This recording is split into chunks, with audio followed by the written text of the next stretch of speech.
The Global Comprehensive Network descends. This version features Search, Fight, Retreat. Engage in combat, search, complete the objective, then retreat. In this version, players will not truly die in dungeons, so feel free to explore. Each player receives one starting reward, a gift from Earths, will determined entirely by luck. There is no class system, players can freely learn skills and combine them. Note, based on level, players can bring 4 skills into dungeons, so pay attention to skill combinations. Detailed game rules have been automatically transmitted to the depths of players' memories to explore and read them on your own. At 6 o'clock in the morning, young Zhao was still deep in a beautiful dream when he was suddenly awakened by a vast heavenly voice. At that moment, everyone in the world woke up except for comatose patients. Staring at the panel that had suddenly appeared before him, he momentarily thought he was hallucinating. But soon he realized that was not the case. Ignoring the explosively boiling external noise, he pulled the blanket over his head and prepared to receive the memories. Just then his roommate Wang Shui on the opposite bed suddenly stood up. With a Russian jump, he crashed directly onto Yang Zhao's bed. Old Yang, don't fucking sleep anymore. The comprehensive network has arrived. Huh? What comprehensive network? Yang Zhao deliberately teased him, feigning confusion. Did you stay up all night again? Reading too many novels and going crazy? Huh? You, me, I. Wang Shui's face instantly turned pale. Wait, isn't this a nationwide comprehensive network? Could it be a game bug, and only I am the player? Damn, did I just expose my golden finger? The promised National Comprehensive Network, why am I the only player? National Comprehensive Network, I am the nation. Watching Wang Shui's bewildered, cautious, and remorseful expression, Yang Zhao couldn't help but curl his lips. But at that moment, the dormitory door was kicked open. Ha ha ha. The National Comprehensive Network has arrived. And it's the Search, Fight, Retreat version. Hurry the fuck up and get up. Time to go into the dungeon. Tell me what sky is over Aerospace City. It's my Li Tianyuan's sky. Gaga. Hearing roommate Li Tianyuan's weird laughter, and seeing Yang Zhao's smile that was harder to suppress than an AK-47, Wang Shui immediately flew into a rage. You bastard, how dare you trick me? Ha ha ha. At this point, Yang Zhao could no longer hold it in and burst into loud laughter. Not to mention anything else, that stunt just now must have scared a few drops of pee out of Wang Shui. Brain freeze was inevitable. After the 3 dormitory musketeers fooled around for a while, each began to receive the detailed game rules. Li Tianyuan, with the sharpest mind, finished digesting first. He walked to the window while making a phone call and looked outside. The entire school had erupted. Yang Zhao then finished digesting the rule memory and opened his phone to check trending topics on social media. Comprehensive network, arise, my reborn self decides not to marry my wife. Harsh netizen comment, reborn as a big coward. Comprehensive network. Alien conspiracy. Game of higher dimensional beings. Harsh netizen comment, right, it's a conspiracy targeting you, don't play. Official Chinese government, give us commoners an explanation. Harsh netizen comment, I Li Feiyu will give you some tape right now. Official Chinese government apply to issue guns. Harsh netizen comment, give it to me first. Official Chinese government apply to enlist. I'll do anything, just give me a gun. Harsh netizen comment, first tell me, if I become a soldier, will you still protect me as a commoner? Official Chinese government, me. Commoner. Give me a gun. Harsh netizen comment, the recorder is out of battery, but there's a taser inside. Wait a moment. At this moment, Wang Shui, who had finished organizing his memories, also sidled up to Yang Zhao and shared the same phone screen. Hey, the most popular request is actually give me a gun. By the way, the game rules say real-world items can't be brought into the dungeon, right? Can't bring them into the game, but you can use them in reality. Yang Zhao mused, players won't die in dungeons, but precisely because of that, this life in reality becomes all the more precious. At the same time, China is undergoing a huge transformation. Before, China had a comprehensive gun ban and ranked first in global public security. But now, who knows how many players have already drawn supernatural powers just from the starting prize. That's true. Wang Shui's eyes flickered as he opened his own panel. All players' first-time draw had already been used by him. Skill slide tackle can be activated while running, but has terrain requirements. Slide tackle can knock back targets, including non-living organisms. If the judgment fails, the move is forcibly interrupted. At this moment, Li Tianyuan, who had finished his call with his family, spoke up. You two, what are you spacing out for? Hurry up and call your families, then draw your prize and go into the dungeon. He was about to say he had drawn the skill burst of Chi, but for some reason, he stopped short. He clearly wanted to share with his good brothers, ask about their starting rewards, and then enjoy playing together. But the words suddenly got stuck in his throat. Yang Zhao, being the most perceptive, noticed Li Tianyuan's anomaly, but didn't call him out. Instead, he smiled. My dad has already messaged me. The old man adapts quickly, but I haven't been able to reach my mom yet. Might take a while. Anyway, you won't die in the dungeon. Let's explore first and share intel later. His words were perfectly timed, subtly helping both of them save face. Li Tianyuan quickly changed the subject, climbed onto his bed, and began to enter the dungeon. His entire body vanished into thin air. So players enter the dungeon in person, but are protected by rule power and won't truly die. On the other side, Wang Shui also picked up the phone to communicate with his family and seemingly casually left the dormitory. His relationship with his roommates was not as good as it seemed on the surface. Of course, he himself knew where the problem lay. Now there was only Yang Zhao left in the dorm. He glanced at his phone. Seeing that his mother hadn't returned his call or message, he shifted his attention to the panel. Name Yang Zhao level 0 game coins 0 ability synthesis unique special talent attributes physique 1. 2 energy 1. 4 soul 1. 1 supernatural 0. Attribute explanation physique literally the sum of all physical aspects, but identical values may manifest differently per person. Energy initially the bioenergy inherent to humans will later change based on techniques, skills, and bloodlines. Soul no need for much explanation, the sum of spiritual aspects. Like physique, identical values may manifest differently per person. Supernatural intensity is an extremely special attribute. It has the following uses: additionally enhances own skill effects, additionally enhances resistance to negative statuses, weakens the supernatural effects of enemy skills, weakens the bullet power of enemy firearms. Note 1. This does not improve defense, but reduces damage from a rule-based level. Note 2. Skill effects and negative status resistance are inherently related to the 3 core attributes. Supernatural intensity provides additional enhancement. Having discussed the panel, Yang Zhao turned his attention to the most special item, the one he had drawn from the starting lottery. Infinite Synthesis, the unique special talent. Talent effect: synthesize same type items obtained in-game. Key points: same type items. Skills with skills, bloodlines with bloodlines, techniques with techniques. Items and consumables require not only same type synthesis, but also same style, same quality, 3 in 1. However, one good thing is that activating the synthesis talent doesn't cost Yang Zhao anything. Moreover, items that cannot be synthesized will trigger a prompt. Based on the memory of the subsequent talent detailed interpretation, Yang Zhao grew even more excited. This talent is amazing, and it's not just about improving the original quality after synthesis. In a sense, if I master alchemy, this talent can help me skip the entire alchemy process. The same applies to artifact forging and talisman drawing. After checking the lottery results, Yang Zhao's heart cheered with a woohoo.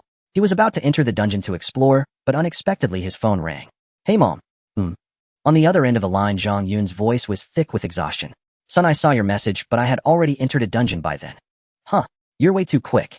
This incredible matter of the OmniNet will surely become a new trend. If you don't seize the chance before others, how can you succeed? Besides, you need to broaden your perspective. Don't just focus on Earth. Now that the OmniNet has appeared, the multiverse and extraterrestrial intelligent beings must also exist. His mother's words made Yang Zhao feel embarrassed. To be honest, he really hadn't realized the connection between the multiverse and the OmniNet. He had only been thinking about diligently going through dungeons, strengthening himself based on the gains, and constantly studying and developing his golden finger. Must admit, his mom really is a full-time writer and a veteran of science fiction. What quick thinking. After a simple chat between mother and son, Zhang Yun suddenly changed the subject. Where are you right now? In the dorm. Alright, don't go anywhere. He'll come over right now. You're coming to find me. Yeah, go ahead and play your dungeon game, just don't leave the dorm. Alright. It's been a while since I saw you, and... Before he could even finish the word, Dad, his mother had already hung up. Aside from her son, she didn't want to hear a single word related to her ex-husband. She has severe obsessive-compulsive disorder, and her eyes can't stand even a speck of sand. After that incident happened, she divorced decisively, without a moment's hesitation. Meanwhile, after hanging up the phone, Yang Zhao quickly called his father Yang Hui back. As soon as he explained the situation, his father directly said, I'm almost at your school. After she leaves, call me again, and he'll come find you. At this point, Yang Zhao already sensed something was wrong. Although he hadn't seen his parents for a long time, there shouldn't be such an urgent need to meet right now, should there? If they had both said, an emergency, I'm coming to pick you up from school, let's go home first, that would have been understandable. But this'll come find you sounds more like just a meeting. Worried that I might have been possessed by an alien, Dad. Yang Zhao joked half-heartedly. His father also chuckled lightly. You just want to see if you're okay? Wouldn't want my son to be taken over by an alien. Oh, and don't tell Yang Xin that I came to see you, and don't tell her mother either. Actually, the siblings were not very familiar. Mainly because Yang Zhao had been a boarding student since first grade, and as soon as break came, his mother would forcefully take him away. She said that living under the same roof as that woman would contaminate her son. Yang Zhao only spent very little time with his sister. He had only met his stepmother a dozen or so times. But thankfully, his sister Yang Xin was a very obedient and sensible girl, quite likable, without those annoying and infuriating plots found in novels. Yang Zhao didn't understand what his parents meant, but right now he was eager to enter the dungeon, so he didn't pay much attention. Hanging up, he rubbed his hands together and called out to the OmniNet game, I want to enter the dungeon. The next second, his entire form vanished from the dorm. Within 2 minutes, Li Tianyuan, who had completed his first exploration, returned. Dungeon No. 3 Research Institute. On the surface, it's a hospital, but secretly there's a mysterious hidden room that doesn't show up on the map. I guess that hidden room is the real No. 3 Research Institute. Too bad. Got headshot by an NPC guarding the zipline exit. TSK. This dungeon difficulty is a bit high. Unable to break through the gunfire blockade, no way to get into the hidden room. Hey, where's old Yang? He got off the bed to look around, found no one, and sent a message to Yang Zhao. Reply when you see this. Better wait for me, I have news to share with you. The dormitory had 4 people in total, 1 was diagnosed with cancer, and dropped out, leaving Li Tianyuan, Yang Zhao, and Wang Shuai. They usually got along quite well. But Wang Shuai's mouth was unreliable, and he was especially prone to being slippery when it came to matters involving benefits. In other words, whenever benefits were involved at the first opportunity, he would play tricks. Yang Zhao didn't have any bad habits. Li Tianyuan had suddenly stopped talking earlier, actually to guard against Wang Shuai, not Yang Zhao. But there was no help for it. All 3 of them were in the dorm at the time, and he was in a hurry to enter the dungeon to explore, so he couldn't afford a private chat. Ouch. A blunt force teleportation. After landing, Yang Zhao held his head and grimaced. This teleportation method reminded him of a certain old acquaintance. After settling, what greeted his eyes was a sparse forest. At the same time, the dungeon map and dungeon introduction appeared together. Dungeon Pearl Ruins. Level 120. Dungeon level not only represents the strength of the NPCs, but also relates to container drop rates and the output of items within the dungeon. Pearl Market was a major feature of the Southern Kingdom's cultivation world, once nurturing many powerful rogue cultivators. However, this peace was shattered by the Gate of Miasma, opened by demonic cultivators. Players are free to explore the dungeon, searching for any materials that can be taken out. But beware, many creatures corrupted by miasma roam here, and it is said that some have even seen miasma demons. Pearl Market, a market in the cultivation world. Cultivation. Yang Zhao's eyes instantly lit up. At the same time, the detailed dungeon description flooded into his mind. He then opened the dungeon map, comparing it with his memories. The entire Pearl Ruins is divided into 2 major areas, the outer area and the core area. In the outer area, there are 4 directions: east, southwest, and north. Except for the north, which is the dungeon exit, the other 3 directions all have names. The Spirit Field area, once belonging to the Gongsun clan. Walking east from the Spirit Field area leads to the location of the core area's alchemy room. Passing through the alchemy room and continuing east leads to the Lingxiao Pavilion, which corresponds to the Luo clan's spirit mine area. The southern side of the dungeon is the Zhou clan's livestock area, where spirit beasts are raised. The corresponding core area is the Myriad Talisman Tower, also a property of the Zhou clan. The 3 great clans each own 3 resource production sites in the outer area, and each has its own characteristic shops in the core area. The northern part of the core area once belonged to the Miaoying Pavilion, a paradise for male cultivators, those who know. Continuing north leads toward the evacuation point. There is also a cluster of buildings there, but the map doesn't have a specific name for it. At this moment, Yang Zhao himself was at the connection point between the outer and core areas. Behind him was the Luo clan's spirit mine area, and ahead was the Luo clan's Lingxiao Pavilion. Relatively speaking, he was closer to the Lingxiao Pavilion. Players of the OmniNet possessed a personal inventory bar with a mere 8 slots in the default state, capable of holding 8 single grid items. Any surplus supplies had to be carried on their person or otherwise dealt with. It was also worth noting that if a player perished, they would forfeit all their supplies and equipment, including those stored in the inventory bar. In truth, the OmniNet's search, assault, and evacuate system included a safety box template. Once an item was placed inside, it could never be lost regardless of circumstances unless the player actively retrieved it. However, the safety box had to be obtained by the player themselves. Returning to the instance, Yang Zhao picked a direction, casually broke off a wooden branch to use as a walking stick, and navigated through the jungle, guided by the instance map. The forest, vast in its coverage, felt alive, yet every plant appeared wilted and malnourished. Having read the instance's background, Yang Zhao knew this was the result of miasmic corruption. After traversing the forest for roughly half an hour, the silhouette of ruined buildings finally emerged on the horizon. According to the map, this area was once an ordinary district of a cultivation market. Streets and shops had existed here, but they had long since been reduced to rubble by the catastrophe. Following standard game progression, he could now enter the ruins for a cursory search. Some containers and open-air supplies could still be found here, though they were not abundant. With extraordinary luck, one might even stumble upon a high-tier red item. The tiers of game items, including supplies, were classified into 7 levels: white, green, blue, purple, gold, red, and chromatic. Items below gold tier required no elaboration. Beginning with gold, similar items were distinguished by size, large or small. Small ones occupied fewer inventory slots, while large ones took up more. Of course, size was merely one criterion for evaluating an item's value, not an absolute rule. Consider, for instance, a real-world search, assault, and evacuate game like Delta Force. The two most valuable items, the Heart of Africa and the Ocean's Treasure, were both single-slot red items. Classified by slot occupancy, they were clearly small red items, yet their worth was among the highest. Returning to the main topic, Yang Zhao zoomed in on the map for a closer look and selected the most direct route. As Mom said, OmniNet games are definitely the new trend. And at this critical juncture, most people haven't caught on yet. Yang Zhao's goal was clear, the core zone. The Pearl Ruins instance was vast. He had already spent considerable time just traveling, covering only a third of the distance from the Spirit Mine to the Lingxiao Pavilion. To plunder the entire map's resources without supernatural abilities or transportation, even an elite soldier would find it impossible. The maximum stay time in the instance was only 5 hours. Until he possessed supernatural speed and stamina, the core zone was the only viable option. Without a second thought, he charged straight into the ruins. He took paths where they existed, climbed over rubble where they didn't, and only detoured when obstacles proved insurmountable. Passing by buildings, he would glance inside, when possible searching for open-air supplies or uniquely shaped containers. He ignored even ordinary wardrobe-like containers, adopting a thorough minimalist strategy. Lingxiao Pavilion. Despite the cataclysm it had endured, only the formations here were destroyed, leaving the structures as hazardous ruins, yet not entirely collapsed. Yang Zhao approached from the back entrance of Lingxiao Pavilion. Stepping through, he was greeted by the remnants of a warehouse ruin. Sifting through the debris was never his intention. His target was the sole intact building here, the remaining storehouse. He sprinted over and touched the door. At that moment, a game panel prompt appeared. Due to miasmic erosion, the warehouse's formation is damaged. The door can be opened. In the game, this was called interaction feedback. True to form, before Yang Zhao finished reading the prompt, the warehouse door swung open on its own. How that saves me the effort of pushing it. This iron door doesn't look easy to open.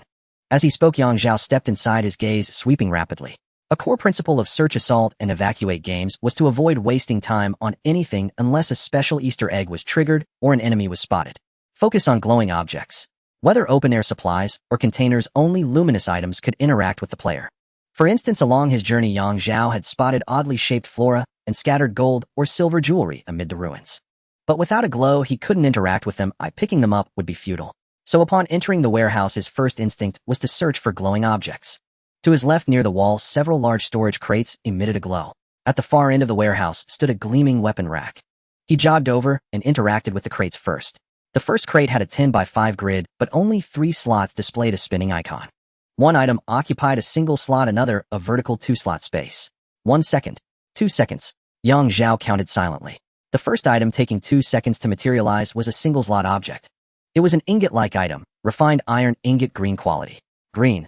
Tiscan Delta Force. I wouldn't even glance at it. Despite his words, he stashed it in his inventory. The second item began to materialize. Occupying 2 vertical slots, the spinning icon took a full 5 seconds to resolve. A sound effect accompanied its appearance, a crisp ding.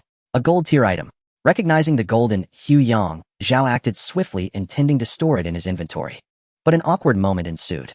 At this point, he had no backpack equipped, and the player's default 8 independent slots couldn't accommodate this item. Helpless, he had to carry it on his person, suddenly feeling very insecure.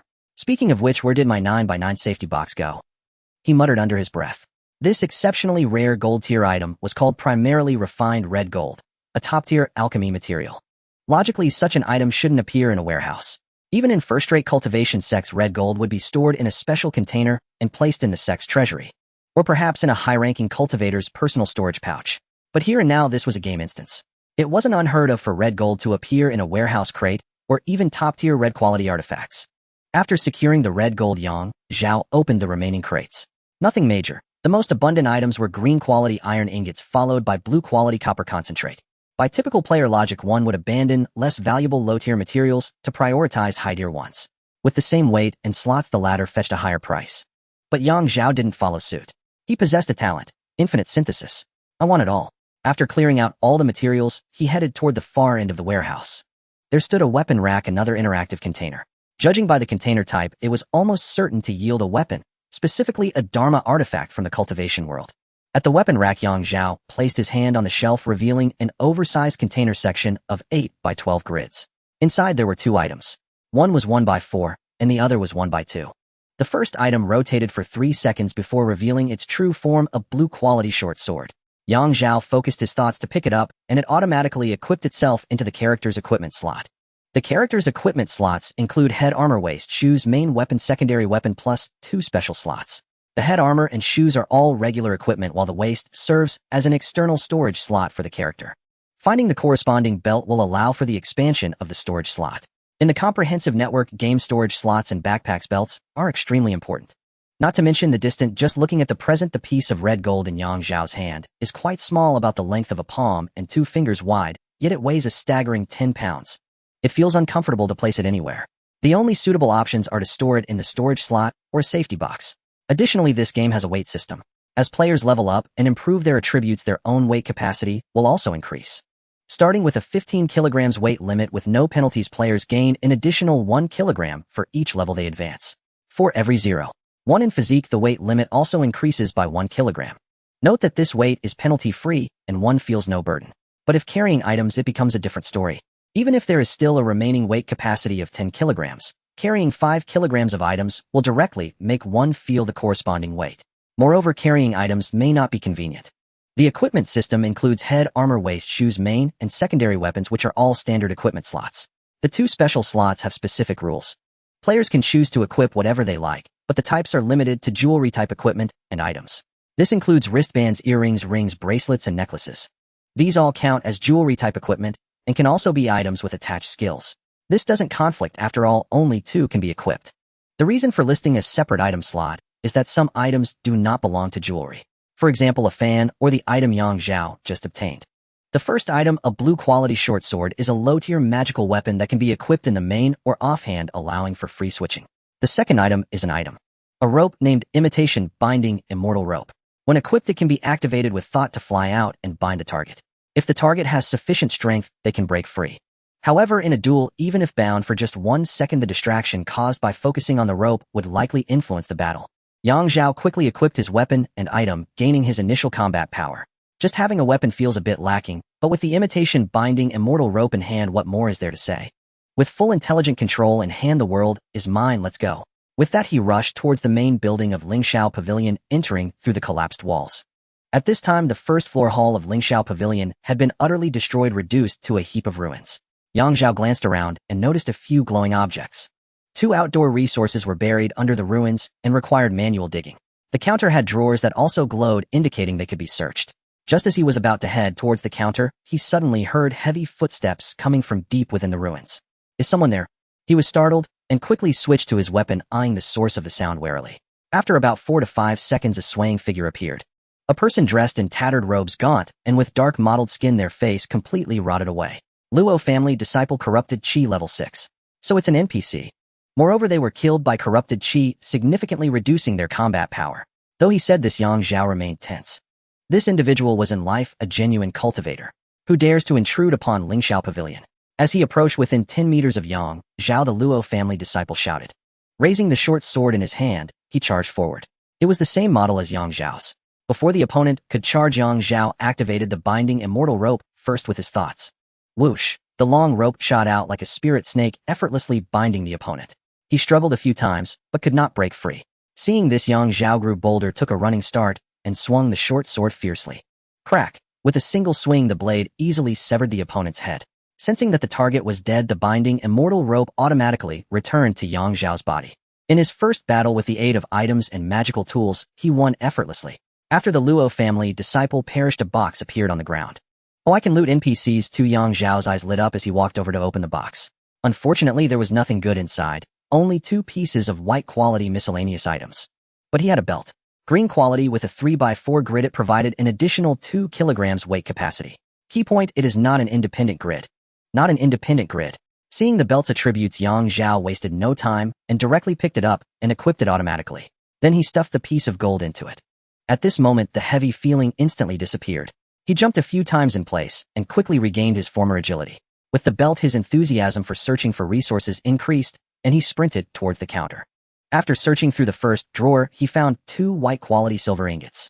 These are financial resources that can be sold directly to the comprehensive network game, each worth 100 game coins. Additionally, the short sword in Yang Zhao's hand is valued at 2,000 game coins. The Imitation Binding Immortal Rope is worth 300 game coins, marking the peak of purple equipment in comprehensive network repurchase prices. A mere difference in quality results in a price disparity of over 10-fold. However, one should note that the repurchase prices for weapons and items are relatively low. In the market, they should be able to sell for a better price. The same applies to materials. The repurchase prices are mostly on the low side. Financial resources are different. They are marked at their true value. Some financial resources like gold or gemstones might be worth more when sold to real people. But that's uncertain. Yang Zhao didn't understand economics too well, but he knew that the emergence of the comprehensive network would certainly change the world order.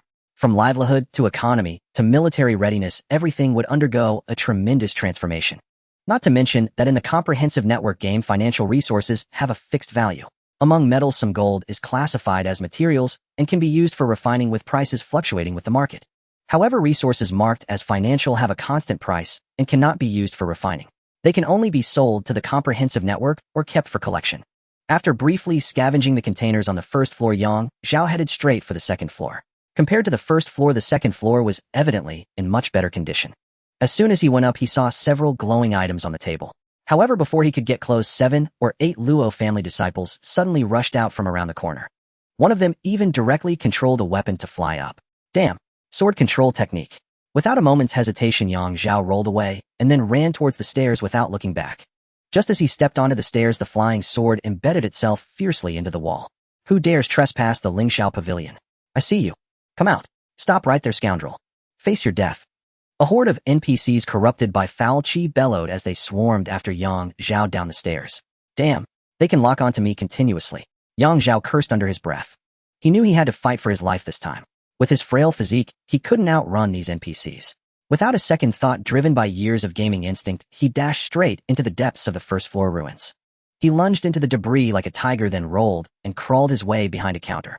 Just then a flying sword shot out again, embedding itself deep into the bluestone counter. Ranged attack and a flying sword at that. Yang Zhao's mouth turned bitter, but he couldn't bear to abandon the supplies he had already secured. Gritting his teeth, he prepared for battle. As the footsteps grew more chaotic, 2 disciples of the Luo family charged over first. To hell with you.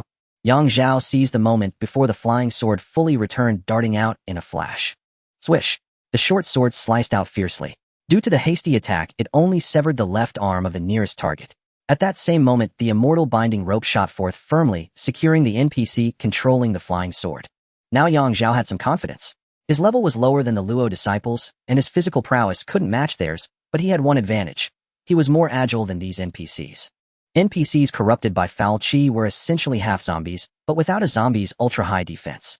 Yang Zhao happened to have a magical short sword in hand. Even in their prime, these NPCs would need to dodge or use shields against magical weapons, let alone in their corrupted state. Yang Zhao darted around like a monkey, weaving between the counter and debris. Whenever he found an opportunity, he swung his short sword, hacking wildly. Even if he only managed to cut off an NPC's arm, it would make their already unbalanced bodies even more unsteady. During the fierce battle, a clever trick suddenly occurred to him. These Luo disciples weren't just lacking in agility. They also fought indiscriminately, friend or foe. After a moment's thought, he boldly retracted the immortal binding rope. Face your death. The elite NPC controlling the flying sword, now freed, let out an angry roar as the sword in his hand slowly levitated. That was the starting stance for locking onto a target. Just then Yang Zhao made a nimble sidestep, circled behind a Luo disciple, and bound him with the immortal binding rope. Swish! The flying sword shot through the air, piercing the Luo disciple's head with brutal force. It works. Seeing this, Yang Zhao let out a gleeful chuckle. If he could take down this group of NPCs, the second floor would be within reach. Though he had only caught a fleeting glimpse, he had seen an open brocade box on the table. The box itself wasn't important. What mattered was the jade inside. By now, the elite NPC had retrieved his flying sword and was preparing for a second strike. Yang Zhao repeated the tactic, using the immortal binding rope to restrain another ordinary NPC. After several rounds, the ordinary NPCs were all killed by their own ally. And Yang Zhao, taking advantage of the immortal binding rope, lopped off the elite disciple's head with a single sword stroke. Be as cocky as you like, he'll treat you like a melon rind. Gazing at the loot boxes scattered across the ground, Yang Zhao's face beamed with pride. Now came the delightful part, looting. He pounced like a tiger and eagerly rifled through the elite NPC's box. Weapon azure edge, sword purple quality. Seeing this, Yang Zhao's face lit up with joy. Jackpot on the first try. Though the OmniNet offered higher buyback prices for supplies, equipment would always command a premium among players. Yang Zhao could say that with confidence, even without having entered the player market yet. Supplies could be gathered slowly, but without weapons, a player's combat effectiveness would plummet. Moreover, the OmniNet's search and extract safety cases were extremely rare. Yang Zhao hadn't even seen a single one yet. Having supplies, but no combat power would just make him a fat sheep waiting to be fleeced. If he hadn't already reached the core area and lacked ranged attack options, he wouldn't have needed to explore further. He could have just headed to the extraction point. Why? To find a good spot and camp the extraction point, of course.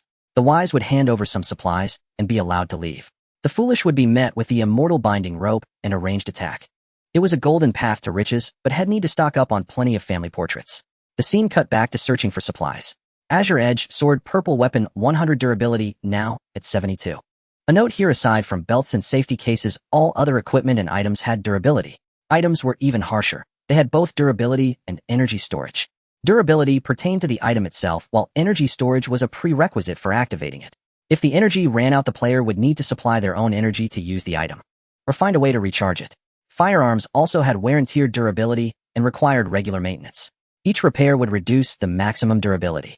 The OmniNet does offer equipment repair, but it's ridiculously expensive and the durability cap reduction is too high. Maybe in the future there will be life class players with the right skills. Yang Zhao pondered while continuing to loot. The elite disciple was indeed generous. Besides the purple magical weapon, he also had a damaged armor vest. Originally purple quality, it came with an embedded formation that provided defense for exposed areas. Due to the foul chi corruption, the formation had failed, leaving only the vest's inherent protective function. Otherwise, Yang Zhao could never have decapitated him with a single blow. He put on the armor vest directly. Since it was damaged, it was only blue quality with 46 durability remaining. Yang Zhao didn't ask for much, just enough to withstand a few attacks if he was ambushed or caught in a melee. He could upgrade to something better when he had the chance. Next came a blue quality belt with a 3x6 grid and an extra 5 kilograms of carrying capacity. Without any hesitation, he equipped it directly. Then a pair of blue quality boots, cloud treading boots.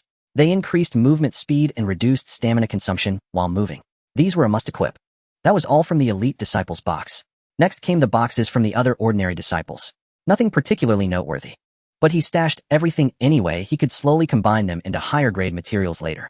After clearing the boxes on the first floor, Yang Zhao trotted upstairs to the second floor. Jade token, my jade token. On the second floor table, he finally got his hands on the coveted jade token. However, it wasn't what he had expected. It wasn't a magical artifact or item. But the next second, sheer ecstasy exploded across Yang Zhao's face. I got a room card. The jade token was a room card. With this card, he could access areas on the third floor and above. It worked for the common areas on the third, fourth, and fifth floors. Rooms like Yellow, Mysterious Earth, and Heaven required corresponding quality room cards. But in the end, even with a heaven-grade room card without this access card, it was all useless. Without even being able to enter the higher floors, there was no point in thinking about opening rooms. Room card in hand, Yang Zhao instinctively headed for the third floor. The few remaining supplies on the first floor were buried in the rubble, requiring strenuous excavation. The second floor's supplies had already been fully looted.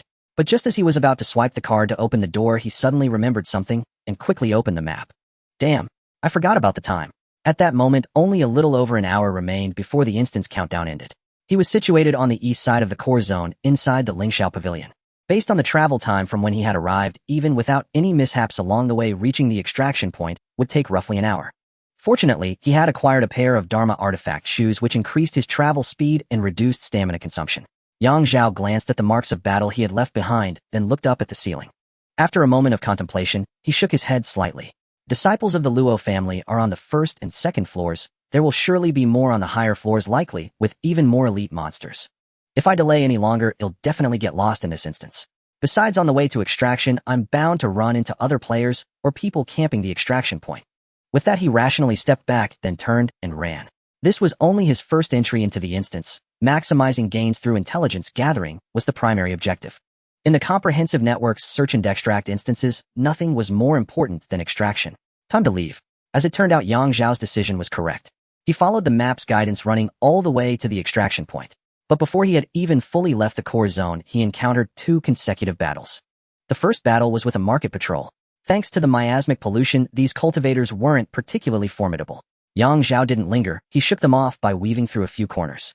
Continuing on, the second battle erupted in the residential zone.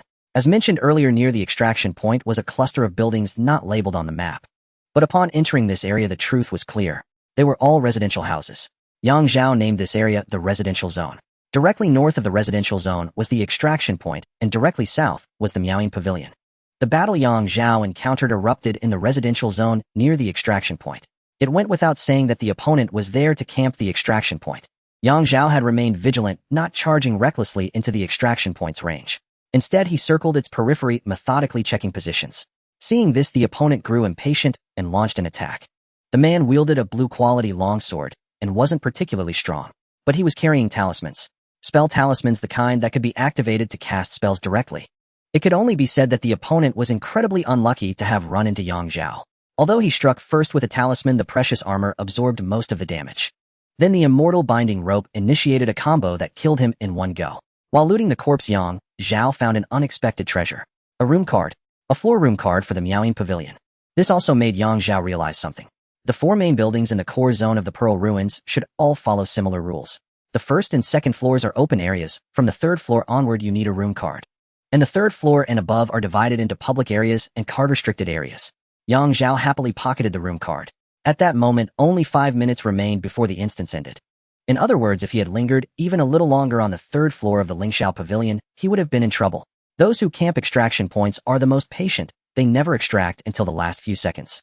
After all, he was just guarding the edge. He only needed to step back a few paces to begin the extraction countdown. If Zhao didn't have enough time, he would either fail to clear the area in time and be ambushed to death, or he would be locked in a stalemate, forced to take a risky assault as time dwindled. Is there only one extraction point? If so, then the Pearl Ruins instance is a camper's paradise. Starting near the core zone isn't an advantageous position. Starting near the extraction point is.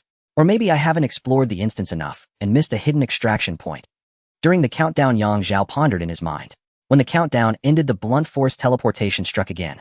Bang! In the dormitory. You're actually Zhao's mother. I thought you were his older sister. Li Tianyuan exclaimed with exaggerated surprise, making Zhang Yun laugh in spite of herself. Although she knew he was just saying it to flatter her, women were simply too weak in this regard. Zhao is probably in an instance, Annie. Please wait a moment, I'll go get some hot water. No, don't bother. I'll just sit for a while. I feel like I'm disturbing you. Hey, I can't be rude. Please sit, Zhao should be back soon. As he spoke, Li Tianyuan checked the time. At that very moment, Zhao's figure abruptly appeared on the bed. Appearing out of thin air was more magical than a grand illusion. See, he's back. Li Tianyuan smiled. I'm going to call my girlfriend. Calling your left hand with your right. From the bed, Zhao asked while holding his head. Turning around, he saw a stylish older woman glaring at him with a coquettish look. Who's this beauty? Oh, it's my mom. You little brat, after 2 years of college, you don't even recognize your own mother. Zhang Yun angrily walked to the bedside and viciously twisted Zhao's ear. Hey mom, I just teleported back from an instance, my head's still fuzzy. Then you still can't not recognize your mother. You deserve it. It's mainly because you look younger and prettier than before, and I haven't seen many photos of you when you were young, so I didn't react in time. Zhao yelped in pain, still managing to get a cheeky remark in. Meanwhile, Li Tianyuan had quietly left the dorm. His other traits weren't particularly outstanding, but he was exceptionally perceptive. After a brief scolding, Zhang Yun pulled him closer, examining him from head to toe as if to check every inch. Only after confirming there were no injuries did she breathe a sigh of relief. Afraid I got possessed. Zhao chuckled. Even if I were possessed, I'd still have to call you mom. Shut up, you little smart aleck. Zhang Yun rolled her eyes at the rascal, then glanced around before quickly walking over to lock the dorm door. Take this and bind it immediately. Don't hesitate. What is it? Just bind it. Do as I say. Oh. Zhao obediently took the item, and when he checked it with his interface, he was startled. Shumi Pouch. In reality, the Shumi Pouch has a 3x3x3 storage space capable of storing both in-game and non-game items, but cannot store living things. In-game, the Shumi Pouch provides 3x3 secure container slots and increases carry weight by 20 kilograms. Note it will not drop on death after binding, but can be unbound and sold to others. This. Zhao was astonished by the item in his hands. Zhang Yun patted his head. You little rascal, this was a treasure I drew at the start. I couldn't bear to use it, and saved it just for you. Now bind it immediately. Remember, never tell anyone about its existence. Although the Shumi Pouch was a bound item, it could be voluntarily unbound and resold. Thus, if it caught the eye of someone malicious, they might threaten him to take it. The best choice was to let as few people know as possible. Mom, you're so good to me. Hee. After saying this, Zhao couldn't help but let out a few silly chuckles. No matter how he acted in daily life in front of his mother, he was always a child. Silly boy talking nonsense. Zhang Yun shot him a glance, then pressed on. What are your attributes like? Physique 1. 2. Energy 1. 4. Soul 1. 1. Zhao answered truthfully. Zhang Yun listened and nodded inwardly. Not bad. It seemed he had no bad habits in his daily life. If there were frequent acts of self-gratification or sexual activities, the physical attribute might not be certain, but the energy attribute would never reach 1. 4. This had already been confirmed. The initial energy attribute was linked to a person's chi. The purest life energy. What do you mean? Nothing, will send you a private document later with some interpretations of the attribute points. Huh, a guide already out so fast. Yang Zhao was astonished. Fast.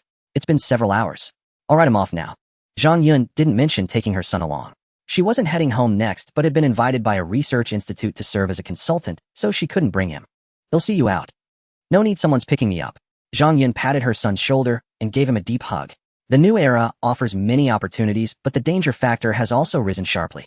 Be careful in everything. If there's a chance, it'll designate a place for you to go where someone will give you some things. That's Sumeru Pouch. Its reality function is for reality, and its game function is for the game. They don't conflict. Zhang Yun's hint was quite clear. She intended to help her son secure some substantial resources. Having the Sumeru Pouch in hand would indeed be convenient in the early stages. One must know that the player warehouse portable inventory slots and safe box could not store real-world items. The Sumeru Pouch, however, was different. It had two spaces. One was a spatial artifact measuring 3M, 3M, 3M, capable of storing anything except living beings, including real-world items. The other space was a pure safe box with a 3x3 grid. Upon entering the game, the real-world space would be sealed. But conversely, in reality, items from the safe box could be retrieved. Yang Zhao caught his mother's implication and nodded lightly.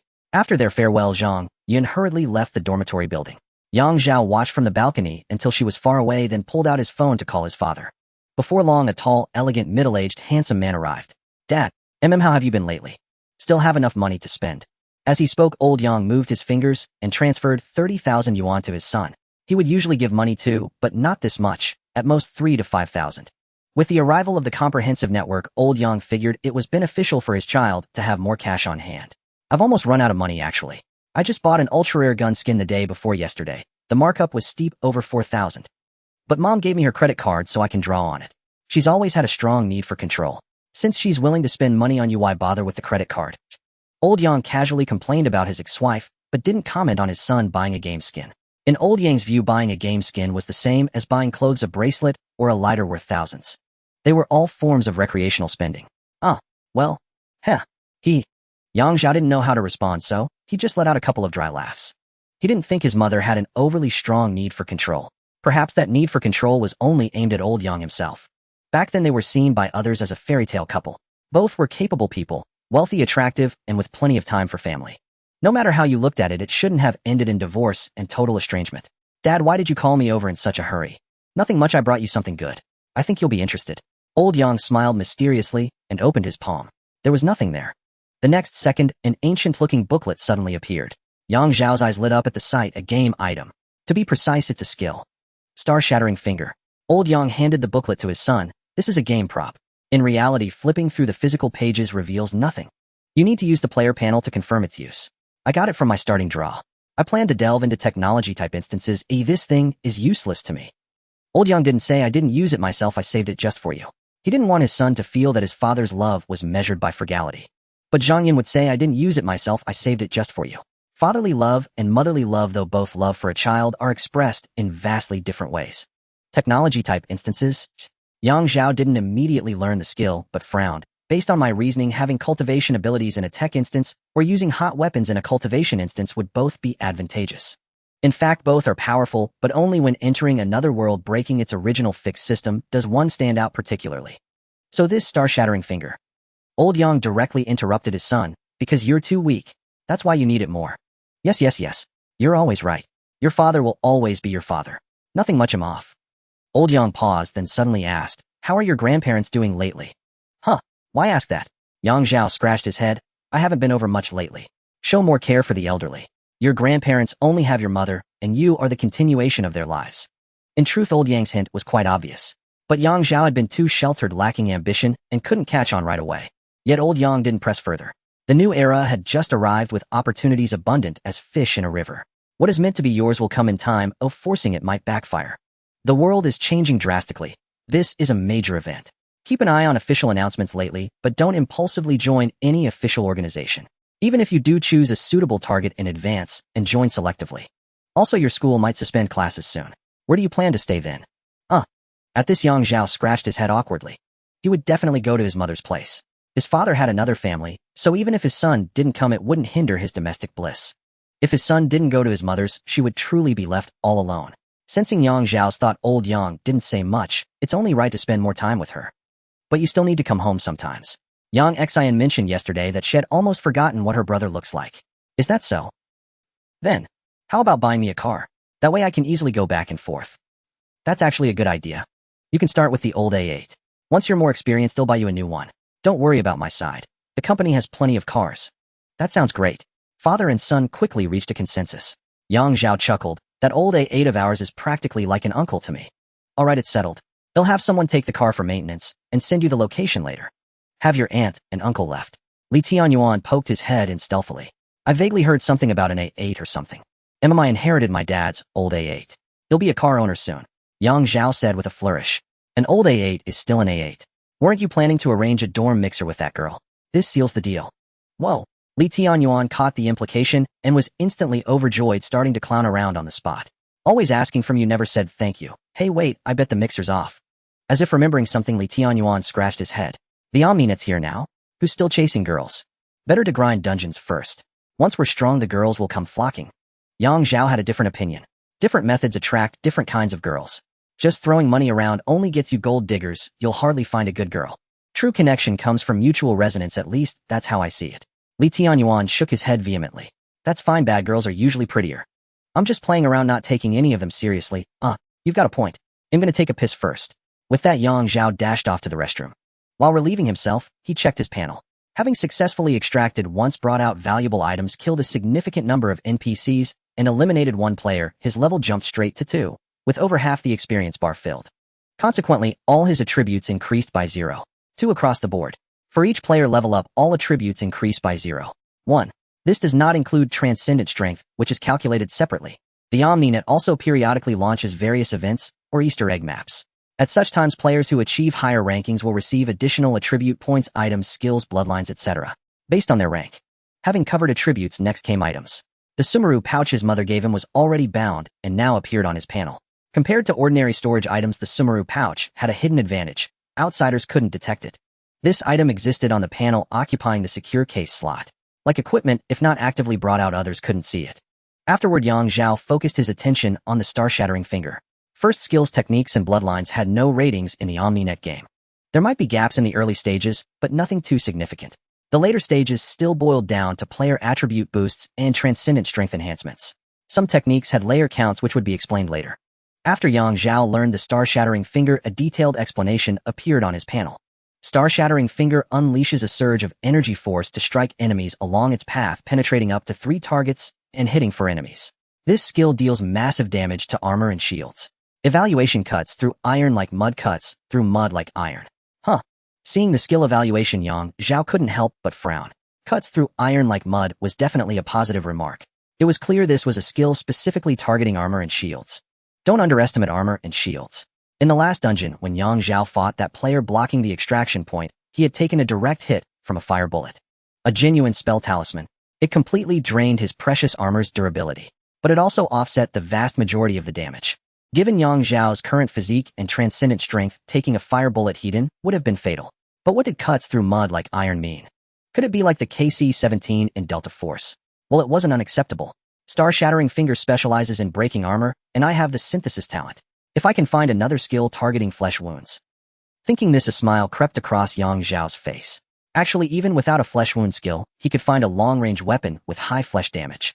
Like AG-18 with flesh rounds. Helmet, armor, chest, rig, backpack. Spend it all. When longing crosses the night sky, the body-snatching jingle.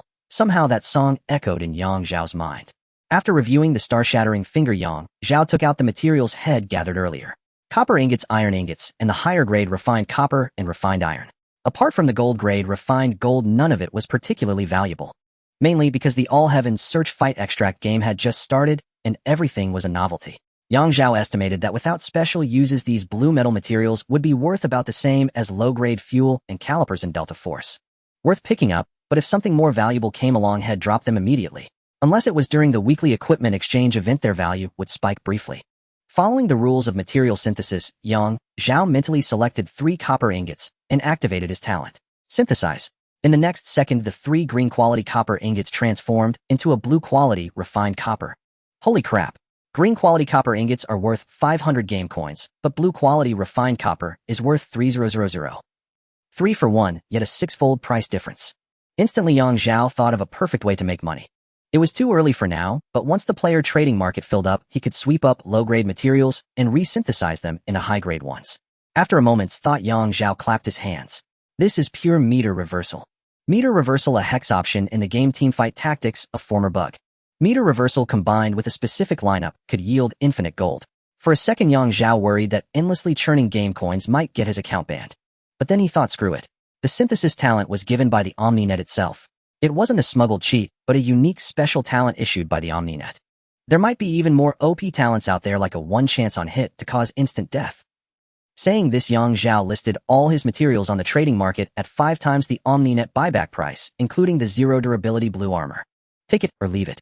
If no one bought head, pull it down later and drop the price. If someone did perfect, a sucker had arrived.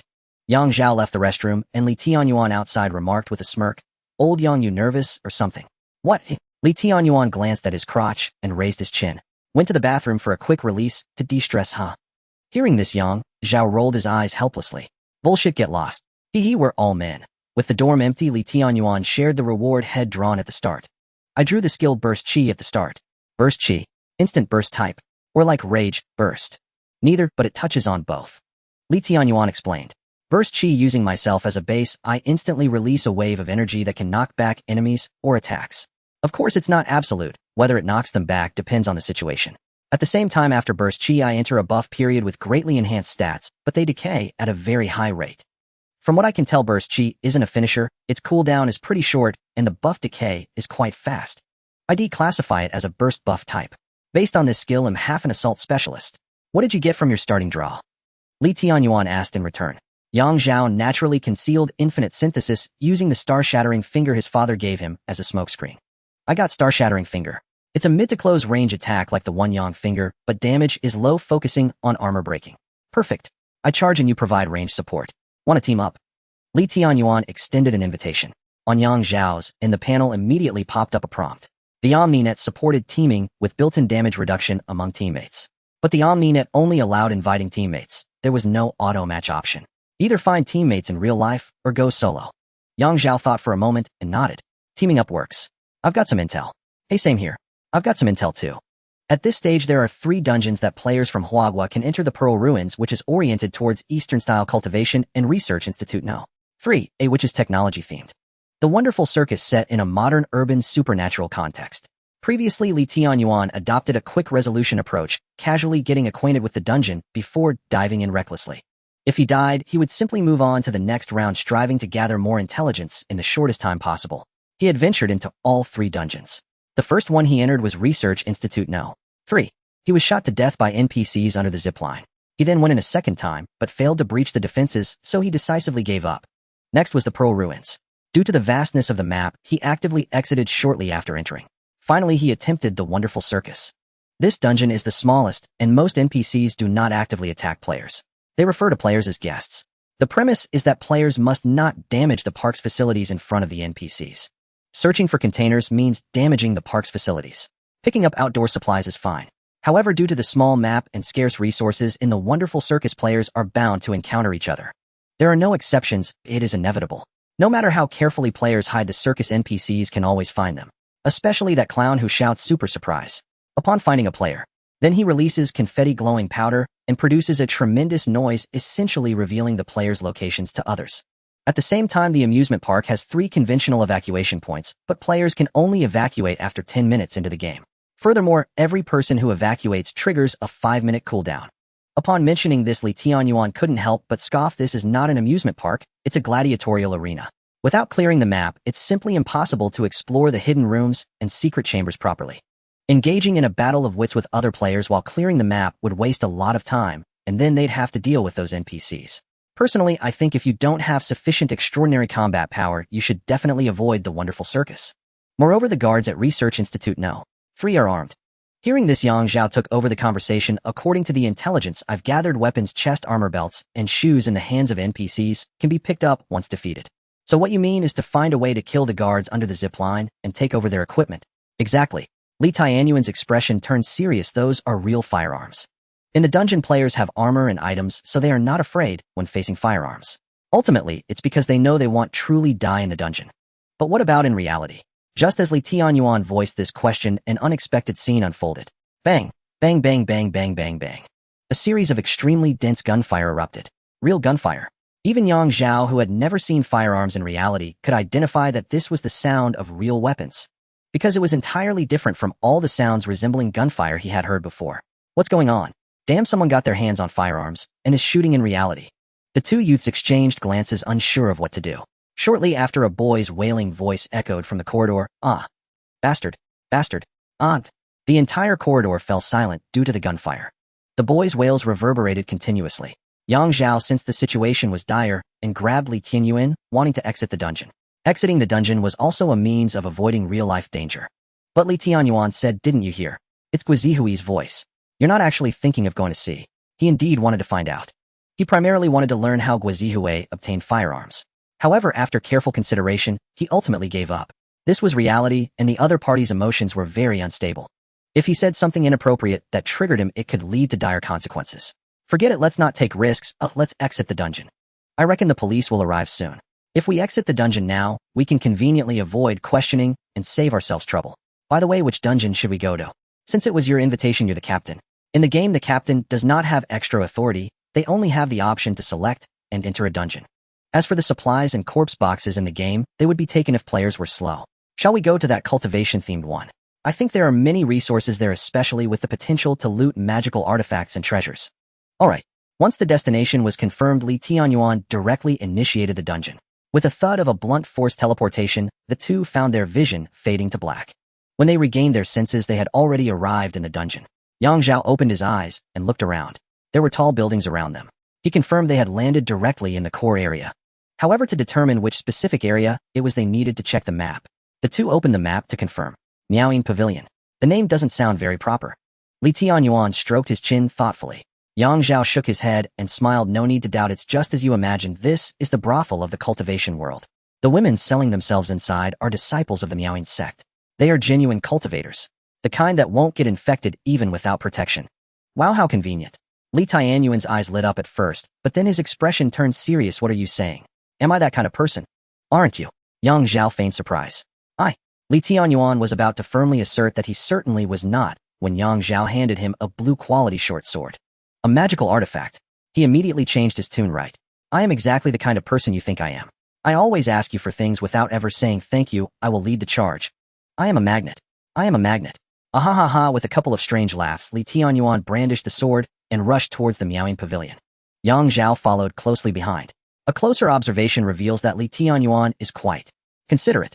The two are classmates and dormitory buddies. Regardless of their backgrounds, their identities are equal in this moment.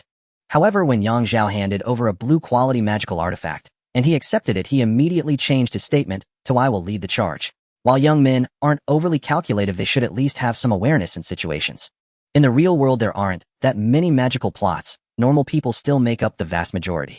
Those like Wang Shui who love to take small advantages are actually normal people. It's not about them being right or good, but rather common. As long as you know his nature, it's best not to engage with him on significant matters.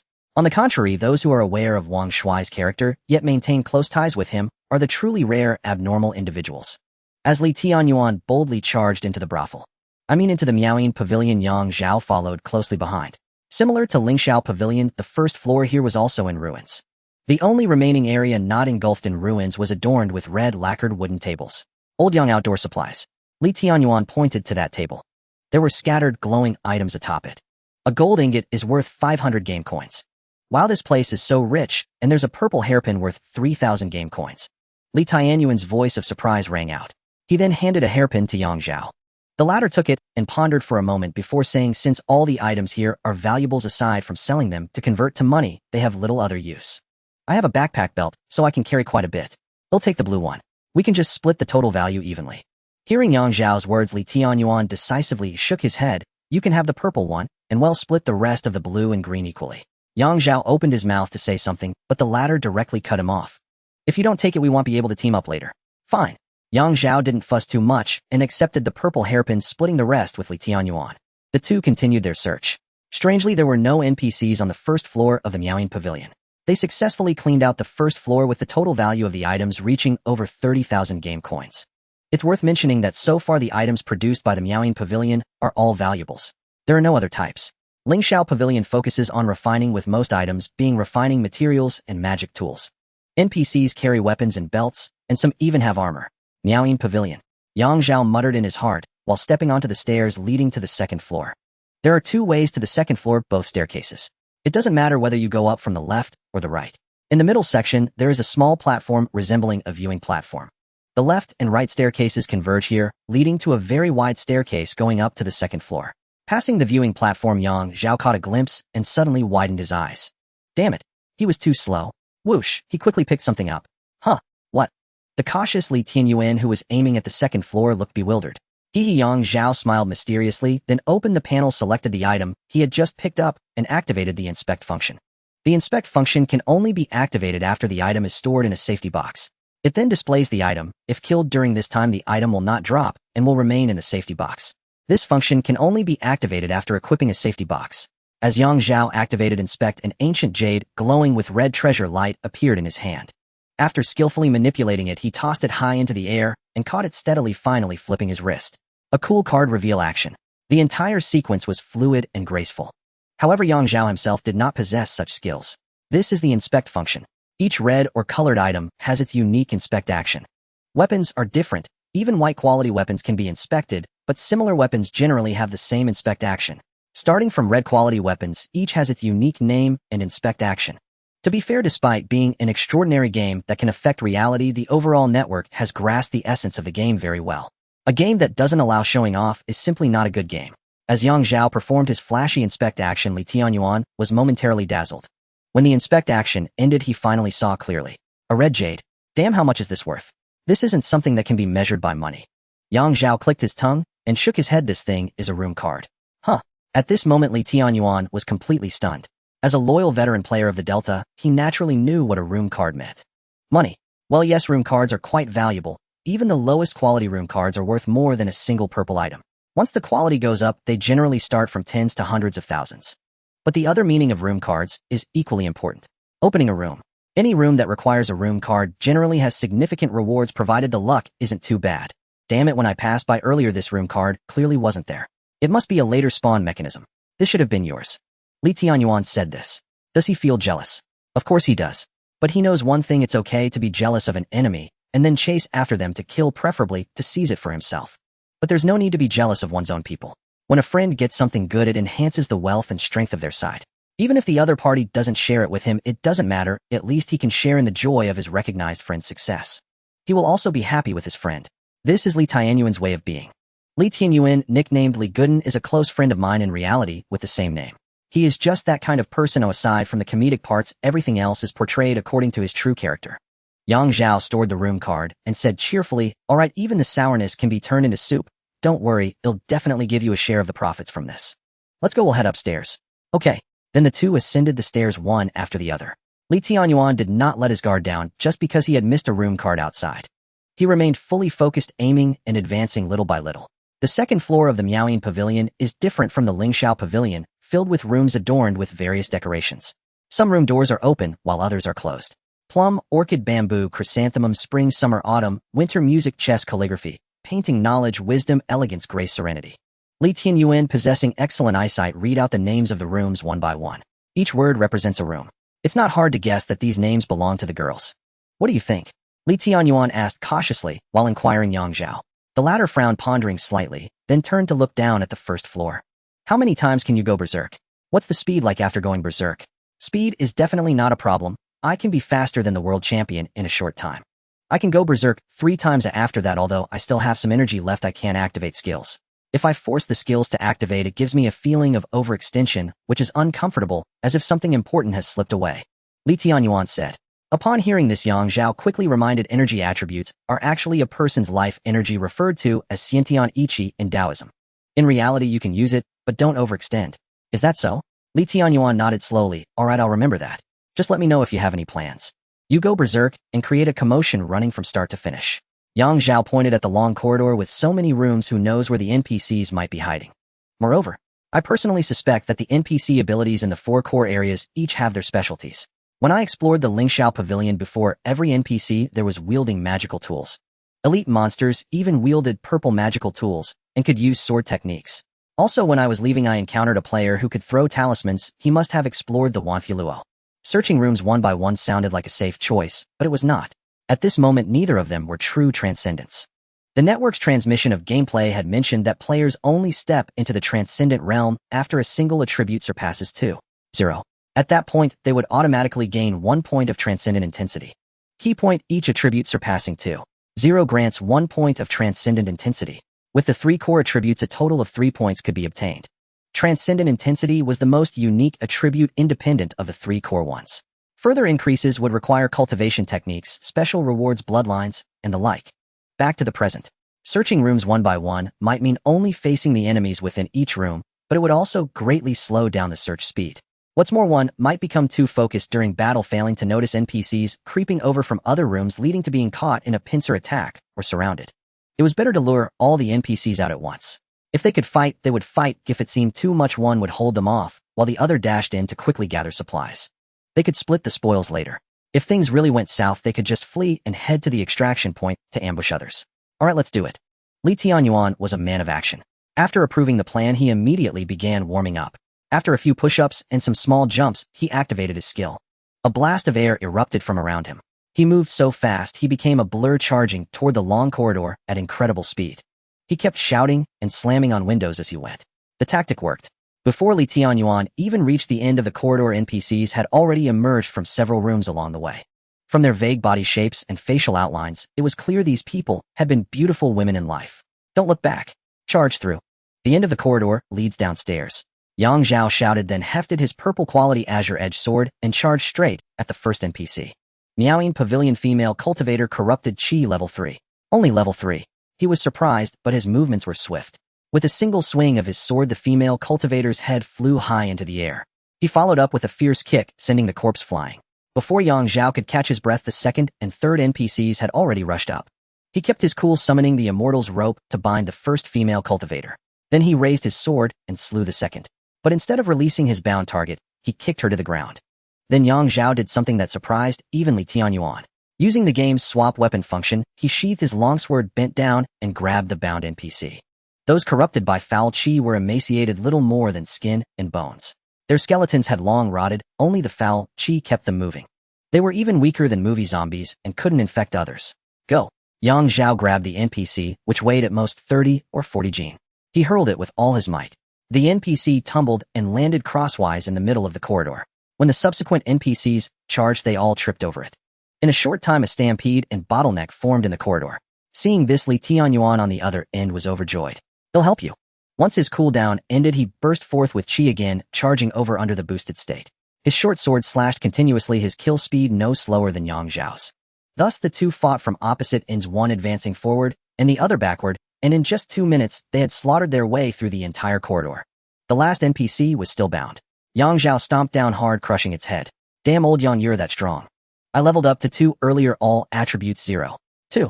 Yang Zhao explained the attribute points from leveling seem small, but it's actually terrifying when you think about it. Attribute point gain rule: after 2.0, each 1 point is equivalent to the total of the previous 2.0 and 2.0 represents the peak of human potential. Note this human peak does not include those with extraordinary talent. Currently Yang Zhao's physique was at 1.40, only 0.6 away from the human peak. His personal physique advantage leaned more toward instantaneous muscle burst and straight-line acceleration. In these areas, his agility in close quarters was slightly weaker. His hand-eye coordination was at an above-average level for a normal person. Still, it was far better than those corrupted by foul chi. Leveling only adds 0.1 to all attributes. Mentioning this gets me down. I thought we'd get a whole free attribute point. The network is stingy about this. Li Tianyuan said with some regret. That's not how the math works. It's actually quite generous. Of course. It's generous for you, and just as generous for other players. Come on, I'll explain while we search for supplies. The two then began looting, as Yang Zhao explained. I bet you, and most players think that after reaching 2.0, every 0.1 attribute increase is like adding the previous 0.2. But that's wrong. Before 2.0, players are just pushing themselves to the human peak. Some have stronger muscle burst, so they stop improving in that area early. Within 2.0, subsequent improvements are about making up for neural reflexes, cell activity, and such. Starting from 2.0, each 0.1 increase in an attribute might be equivalent to 0.4 or even 0.5 compared to your previous self. At this point, players are truly improving across the board. Think of it this way before 2.0 players are filling in their inherent deficiencies. These conclusions came from a private file from his mother, though who deduced them was unknown. But it heavily mentioned that one Chinese player started with a physical attribute of 1.9. In ancient times, that would have made him a top-tier general. Before entering the instance, his detailed data was already recorded. After quickly clearing an amusement park instance, he successfully leveled up to 2, gaining a 0.2 to all attributes. Subsequent tests led to the above speculation. Of course, these speculations were still immature. There might be gaps, but the general idea wouldn't be wrong. After all, data doesn't lie. As they chatted, the two had already searched the entire second floor. Another bountiful harvest of supplies. During this time, they also found a special container in the room labeled lawn. It was a locked treasure chest. Earlier, while opening boxes, Li Tianyuan had found the corresponding key. The game indicated it was a one-time key that couldn't be taken out of the instance. He didn't hoard it, but shared it. However, Yang Zhao refused, returning his earlier words, "If you insist on this, we won't be able to duo anymore." Rather than a special container, Yang Zhao valued gaining a trustworthy permanent teammate. They could each run solo normally, but team up for tough instances. Moreover, with the network's search and destroy game, descending globally, chaos was inevitable. Then a reliable teammate would be crucial. Its significance extended beyond the instance into reality as well. In the end, Li Tianyuan opened that small treasure chest. Yang Zhao analyzed from the side. This kind of small chest, when mapped to the ancient world, is essentially a courtesan's private savings. You know the story of Du Shenyang angrily sinking the treasure chest, right? That's exactly what this is about. Li Tianyuan nodded. So this chest is exclusive to Miss Lan's room. When we enter the Miaoying Pavilion again, should we head straight to Miss Lan's room? Well, Yang Zhao mused. In theory, yes, but based on my years of gaming experience, it's likely random. Each round of the game randomly spawns a chest in one girl's room. Anyway, whoever you find the key on corresponds to whose room it is. The two noted down this hypothesis. They would figure it out after a few more visits. After looting the second floor, aside from the contents of that special chest, the rest of the supplies were split evenly. It was still only monetary items, which significantly boosted both their in-game currency balances. Since Yang Zhao hadn't revealed his own safe box, Li Tianyuan didn't mention storing valuables in a safe box either. They just kept everything in their backpacks. Old Yang, you've extracted once before, so you have experience. Keep an eye on the time. We're loaded now, I don't want to get lost. Li Tianyuan reminded him. The Mingzhu instance was much larger than any known map. For an ordinary person, traversing the two farthest corners of the entire map would take an estimated 2.5 hours or more. At the same time, this was exactly what puzzled Yang Zhao. Did the Mingzhu ruins instance only have one extraction point? He had wondered about this before. Being in the Miaoying Pavilion puts us closest to the extraction point. At our pace, with no surprises, it should take about 40 minutes to get there. We have plenty of time, no rush. Come on, let's hit the third floor. With that, Yang Zhao produced a keycard. He had looted it from the player who was blocking the extraction point. That player was probably using a rat-style strategy, entering two core areas, but avoiding fights, just grabbing some open-air loot before running. In the end, his greed got the better of him. He chose to ambush at the extraction point, and ultimately fell to Yang Zhao. Seeing another keycard in Yang Zhao's hand, Li Tianyuan was astonished. The game just launched, and you've already got 2 keycards. Your luck is insane. That's not quite right. Yang Zhao walked to the third floor entrance and pressed the keycard into the slot.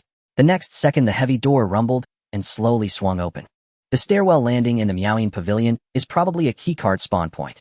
Just like the keycard rooms on the second floor of the Visitor Center and the first floor of the Administration Building in Delta Force. And since the game just launched, high open-air loot spawns are normal. Containers had personal drop rates, while open-air loot had map drop rates. This same rule applied to the comprehensive network search and extract game. Since the game had just launched, high open-air loot rates were normal. At the same time, Yang Zhao's personal drop rate wasn't overly exaggerated. Sure, he had found a piece of golden essence and a binding immortal rope item. But ask yourself which newbie account hasn't gotten a taste of the good stuff. That binding immortal rope was purely due to the container itself. In cultivation-type instances, containers like weapon racks would always spawn magical artifacts and items. Yang Zhao's personal drop rate was probably around the level of a minor Tang figure, still far from a Tang king. As they spoke, the two successfully reached the third floor. This time, the moment they passed through the gate, an NPC launched an attack. Accompanied by a crisp, tinkling laugh, the scene before their eyes blurred. The next second, the cacophony of a bustling crowd and the cloying scent of perfume washed over them. Even their skin felt the warmth, even a slight stuffiness of the environment. The true splendor of the Miaoying Pavilion unfolded before their eyes. On the farthest stage, a group of beautiful maidens directed by the madam swayed their bodies. One moment they displayed their slender waists, the next their curvaceous hips, and then their delicate fair necks. Below the stage, men flushed and excited shouted at the top of their lungs. They occasionally threw items of wealth into treasure chests. Attendants stationed at each table continuously called out the amounts. It looked like an auction fueled by primal desire. Greetings, young masters. The madam approached gracefully, covering the lower half of her face with a painted fan, revealing only a pair of peach blossom eyes. Judging by her eyes alone, she appeared no older than 30. But considering the Miaoying Pavilion was backed by a cultivation sect, her age was debatable. Old Yang. Li Tianyuan grew tense, gripping his short sword tightly, his voice strained. Don't panic, let me test the waters. With that, Yang Zhao discreetly activated the star-shattering finger aimed at the approaching madam. A streak of starry energy burst forth. At the same time, the scene before them began to warp. Sensing this, Yang Zhao immediately shouted, "Release your energy burst." He didn't need to say it. Li Tianyuan, also noticing the distortion, had already charged forward and unleashed his energy burst. Crack, crack, crack, crack, crack, crack. Under the influence of the violent energy fluctuations, the lively scene shattered silently. Regaining his senses, Yang Zhao was horrified to find himself surrounded by 7 or 8 NPCs. Li Tianyuan's situation was worse. 2 NPCs with bluish-black skin had already embraced him. They tilted their heads back slightly, sucking wisps of energy from his mouth and nose. Holy shit! Yin-yang theft! And without even selling the body. Li Tianyuan yelped instinctively, trying to burst his energy, but found himself weak and his energy drained. If they kept draining him, he would likely run out of energy. At that point in this instance, his attributes would be permanently lowered. But he would be fine once back in reality. In the instance, even death had no lasting effect, so draining one's core wouldn't either. But if it happened in reality, it would be a different story. Don't panic. Yang Zhao yelled, quickly switching to his purple azure-edged sword. Having been through several battles, he had considerable experience in beheading enemies with a treasured sword. His long sword danced, and within seconds he had fought his way out of the encirclement. Then he switched items again. This time it wasn't the binding immortal rope, but a talisman. He had stripped it from the player, blocking the extraction point. If a talisman was in the backpack, it had to be taken out and activated with energy. At the same time, he had to lock onto the target with his will. It was much more convenient in the item slot. With a thought, it instantly locked onto the enemy and activated.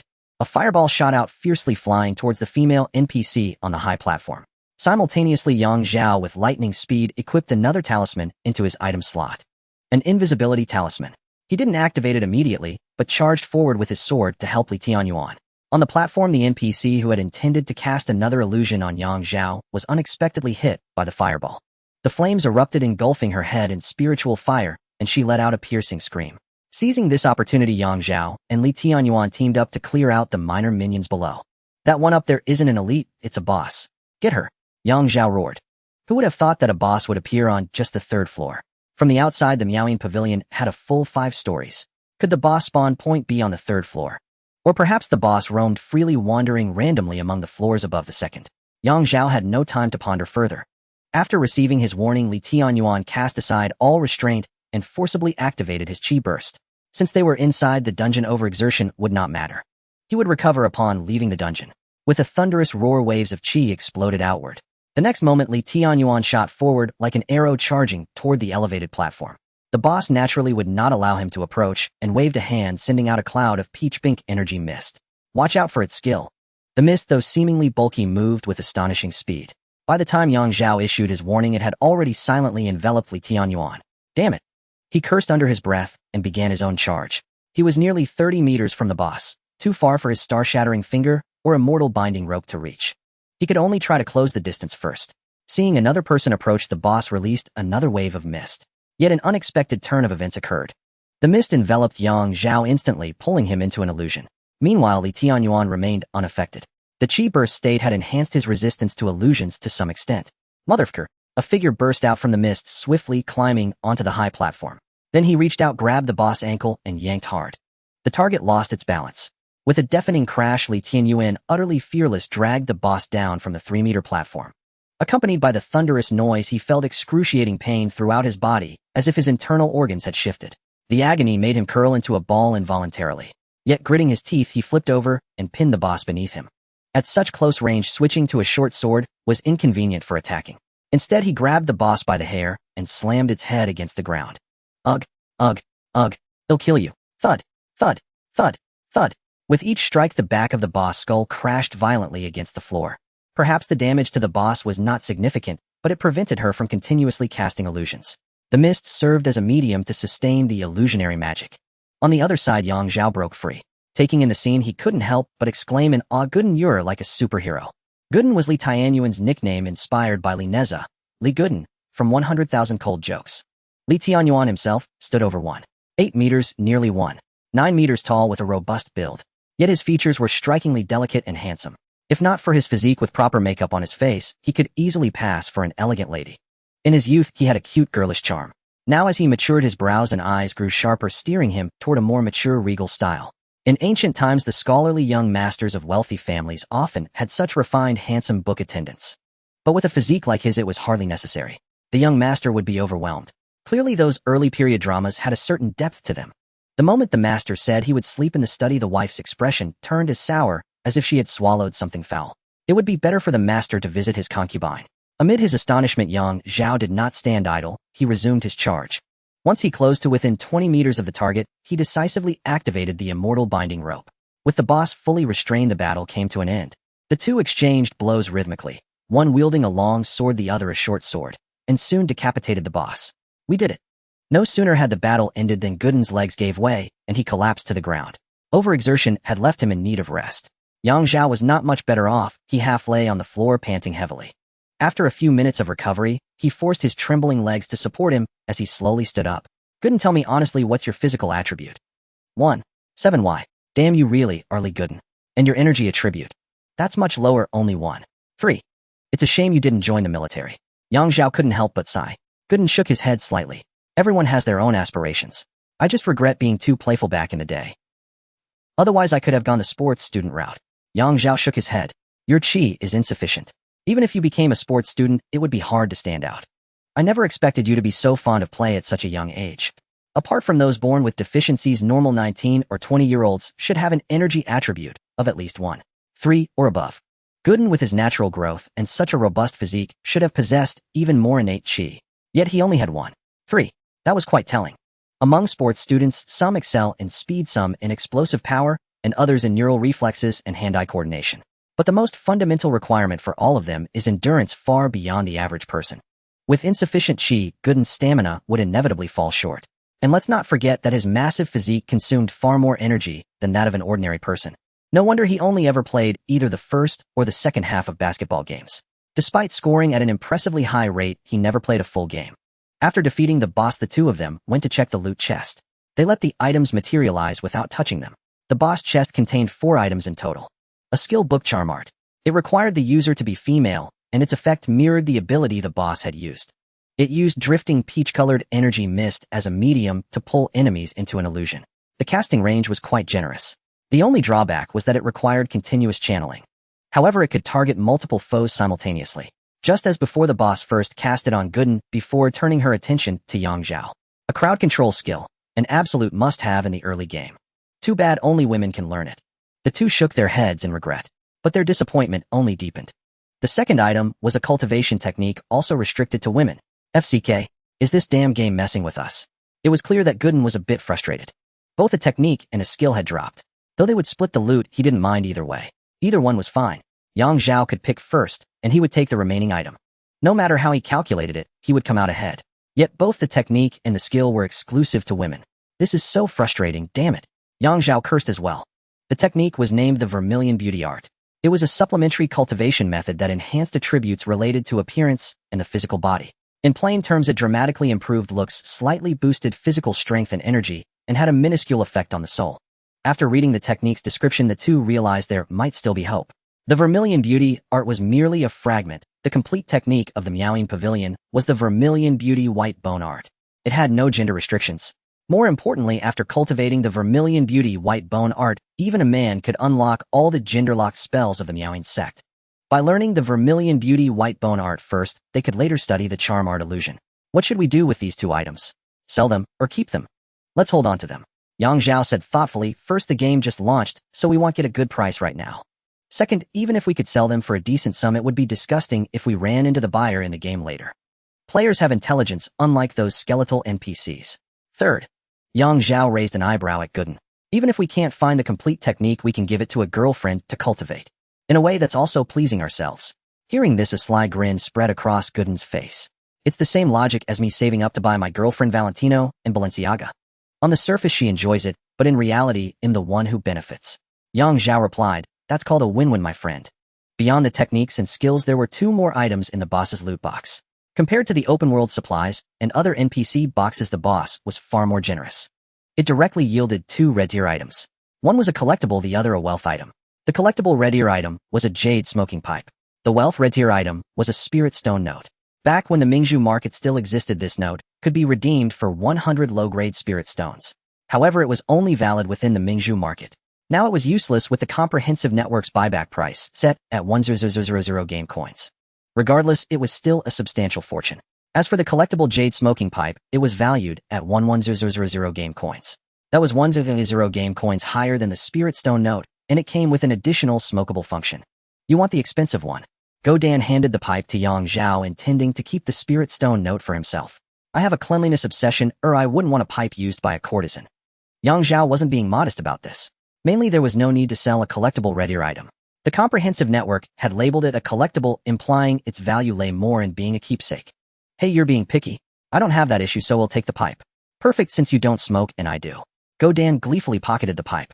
As for the unusable techniques and skills, he simply tossed them to Zhao. They could settle the accounts later when the chance arose. Besides, Zhao was stronger, so it was safer for him to hold on to these items. Next, the two continued their looting. On the third floor, besides the open-world supplies, there were numerous chests. Near every table of patrons, there was a similar chest. In the illusion, patrons would drop valuables into these chests to bid on the beauties. Those who failed in their bids didn't need to worry, their contributions would accumulate for the next round.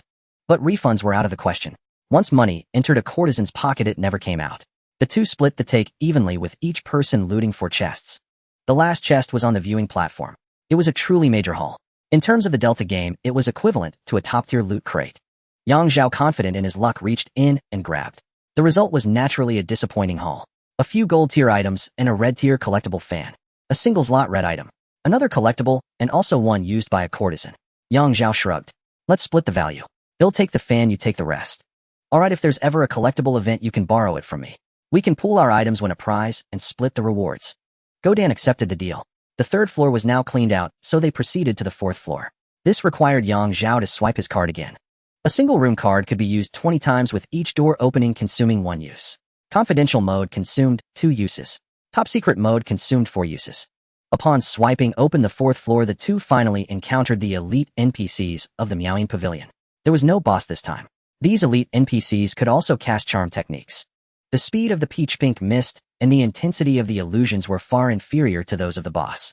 With the help of the immortal binding rope, Zhao easily cleared out all the NPCs. They continued to split the loot boxes evenly, with whoever got a red tier item coming out ahead. However, Go Dan deliberately gave Zhao a larger share of the open world supplies. First, Zhao's combat prowess was indeed stronger, and he contributed more. Second, he had provided the room card. It was only right for him to take more. Strictly speaking, fixed team members usually didn't quibble over room cards. After all, they would be fighting together in the future. Special room cards were an exception, such as the one Zhao held. Having stripped the fourth floor clean, Zhao checked the time and headed for the fifth floor. Hey, old Yang, still going? Time. Go Dan reminded. Zhao waved his hand. There won't be any NPCs on the fifth floor, I'm sure of it. The fifth floor was definitely the boss room. According to the normal procedure, players needed to first pick up the red room card, the boss room card. Then open the door, fight the BOSS, and loot the room after victory. However, the boss would roam within the Meowing Pavilion and could potentially spawn outside. Understanding this mechanic was valuable intelligence. In future solo runs, if a player saw the boss dead outside, they could freely use the red card. The boss room would be empty, filled with loot. Seeing Zhao produce the red room card, Go Dan instantly understood. So it's the boss room. But the boss is already dead. Then I won't go in. He'll stand guard outside and call you if anyone or any NPC approaches. Got it. Zhao waved his hand, then swiped the card. On the fifth floor, the entire level was the boss's personal quarters. It was like a full suite of rooms. There was an antechamber, a reception hall, a study, a bedroom, a kitchen, and maid's quarters. Opening the boss room revealed the entire fifth floor as an open space. Simultaneously, the card swiper was granted a 5-minute priority looting privilege. Within those 5 minutes, even a white-tier item in the room couldn't be taken by teammates or enemies. With many rooms to explore, Zhao looted meticulously. The antechamber yielded nothing special, just 2 small purple-tier wealth items. The reception hall produced a gold-tier collectible tea set. The study yielded a real treasure. A gold-tier item. A half-finished scroll painting. It was a landscape painting featuring an eagle, a hunter with a bow, half of a lurking tiger, and a sword with an arm holding it. It seemed to depict a swordsman, but the rest of the figure hadn't been painted yet. Landscape scroll item. When equipped, it could summon an eagle, a hunter, and a tiger to assist in combat. Additionally, the user could choose one inkwash puppet to share vision with. If a master of inkwash painting completed the swordsman figure, it could additionally summon a swordsman wielding the art of the flying sword. Special note, be sure to find a true master of inkwash painting. If the artist made a mistake, the swordsman portion of the painting would be permanently ruined. Top tier item. The moment Zhao saw the item, his breath hitched. At present, his immortal binding rope had only 30 spiritual energy power left, and its durability was at 80. A separate explanation is needed for spiritual energy and durability. Durability needs no elaboration, it decreases with use and requires repair, with each repair reducing the maximum durability. The specific conversion ratio depended on the repair method. When durability dropped to 1A, the item was beyond repair. Currently, the repair function provided by the comprehensive network was terribly inefficient, with a durability conversion ratio as high as 5:1. A piece of armor with 100 durability after being fully depleted and repaired would have its maximum cap plummet to 80. Spiritual energy power storage was different, it could be fully replenished when depleted. This was the energy required to activate the item itself. However, when facing exceptionally powerful enemies, spiritual energy would deplete faster. In essence, spiritual energy was like the bullets for a firearm. Magical artifacts, weapons, and some items possessed both durability and spiritual energy. Any equipment with inherent skills would always have an spiritual energy bar. The landscape scroll Zhao had just obtained only had spiritual energy, not durability. This was because the item itself didn't come into direct contact with enemies. Similarly, the immortal binding rope, which needed to touch enemies, had a durability stat. Unlike conventional game genres in search, attack, and retreat games, aside from red collectibles, gold tier, and above weapons, items, and consumables of various qualities, there is little need to pay excessive attention to other things. The returns were decent, but they were merely transient gains. Possess, liquidate, spend, and repeat. What truly accompanies a player throughout their journey are talents, bloodlines, cultivation techniques, skills, and attribute points. Although attribute points ranked first, the others were equally important without any particular order. Zhao removed the invisibility talisman from his item slot and equipped the landscape painting. He then continued to ransack the room. Inside several boxes in the boss chamber, he unearthed some elixirs. Tiger Yang Pill, purple elixir, consumable. Upon consumption, it temporarily enhances explosive power, endurance, Yang energy, lumbar strength, and continuously restores physical stamina. A full 4 Tiger Yang pills. Their effects need no elaboration, they work wonders wherever applied. When used in combat, they not only increase stamina, but also boost explosive power. Similarly, when used in combat, they enhance both explosive power and stamina. With 4 Tiger Yang pills in hand, Zhao chuckled upon seeing the comprehensive network's buyback price of merely 3K each. He dismissed it as a joke. Used wisely, these pills could be worth tens of thousands, if not more. Even as consumables, they were invaluable. Purple grade Tiger Yang pills. And a full 4 of them. This number triggered Zhao's mechanism. To be precise, whenever the quantity of similar same quality in-game items reached 3, it easily activated his mechanism. Though this carries a slight risk, I simply can't resist. If the Tiger Yang pills are gone, I can always find more later. I still have the room card anyway. Forget it, I'll give it a try. Without further hesitation, he mentally selected 3 Tiger Yang pills and activated his talent.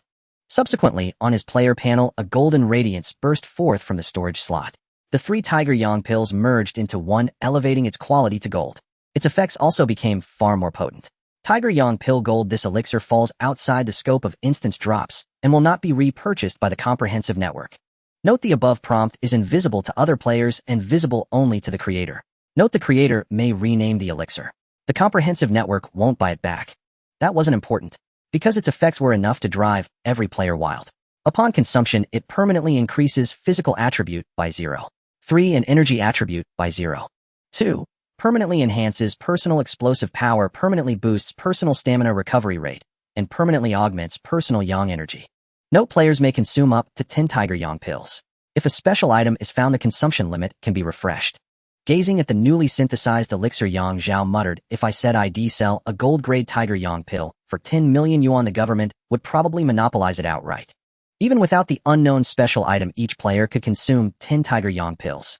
The resulting effects would be physical attribute 3, energy attribute 2, along with explosive power, stamina recovery, and Yang energy of unknown, but undeniably formidable strength. It was absolutely incredible.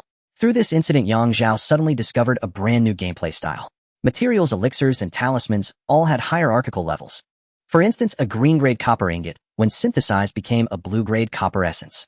Copper essence was also a material already present in the comprehensive network. This could be understood as a natural synthesis template. Its advantage lay in stability, with market prices immediately apparent. The other type was akin to the Tiger Yang pill, a gamble to independently develop a new synthesis template. If successful, it opened up a new path for self-improvement and secured a completely monopolized channel. If it failed, the loss was merely 3 elixirs or materials which hardly mattered. Awesome. Yang Zhao tossed the Tiger Yang pill into his mouth on the spot. It was crunchy but had a fishy taste. To clarify, the fishiness stemmed from the elixir's raw ingredients. As the pill entered his stomach, a sudden surge of fury erupted. Tell my wife I'm no coward.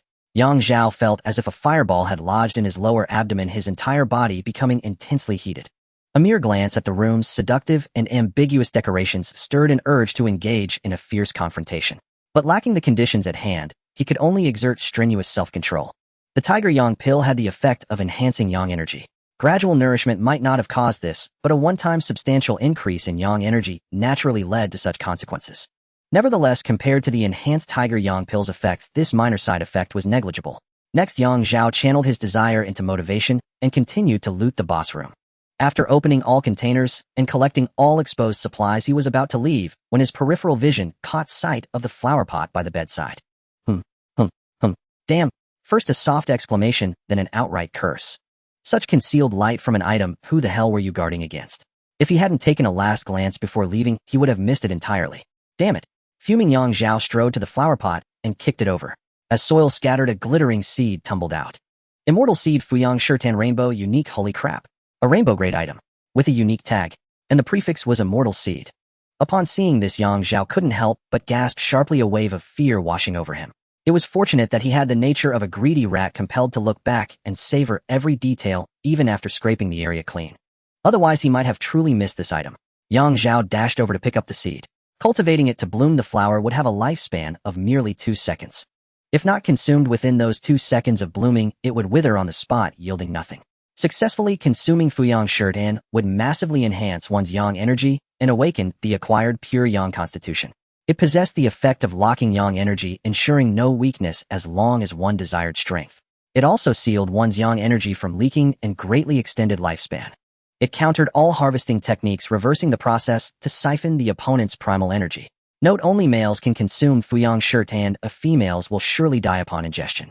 Evaluation: this is the natural nemesis of harvesting techniques and the lifelong adversary of the Meowing Pavilion. The head of Meowing Pavilion had kept the seed for years, unwilling to destroy it or sell it, merely preserving it protectively. Reading the seed's description, Yang Zhao's expression turned exceedingly complex. No man could refuse it, let alone a cultivator.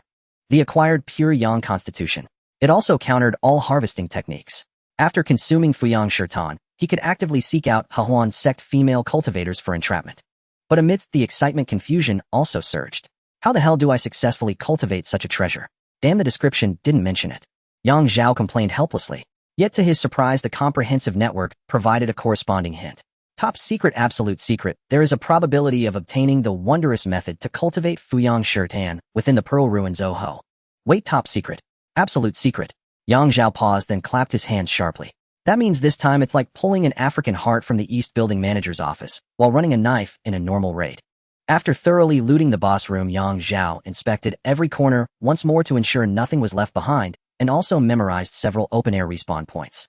He then began organizing his backpack. The Fuyang Shirtan seeds, needless to say, were placed into the safe box where they wouldn't drop upon death.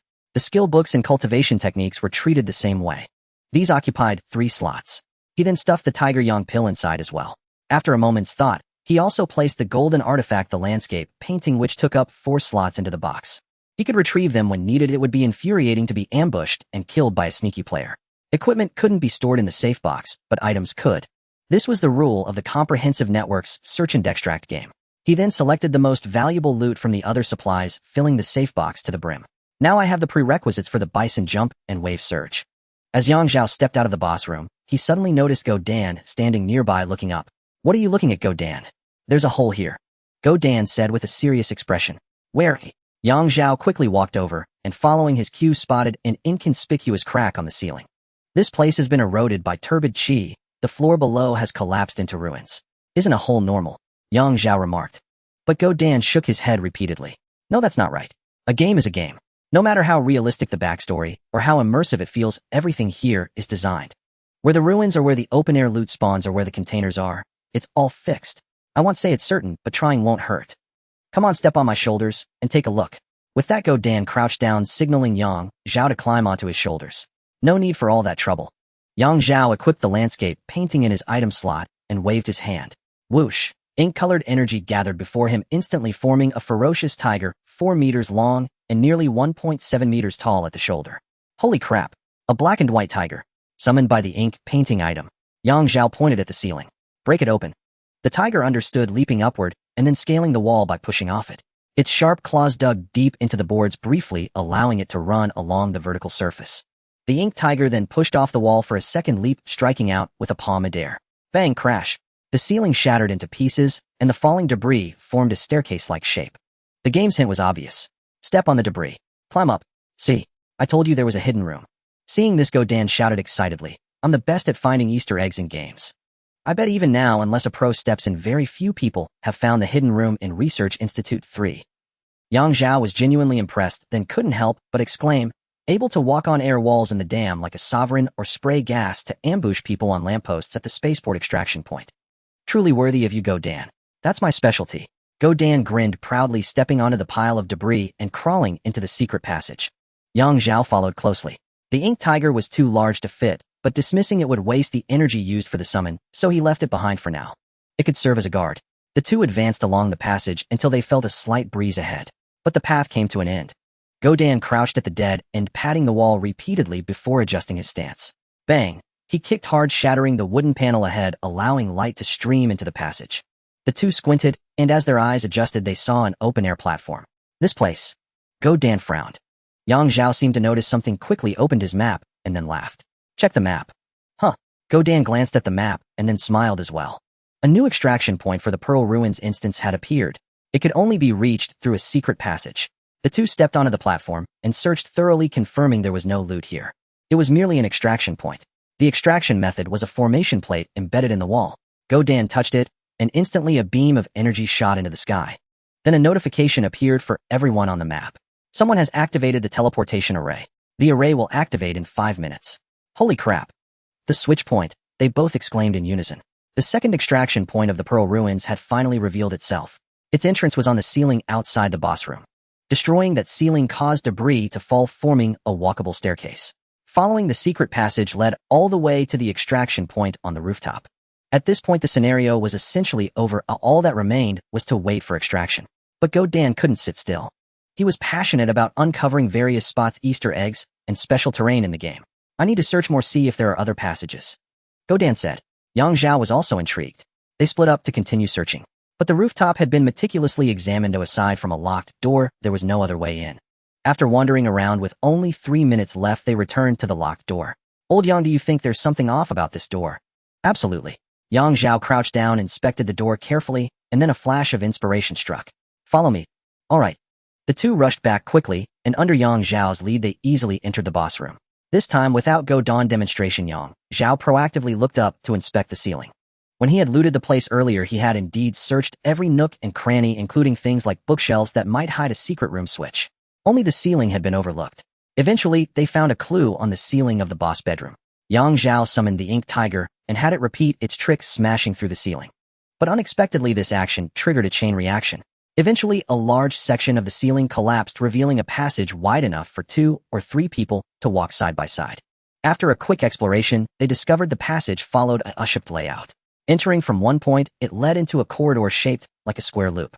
The door at the end was locked from the rooftop side, but from inside, approaching the rooftop, one only needed to activate a mechanism near the inner door to open it. In fact, this extraction point had many more details to uncover. For instance, adjacent to the Miaoyin Pavilion were the Alchemy Room and the Lingxiao Pavilion. From the rooftops of these two buildings, or perhaps from a window on the 5th floor, a parabolic ranged attack could theoretically reach the extraction point. In the ruins connecting the core area, if one had the right skills or items, it should also be possible to attack the rooftop. Blow up the extraction point. Another method was to have the ink tiger carry someone across. The tiger's jumping ability was already formidable, but as a supernatural creation, its stats were even more absurd. But there was no time to explore these options now. There was still ample time to either restart the switch or take the regular extraction route. The main issue was that both of them were carrying too many valuable items. They needed to extract first and secure the loot. Upon returning to reality, the two of them opened their phones and found themselves bombarded by messages and communications from various channels. There were class groups, hometown community groups, residential community groups, and official messages sent via telecommunication companies. including incessant calls and texts from family members. It seemed the authorities had made a move. Let's check the phones first, we'll deal with the rest later. Yang Zhao executed a grab the railing and flip over effortlessly, climbing onto the bed and sitting cross-legged while scrolling through his phone. Dan, on the other hand, went to the small balcony, opened the window, and smoked while checking his phone. He had a habit of enjoying pipe tobacco, and that jade tobacco pipe came in handy. Yang Zhao opened his phone and focused on his family's messages. His mother sent a message telling him to go to his grandfather's house as quickly as possible upon seeing it. If no one had contacted him by the time he arrived, he should stay there until someone came to deliver something. Of course, it was best not to leave afterward and just stay at his grandfather's place. Yang Zhao called his mother back, but no one answered. He had no choice but to leave a message. Then came his father's side. The message was sent a bit later than his mother's, but it also involved his grandfather. Yang Zhao called his father back, and fortunately, he wasn't in a dungeon instance. As soon as the call connected, old Yang said impatiently, "Listen to me, first call your grandfather immediately. Something happened. Just do as I say. Your grandfather got a pretty good item in the initial draw." This old man who knew had learned to post online. After his father's explanation, Yang Zhao understood. His grandfather had drawn a skill that looked impressive but couldn't grasp its true value, so he posted online to ask about it. Mainly because Zhang Yun's phone was constantly unreachable and his grandson's phone was also unanswered. Plus, the old man hadn't realized the world had gone mad due to the arrival of the OmniNet. He didn't expect people to go crazy so quickly. As a result, his IP was traced, and later he was doxxed and exposed online. Now more than one group had come to his door offering cash to buy the skill. By then the old man also realized the item was no ordinary thing. He refused to let it go, insisting it was for his grandson. For this item, some even tried to claim the old man as their godfather, promising to support him in his old age. But there were also those who issued verbal threats. It was likely that even greater chaos would ensue in time. Understanding the situation, Yang Zhao dared not delay and immediately called his grandfather back. The grandfather and grandson had a brief conversation. His grandfather repeatedly assured him, "This is a treasure for cultivating immortality. I won't give it to anyone, and I am keeping it for you. Your grandmother has also prepared a surprise for you." Yang Zhao pressed for details on what exactly the item was. The answer left him utterly astonished. At the same time, he understood why someone would trace his IP, visit him, and even issue threats. Skill luck adjustment. It had both passive and active states. In its passive state, it enhanced the player's overall recovery speed, including, but not limited to, wounds, stamina, and energy. The boost wasn't particularly large, but it was a permanent passive skill. Activating it required a stationary state, drastically reducing one's presence, enhanced by supernatural intensity, while drawing on the power of the surrounding world to rapidly restore one's condition. When actively using luck adjustment, there was a small chance of an epiphany, entering a state of unity with heaven and earth. Each time this state ended, it permanently increased various attributes, including supernatural intensity. After 5 seconds of channeling, the player would gain a buff that temporarily boosted supernatural intensity, perception, and overall speed for 30 seconds. Note 1. The luck adjustment had no cooldown. Note 2. Luck adjustment was not a cultivation technique, but a skill. Note 3. There was no upper limit to the permanent attribute increase from luck adjustment. Upon learning the effects of this skill, even Yang Zhao, who possessed a unique special talent, felt his breath catch. His grandfather seemed about to explain more, but Yang Zhao could no longer wait. He hung up and was about to dash out of the dormitory. Just then, Dan on the small balcony let out a wail like a ghost or wolf howling. He even danced around excitedly, rushing into the dorm and kicking the bed legs wildly. "What's wrong with you? Going crazy? Ha ha ha ha. I bought it. I bought it. I snagged it. I got both. Damn. Thank goodness for those 2 reds. Thank goodness Fatty retreated just now. Opportunity. A great opportunity. Old Yang, I've got goosebumps all over. Damn it. This is truly an era full of opportunities. Quick, old Yang, find a car. I just thought of a great way to make a fortune. Oh, and tell your dad to prepare cash and gold as much as possible, and hurry. Even if it means taking out a loan, it's worth it. We definitely won't lose out this time. I'm going to take out online loans right now and have my parents transfer me money. Tell them to mortgage the house. Sniping bargains. Opportunities. We were such idiots before, just focusing on running dungeons." Dan had completely lost his composure. Yang Zhao shouted at him several times, but couldn't snap him out of it. This state inevitably reminded one of a phrase: Fan Jin passing the imperial exam. In desperation, Yang Zhao picked up the water cup on the table and splashed cold water in his face. After calming down, he panted heavily. Huff, huff. I almost went crazy. With a tearful voice, but I can't control it. I've turned things around. I can say that as long as I don't mess up, I've definitely turned things around. However, Yang Zhao had no time to listen to his story. The situation with his grandfather was urgent. Every second delayed posed a huge risk. It wasn't just about the skill, but also about the old man's safety. Only when this skill was assigned to someone's profile and the news was made public would this matter be settled. First, Zhao didn't deny his intense desire for the skill, but he was even more worried about his grandfather's safety. Something big happened with my grandfather. I have to go to North Bay District. Something happened. Li Tianyuan looked up sharply. I'll go with you. Let's go. An extra pair of hands would help. The OmniNet had just arrived, and order hadn't completely collapsed yet. At his grandfather's place, those people only dared to make verbal threats and hadn't actually done anything. As long as they moved fast and settled the matter, it would be fine. Go Dan could release a burst of intimidating aura, and he was tall and burly, perfect for backing them up. As for whether he himself would be thrust into the spotlight because of this skill, that was another matter. The incident had already occurred. There was no point dwelling on what-ifs. The two rushed to the school gate like a whirlwind. Along the way, no ride-hailing services accepted their orders. The drivers were probably all in dungeon instances. Taxis were nowhere to be seen. Many cars on the street were parked on the roadside and in the greenbelts. Even the police on campus patrol seemed distracted. Zhao knew this was all due to the arrival of the OmniNet. Li Dan, seeing his urgency, pointed at a nearby greenbelt. A motorcycle. But there's no key. Who needs a damn key? Cover for me. With that, Go Dan stealthily approached the motorcycle. Taking advantage of the police not looking their way, he deftly broke the motorcycle's casing and pulled out the wires. After a bit of fiddling, he successfully started it. I thought this old-school scooter was extinct, but here it is. Damn, you have this skill. At this, Go Dan shrugged. My parents are professional locksmiths, the registered kind. I learned lockpicking from my grandfather since I was a kid. Wait, how did your grandfather come into this? Because it's a family tradition. Didn't expect you to come from a locksmith dynasty. My respects. Hold tight. Virum boom. I haven't gotten on yet. Oh, sorry, I got too excited. On the way to his grandfather's house, Dan shared the reason for his exuberance. While I was smoking earlier, just idly wandering around the trading hall, I suddenly saw someone listing a skill. Then someone else listed another skill, too.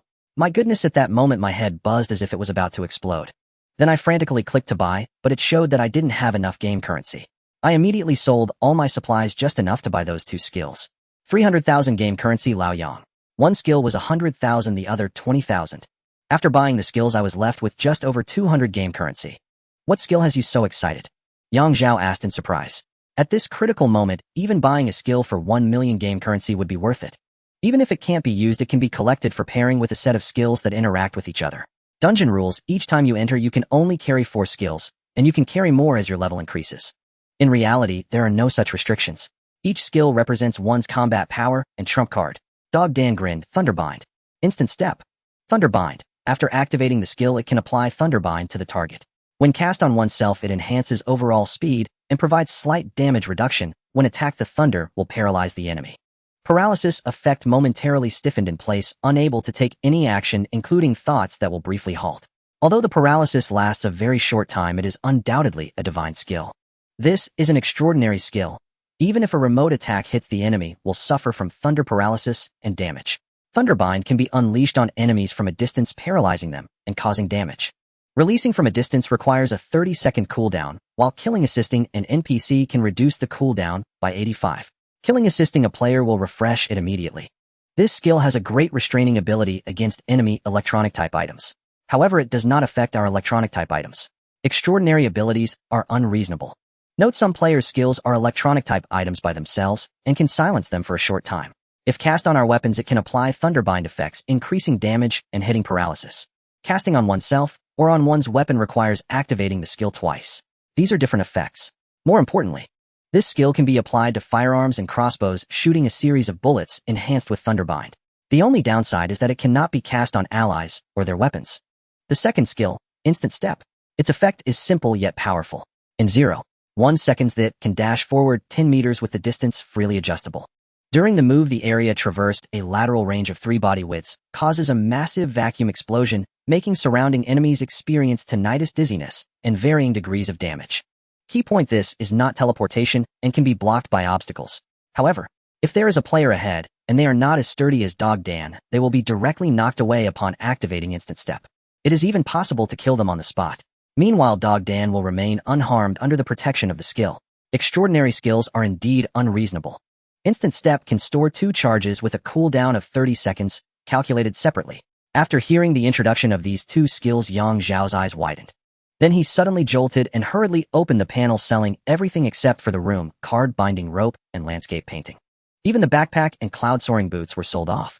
All in, selling premium items on the trading hall, directly selling valuables and materials to the general network. After harvesting over 500,000 general network currency, he immediately went to the trading hall to stake out. The trading hall has dedicated sections for selling skills, techniques, and bloodlines. Each has its own column. Zhao kept switching and refreshing. Surprisingly, he indeed found something. In the skill section, a player had listed a skill for 50,000 game currency. Skill Sand Toss. It throws a handful of sand at the target, causing a blindness effect. The attack range of the sand is only 5 meters. The damage is mediocre, primarily focusing on control. Just as Zhao was about to purchase, Dog Dan shouted excitedly, "Hurry! Refresh the skill section, someone else is selling skills." Oh no, the sand toss is gone. I remember this as a skill of the goblin thrower. Damn, there's more. Aren't you riding a bike? Watch the road. It's fine. There's no one on the street. Quickly refresh the trading section, there are skills. Damn. 2, 3. I don't know what's happening, but the trading hall keeps showing skills. Zhao didn't have time to argue with Dog Dan and quickly refreshed. A flurry of skills appeared. Zhao glanced and was first attracted by a skill. One Finger. It was priced at only 30,000. Without a second thought, he bought it instantly without even checking the skill effect.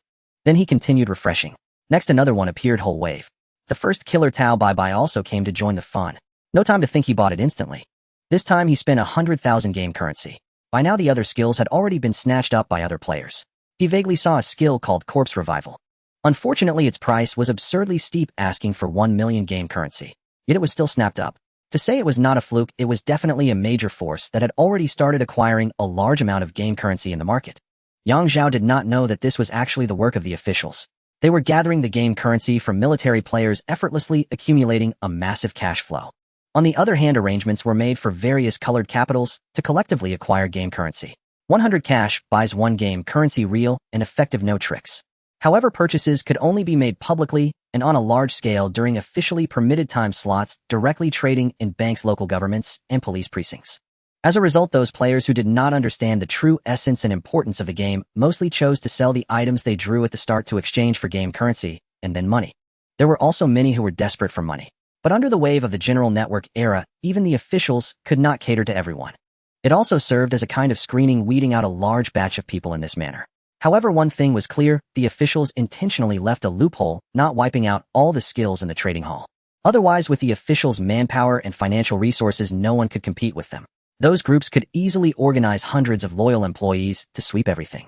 Moreover, game currency still needs to be acquired from the public. The officials directly gathered military forces with tens of thousands, or even hundreds of thousands, sweeping everything. Skills were deliberately left with loopholes. There was no mercy when it came to techniques and bloodlines. One would be cleaned out immediately. Unbeknownst to Dog Dan and Zhao, they quietly took advantage of a tailwind. The officials are indeed officials, even if just a whiff of celestial energy slips through the little fish and shrimp below can rise to prominence. At this time, Zhao, who had tasted sweetness, still was not disheartened, continuing to refresh the skills. It seemed that after that wave of tide, he hadn't refreshed anything for over half an hour. As the motorcycle entered the alley where his grandfather's house was located, Zhao casually refreshed one last time. 6 meridians.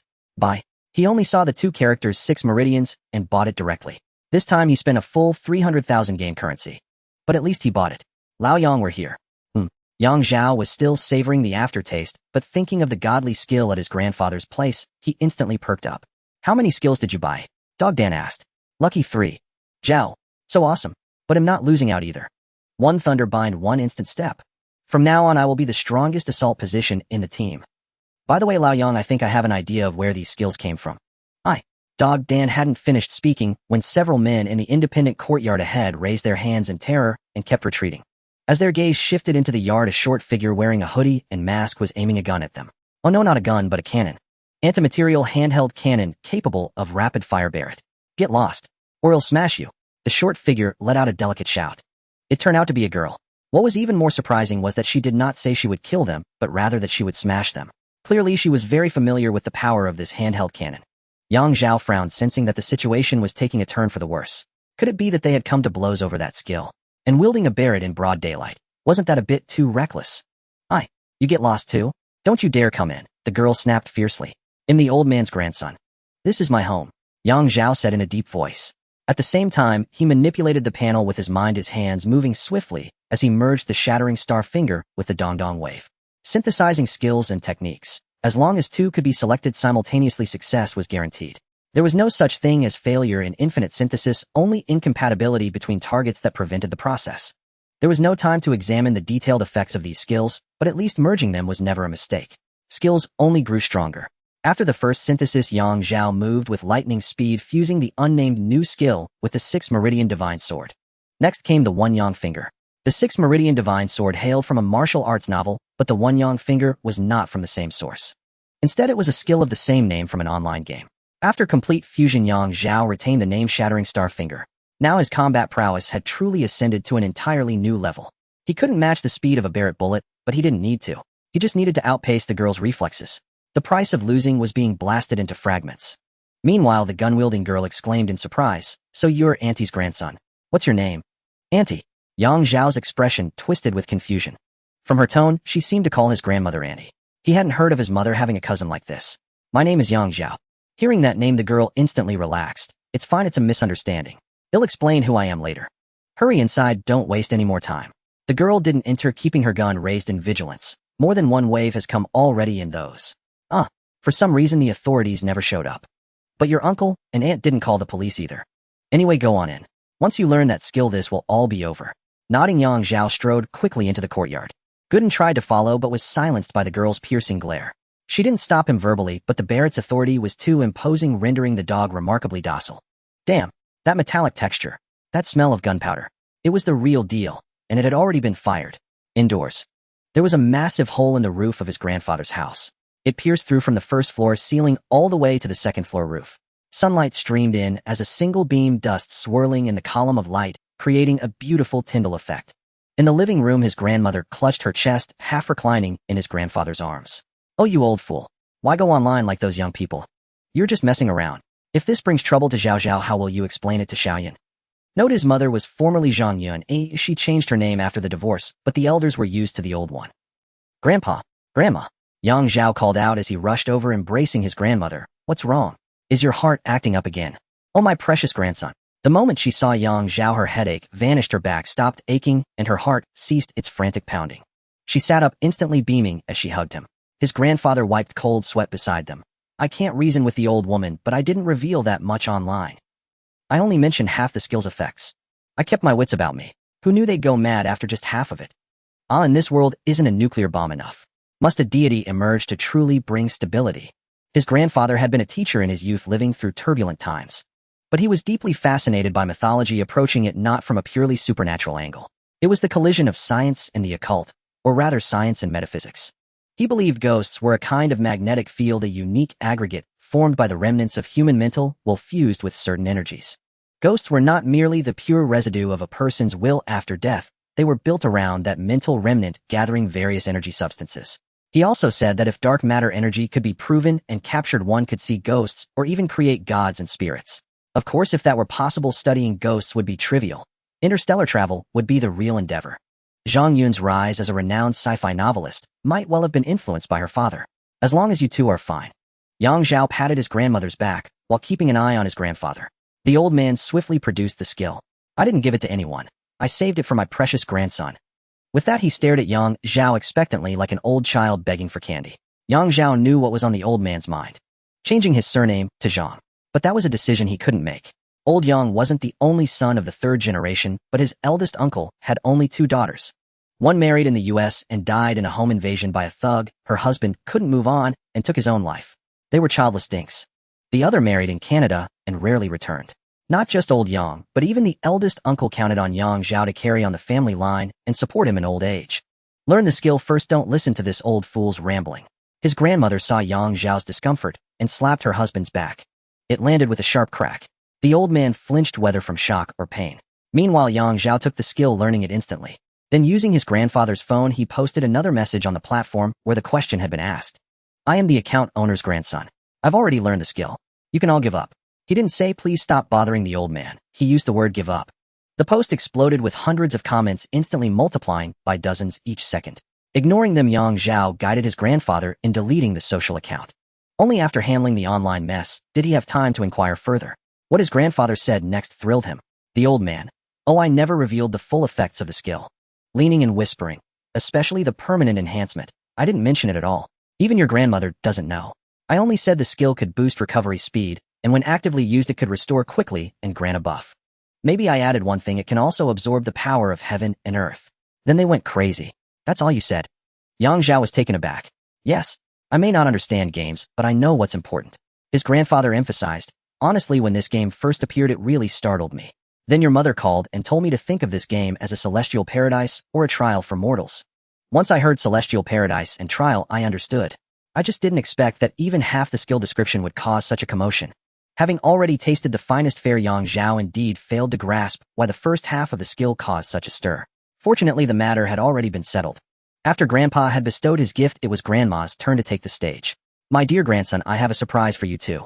Look, the old lady flipped her wrist, revealing yet another skill book. But it didn't end there. Another skill book followed, and then a cultivation manual. Watching this, Yang Zhao was stunned. Grandma, do you have a money tree? Or a treasure bowl? Neither. Grandma laughed mysteriously. These were gifts from my old sisters. Old sisters? Gifts? Yang Zhao was somewhat puzzled.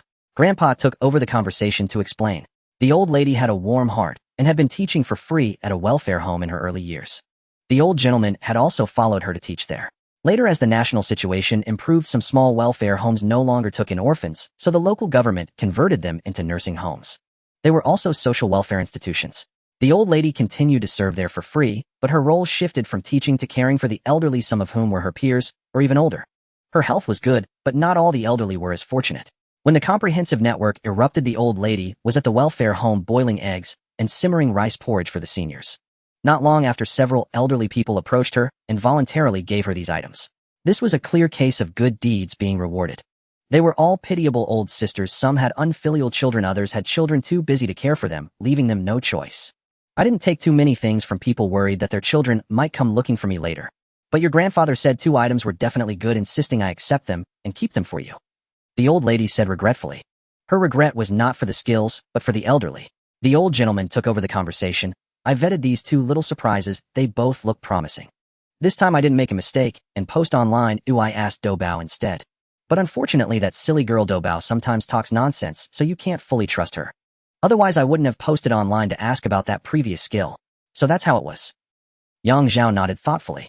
He took the little surprises and examined them one by one. First was the skill his grandmother had drawn at the start. Skill paper cut into soldiers.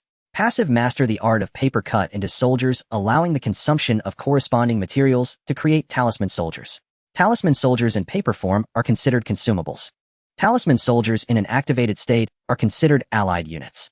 When a talisman soldier spots an enemy, it will issue a warning and the player can perceive the enemy's location for 5 seconds. If the talisman soldier keeps staring at the enemy's exposed vision status will be continuously refreshed. Active release: consume energy to summon a talisman soldier. The soldier disappears upon death or after 3 minutes. Skill cooldown: 3 minutes. Note the cooldown countdown begins only after the last talisman soldier disappears. Note talisman soldiers summoned by consumables do not affect the active effect and are calculated separately. How this paper cut into soldiers is very strong. Yang Zhao's tone was filled with surprise. The strength of paper cut into soldiers lay in the talisman soldiers. The active effect alone was decent, but its power was limited. Combined with that passive, it became formidable. Players could only equip 4 skills in a dungeon, but there was no such restriction in reality. A player could prepare a large batch of talisman paper in advance and summon continuously in the game. A swarm tactic. Even if the paper on hand was exhausted, they could still activate the active effect to summon talisman soldiers. Setting aside the combat power of the talisman soldiers, the fact that seeing a target exposes their vision for 5 seconds alone was enough. It was a divine tool for alerting, scouting, and detecting traps. The enemy spots the talisman soldier first, but the soldier hasn't detected the enemy yet. To attack or not. If not, the soldier will approach, and being seen equals exposing vision for 5 seconds. Attack. If the talisman soldier dies, the summoner immediately senses it and can determine the enemy's general direction. Then just unleash a barrage of firepower. Without further ado, Yang Zhao directly learned the paper cut into soldier's skill. Then he turned his gaze to another booklet. A cultivation manual. The appearance of cultivation manuals and skills was not much different. But upon seeing it, a player could instantly sense whether it was a skill or a manual. Manual: devouring the mountains and rivers. 9 layers total. The first layer increases energy by 1 point, the second layer by 2 points, and so on. Maxing out all 9 layers added a full 45 points to the energy attribute. What a terrifying amount. After reaching the 9th layer, the player could continue cultivating the manual, which would still continuously increase the energy cap. No end. This manual truly lived up to its name, devouring the mountains and rivers. The first 9 layers could be set as the primary cultivation manual, and it would level up rapidly as the player successfully extracted. After the 9th layer, one could only cultivate it slowly. Yang Zhao judged this manual as a minor gem with just one glance, even though it only increased the energy cap and no other attributes. It was too extreme, and thus it reaped a massive boost to the energy cap along with endless subsequent growth potential. To others, such a manual might seem too bland. Increasing the energy cap was certainly good, but who wouldn't prefer a manual with its own skills? For instance, the 18 Dragons Subduing Palms, a single manual that boosts attributes and comes with a full 18 skills. And it only occupies one skill slot. Note Devouring the Mountains and Rivers does not occupy a skill slot because it has no attached skills, only attribute enhancement. Yang Zhao saw it differently. He had the special talent of infinite synthesis, allowing him to infinitely combine skills, stacking effects to make them more perfect. Occupying a skill slot cost him more than just one skill.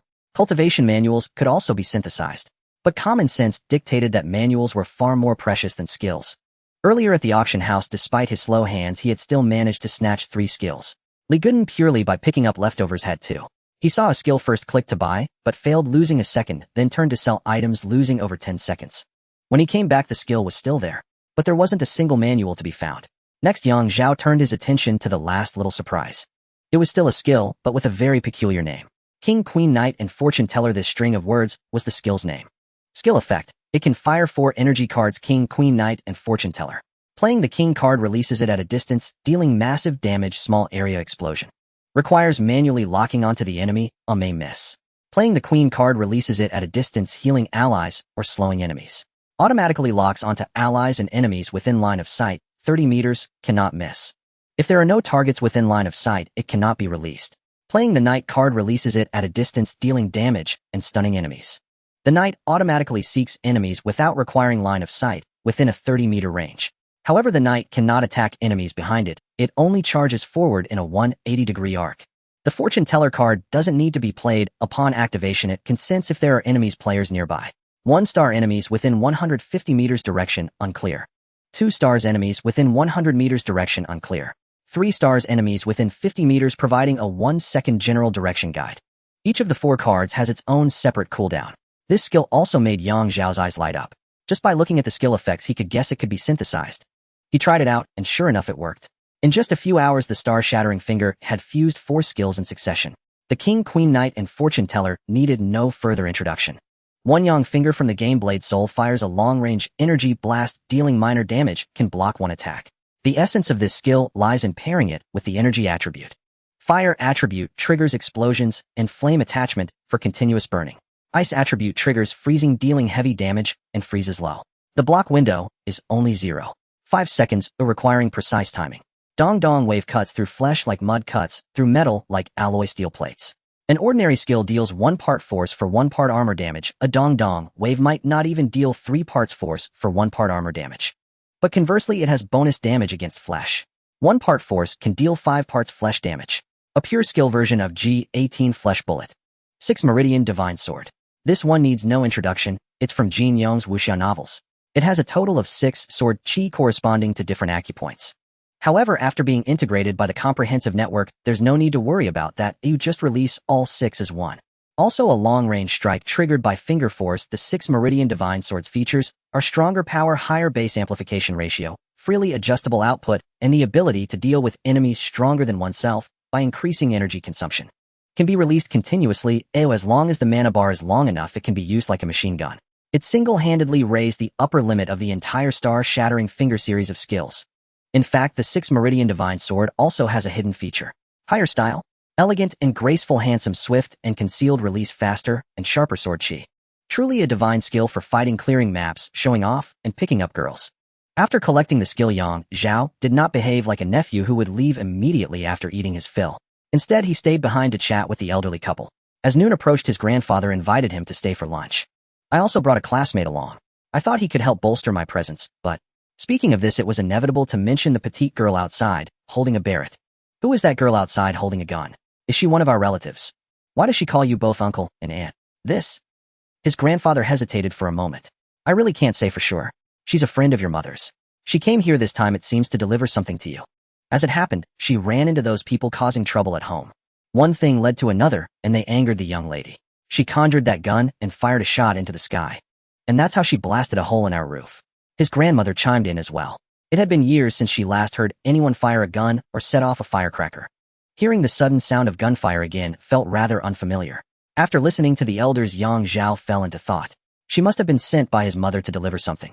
The nature of the item was obvious. Here Zhao also managed to piece together a timeline. When his mother left the message, his grandfather had not yet become an internet celebrity. After leaving the message, his mother must have gone to clear a dungeon. Then his father learned about the situation through online and real-world connections and immediately left a message. In the meantime, entrusted by his mother, an agreement made earlier, the young girl came here to deliver the items. By sheer coincidence, she ended up helping his grandfather out of a tight spot.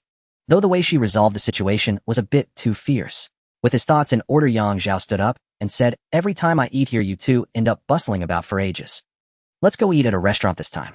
His grandfather didn't mind and got up to fetch his coat. His grandmother, however, grumbled a little. There was food at home. It wasn't much trouble to cook. Why waste the money? Stepping out the door, Zhao immediately spotted Godan looking somewhat dejected. "What's wrong?" Opportunities slip away in an instant, old Yang.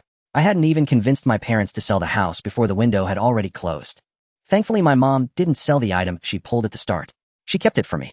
My dad didn't sell the cultivation technique he pulled either. He kept it for me too, Godan said with a wistful expression. A windfall that ordinary people can see is never truly their fortune. Picking up a few scraps to improve one's life is already good enough. Trying to leap across social classes with it is nothing but wishful thinking. Godan's original plan was to go to remote rural areas and buy skills items and even techniques from the locals. But in the blink of an eye, he saw news online. It wasn't that people had just started buying, the wave of acquisitions had already ended. For some unknown reason, major capital groups and corporations suddenly announced an unlimited purchase at a rate of 100 renminbi to 1 game coin. Unlimited, but time-limited. Most ordinary people didn't even have the ability to clear dungeons, so naturally, they had no game coins to improve their lives. What to do? Sell the items they pulled at the start. So this is the opportunity you were talking about. Hearing Godan's frustration, Zhao smiled and patted his shoulder to comfort him. This is something we were never meant to get involved in. Opportunities aren't reserved for those who are prepared, but for those with capital. Look, we made a clean retreat earlier and got some capital. That's how we managed to pick up a few bargains. If we hadn't made that retreat, even if a skill was handed to you on a silver platter, you wouldn't have been able to afford it. Besides, those capital groups and corporations deliberately set the prices so high. What could ordinary people do even if they sold their cars and houses? A skill book worth 1,000 game coins was already dirt cheap. This was the search fight extract game. Spending money was like water. Yet skills were permanently fixed on the panel. But 1,000 game coins still converted to 10 million renminbi. Even those who could liquidate 50 million in cash only had the qualification to join the fray. But the result was likely just participation. This wave of plans was definitely orchestrated by the authorities, each step interlocking. The most ruthless part was the major capital and corporations offering the astronomical 100-to-1 rate. From a cash perspective, it prevented too many people from casually joining in and avoided triggering even greater chaos. Zhao, I finally understand. Whether it's the Dong wave or the 6 Meridians Divine Sword, they're all excellent skills. Yet those players still sold them. So this is the root cause. The 6 Meridians Divine Sword is priced at 3,000 game coins, which converts to 30 million in cash. For many people, that's enough. Any higher, and they'd be afraid they couldn't sell it, delaying their chance to cash out. China wasn't just filled with young people who could see the true value of skills. There were also many middle-aged and elderly people, and many who couldn't see through the situation. At the current market price, 3 to 5 million, or even 10 million was enough for someone to buy a small house and live a comfortable life. They wouldn't have to worry about future livelihood either. Extracting materials from a few dungeon runs and selling them would suffice. Combining entertainment with work, never getting bored, while also achieving transcendence and having their own cozy nest. Wasn't this the life everyone originally wanted? Godan caught Zhao's implication, and after thinking it over, felt relieved. You're right. I've already gotten most of a powerful skill set. My dad kept a cultivation technique for me. My mom kept a purple quality item for me. I've already surpassed many people. What about your grandparents on both sides? They must have pulled something too. Zhao asked. Godan shrugged. I have 2 uncles, 2 aunts, 1 maternal uncle, and 2 maternal aunts. I understand. When it came to family matters, it was hard to explain. Speaking of which, Zhao remembered his own grandfather. His grandmother had passed away early, and the old man lived with his eldest uncle, attended to by a maid. Could he perhaps? Just as he was about to call his grandfather, the young girl stepped forward. Done with your business? Yes, you must have been sent by my mother too. Right, my name is Lei Xianxian. Just call me by my name, no need to call me Annie or anything. The girl said with an air of maturity. Who would call you Andy? You don't sound much older than me, do you? Zhao thought mockingly. Then Lei Xianxian blatantly produced a firearm, a short gun Glock 19. Dropped from the game. I don't have many bullets. Hey race 20 rounds for you, just a toy. A long gun AKM. Also from the game. Hey race 100 rounds for you. The girl's accent slipped out at that moment. 100 rounds. Oh, so many. Thank you. Much appreciated. Yang Zhao quickly took the weapons and stored them in his inventory. But the girl looked at him with confusion. Your mom didn't tell you. Tell me what? Yang Zhao was bewildered. The girl sighed with some exasperation. This isn't free. Huh, you want money. How much would this cost? Can I use a credit card? Credit card my ass. The girl was even more exasperated. What is Sister Zhang busy with? She didn't even tell you this. You'll accompany me into a dungeon as my storage. Help me bring out materials worth 300 game coins, and we'll call it even. It wasn't about spending 300 to buy equipment, but helping her bring out 300 worth of materials. It would be quite easy considering this Annie was clearing maps with a Barrett. You don't have to fight. Just be my storage. Hearing this, Yang Zhao understood immediately. It was because of the safety box. But come to think of it, this girl was wielding a Barrett, and still afraid she couldn't extract. Even professional soldiers, seeing her holding that thing, would think twice before engaging in a fight, wouldn't they?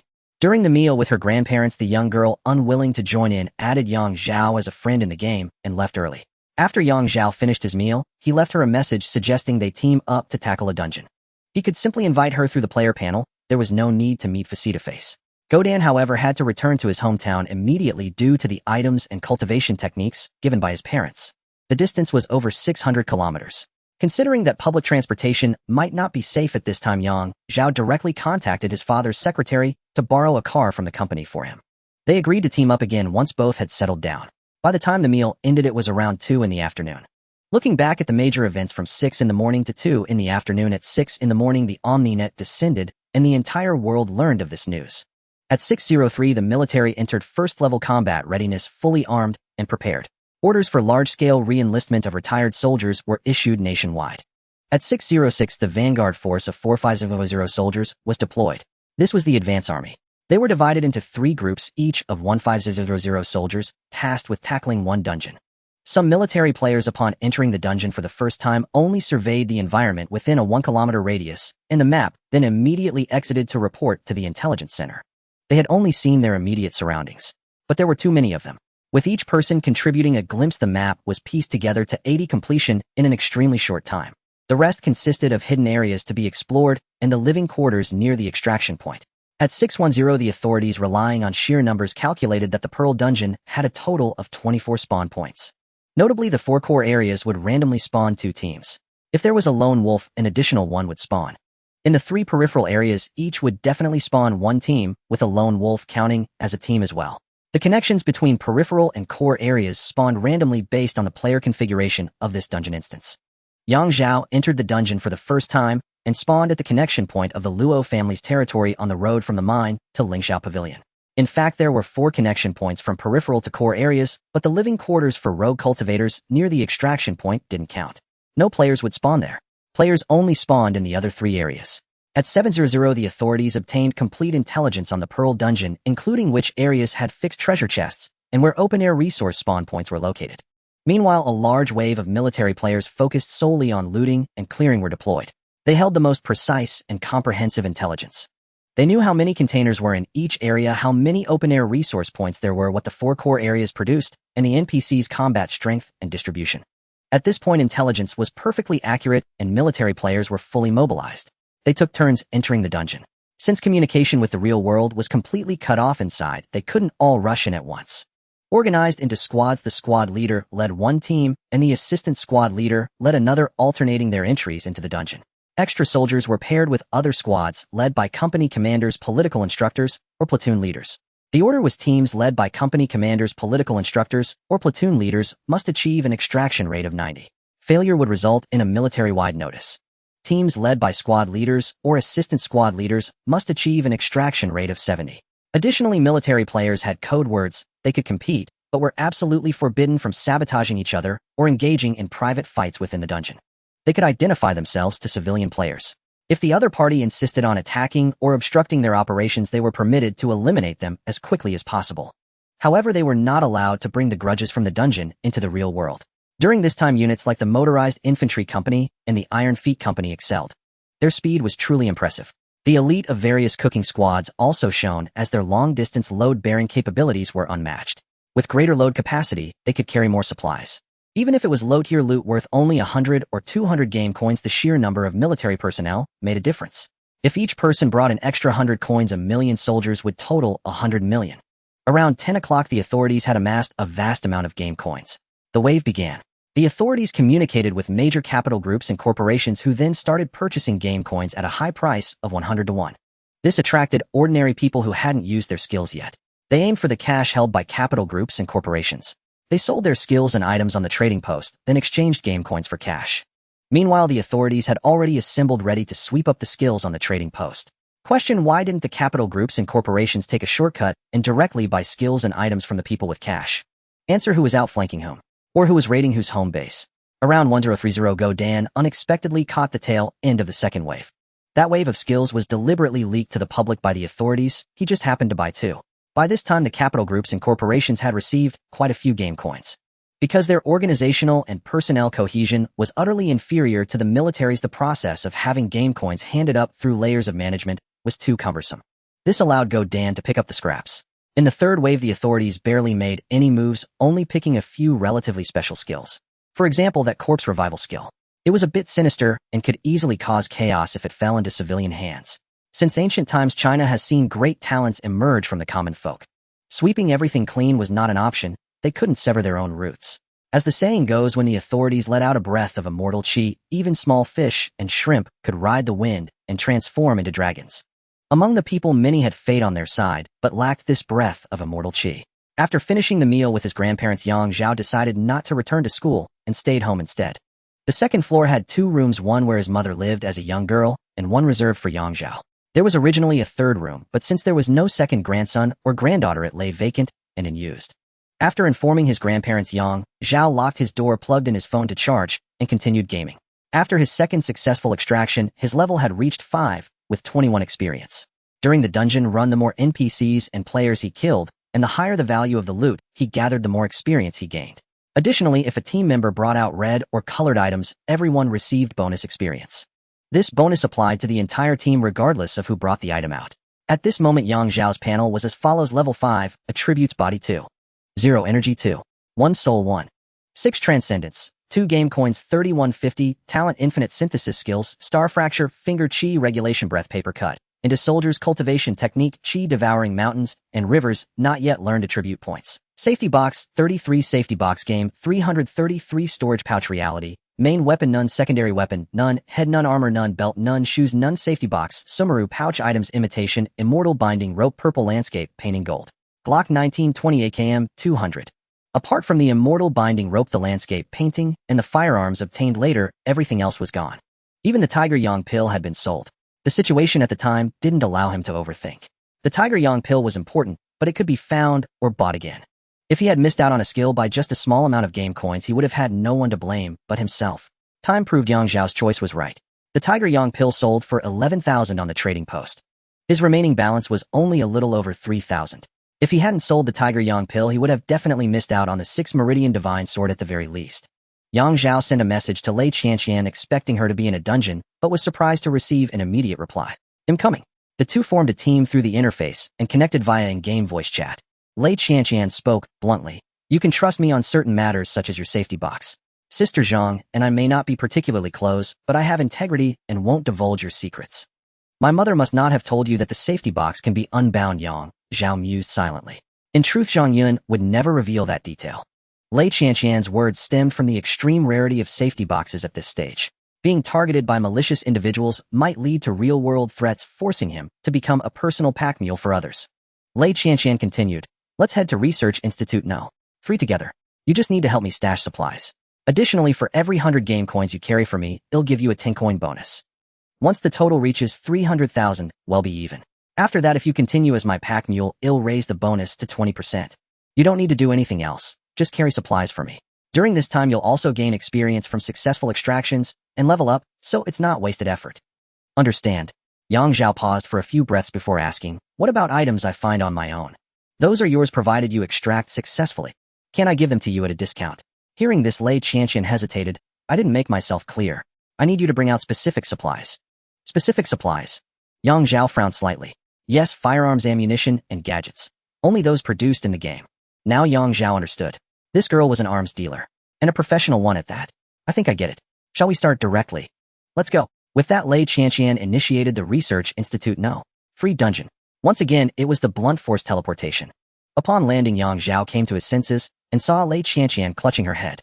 In the dungeon, both were clad only in the basic attire provided by the game. It was plain with minimal skin exposure for both genders.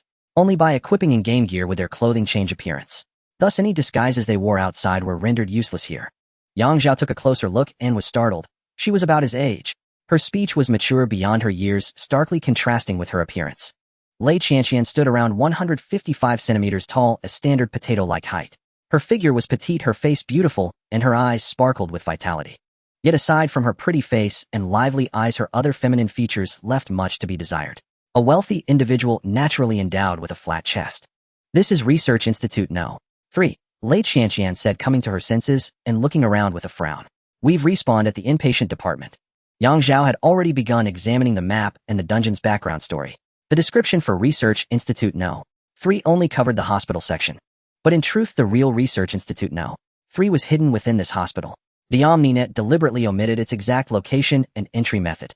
Players had to explore on their own. This was part of the gameplay. The West Gate served as the main entrance leading to the emergency room outpatient clinic, much like a normal hospital. A shuttle bus waited at the West Gate, departing at regular intervals. To extract via the bus, players needed to kill NPCs carrying bounties within the map to pay the fare. Even the cheapest NPC required only 3 kills. Extraction wasn't overly difficult. The hospital's medical building had 4 floors. Outpatient services, neurology, internal medicine, surgery, pediatrics, all were housed here. The back door on the first floor was locked, preventing passage to another building from there. From the 3rd floor, a corridor led to the east building, the inpatient department. The inpatient area was adjacent to the living quarters. Beneath the corridor lay the parking lot. There was a lever-operated extraction point there. After pulling the lever and waiting a while, the gate would automatically open. Players only needed to wait in the extraction zone to clear the instance.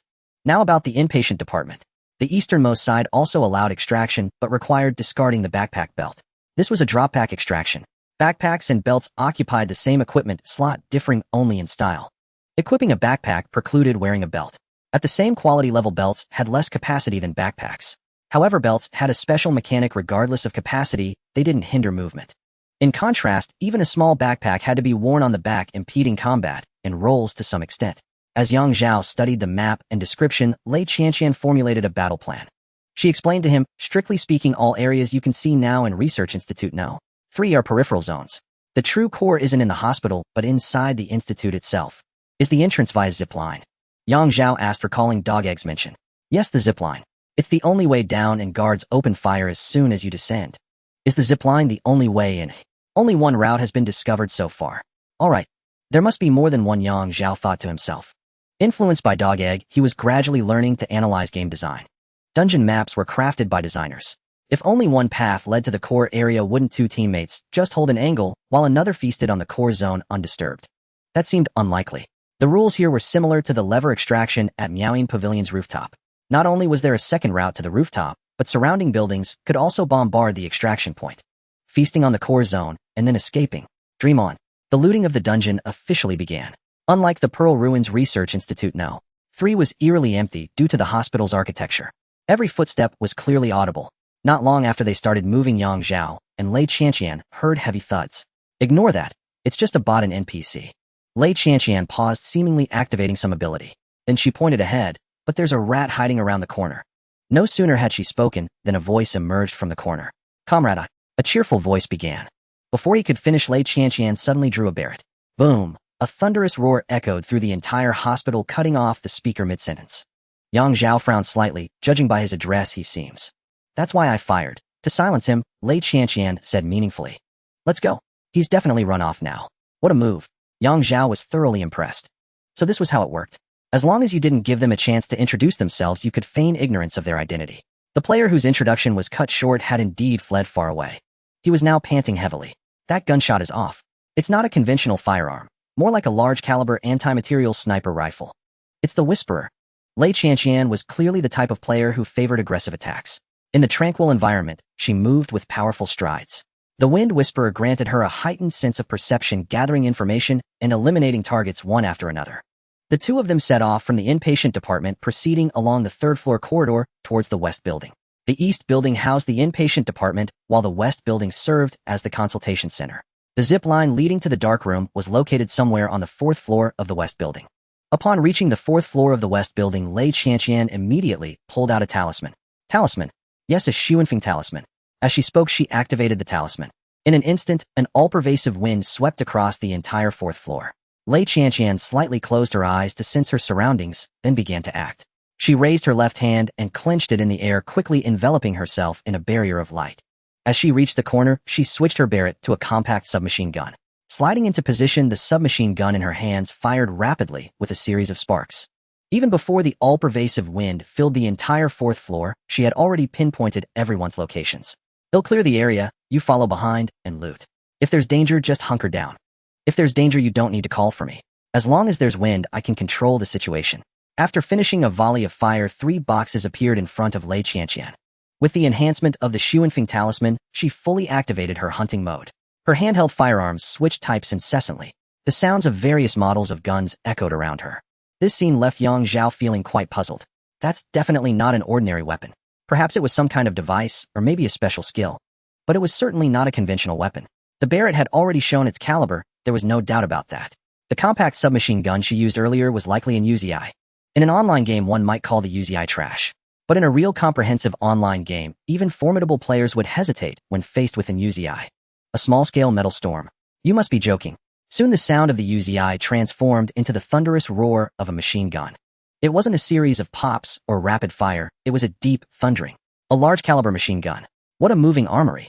In this new era, players with opportunities are as plentiful as fish crossing the river, Yang Zhao thought to himself. At the same time, he began to loot. First, he checked the boxes of the 3 players. Damaged armor, broken weapons, backpacks, shoes. He found all the necessary equipment, only lacking in items. It seemed to be a team of fully equipped attackers, but unfortunately, they encountered the explosive Lei Qianqian.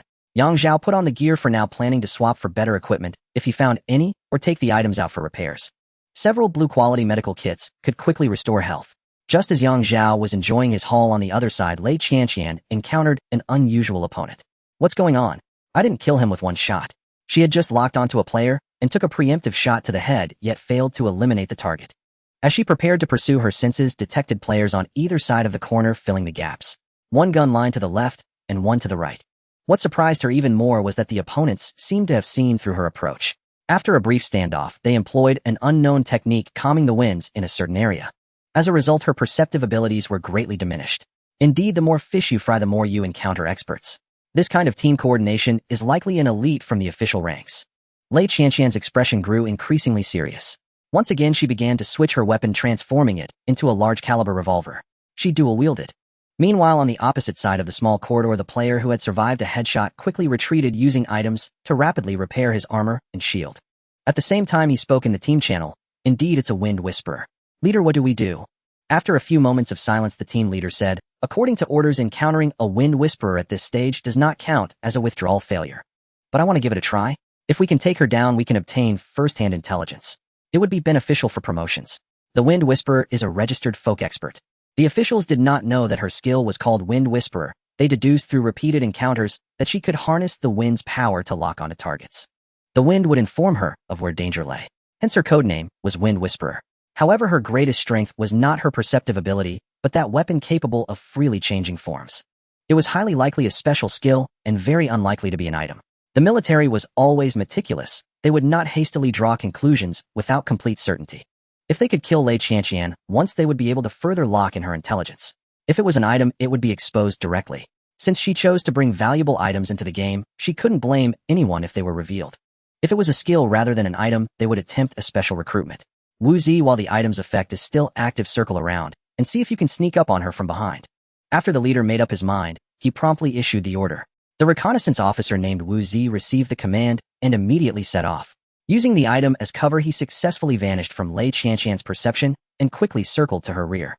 Estimating that the distance was about right, he intended to switch to a quick pace and activate assault mode. Yet unexpectedly, a tiger head suddenly appeared before him. Off. Roar. Where did that black and white tiger come from? Wu Zi's pupils dilated as he raised his gun to shoot without hesitation. However, it was too late. Bro. In front of him was a tiger, and from above and behind someone was speaking. Zi realized he was doomed. Sure enough, in the next second, darkness engulfed him. The six-pulse sword pierced through from behind his head, leaving a hole in his forehead. The simple six-pulse sword could not compete with a large-caliber machine gun. But Yang Zhao's finger did not wield just the six-pulse sword. There was also the star-shattering finger that could slice through steel like mud, and the hole-piercing wave that could cut flesh like mud. At that moment, his energy attribute had already surpassed 2 points, and his physical body had reached the same level. He had gained an additional 2 points of extraordinary strength, further enhancing the power of his skills. Additionally, to be on the safe side, he mobilized excessive energy. A full 1 point of energy. Normally, using the star-shattering finger only required 0.1 energy. With a 10-fold energy consumption, he achieved 10-fold skill effectiveness. This was the unique advantage of the six-pulse sword. Of course, 10 times was already the current skill limit. The integration of multiple skills advantages likely could only be achieved through infinite synthesis. With this finger strike, the reconnaissance officer named Zi was immediately eliminated. In the comprehensive online game, there was no such thing as 1 down or 2 downs. Once dead, it meant exiting the game. On the other side, upon realizing Zi had exited the game, the team leader immediately sensed that something unexpected had occurred. Retreat. Just as he issued the command, he heard something rapidly approaching. Open fire. As the gunfire erupted, the two were astonished to discover that what was coming was a gigantic black and white tiger. Then a black and white eagle suddenly appeared. The eagle swooped right onto the leader's face. The uninjured, ink-black tiger lunged at another team member. A heavy wave of energy followed, automatically locking onto the leader and leaving him dazed. Seizing this opportunity, Lei Qianqian leaped and fired with both hands. Bang, bang, bang, bang, bang. I didn't expect you to be such a formidable fighter. After the battle concluded, Lei Qianqian looked at Yang Zhao with surprise. The latter shrugged. Just a good combination of minor skills, plus the enemy thought you were a lone wolf, so all their attention was on you. Perhaps. Lei Qianqian cast a meaningful glance at Yang Zhao. To be honest, without Yang Zhao, she would have definitely failed this time. Retreat wasn't in her nature. At most, she would have taken a detour. But exploring the zipline area peacefully was certainly out of the question. The military had already figured out her tactics and equipped some soldiers with corresponding countermeasures. This squad happened to be carrying special items. This also exposed Lei Qianqian's fatal weaknesses. First, she relied too heavily on the Wind Whisperer. Second, although she had managed several retreats thanks to her powerful weapons and had increased her level, her innate attributes were fundamentally too weak. Just making up for her innate deficiencies had set her back significantly. A physical breakthrough to 2.0 didn't just mean reaching the peak of human potential. It also granted 1 point of transcendent strength. Without exaggeration, that single point of transcendent strength could increase a player's odds against small-caliber firearms by a third. A single shot would normally leave one dead or incapacitated. But now with a single shot, if the target possessed a strong will, they could endure the injury and continue fighting. Then there was the most crucial point. Lei Qianqian's attack methods were limited to long-range combat. Close-quarters firefights, though seemingly cool, were in reality brutal. More often than not, both sides would fall together. Being a fraction of a second faster was meaningless. It was better to rely on who had tougher armor, more health, and higher transcendent strength. Lei Qianqian's view on firearms had always been humanity had created weapons that could easily slaughter itself. This self referred to the entire species. In the age of cold weapons, massacring a human tribe would inevitably come at a bloody cost. But in the age of firearms, 2 or 3 people with enough ammunition could mow down a large crowd in an instant if they struck first. Of course, the reason Lei Qianqian couldn't unleash her full power in the instance was due to the instance's restrictions. Buildings. In the instance, 99 of buildings were indestructible. Even a porcelain vase, as long as it was part of the building structure, could block all bullets. Otherwise, with those 2 people's tactic of hiding around the corner earlier, she wouldn't have needed to charge. She could have just fired the Barrett. With moonlight in a cup of fine wine, you and the corner take flight together. After the battle was completely over, Lei Qianqian activated her second Sun Wind Talisman. After sensing carefully, she nodded slightly. There are 2 relatively bold ones scavenging on the first floor. From their trajectory, they're probably planning to take the shuttle bus and leave. And 2 more are lying low in the parking lot. They don't seem to be pulling the plug for now, not sure if they're trying to be landmines. That's all that's left. Ignore them. Let's go. With that, Lei Qianqian took the lead and headed towards the zipline. The zipline was located in a storage room at the westernmost corner of the 4th floor. This was a cold storage room used for storing potions that required refrigeration like vaccines. Entering the storage room, Lei Qianqian's goal was clear: the zipline. Yang Zhao was used to scavenging as he walked. A glint of light flashed in his vision. He stopped, reached out, and opened a container. Oh ho! A drop. Lei Qianqian turned back curiously. Yang Zhao picked up a vial and shook it. It's a good find. A universal virus vaccine. It could neutralize the vast majority of harmful viruses. If it encountered an indestructible virus, it could also significantly suppress its activity. Assessment cures ailments, maintains health, can't go wrong with a shot. A purple quality universal vaccine. And it wasn't just this one. One container box guaranteed at least one vaccine. There was always one, though the type of vaccine was uncertain. However, this storage room had over a dozen containers. Zhao opened them one by one, ultimately harvesting 14 vaccines. 9 universal snake venom vaccines, blue quality, effective against general snake venom. 3 universal virus vaccines, purple quality, effective against all types of viruses. 1 AID-specific vaccine, gold quality, effective only against AIDS. This vaccine could only cure AIDS, not provide immunity. 1 syphilis-specific vaccine, also gold quality. Same principle as the AIDS vaccine, it could only cure, not immunize. Watching Zhao unearth so many high-quality vaccines, Lei Qianqian was utterly stunned. She had visited this storage room more than once, but her best find had been a single purple universal vaccine. Most of the time, she rarely even found blue snake venom vaccines. It was mostly targeted vaccines for common viruses, green quality. Your drop rate can't be right. Lei Qianqian exclaimed in surprise. Is it always like this for you in instances, eh? Zhao didn't answer directly, but instead asked, since the server launch, how many gold and red items have you found in containers? It had to be from containers, as containers had personal drop rates. Open world loot had map drop rates. Lei Qianqian counted on her fingers, a total of 2 golds, never seen a red. I've picked up reds in the open world, but not from container drops. Oh, Zhao just said oh, and the girl instantly understood his implication. You're so unlucky. Lei Qianqian's face darkened slightly, puffing up her cheeks, as she stormed deeper into the storage room. Reaching the wall, she directly pulled out her Barrett.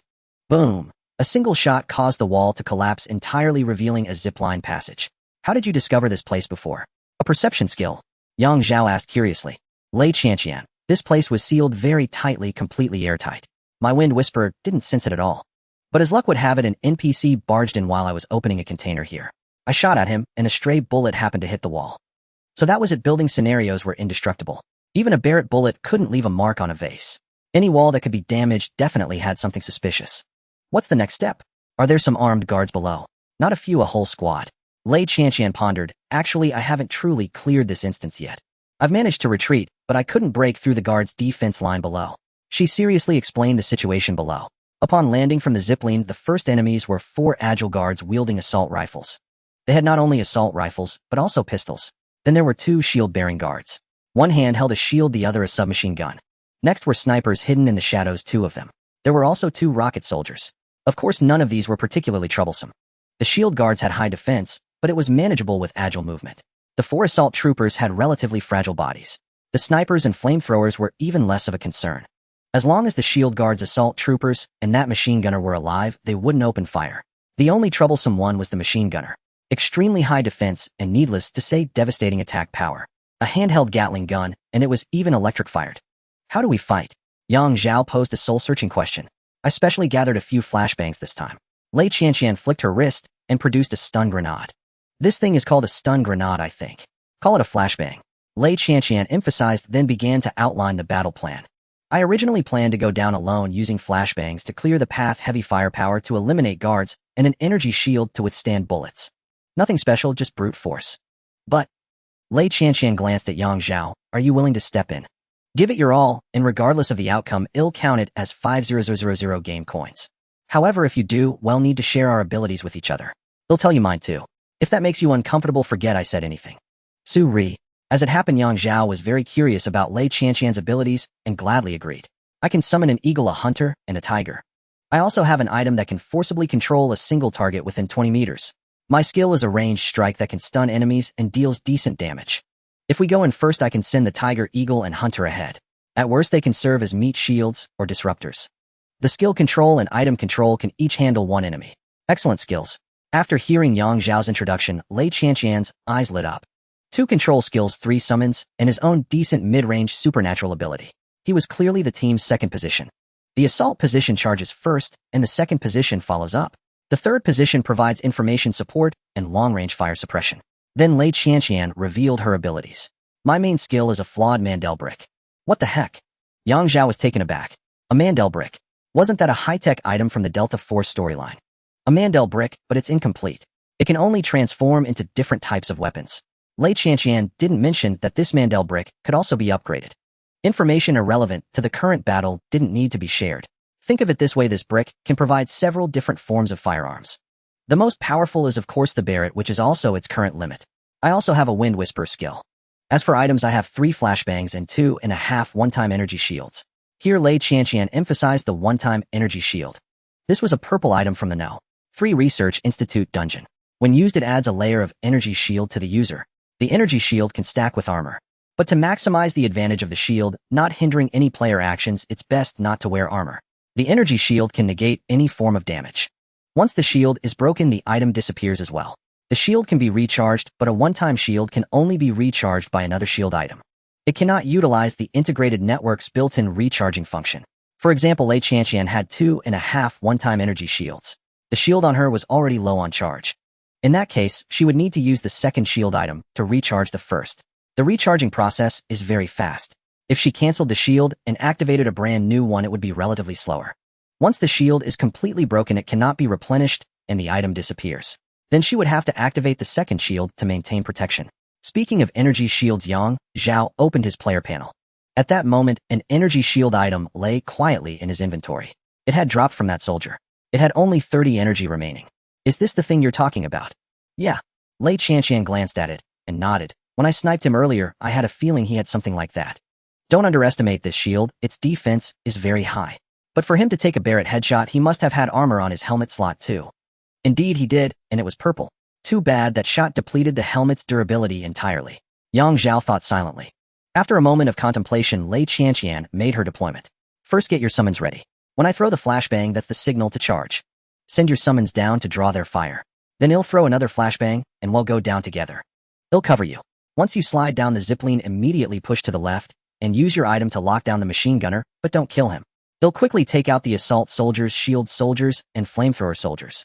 Then he'll replenish my energy shield, and use gunplay to eliminate the snipers and rocket soldiers. During this time, your only task is to keep the machine gunner contained. Wait until I've cleared my side, then we'll deal with the machine gunner together. In truth, with her shield and firepower, Lei Qianqian could handle the machine gunner, shield soldiers, flamethrower soldiers, and assault soldiers without issue. The only trouble was those 2 snipers and rocket soldiers. Once players killed the guards down here, it would trigger some kind of mechanism. These 4 long-range units would all open fire simultaneously. Normally, they wouldn't engage because they had to guard the more critical core area entrance.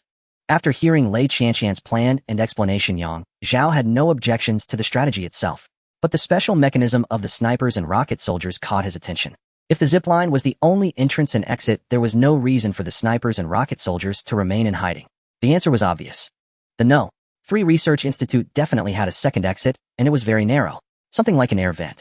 As soon as players emerged, they would enter the attack range of the snipers and rocket soldiers. However, Zhao didn't mention this. I have no objections. Then let's begin. Lei Qianqian was naturally impatient, and after waiting so long, she couldn't contain her eagerness. Once Zhao deployed his summons, she pulled the pin on a stun grenade and tossed it down. Boom. As the grenade detonated, she whispered, "Go." Roar. Screech. The tiger leaped down. Though the 4-story drop was over 10 meters, it was nothing for the beast with its supernatural strength. The Inkwash Eagle was even more unbothered, being a flying unit by nature. As the tiger and eagle launched their assault, they instantly caused a considerable commotion. Lei Qianqian listened intently while counting seconds in her mind. When the tiger and eagle first descended, the machine gunner didn't open fire immediately. Good, that flashbang definitely blinded him. It worked on this special unit too. Amid the chaos below, the hunter descended via the zipline. His perception was far keener than an average player's, and as soon as he landed, he rolled. At the same time, he smoothly fired 3 arrows in quick succession. Twang, twang, twang. With those 3 shots, 3 screams echoed from below. At that moment, Lei Qianqian, who had been sensing through the Wind Whisperer, changed expression slightly. This hunter is incredibly strong. He instantly took down 2 assault soldiers and 1 flamethrower soldier. As she spoke, she threw another stun grenade. Charge. The zipline carried the 2 of them down at high speed. Upon landing, Zhao wasted no time crouching low and sprinting to the left. Binding immortal rope. With a whoosh, a long rope swiftly shot out, firmly binding the machine gun soldier. "I've got him here," he shouted, simultaneously issuing a command with his mind. Hunter prioritized eliminating the flamethrower soldier. Boom. Instant kill. Meanwhile, Lei Qianqian, having landed and steadied herself, executed a big jump. Switching her weapon to the Barrett form, she fired. Boom. Her first shot tore through the armor and shield of the shield soldier. Her own shield also showed large cracks. Boom, boom. 2 more shots followed, completely shredding the large shield along with the shield soldier's body. Seeing this, Lei Qianqian immediately switched her weapon form to an M7 rifle with high-caliber, powerful fire suppression. Rat-a-tat. Bullets poured out, and the last assault soldier was killed. But to the girl's surprise, during her weapon switch, the hunter had already raised his hand.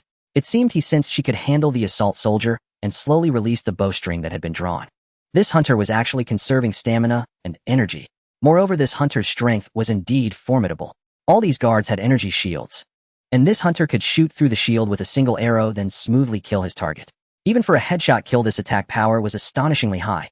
Indeed, in the comprehensive network game, even in the early stages, the extraordinary side was not weaker than the technological side. Using one's strengths to attack the enemy's weaknesses rather than confronting the heavy firepower of the technological side hidden without any ranged capabilities. Leave the machine gun soldier to me. He'll deal with the sniper. Lei Qianqian shouted. As she was about to move, she added, this hunter. Go with her. The hunter remained silent, but his actions already indicated his stance. This time my shield is intact. Let's go. Saying this, she retracted her heavy weapon, squatting low and darting out like a small potato with legs. The hunter's movement speed was evidently faster, yet he intentionally lagged behind her by one position. While the two went to take out the sniper and rocket soldier, Zhao was not idle. After observing the clumsy machine gun soldier with his naked eye, he formulated a plan. The hawk soared into the sky, diving down to strike the machine gun soldier's visor. The tiger then ambushed from the side, crashing fiercely into the machine gun soldier, knocking him down. Now his formidable armor became a burden, unable to rise again. Thus Zhao pressed down on the machine gun soldier's gun-holding arm with one hand, while the tiger clung tightly to his other arm. At this moment Zhao realized he could not forcibly seize the weapon from the machine gun soldier. Perhaps it was due to game mechanics. He could only suppress first. About a minute later, a massive explosion sounded from Lei Qianqian's side. Accompanied by a scream in the voice channel, Lei Qianqian spoke rapidly. I took down a sniper. Get the eagle to interfere a bit. This rocket soldier is too fierce. One shot took out my shield, and I'm heavily injured. How careless. Zhao quickly dispatched the hawk. Then, thinking for a moment, he activated the 6 Meridian's sword. With regular attacks, it took 14 shots to eliminate the machine gun soldier. I've killed the machine gun soldier. You guys are already in combat. It doesn't matter if we leave him alive. After a brief silence, Lei Qianqian said, it was my mistake. After the firefight here, whether to leave the machine gun soldier alive is indeed meaningless. As the two conversed, she hid behind cover, frantically injecting herself with needles. Recovery potions. They could quickly heal injuries. During this interval, the hunter seized the opportunity, shooting an arrow with great force. The arrow, glowing with white light, flew out, directly piercing the shoulder of the sniper, hiding above. Meanwhile, this action caught the attention of the two rocket soldiers. Boom, boom, 2 consecutive rocket shots were fired. Although the hunter dodged with great speed, he was still caught in the blast wave. Fortunately, a thick layer of true energy enveloped his body. Though heavily injured, he did not die instantly. At this moment, the tiger and hawk entered the scene. The hawk entangled one rocket soldier, while the tiger lured another rocket soldier. Moving frantically due to their thick health, taking the residual blast from the rocket was not an issue.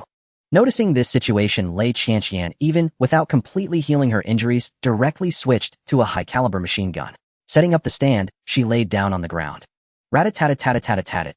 Dense bullets wove a net, first taking down the rocket soldier, attacking the tiger. On the other side, the rocket soldier, entangled by the hawk, accidentally exposed half of his body due to excessive movement.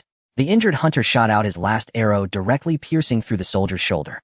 Although the mechanism prevented him from taking down the rocket launcher, it significantly reduced the soldier's firing rate.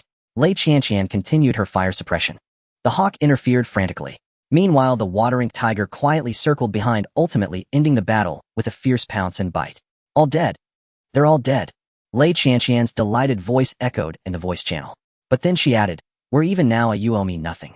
Just clearing the interface, Lei Qianqian voluntarily waived the original transaction. All because of 2 words, strength. Previously, she didn't understand Zhao's situation, thinking that since he had a safety box, he could act as a backpacker to offset the cost of hot weapons. But now it seemed that Zhao also did not understand her son's strength. If he could gather some energy shields and find a synchronized team, he could completely clear the levels on his own. In that case, Lei Qianqian naturally changed her original plan.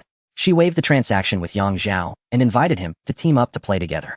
Is the transaction over just like that? Then the big red we find next will surely be a shared gain for you. Zhao teased with a smile. Lei Qianqian didn't mind his jibe and replied cheerfully, you are very strong. If we were to fight unknown in the tower with all your means, I would definitely be the one to die. Those 2 guns, I suppose Zhao didn't understand your situation, which is why she asked me to give them to you. Zhao merely smiled faintly at this and said nothing. Having activated the cheat, there was still family assistance. If he still couldn't make it to the top tier, that would be too wasteful. Then Lei Qianqian continued to inject herself with needles to recover from her injuries and recharge her energy shield. Yang Zhao gathered his summoned creatures back. After thinking for a moment, he took out the medical kit he had previously confiscated, attempting to use it on the hunter and the tiger. To his surprise, it actually worked. This is great, that saves me from a second summon, conserving quite a bit of energy. The mountain and water drawing summoned the hawk, consuming 5 energy, the tiger consumed 10, and the hunter consumed 20. As for that unknown swordsman, who knows? But he should be even stronger, consuming even more energy. Until he finds a way to recharge items within the dungeon, it's better to use them sparingly. Once they finished adjusting, the two officially began looting. Lei Qianqian found a sniper rifle and bullets in the sniper's bag.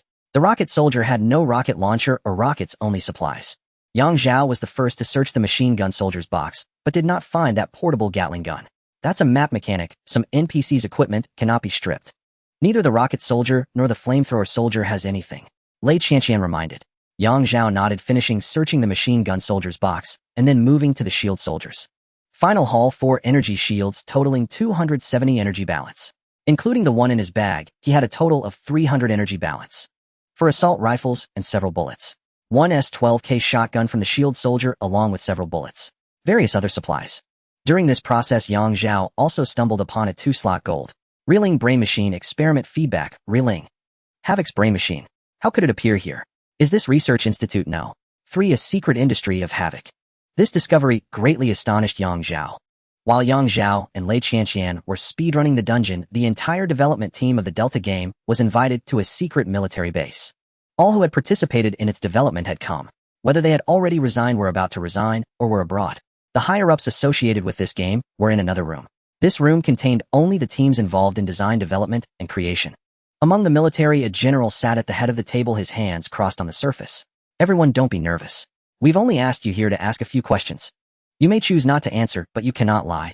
Not answer. With this kind of pressure, who would dare? A general with so many stars on his shoulders was a living legend they were seeing in person today. A group of scholars trembled, nodding in agreement repeatedly. Seeing how frightened they were, the general gave a slight smile. You are all legal citizens of Huaxia. I won't do anything to you. Now let's get straight to the point.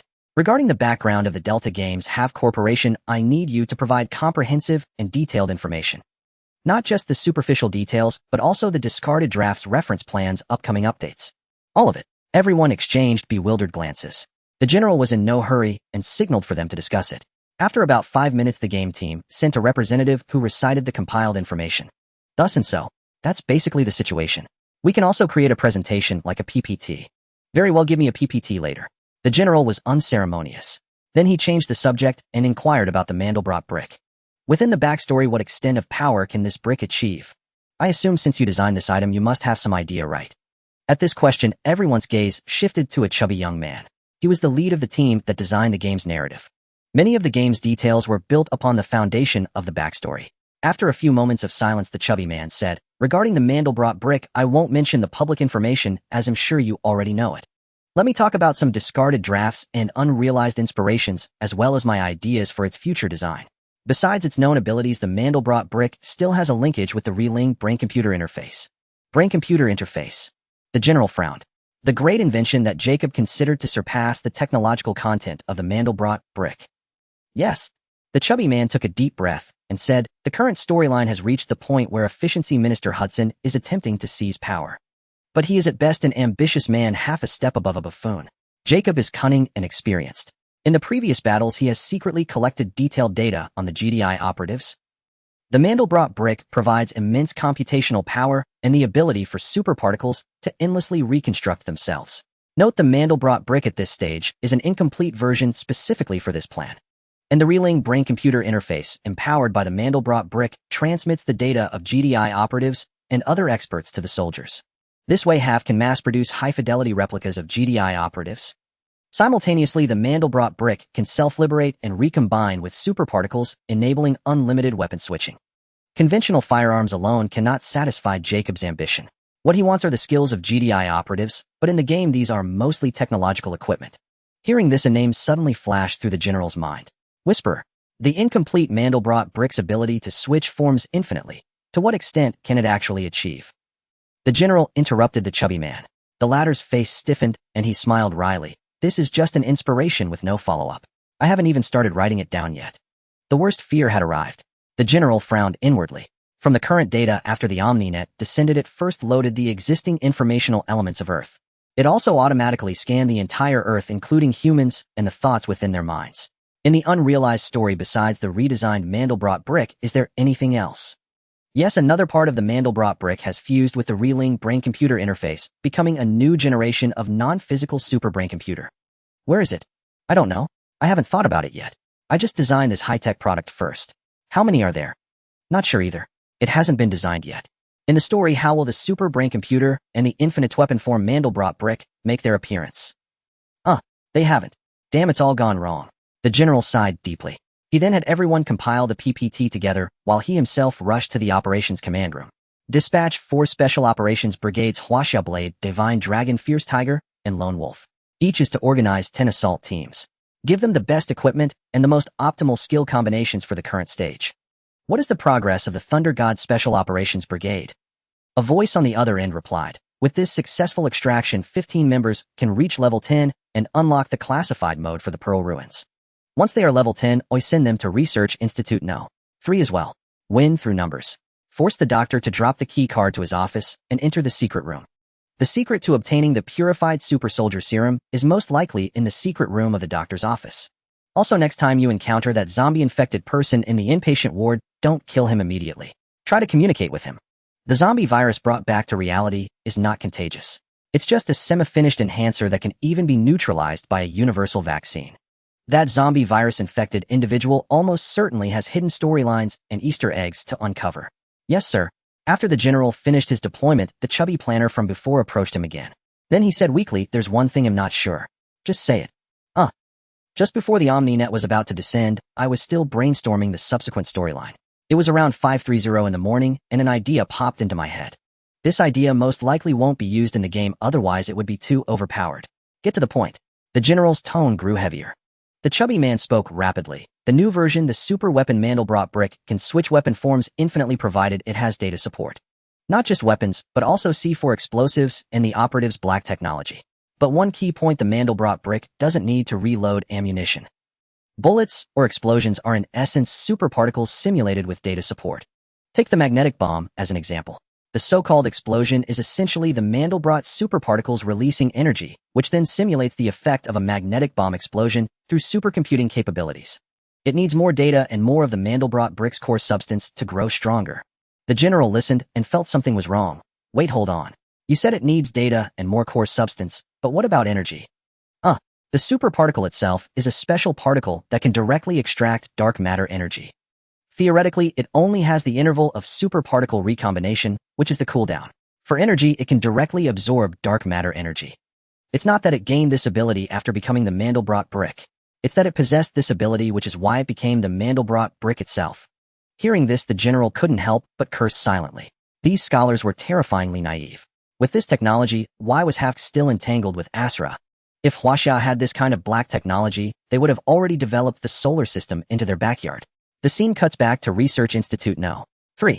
After quickly looting the NPC crates, Zhao sat down again. He began to circulate his qi and regulate his breath. As he entered this state, faint, extremely subtle energy fluctuations appeared around him. The skill description for circulate qi and regulate breath was to absorb the power of heaven and earth. In reality, the power of heaven and earth exists not only on Earth, but also in the universe. Interpreted through science, it has another name, dark matter energy. Dark matter energy. The term dark matter does not mean dark substance. Dark implies hidden, meaning it requires special means to be discovered. Scientists speculate that this energy usually exists in a positive-negative relationship with the material world. It exists by relying on the material world. But regardless, all paths lead to the same destination. This is an infinite, efficient, and pure energy that can truly change humanity. The ultimate goal of both the supernatural and technology is the development and utilization of dark matter energy, the power of heaven and earth, through different means. After a brief meditation, Zhao's depleted energy was quickly restored. This time, he did not trigger the unity of heaven and man, so there was no permanent increase to his attributes. Lei Qianqian watched Zhao, who had suddenly entered a meditative state, lost in thought. So this was that skill, the root cause of the old man being harassed and threatened. After finishing his breathing exercises, Zhao felt as light as a swallow, his ears and eyes sharpened. His perception had greatly improved. His extraordinary strength had also temporarily increased by a small margin. However, the temporary enhancement only lasted 30 seconds. He should have circulated his chi and regulated his breath before descending the zipline. Having just acquired the skill, his mind was fixated on the permanent attribute boost, so he had neglected to do so. Without a map, how do we proceed from here? The map for the area below the zipline is completely blocked. It seems this is a special zone similar to a core aerospace sector. Yang Zhao turned to ask Lei Qianqian. This is my first time completely clearing out the guards here too. Lei Qianqian looked around, surveying the area. I've killed machine gunners before and assault teams. I've even bypassed the gunners to take out snipers. But I've never achieved a true, flawless victory. At my best, I would jump down, endure the hail of fire to quickly eliminate a few assaulters, take their gear, and then ride the zipline back up. However, while the wind talisman was still active, I took a look. This underground research facility shouldn't be too large. Let me activate another wind talisman. It had to be said the profit margin on arms dealing was immense. A cultivation talisman costing 20,000 game coins, and this girl was using them like painkillers. After activating another wind talisman, she used the power of the wind to map out the entire underground facility. Anywhere the wind could reach, she received feedback. After coming down the zipline, heading north leads to the machine gunners. Heading east leads to the cultivation chambers filled with half-finished experiments, then piles of debris and containers. Further east, adjacent to the cultivation chambers, is an observation window made of enormous bulletproof glass. I've encountered this before. Rocket soldiers and snipers are positioned on the elevated platforms on either side of the observation window. Passing through the corridor by the observation window leads to the entrance of the doctor's office. Once inside, we'll have to face the doctor directly. Lei Qianqian shared the intelligence she had gathered. Yang Zhao roughly visualized the floor plan in his mind, then said, let's chow down first. Gamer slang, chow down, scavenge for supplies. Huh. Lei Qianqian showed a surprised expression. She had expected that after pondering for so long, Yang Zhao would propose some brilliant tactical deployment. Instead, he wanted to loot supplies first. Reading the girl's expression, Yang Zhao shrugged and said, your playstyle is too Western. You're all about starving first, clearing the map, and then looting. I know scavenging while players are still alive can easily cause trouble, but a lot of supplies can drop as small or large red items which players will stuff into their secure containers. If you miss them, you'll have to slowly hunt for them later. Always playing the Western way makes it hard to find those rare items. In search and destroy games, looting enemy gear after clearing the map is certainly the most profitable. But searching is also a very important part. As he spoke, Yang Zhao pulled a finished vaccine from his inventory. See, this stuff can even be used on people in the real world. You make a good point. The comprehensive network search and destroy isn't purely an online game. It can affect reality. Lei Qianqian's voice was a bit low. My first big score came from an outdoor large red container. The 9-grid kind. What type was it? A medical item. It can repair all diseases and injuries inside the human body, including hidden damage, and then greatly boost cell activity. Including but not limited to regrowing lost limbs and curing various genetic diseases. Congenital conditions like cerebral palsy, mental retardation, intellectual disability, and genetic defects from inbreeding can all be perfectly fixed. It also seemed to be related to stem cell regeneration. In short, that thing could cure all known human diseases and viruses, and then extend one's lifespan. A sharp intake of breath. So overpowered. Yang Zhao was inwardly shocked. For those in high positions but advanced in years, such a super rare item was nothing short of a lifeline. Not to mention it could also extend life. May I ask how much you sold it for? No, you may not. Lei Qianqian refused to answer, her tone crisp and decisive. Yang Zhao didn't mind. The question was a bit over the line. Anyway, his curiosity had simply gotten the better of him. Let's go. The only one left in the entire facility is the doctor. Provided the half-finished experiments in the cultivation chambers don't wake up. As she spoke, Lei Qianqian walked deeper into the facility. Yang Zhao followed closely behind. This time the two didn't head straight for the doctor's office. Instead, they split up, one left and one right, to scavenge supplies.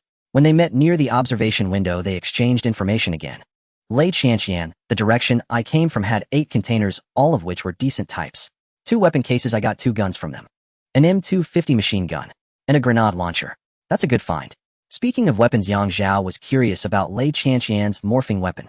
Didn't it need ammunition? But he knew she wouldn't answer, so he didn't ask. As for the other 6 containers, there were 2 advanced toolboxes. I got a purple petri dish and a gold tool item from them. 1 small secure container, the kind that looks like a safe. I got an ox horn from it, a crafting material. 2 large flight cases. From them, I got 4 disposable energy shields, purple grade. And 1 lab coat. The item inside was blue grade, not worth mentioning. How did things go on your side? Lei Qianqian asked instinctively. But she immediately regretted opening her mouth. Yang Zhao, the containers on both sides are symmetrical. I also had 2 weapon cases. I got an AWM sniper rifle and an M7 rifle. 2 flight cases. One had a gold-grade advanced disposable shield, the other an 8x10 super large red item, a heaven-swallowing bag. And this was in the small secure container. Yang Zhao flipped his wrist, triggering the inspection animation. A massive, glittering heart-shaped gem appeared. Seeing this, Lei Qianqian's mind buzzed.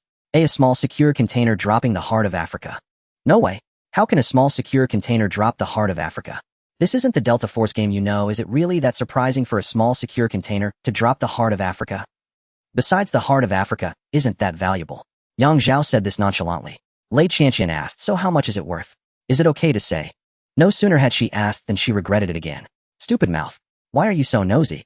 Yang Zhao, not much, just 1,314,000 game coins. 1,310,400. Not 13,140,000. Crack. In an instant it was as if something had shattered. Lei Qianqian clutched her chest, finding it hard to breathe. They had split the containers 50-50. They were exactly the same type of containers. Yet Yang Zhao's critical hit wasn't over. From the two advanced toolboxes, the first one gave me a blue tool. Lei Qianqian thought, okay, it's just a blue tool. The next second, the other one gave me a 2x2 secure container 1 month duration. So the comprehensive network secure containers are actually looted from instance containers. And they can be equipped directly. You learn something new every day. Crack. Lei Qianqian's already shattered heart was mercilessly crushed into even finer pieces. Only one container left, the clothes. Lei Qianqian murmured to herself. I refuse to believe you just touched a piece of clothing and found a room card. The last container. Inspection action, whoosh, whoosh, whoosh, whoosh. A card flipped nimbly in Yang Zhao's hand. He then flicked his finger, unleashing a surge of strange power. The card trembled at high speed, defying the laws of physics as it hovered in midair, showcasing itself from every angle without a single blind spot. 3 seconds later, Yang Zhao abruptly reached out to grab it, then turned his wrist. The card was revealed. He flicked his left finger again. Ding. Loot jingle, Seimon Domon. A crisp sound echoed through the room. After the inspection, Lei Qianqian silently switched to her Barrett and turned to leave. Where are you going? I'm going to fight the doctor. Lei Qianqian's voice was eerily calm, yet it felt as though a massive thunderstorm was brewing within. Hey, she's been provoked in this super core zone. If Dog Dan were to loot, he might not pull the heart of Africa or a room card, but a few red deer items would be a given. My hands are certainly lucky, but yours, young lady, are too cursed. TSK. The rest of the journey was silent. The two strode quickly to the observation point. There was an electronic door there. Lei Qianqian reached out to touch the switch, but nothing happened. Yang Zhao glanced around and said, near the zip line. What? When we came in earlier, I saw something like an electrical switch. Then a flash of realization struck Yang Zhao. I get it. The assault troops and shield soldiers aren't guarding the entrance. They're guarding the switch. The snipers and rocket soldiers are the ones protecting the real regular entrance. Who in their right mind would try to break through under heavy fire? Besides, that zip line looks like it was meant for an elevator, but for some reason it was never installed.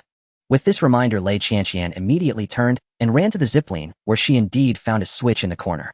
After pulling it, a loud alert echoed across the entire map.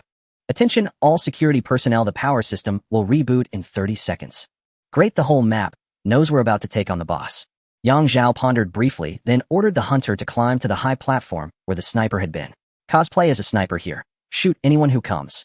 The hunter said nothing, only nodded slightly. With a powerful leap, he sprang into the air, his palms pressing against the platform wall mid-flight, and scaled it with a few deft movements. Lei Qianqian's eyes lit up at the sight. Your hunter's energy has definitely surpassed 2.0. When energy exceeds 2.0, players can actively channel and allocate it, as well as release it for attacks, enhance defense, and boost physical functions. Cultivating different techniques grants energy various attributes, such as healing, stronger attacks, enhanced defense, or the elements of metal, wood, water, fire, and earth. He was already a transcendent life form. Yang Zhao glanced at the hunter, growing even more eager for the unfinished swordsman. According to the logic of that painting, the tiger surpasses the eagle, the hunter surpasses the tiger, and the swordsman is the strongest. Unfortunately, the swordsman diagram is incomplete.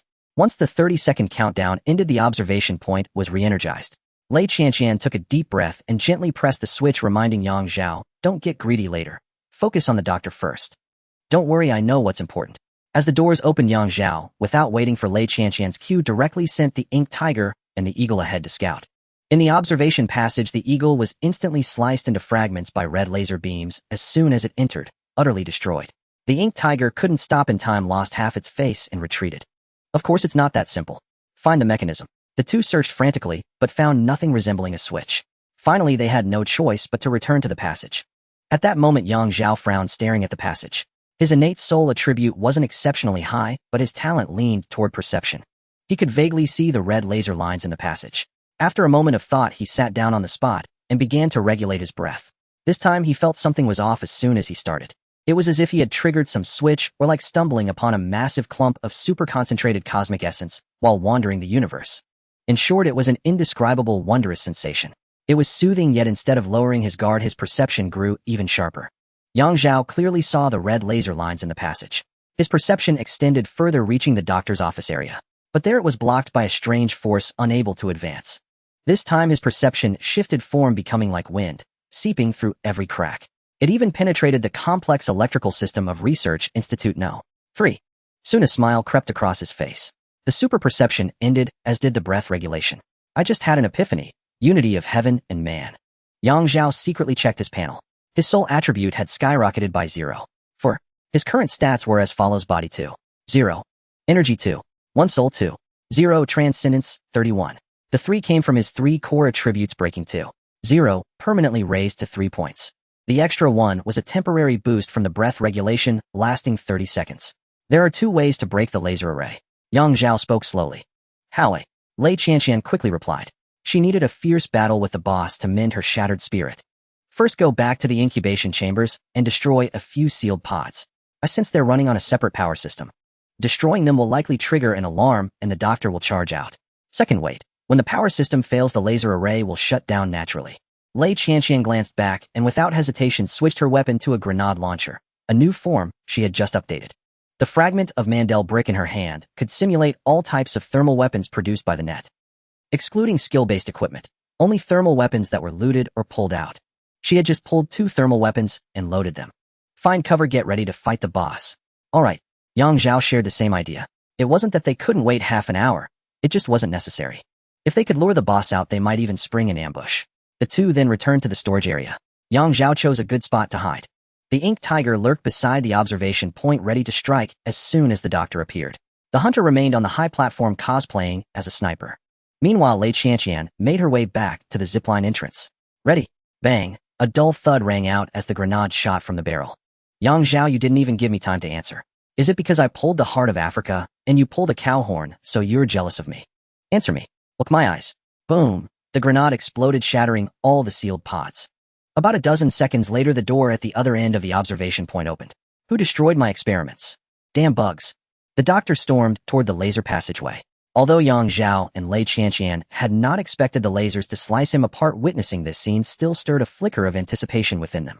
Yet the moment the doctor approached the laser passageway, the defense system automatically deactivated. Simultaneously, an ink-washed tiger materialized in a flash and pounced inside with a roar. What the hell is that? A black and white tiger.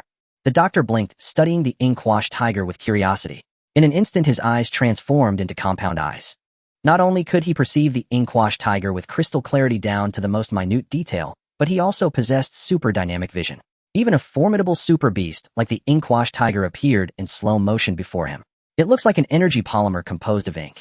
How could such a genius exist in this world, capable of creating a life form like this? I wonder how it would perform in biotechnology. As he spoke, the ink-washed tiger lunged at the doctor's face. A fierce wind howled like a tiger's roar, yet there was no trace of a foul odor. A pure energy entity, but if so, how does it produce a roar? Vibrating the air with energy. The doctor was astonished, a gleam of curiosity flickering in his eyes. The next second, the ink-washed tiger extended its forepaw and struck with force. A bizarre scene unfolded. The massive tiger paw was caught and held effortlessly by the doctor's single hand. Forced to a halt. Then the doctor executed a powerful shoulder throw, unleashing overwhelming brute strength, and physically hurled the ink-washed tiger over his head. Watching from afar, Yang Zhao and Lei Qianqian were dumbfounded. Damn, is he even human? He's not human. He's a superhuman. Lei Qianqian's voice brimmed with fervor.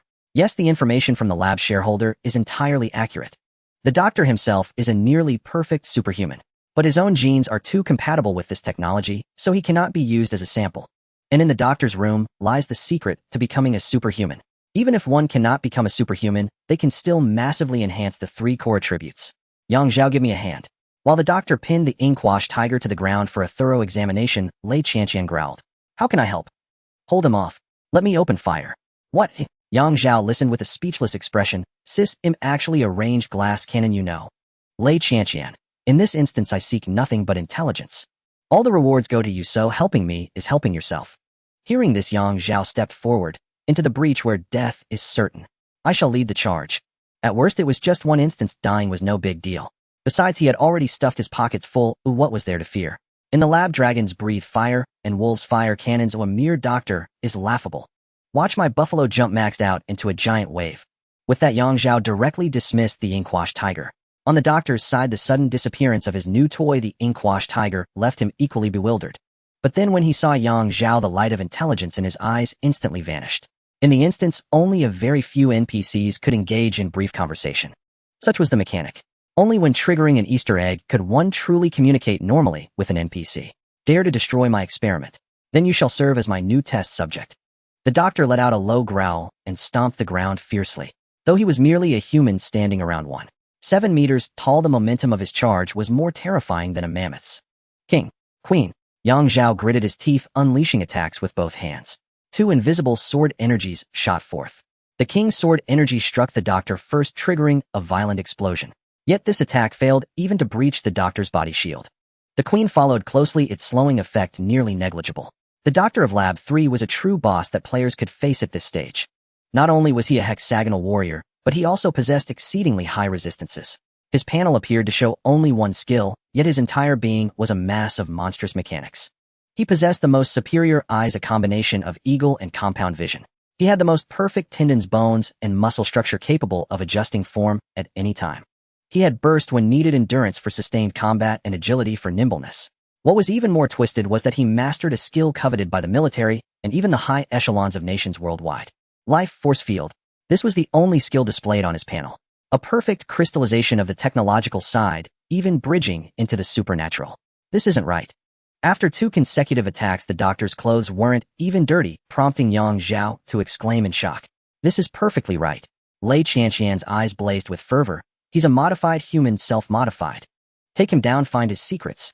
The super soldier serum is yours, you have the room card, and the purification equipment is yours too. It's all yours. I only want the intel.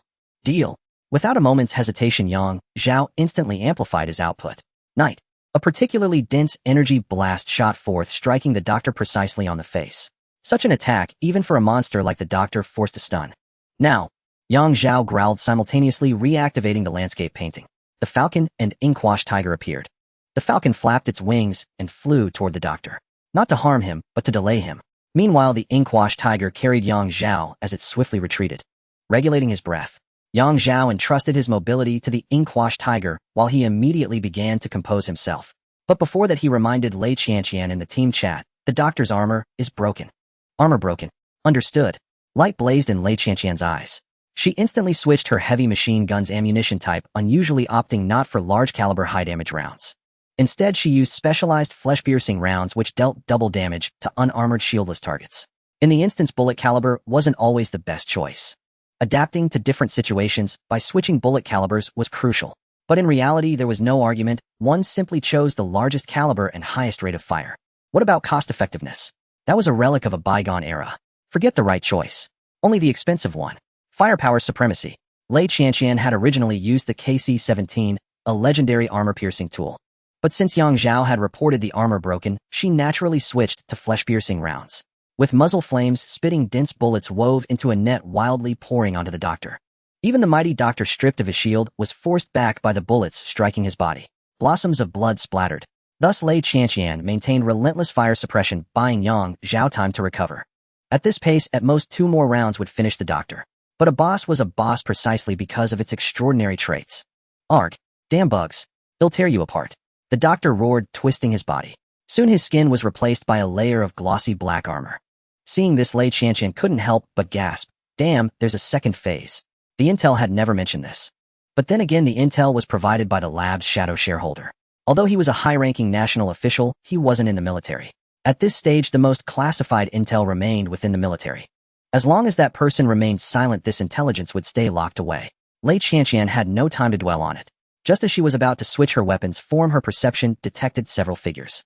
Her expression shifted abruptly. Damn, those rats we missed earlier didn't run. They've teamed up and crept over. Hearing this, a flash of ferocity crossed Zhao's face. You deal with them, I'll handle the doctor. You alone, eh? I alone. The second stage doctor had fully evolved into a masked rider. No, he had fully evolved into a monster. The outline of a human torso was encased in pitch-black, gleaming armor. Two enormous compound eyes and antennae atop his head resembling those of a longhorn beetle. His lower limbs were modified with reverse joint knees. His feet were a fusion of frog-like webbed toes and sharp claws. His left hand was a tiger's claw, his right hand an eagle's talon. From his mouth extended a tongue like a snake's, but its length was akin to a lizard's. The second stage gene berserk form of the doctor. He'll tear you to shreds. With your flesh and blood. The doctor roared, his knees bending slightly. Boom. The mere gale force from his movement pressed Zhao, making it hard to keep his eyes open. You son of a bitch. Knowing that fleeing meant certain death, Zhao gritted his teeth and decided to fight it out. At that moment, he had just regulated his breathing and energy. He was not without the strength to fight. Moreover, he still had a trump card unused. Summon reinforcements. Minions, go beat him up. Zhao concentrated his mind, activating the skill given by his grandmother. In the next second, 7 energy talismans materialized before him. In an instant, the energy talismans solidified into reality. 7 robust golden-armored divine generals descended. Big Dipper, slay demons, and vanquish evil. The leading divine general, wielding a large shield, charged forward to the front. Thudum, the doctor's tiger claw slammed heavily onto the shield, sending out terrifying shockwaves and ripples. Crack, crack, crack. The sheer force of that single blow created fissures across the shield. One more strike would surely shatter the shield. But the doctor had no chance for another blow. From the high platform, the hunter finally seized the opportunity, aiming at the doctor's eye and shooting an arrow with precision. Before that, Zhao channeled his energy, and an invisible sword aura viciously broke through the energy shield covering the doctor's body. Splurt. The arrow deeply embedded itself into the doctor's eyeball. Green fluid splattered, and he let out an insect-like shriek from his mouth. Following that, the remaining 6 golden-armored divine generals began their assault. 2 divine generals wielding iron chains flung them out to restrain the doctor's movements. 2 others swung their steel rods maces. With each blow, the blunt force penetrated the hard carapace, continuously jolting the doctor's brain. The force was just right, stunning and damaging his mind. The 2 divine generals armed with long swords hurled their blades. Go! Whoosh whoosh. The swords transformed into 2 beams of golden light, attacking the doctor at hyperspeed. Zhao was not idle either. He circled behind the doctor and fired the star-shattering finger with force. The star-shattering finger pierced armor, the cave beam targeted the flesh, and the 6 meridian divine sword boosted base stats. The one yang finger was temporarily unnecessary, as it was mainly used for inflicting abnormal statuses and defending against attacks. Its mechanics outweighed its numerical value. Under the relentless assault of the star-shattering finger, the doctor's left knee was thoroughly pierced through. The hunter seized the moment, firing arrow after arrow, relentlessly attacking the shattered knee. The sword-wielding divine general also directed the golden light from the transformed blades to deliver finishing blows. Before long, the doctor's left lower leg separated from the knee. His body lost balance and uncontrollably crashed to the ground. From then on, the battle became simpler. The shield-bearing divine general used his cracked shield to forcibly pin the doctor down. The ink tiger and the falcon, fearless of death, tangled with the doctor's tongue. The goldenrod divine general continued, as before, relentlessly attacking the doctor's head to keep him in a constant state of dizziness. Meanwhile, Zhao, along with the hunter and the sword divine general, worked together to sever the doctor's right leg. When both of the doctor's legs were completely severed, he let out a piercing scream. Seizing the opportunity, the hunter shot an arrow, accurately hitting his bizarrely long tongue. The sword divine general shouted, "Sever." The 2 beams of golden light crossed like a golden dragon, scissors ruthlessly cutting the long tongue in 2. At that point, the doctor's aura completely waned. The armor on his body began to turn gray, become brittle, and finally fell off completely, revealing eerie green flesh. Huh. The doctor lay collapsed on the ground, his body trembling incessantly. After a long while, he regained some consciousness. So I did go berserk after all, he murmured. A hidden event has been triggered. Zhao's heart jolted. While staying alert, he moved a bit closer, merging animal genes into a human body. Collapse is inevitable. You don't understand. The doctor didn't even look at Zhao. From that single sentence alone, he knew Zhao was not a research-oriented talent. Mechanism. Without being a true biology expert, one cannot trigger the hidden event related to the doctor's knowledge and technology. Instead, another hidden event is triggered. The human body of flesh and blood is nothing more than a heap of proteins and gene chains. There is nothing that technology cannot create, including life and the soul. I do not consider this taboo. If it is taboo, then I was born to break taboos. At this point, the doctor looked up at Zhao. The power you use. I have never seen it before. This is the power of the Eastern cultivation system. Culti. Badion. A strange light bloomed in the doctor's eyes, so that tiger and these armored soldiers are also products of cultivation. Yes, the supernatural side. I see. It's a pity I have no time left. The doctor coughed up a mouthful of green blood, his speech noticeably quickening. My body should have been the most suitable vessel for genetic modification, but the earlier technology was immature, leading me down a path from which I cannot recover in the short term. A path from which recovery is impossible in the short term, not utterly impossible. In the doctor's eyes, nothing was beyond redemption. Technology can change everything. In the darkroom of my office, there is a hidden device. Take that device to the Half Corporation and complete the latter half of the transaction for me. You are the victor, the spoils naturally belong to you. Wait, Half, isn't that the real-world Delta Force game? Yang Zhao's heart trembled. That machine gunner earlier had a reeling test feedback data, and the styles of the various containers in the core research area were highly similar to the Delta Force game. Little bunny safe aviation crate weapon case, high-end locker, enclosed that drop room cards. Lei Qianqian had a piece of broken Mandel brick. Heavens, the sour triangle has invaded the Omni-Net. The world turned upside down. Trade with Hafk. At the aerospace base. Aerospace base. The doctor shook his head slightly. That is the battlefield of the Dark Star project, different from my biological project. I am not with Hafk. I merely had a wager with Mr. Jacob. Go to my room, take that device, and find a deeply hidden research expert who is a Hafk executive. Lend him the device for study and he will reward you accordingly. Of course.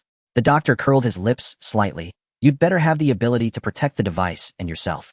Hafk devours people without spitting out bones. Oh, and if you can meet Zoya or Romitius, tell them the brain-computer interface is excellent. With it, biological modification is sure to succeed. That single sentence will suffice. They too will reward you. GDI is good as sharp blade, but be wary of their higher-ups. By this point, the doctor's life force was nearly extinguished. Go now. In the darkroom of my office, you'll find everything you desire. The timeline rewinds to the moment when Yang Zhao is locked in combat with the doctor. Lei Qianqian quietly approaches the zipline holding a grenade launcher. She does not rush in, but instead uses her perception to carefully observe.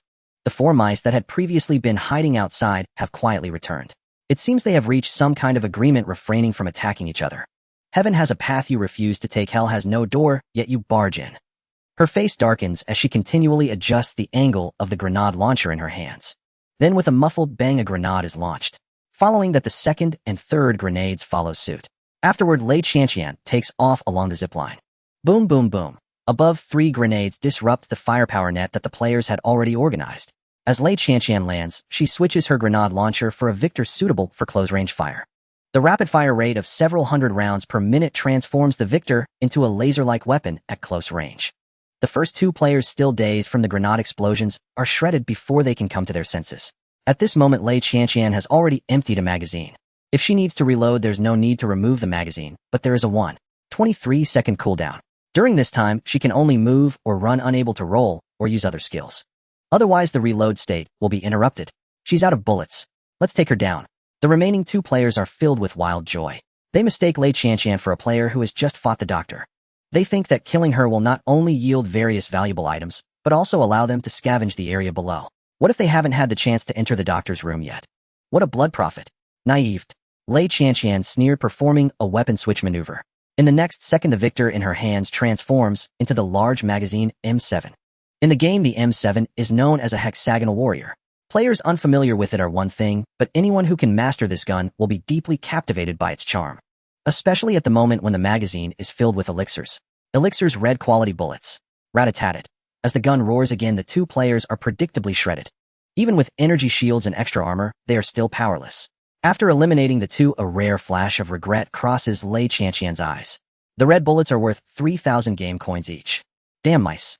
Her Mandel brick can absorb dark matter energy on its own, theoretically incurring no energy loss. But that doesn't mean the recharge feature of the comprehensive network is useless to her. External energy's greatest effect on the Mandel brick is to stimulate the superparticles to accelerate the absorption of dark matter energy. In layman's terms, it's spending money to buy cooldown time. This magazine, filled with red quality elixirs, was originally intended for the doctor. Unexpectedly, she ended up using over a dozen rounds on the 2 mice. Mainly because other types of firearms are also on cooldown, or only small caliber bullets remain. These 2 mice are vulnerable under the M7's muzzle, but it might not be the same with small caliber bullets. Lei Qianqian does not want to capsize in the gutter. There's a saying, right?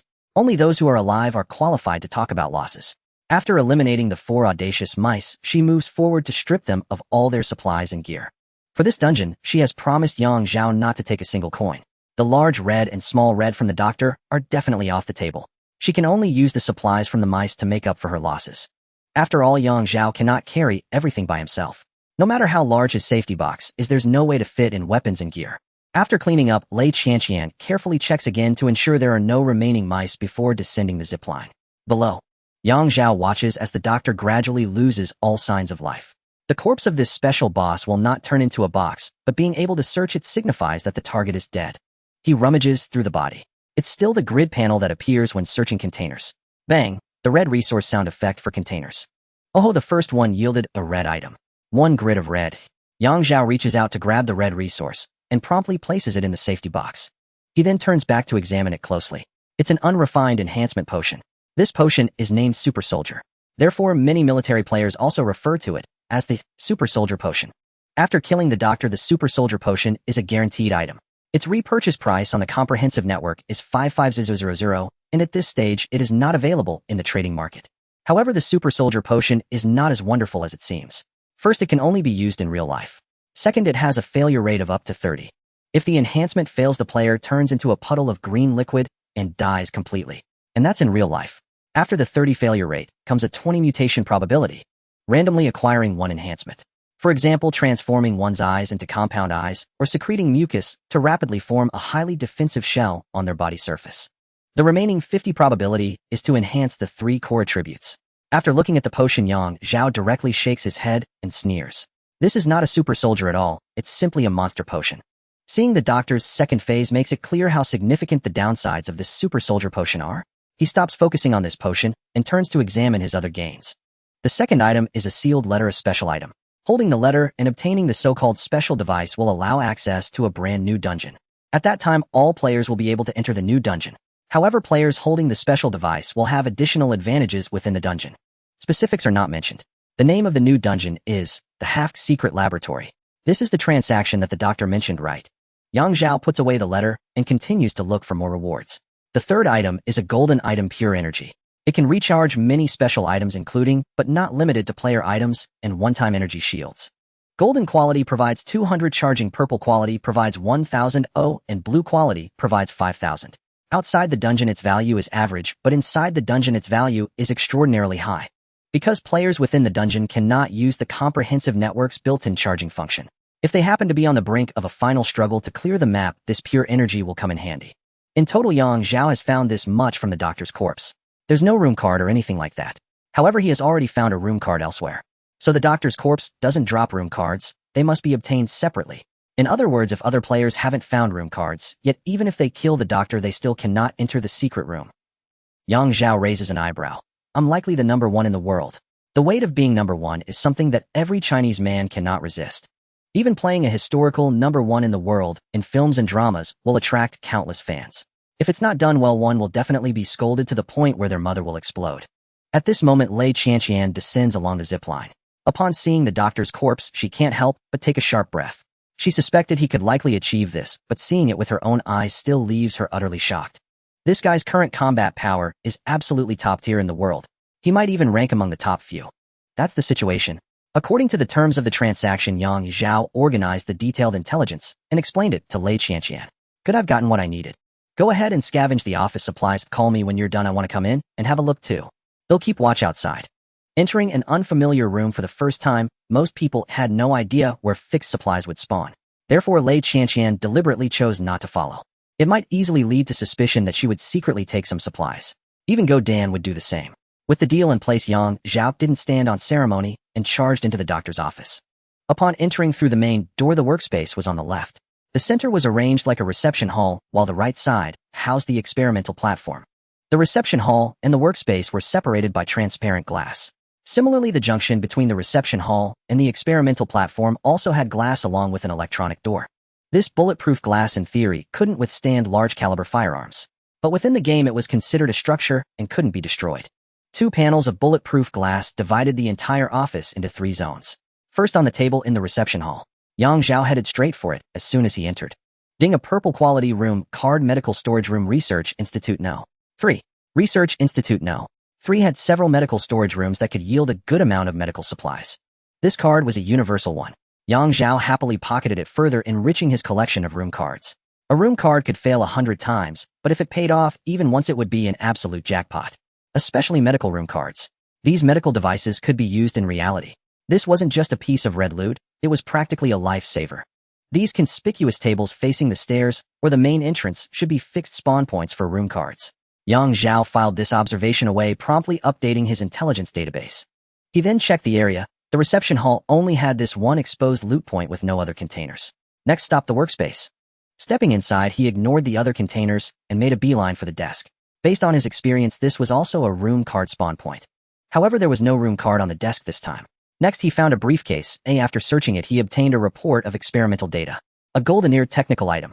He had no idea what it was for, and he couldn't understand a single piece of data within. He stashed it away for now. Next was the doctor's desk. A computer with no password since the doctor was already dead. Upon opening it, inventory slots popped up. Oh ho, a golden blueprint, a treasure. It was indeed a golden blueprint with an icon identical to the golden blueprints in Delta. However, the description was different. It contained design data related to a gene editing project, and it was only a fragment. It seemed many would need to be gathered for a complete decryption. He stored it away as well. By then, the doctor's desk had nothing left. Next to the left of the doctor's chair, a safe. Could the password be 6DFUP? That was the password for the large safe in Delta. Zhao approached the safe and reached out to touch it. The panel indicated the doctor was dead, and it could be opened directly. This prompt again. The computer earlier had shown the same message. Zhao frowned. That means in the dungeon design, players could sneak in before the doctor died. But on second thought, it felt a bit odd. When the doctor walked out of the Aurora passage, the laser array did deactivate automatically. But once he fully left, the laser array reactivated. It wasn't until the doctor was completely dead that all defensive systems in Research Institute No. 3 shut down entirely, leaving it undefended.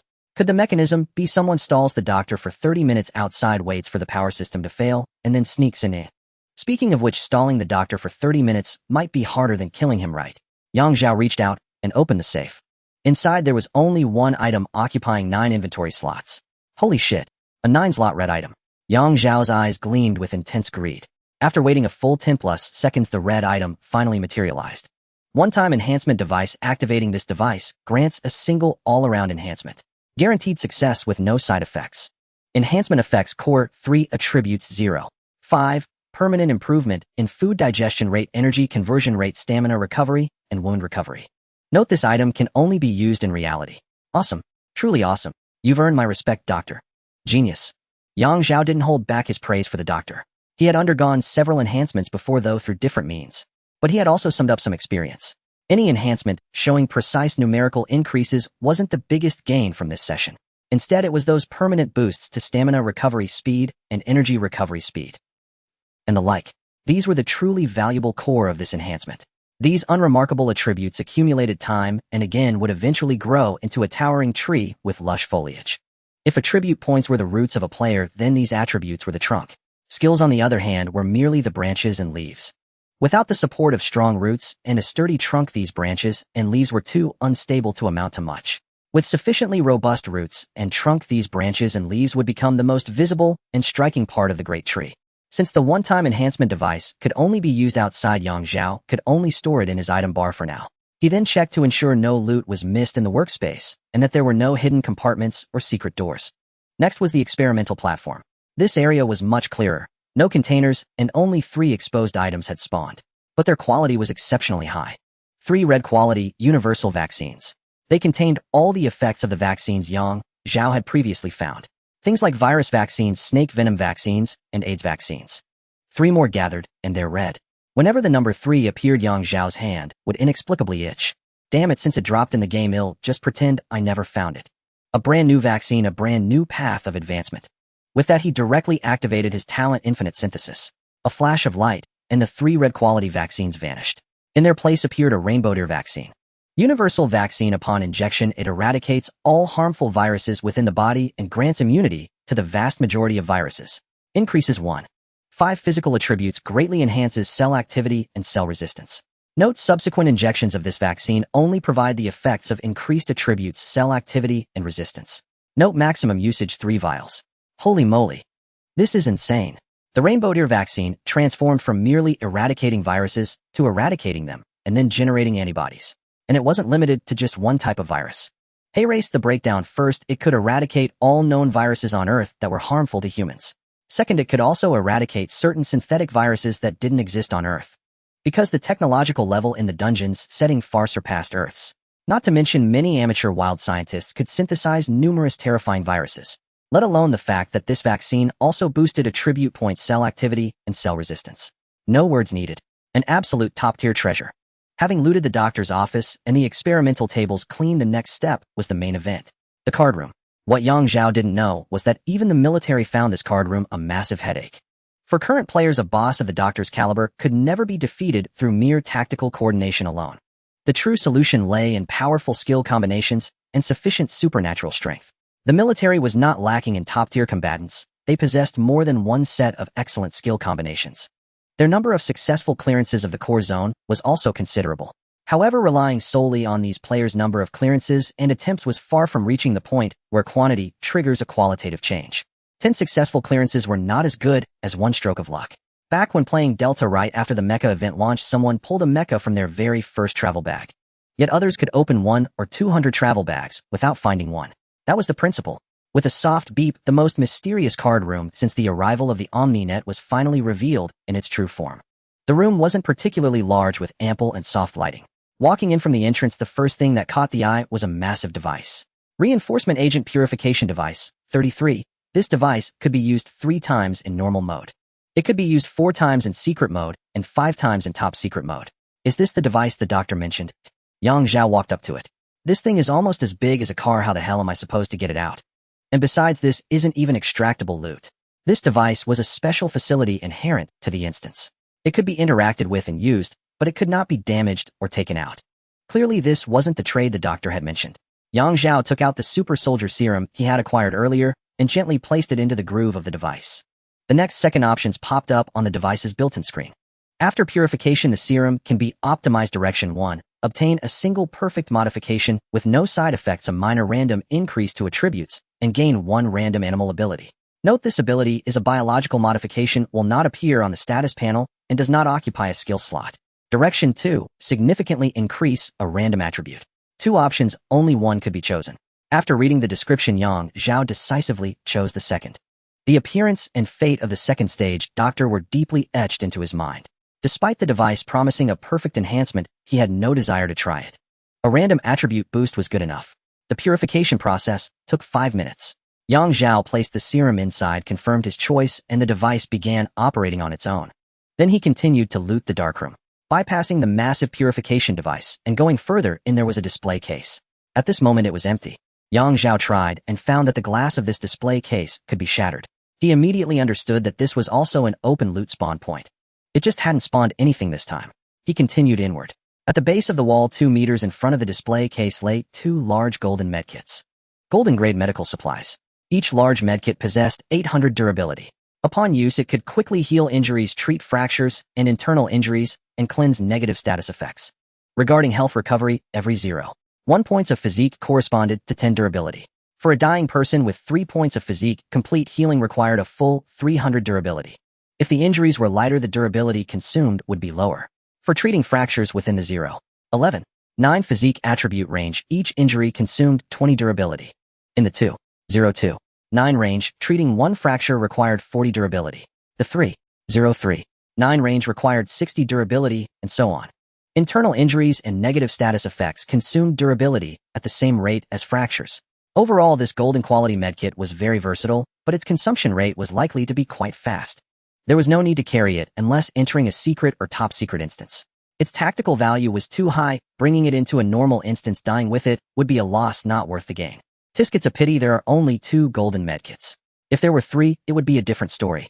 Zhao, feeling both satisfied and regretful, stored the medkits away. By now, even though he had equipped the 8x10 super swallowing sky bag, his remaining space was limited. After all, he had also confiscated several guns and some equipment earlier. At this stage, even a blue armor piece with 0 durability commanded an exorbitant premium. However, this reflected another truth. Since the OmniNet's extraction could affect reality, there was no such thing as completely useless junk in the instances. Even ordinary folks older and lacking combat ability wouldn't lose out by entering an instance and filling their bags with green tier loot. They could exchange it for game currency and save it, leaving it for the young ones at home to repair armor or recharge items.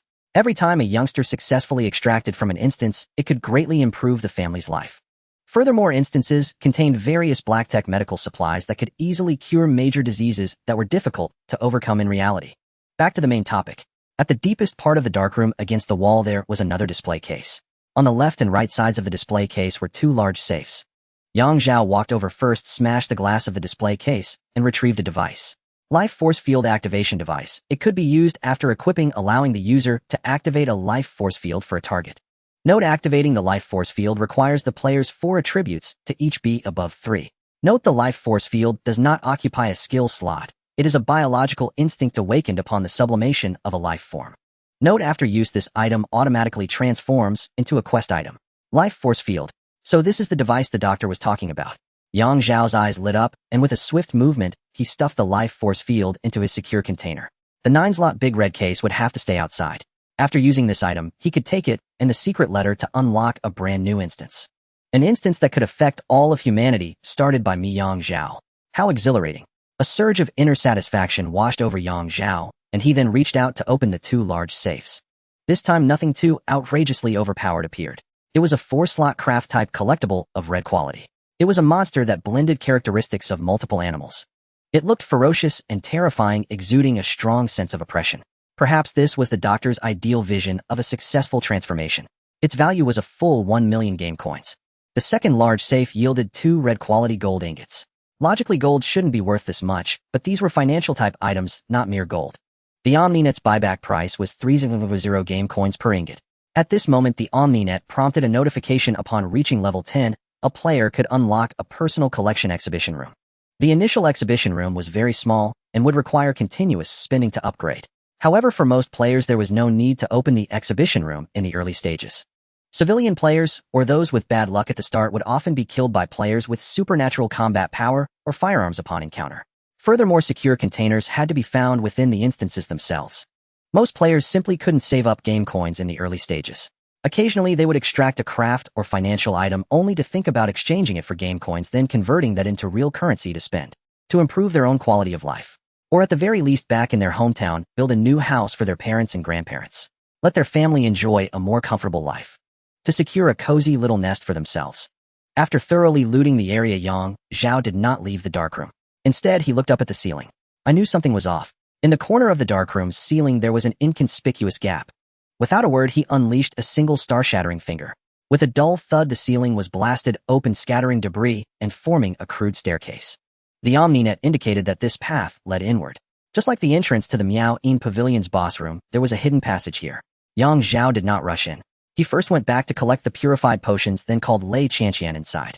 He first explained to her the resource spawn points in the doctor's office and the potential loot that could be found. Then he explained the darkroom, noting that high gear supplies might spawn on the floor near the walls. This time it was a medical kit. Next time, it could be high-value medical or biotech items. Lei Qianqian nodded repeatedly, diligently memorizing these resource locations. Zhao's gain was immediate loot while hers was intelligence. Later she could leverage this knowledge for greater benefits. When she learned about the potion purification device in the boss darkroom, her eyes lit up with greed. This is exactly what I've been looking for. I have a contact on my end who has stockpiled 4.5 incomplete super soldier serums. He used one on a subordinate, and the guy dissolved into a pool of green liquid. That scared him off from taking the gamble. But with the darkrooms, she was about to say that with the purification device, she could extort him for a fortune. Then a wave of sorrow hit her as she realized she didn't have the keycard. To extort him, she would need to borrow Zhao's keycard. In the early game, the value of a red keycard was self-evident. No one in their right mind would sell it. Lei Qianqian pondered silently, soon devising a solution. But the time wasn't right yet. She needed to wait for a suitable opportunity to negotiate with Zhao. After explaining the spawn points, Lei Qianqian pointed at the passage and asked, "What's this for?" "No idea." Zhao gestured with his eyes. Lei Qianqian instantly understood. Her face darkened. Fine, I get it. He'll scout ahead, all right." Zhao chuckled. "I'm carrying millions in supplies plus 9 high-value red items outside my secure container. Why would I take that risk? If you're not comfortable with it, we can just extract at the pull point. He'll come back another time to explore this area." The haul from this run was too massive. He didn't want to take any risks. He just wanted a safe extraction. As for information, there would be plenty of opportunities later. 9 high-value red items not in your secure container. So what's in your safe box is even more valuable. Lei Qianqian rolled her eyes at Zhao, then bent over and crawled into the passage. After a moment, her muffled voice came through. "Come on, and it's a rat extract. No danger." "Rat extract? What does that mean?" Yang Zhao crawled in after her curious. Here, Lei Qianqian pointed to an exit ahead. A rat extract, as the name implies, means extracting like a rat through the sewers. Even though this passage was in the ceiling research facility, no. 3's core area was buried deeper than any sewer. This was underground. The rat extract allowed you to carry your backpack and all loot. The prerequisite for the rat extract was killing at least 3 players. Assists don't count, or participating in killing the doctor. Additionally, the rat extract had only 1 slot. Isn't this extraction point tailor-made for me? Are you going to abandon your teammate? Lei Qianqian said in a plaintive tone. The supplies I'm carrying are worth more than my own life. Yang Zhao stepped forward decisively and pressed his hand on the rat extract activation device. If it were Go Dan and he was carrying valuable loot, Yang Zhao might have stayed to extract together through the normal route. But Go Dan would likely refuse and tell him to take the rat extract for maximum profit. Lei Qianqian was different. This was a duo formed purely for trade with no real bond between them. Even if she was a petite girl with a mature personality, it didn't matter. Simps should be last in line. Lei Qianqian didn't find Yang Zhao's decision strange at all. Her earlier feigned melancholy was just an attempt to lighten the mood and build a connection. She wanted to develop Yang Zhao into a regular teammate. To deal with men, you had to start with rapport. At least that was Lei Qianqian's understanding. Afterward, Yang Zhao successfully activated the rat extract and returned to reality via a disorienting teleport. Unwilling to settle for such meager gains, Lei Qianqian used the remaining time to thoroughly loot the hospital. In a card room with transparent glass walls, she spotted a high-value red item lying on the floor. But tragically, she didn't have the keycard. I hate keycards. Note to self: don't look if you don't have the card. With a wail of frustration, she reluctantly pulled the parking lot extraction lever. Meanwhile, back to Yang Zhao. It was a smooth ride for him the moment he returned. Besides the dizziness, the OmniNet notifications arrived as promised. First was his level. It skyrocketed from level 5 to a terrifying level 9. Logically, leveling up gets harder the higher you go, but his haul was just too massive. He had even looted the heart of Africa. He also got a red keycard. He didn't miss a single high-value red item, whether it was a 4-slot or a 9-slot one. He killed the doctor and triggered an Easter egg. And he had synthesized a colorful super vaccine. The OmniNet wouldn't buy it back, but it counted as extraction reward and granted a massive amount of experience. After the level up came the cultivation technique. Players who had a technique could set one as their primary technique. Entering a copy and successfully extracting would count towards its cultivation. With this super extraction, his technique went directly from level 0 to level 3. His energy attribute increased by 123, a total of 6 points. Speaking of energy, Yang Zhao had reached a terrifying 8.5. Using the star-shattering finger like a machine gun was now effortless. But it wasn't over yet. Next was the one-time enhancement device, which could increase all attributes by 0.5. He used it immediately. At this point, his attributes were physique, 2. 9 energy, 9. 0 soul, 2. 9 transcendence, 3. Still not done. Next was the purified enhancement serum.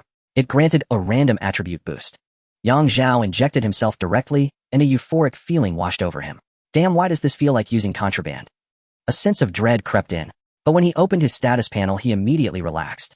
The purified enhancement serum had affected his soul attribute. Soul attribute 1.5. It truly was a massive random increase. Such a huge boost to the soul attribute naturally came with a feeling of transcendence. At this point, Yang Zhao still had 2 items left to use. The super vaccine synthesized from 3 red vaccines. It would kill harmful viruses in the body and grant immunity to most viruses. Physique attribute 1.5, along with increased cell activity and resistance. The other unused item was the life force field activation device. It was a one-time use item. After using it, it would turn into a quest item. Yang Zhao glanced at his panel and saw his physique was only 2.9, still 0. 1 short of using the special device. So he decided to use the super vaccine first. As he injected the super vaccine into his body, his skin turned red like a boiled lobster. His body temperature soared to 42 degrees Celsius and continued to rise. At this level of fever, he would theoretically become brain dead within a few minutes. But a mysterious force protected his body. As his body temperature reached a terrifying 60 degrees, his clothes began to singe. The bedsheets and covers were also affected, emitting a burnt smell.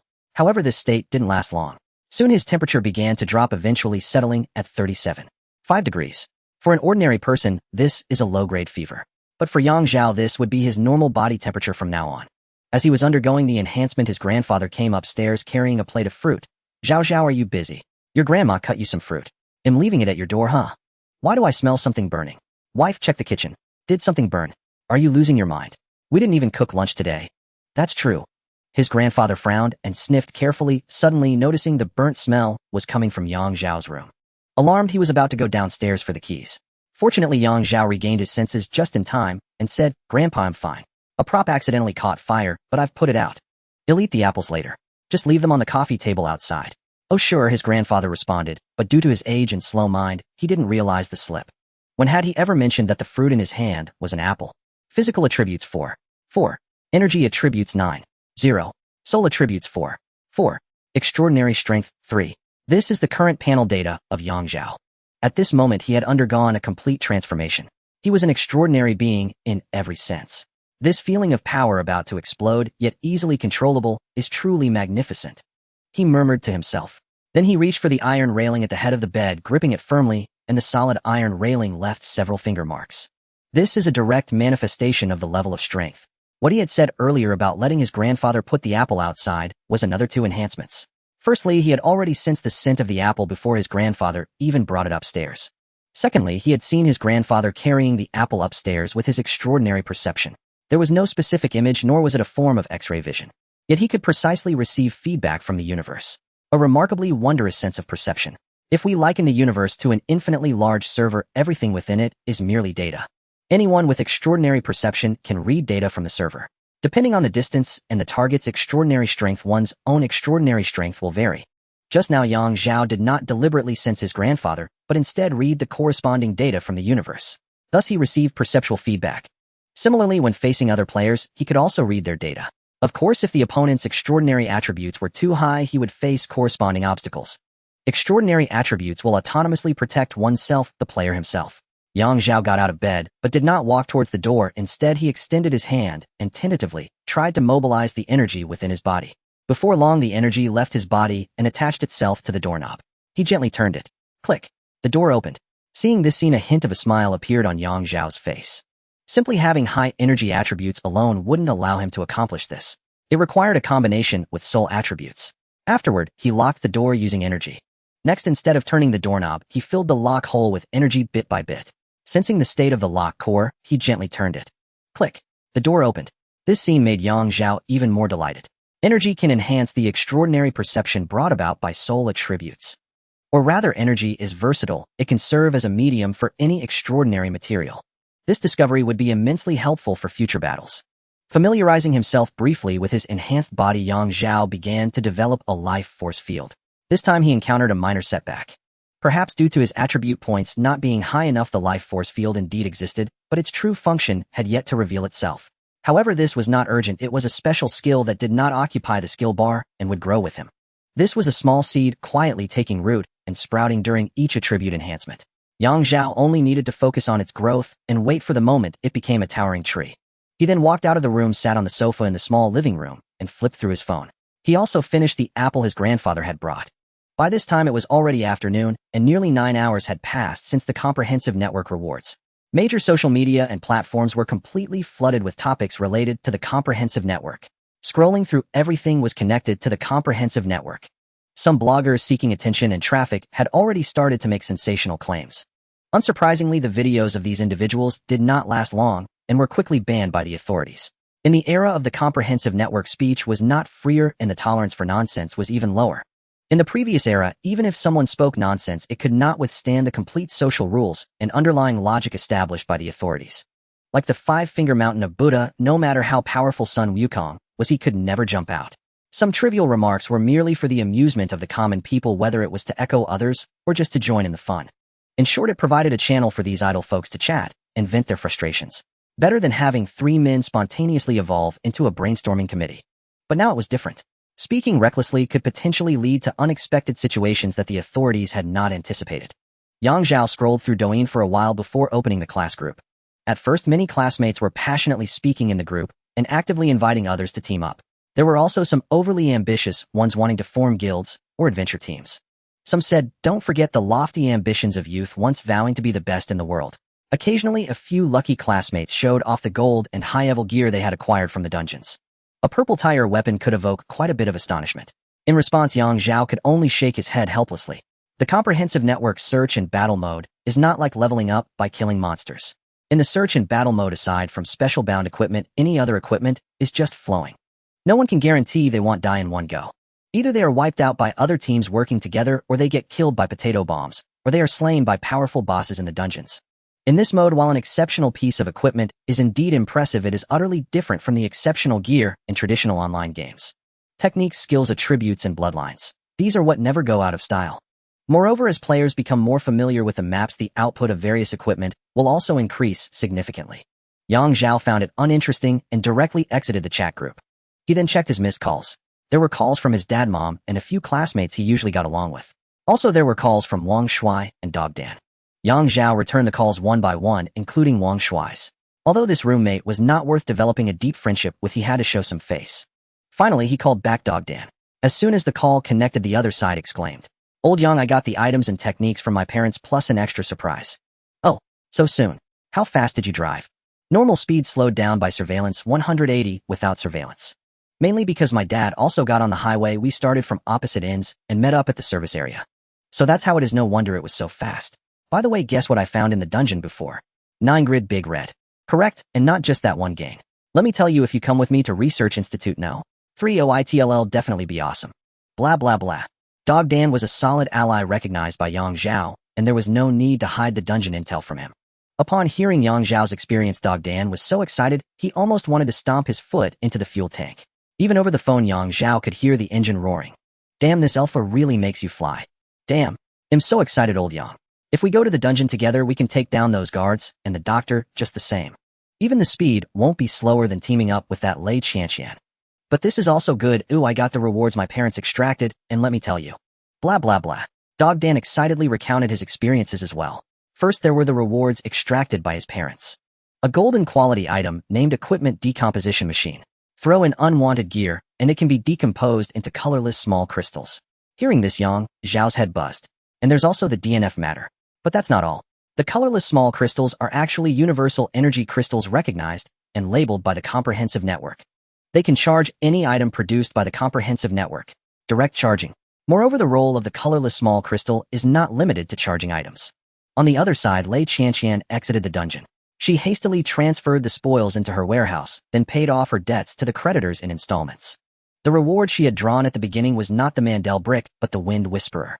The Mandel brick was a deal she had made with a shadow shareholder of the Innovation Laboratory. Zhao's mother worked as a consultant at this laboratory. This shadow shareholder was Lei Qianqian's biological father. She was an illegitimate daughter kept hidden from the light. He was a man of high status and power, and Lei Qianqian was a stain on his existence. Her mother was his unattainable love, who had died giving birth to her. Transferring his affection for her mother, though he could not give Lei Qianqian a legitimate status, he offered her considerable assistance. That fragment of the Mandel brick was something he had used his influence to secure for her. Now he had gone abroad and would never return. However, due to certain political reasons, Lei Qianqian still owed a substantial debt to someone.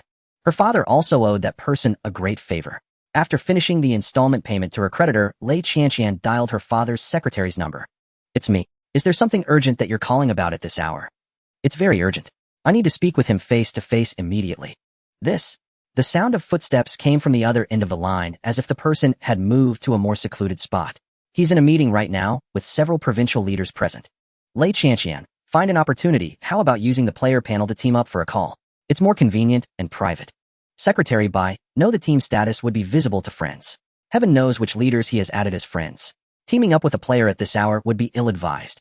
Lei Qianqian, then arrange a meeting in reality. "It's very important." "Alright, I'll arrange it." Secretary knew Lei Qianqian wouldn't make such a request without reason. This young lady had grown up abroad receiving the most rigorous military training. Due to her naturally weaker physical constitution, she wasn't considered a top-tier warrior, but her awareness, willpower, and character were second to none. She was completely different from the other young lady. One could say they were not from the same world at all. About 10 minutes later, Lei Qianqian's phone rang again. The father and daughter exchanged a few brief words. Not long after, an extremely low-profile Hongqi car arrived downstairs to pick her up. In a private meeting room. Led by a man with a crew cut, Lei Qianqian arrived at the door of the room. "You have 20 minutes. After that, the leader has a very important video conference with the capital." The man reminded her in a low voice. Lei Qianqian didn't respond, pushing the door open and entering. "I found the key card for Research Institute No. 3. The dark room will definitely have a super soldier serum purification device. It's a fixed facility." "You have the key card?" "It's with another player. I promise to keep it a secret." The other party was silent for a few moments. "Do you think I will threaten you, coerce you with your personal safety to force you to hand over that key card? In your heart has our relationship become so strained? Threaten me. You'd better launch a missile into the city center." I might care more about the innocent civilians than you do. Lei Qianqian sneered, and a barret materialized in her hand. The man's pupils contracted sharply.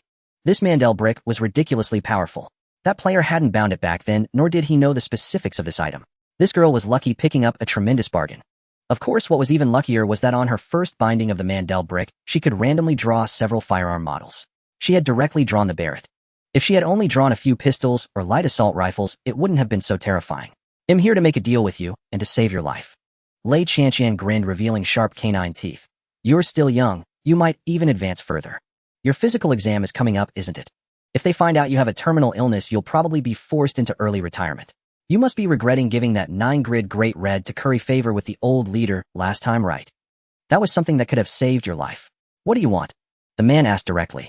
I want skills and techniques. Bring out everything you can control and allocate, and let me choose. That's not realistic. While the super soldier serum is precious, what's even more valuable is a stable supply channel, not just. Lei Qianqian interrupted impatiently. The super soldier serum has 2 enhancement directions. One is perfect enhancement, slightly boosting random attributes and granting an animal-themed special ability. The second is directly gaining random attributes, the amount unknown, but substantial. You should have tried many times. Items produced in the game cannot be cracked by reality, they are protected by the OmniNet rules. Unless it's special material, like scientific data. If you want the purified serum, you can only find a player holding the red card to do it. If I'm not mistaken, the credit for the purified serum should be time-sensitive, right? First come, first served. Hearing this, the man slowly closed his eyes. After some deliberation, he took a deep breath. You can choose any skills, but not every skill costs the same. Even your own daughter can't negotiate a price. Lei Qianqian taunted. The other party didn't respond, got up, and left. But as he reached the door, he left a remark. Pick the ones you like, and use them first. What I say still counts for now. He simply took it as his daughter asking for an allowance. The purified serum, if it comes, it comes. If not, so be it. Shortly after, the butler in charge of this private salon walked in holding a menu. Without saying a word, he placed the menu down and turned to leave. After he left, Lei Qianqian leaped up, excitedly flipping through it. She took a rough count. There were at least over 200 skills. TSK. After careful selection, Lei Qianqian settled on a few. Her skill slots had Wind Whisperer as an absolute necessity, so she could only equip 3 more skills. She picked 6. These skills could be freely combined, and no matter how she mixed them, they would produce excellent results. It was mainly because she had set a good foundation. The weapon switching template plus the Wind Whisperer for gathering information. After that, she began selecting skills for Zhao. Based on the methods he had displayed at this stage and the combat style she had assessed from their brief contact, she meticulously picked out several good ones. Now it all depends on whether Zhao is tempted. I've already talked up a big game. It'll be trouble if he isn't interested. But he has no reason not to be. There are 2 skills in here that even made my eyes go wide, but unfortunately, they don't suit me.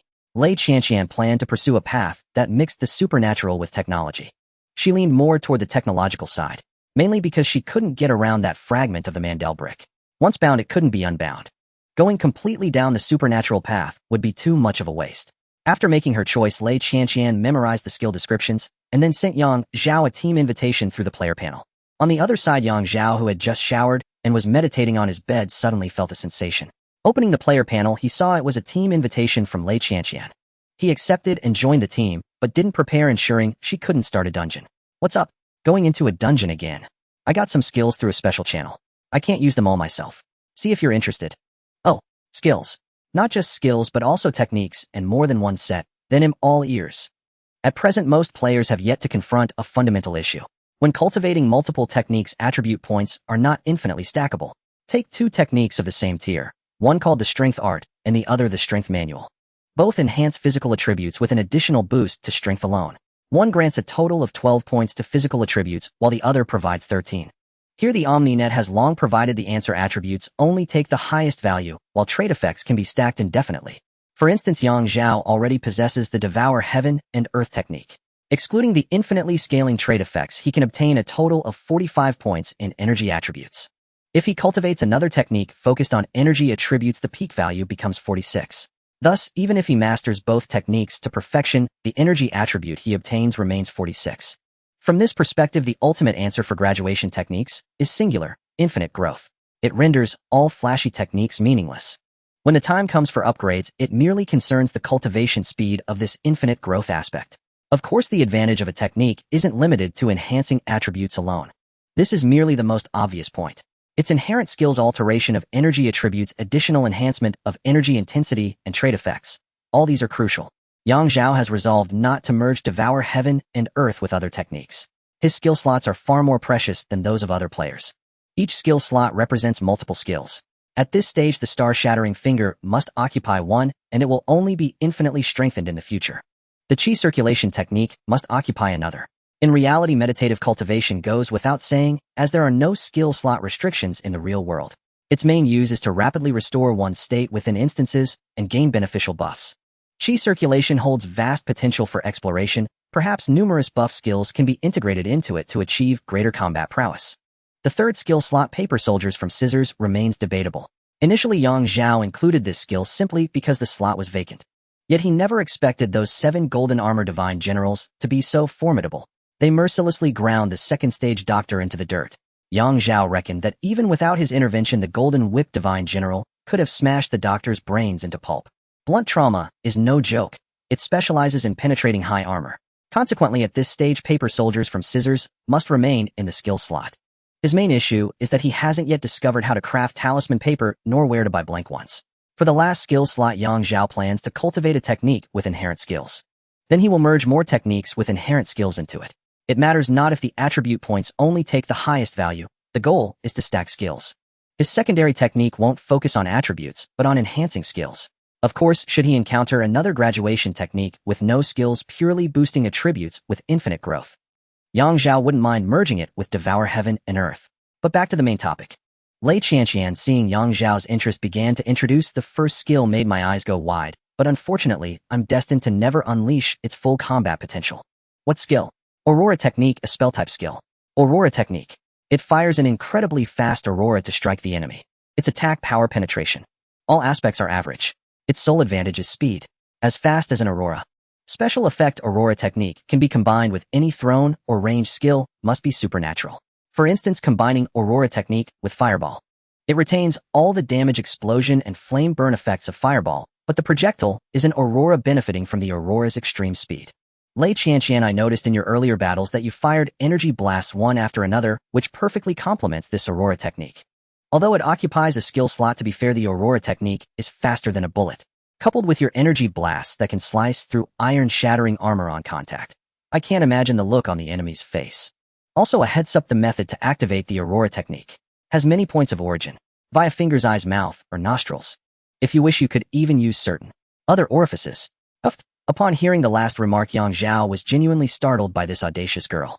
What kind of scandalous talk is this? Is that something a proper young lady should say? But then again, in the finale of a certain web novel, the protagonist seemed to kill the villain by sheer force.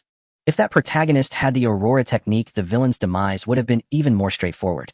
The Aurora Technique is indeed excellent despite the drawback of occupying an extra slot. Yang Zhao commented thus. Does it truly occupy an extra slot? For him, not at all.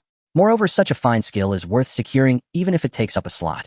He could craft a ranged attack skill combination. But since haggling was still to come, he had to find faults.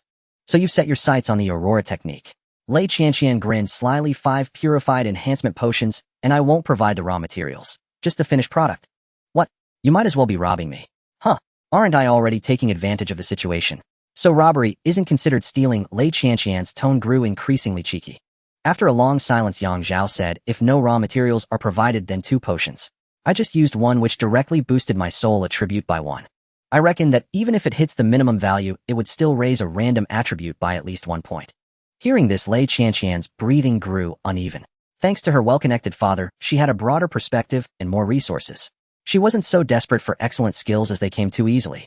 What intrigued her more was how to rapidly boost attributes and ensure her foundation remained world-class. Moreover, the OmniNet's approach clearly gathered materials from myriad worlds. In such a context, even the 8-9 arcane art could be deemed inferior to some other technique. A mere Aurora Technique, if not in the protagonist's hands, is just so-so. It's akin to the 8 extremities collapse in battle through the heavens. Only in the protagonist's hands does it transcend to a decent Earth-tier battle skill. After a few moments of silence, Lei Qianqian offered what she considered a fair price. How about this? You give me 1 potion without raw materials and process 10 more for me with materials provided. Nonsense. Are you really trying to rob me? Yang Zhao rolled his eyes fiercely. 1 potion with materials plus 5 without. Yang Zhao bargained. 2 with materials plus 3 without. Ridiculous. He'll stick with my offer. 1 without materials, 5 with. Deal. After some back and forth, they finalized their first transaction. In the long run, Yang Zhao was certainly the winner. For him, the only real cost was the single potion requiring self-provided raw materials. The potions made from the others' materials incurred no loss at all. In essence, in normal mode, each boss room yields 3 purified potions, while the boss only drops 1 fixed potion. The remaining 2 opportunities, the purification device, sits idle anyway. Selling any number is pure profit, merely a matter of more or less gain. Next, Lei Qianqian produced another skill. Please, esteemed guest, review this. White Rainbow Palm. It was unleashed in the form of a splitting palm strike, allowing the user to freely control the direction of the palm force, achieving a trajectory that could be both straight and curved, wandering unpredictably. From its model, the White Rainbow Palm was exceptionally fine. In the current stage of dungeons, its value was considerable, all because of its characteristic of being able to curve and bend at will. In the dungeons, there were too many structures. Even a vase could block a Barrett bullet. The White Rainbow Palm, however, could precisely bypass obstacles, striking the enemy until they howled. When this skill fell into Yang Zhao's hands, its value multiplied tenfold, even 100-fold. It would be the most crucial transformative step for his Shattering Star Finger. Yang Zhao said, "This thing is good but extremely difficult to pair. And if I'm not mistaken, it doesn't quite match with Aurora Art." Aurora Art was too fast, a true Relisian Forget skill. Of course, in the later stages, when players had soul attributes reaching dozens of points, they could use powerful will to steer the Aurora Art to turn and curve. Lei Qianqian replied, "I know it doesn't match with Aurora Art. It's still decent to use alone for breaking points." Yang Zhao directly drove the price to the minimum. "For this, he'll give you, at most, 1 potion slot. You provide the raw materials." "Huh, are you kidding me? At least 3 potions, and he'll provide the materials." From this, it was clear that Lei Qianqian valued this skill far less than Aurora Art. Beyond the current stage, the White Rainbow Palm was only fit for stomping noobs in low-level matches. In high-level matches, it probably couldn't even scratch the enemy's energy shields, because by then the vast majority of players would have mastered the ability to release their energy externally. Before breaking shields or armor, one first had to break the player's own energy protection. The White Rainbow Palm's base stats were too low, it was utterly insufficient for a war of attrition. For picking at weak points, it lacked the additional flesh damage of a skill like Dong Dong Wave, nor did it possess the machine gun nature of the 6 Meridians Divine Sword. Its only advantage was its ability to turn corners. After haggling, Lei Qianqian finally sold the skill under the condition of processing 2 potions. To be honest, this time she was practically giving it away. A skill like this shouldn't have been worth just 2 refined potions, especially with the buyer providing the raw materials. But as the old saying goes, one doesn't feel the pain of wasting what they didn't earn. Anything else? Yes, and they're big items. I reckon they can use up all your red card runs. Lei Qianqian estimated that given Yang Zhao's growth rate, he would reach level 10 in, at most, 1 more dungeon. Following the normal path, he should then go for the secret mode. One thing to note was that the rune card for Research Institute No. 3 was special. Its purification device didn't multiply the number of uses, but added 1. However, in secret mode, each use of the rune card consumed 2 durability points. An 18 durability card could be used 9 times, purifying 4 reagents each time. 9,436. In normal mode, 18 uses 3, for a total of 54 purifications. If the sole aim was to purify potions, normal mode was certainly more suitable. But the secret mode secret room had a much higher drop rate for red items. It was almost certain that if one could clear the map quickly, they would harvest red-level loot every time. Lei Qianqian tentatively calculated 32 uses, intending to completely drain the red card in Yang Zhao's hands. Of course, given the resources she controlled, she indeed had the capability. Listen up. The next skill is called Mountain Shaking Tiger Awe. Mountain Shaking Tiger Awe. The girl smiled proudly. This skill consumes a lot, it's on the level of a finishing move. But its power and attack method are absolutely worth that consumption. Mountain Shaking Tiger Awe. A skill centered on soul perception and energy. Its effect was it allowed one to attack enemies within their perception range without physical contact. Where perception reached, attack could follow. Perception was the core, while energy enhanced the skill's range, ensuring it kept pace with perception. In the later stages, many players might perceive 100 meters away, but their energy release might not reach that far. After hearing this skill description, Yang Zhao fell silent. He closed his eyes and constructed a scene. In a dungeon, he was on the 2nd floor preparing to attack an enemy on the 3rd floor. But the enemy was hiding around a corner, gunline locked. A reckless charge was far too risky. So he activated curve and bend at will. A single palm strike was unleashed, the palm force carrying all the effects of the Shattering Star Finger, striking the enemy with devastating force. Enemy, my dentures. My armor. After the armor shattered, Dan activated Flash Step, ramming the enemy to death.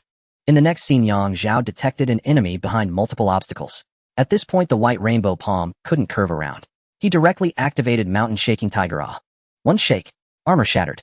When the enemy just repaired their armor. Another shake. Armor shattered again. The enemy repaired their armor once more. A third shake. Enemy. Why do I keep getting blown up? By then the enemy had exhausted all repair kits, leaving them completely without armor or shield protection. Godan charged again. After a moment of contemplation, Zhao said flatly, "Your asking price this time will affect the possibility of our future transactions." He did not hide his desire for mountain-shaking tiger awe, but he also used his own way to remind Lei Qianqian that there would be more deals to come and greed would only backfire. At this stage red cards were extremely scarce. If he didn't care about exposing himself, he could easily obtain excellent skills from the official channels. Not to mention the capital, even just connecting with the provincial authorities would be sufficient. Lei Qianqian was slightly startled by Yang Zhao's demeanor and caught his implied meaning. After careful consideration, she said in a low voice, "He'll state a price I think is fair. If you think it's too high, we can negotiate. After all, no one can truly say what these skills are worth right now. There's no benchmark. Name your terms." Yang Zhao was concise. Lei Qianqian didn't waste time either. 20 purification runs. Despite being mentally prepared, Yang Zhao was still taken aback. 20 runs. That meant 7 runs in normal mode, or 5 runs in secret mode. He thought the same as Lei Qianqian. He wouldn't waste large amounts of the red card's durability on normal difficulty dungeons just for purifying potions. Regarding purification potions, while secret mode had slightly lower cost efficiency, the secret rooms had a much higher chance of dropping red items. Even finding a random 3x3 single-use enhancement device would be an incredible profit. Yang Zhao listened to the offer, pondered for a long time, and then said slowly, "I want haggle with you on this skill. We can trade. Tell me about the next one." Hearing this, Lei Qianqian was more worried than pleased. Damn, retreating to advance has put me on the spot. In truth, this price of 20 runs was on the higher side. After all, up until now, Yang Zhao's red card was one of a kind, the only one.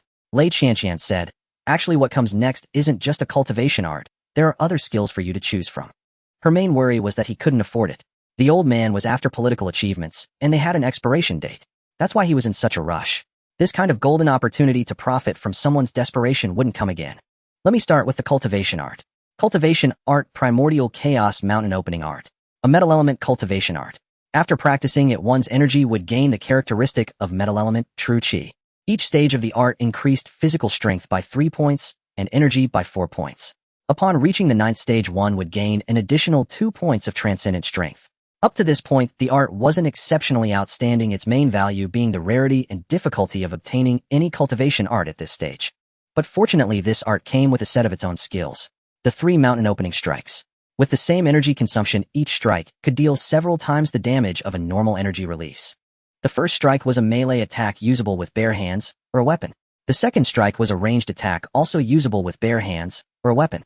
The third strike, finishing move life-staking strike, could be used at close or long range, but only with bare hands.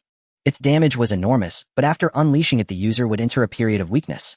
The Chaos Origin Fist technique made Yang Zhao hesitate slightly. Just from the perspective of enhanced attributes and 3 additional skills, this technique was quite impressive. But in truth, he was not lacking in combat skills. "Let's put this technique on hold for now," Yang Zhao said in a grave tone. "I want to exchange for something in greater demand." He decided to take the initiative. This Lei Qianqian seemed well connected, so he naturally intended to make full use of her. "What do you want to trade?" In the Pearl Relic Dungeon, there's a pill produced by the Mystic Sound Pavilion called Tiger Yang Pill. Huh, pills. Aren't those specialty items from the Alchemy Hall? Up until now, Lei Qianqian had never entered the Pearl Relic. She had only seen early intelligence reports. At that time, no one had obtained the red card from the boss room, and naturally there was no information about the Tiger Yang Pill. Wait a moment.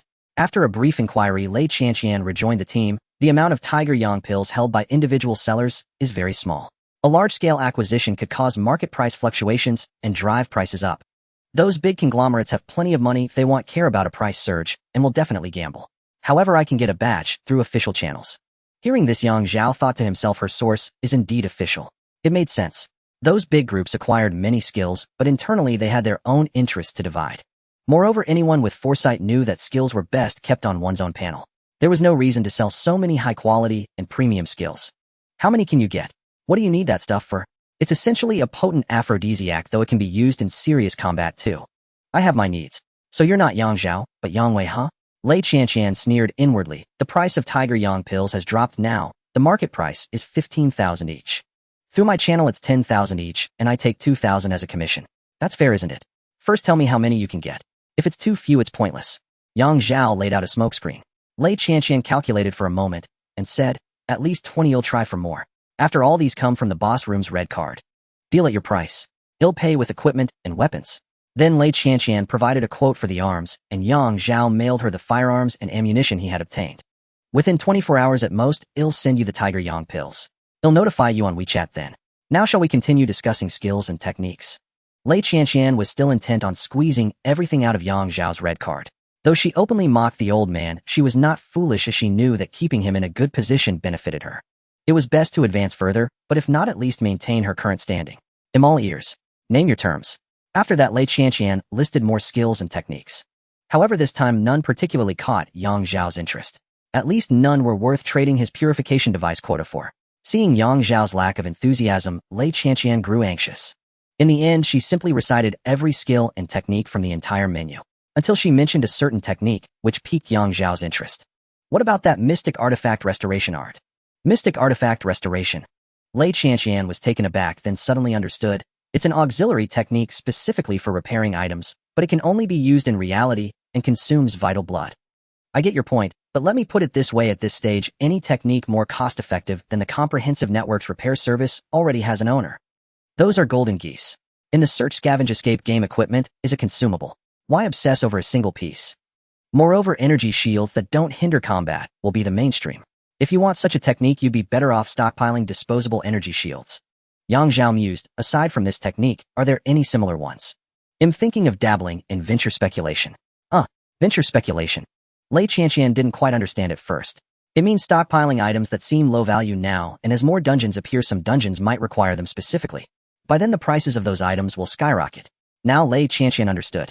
You're quite daring. There are quite a few techniques of this kind. Let me look them up. But I should warn you, the ones I can find are all less cost-effective than the comprehensive network's repair. The only advantage is that each has its unique strength, unless you can merge their strengths together otherwise. Merging the strengths of techniques. What an incredible level of comprehension that would require. Yang Zhao interrupted Lei Qianqian with a laugh. In his mind, he thought coincidentally, I can merge the strengths of these techniques to forge an unparalleled one. The true power of the infinite synthesis talent lies not in simple fusion, but in extracting advantages and discarding flaws. Soon Lei Qianqian listed 10 technique, names Mystic Artifact Restoration Art, focuses on repairing the durability cap of artifacts, but consumes vital blood usable only in reality. 9 Tempered Spirit Meridian Sutra, uses energy to recast the spiritual circuits of artifacts, temporarily increasing the maximum durability after repair, but the process is extremely time-consuming. Tai Mending Record, can repair damaged spiritual artifacts, but requires corresponding elemental heavenly treasures as auxiliary materials. Bedrock Artifact Guard Technique, temporarily strengthens artifact durability, but cannot restore or increase maximum durability. Its advantage lies in quick effect.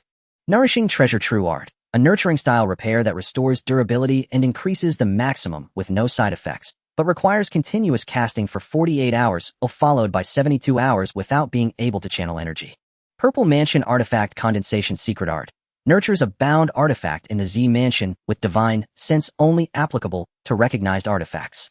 100 Refined Vajra Art, violently hammers artifacts for repair, reducing the maximum durability, but with nearly zero cost. Pure Yang Artifact Nourishing Sutra, a nurturing style repair that takes a long time, only repairs Yang attributed artifacts and temporarily grants a Yang attack special attribute after repair. Profound Yin Artifact Nourishing Record, a nurturing style repair that takes a long time, only repairs Yin attributed artifacts and temporarily grants a Yin attack special attribute after repair.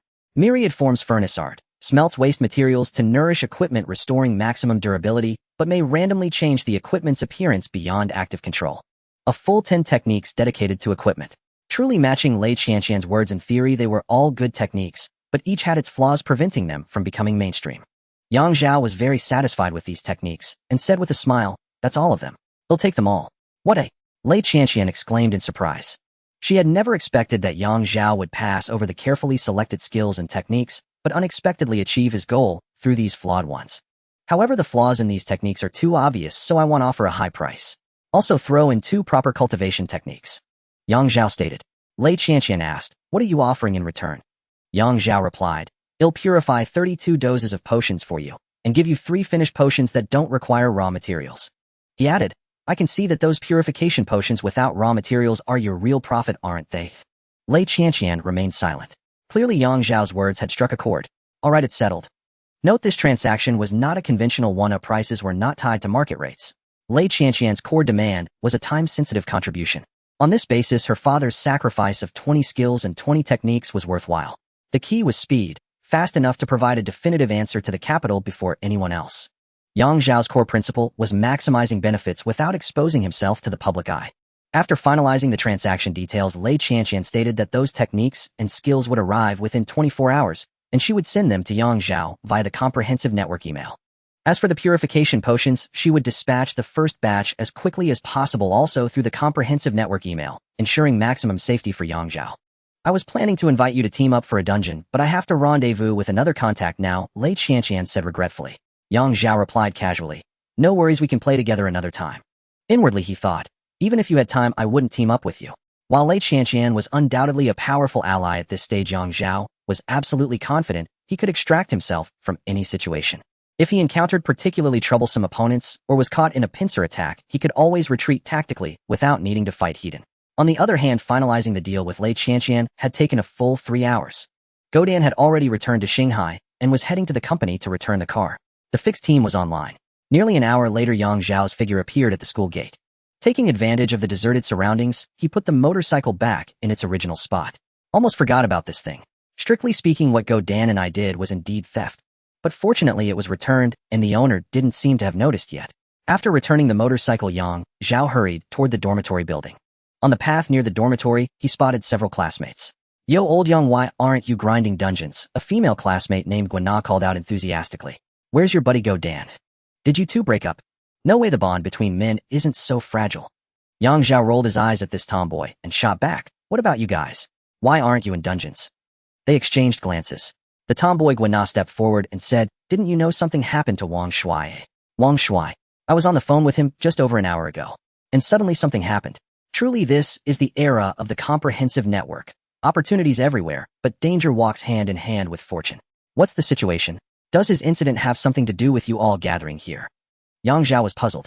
Guana sighed softly. Guazihui killed Wang Shui, shot him with a gun. And the shocking part is that gun wasn't a game item. It was his real possession. Damn. Who brings a gun to a lousy college? This isn't the Wild West. Yang Zhao exclaimed in shock. He and Godan had heard Guazihui going berserk in the dormitory earlier. That series of gunshots could be heard not just in the same building, but from far away. At the time he thought the gun was a game prop. He never imagined it was a real firearm. Then Guana pressed close to Yang Zhao, stood on tiptoe, and whispered, "Wang Shui stole Guazihui's girlfriend." This happened before the comprehensive network.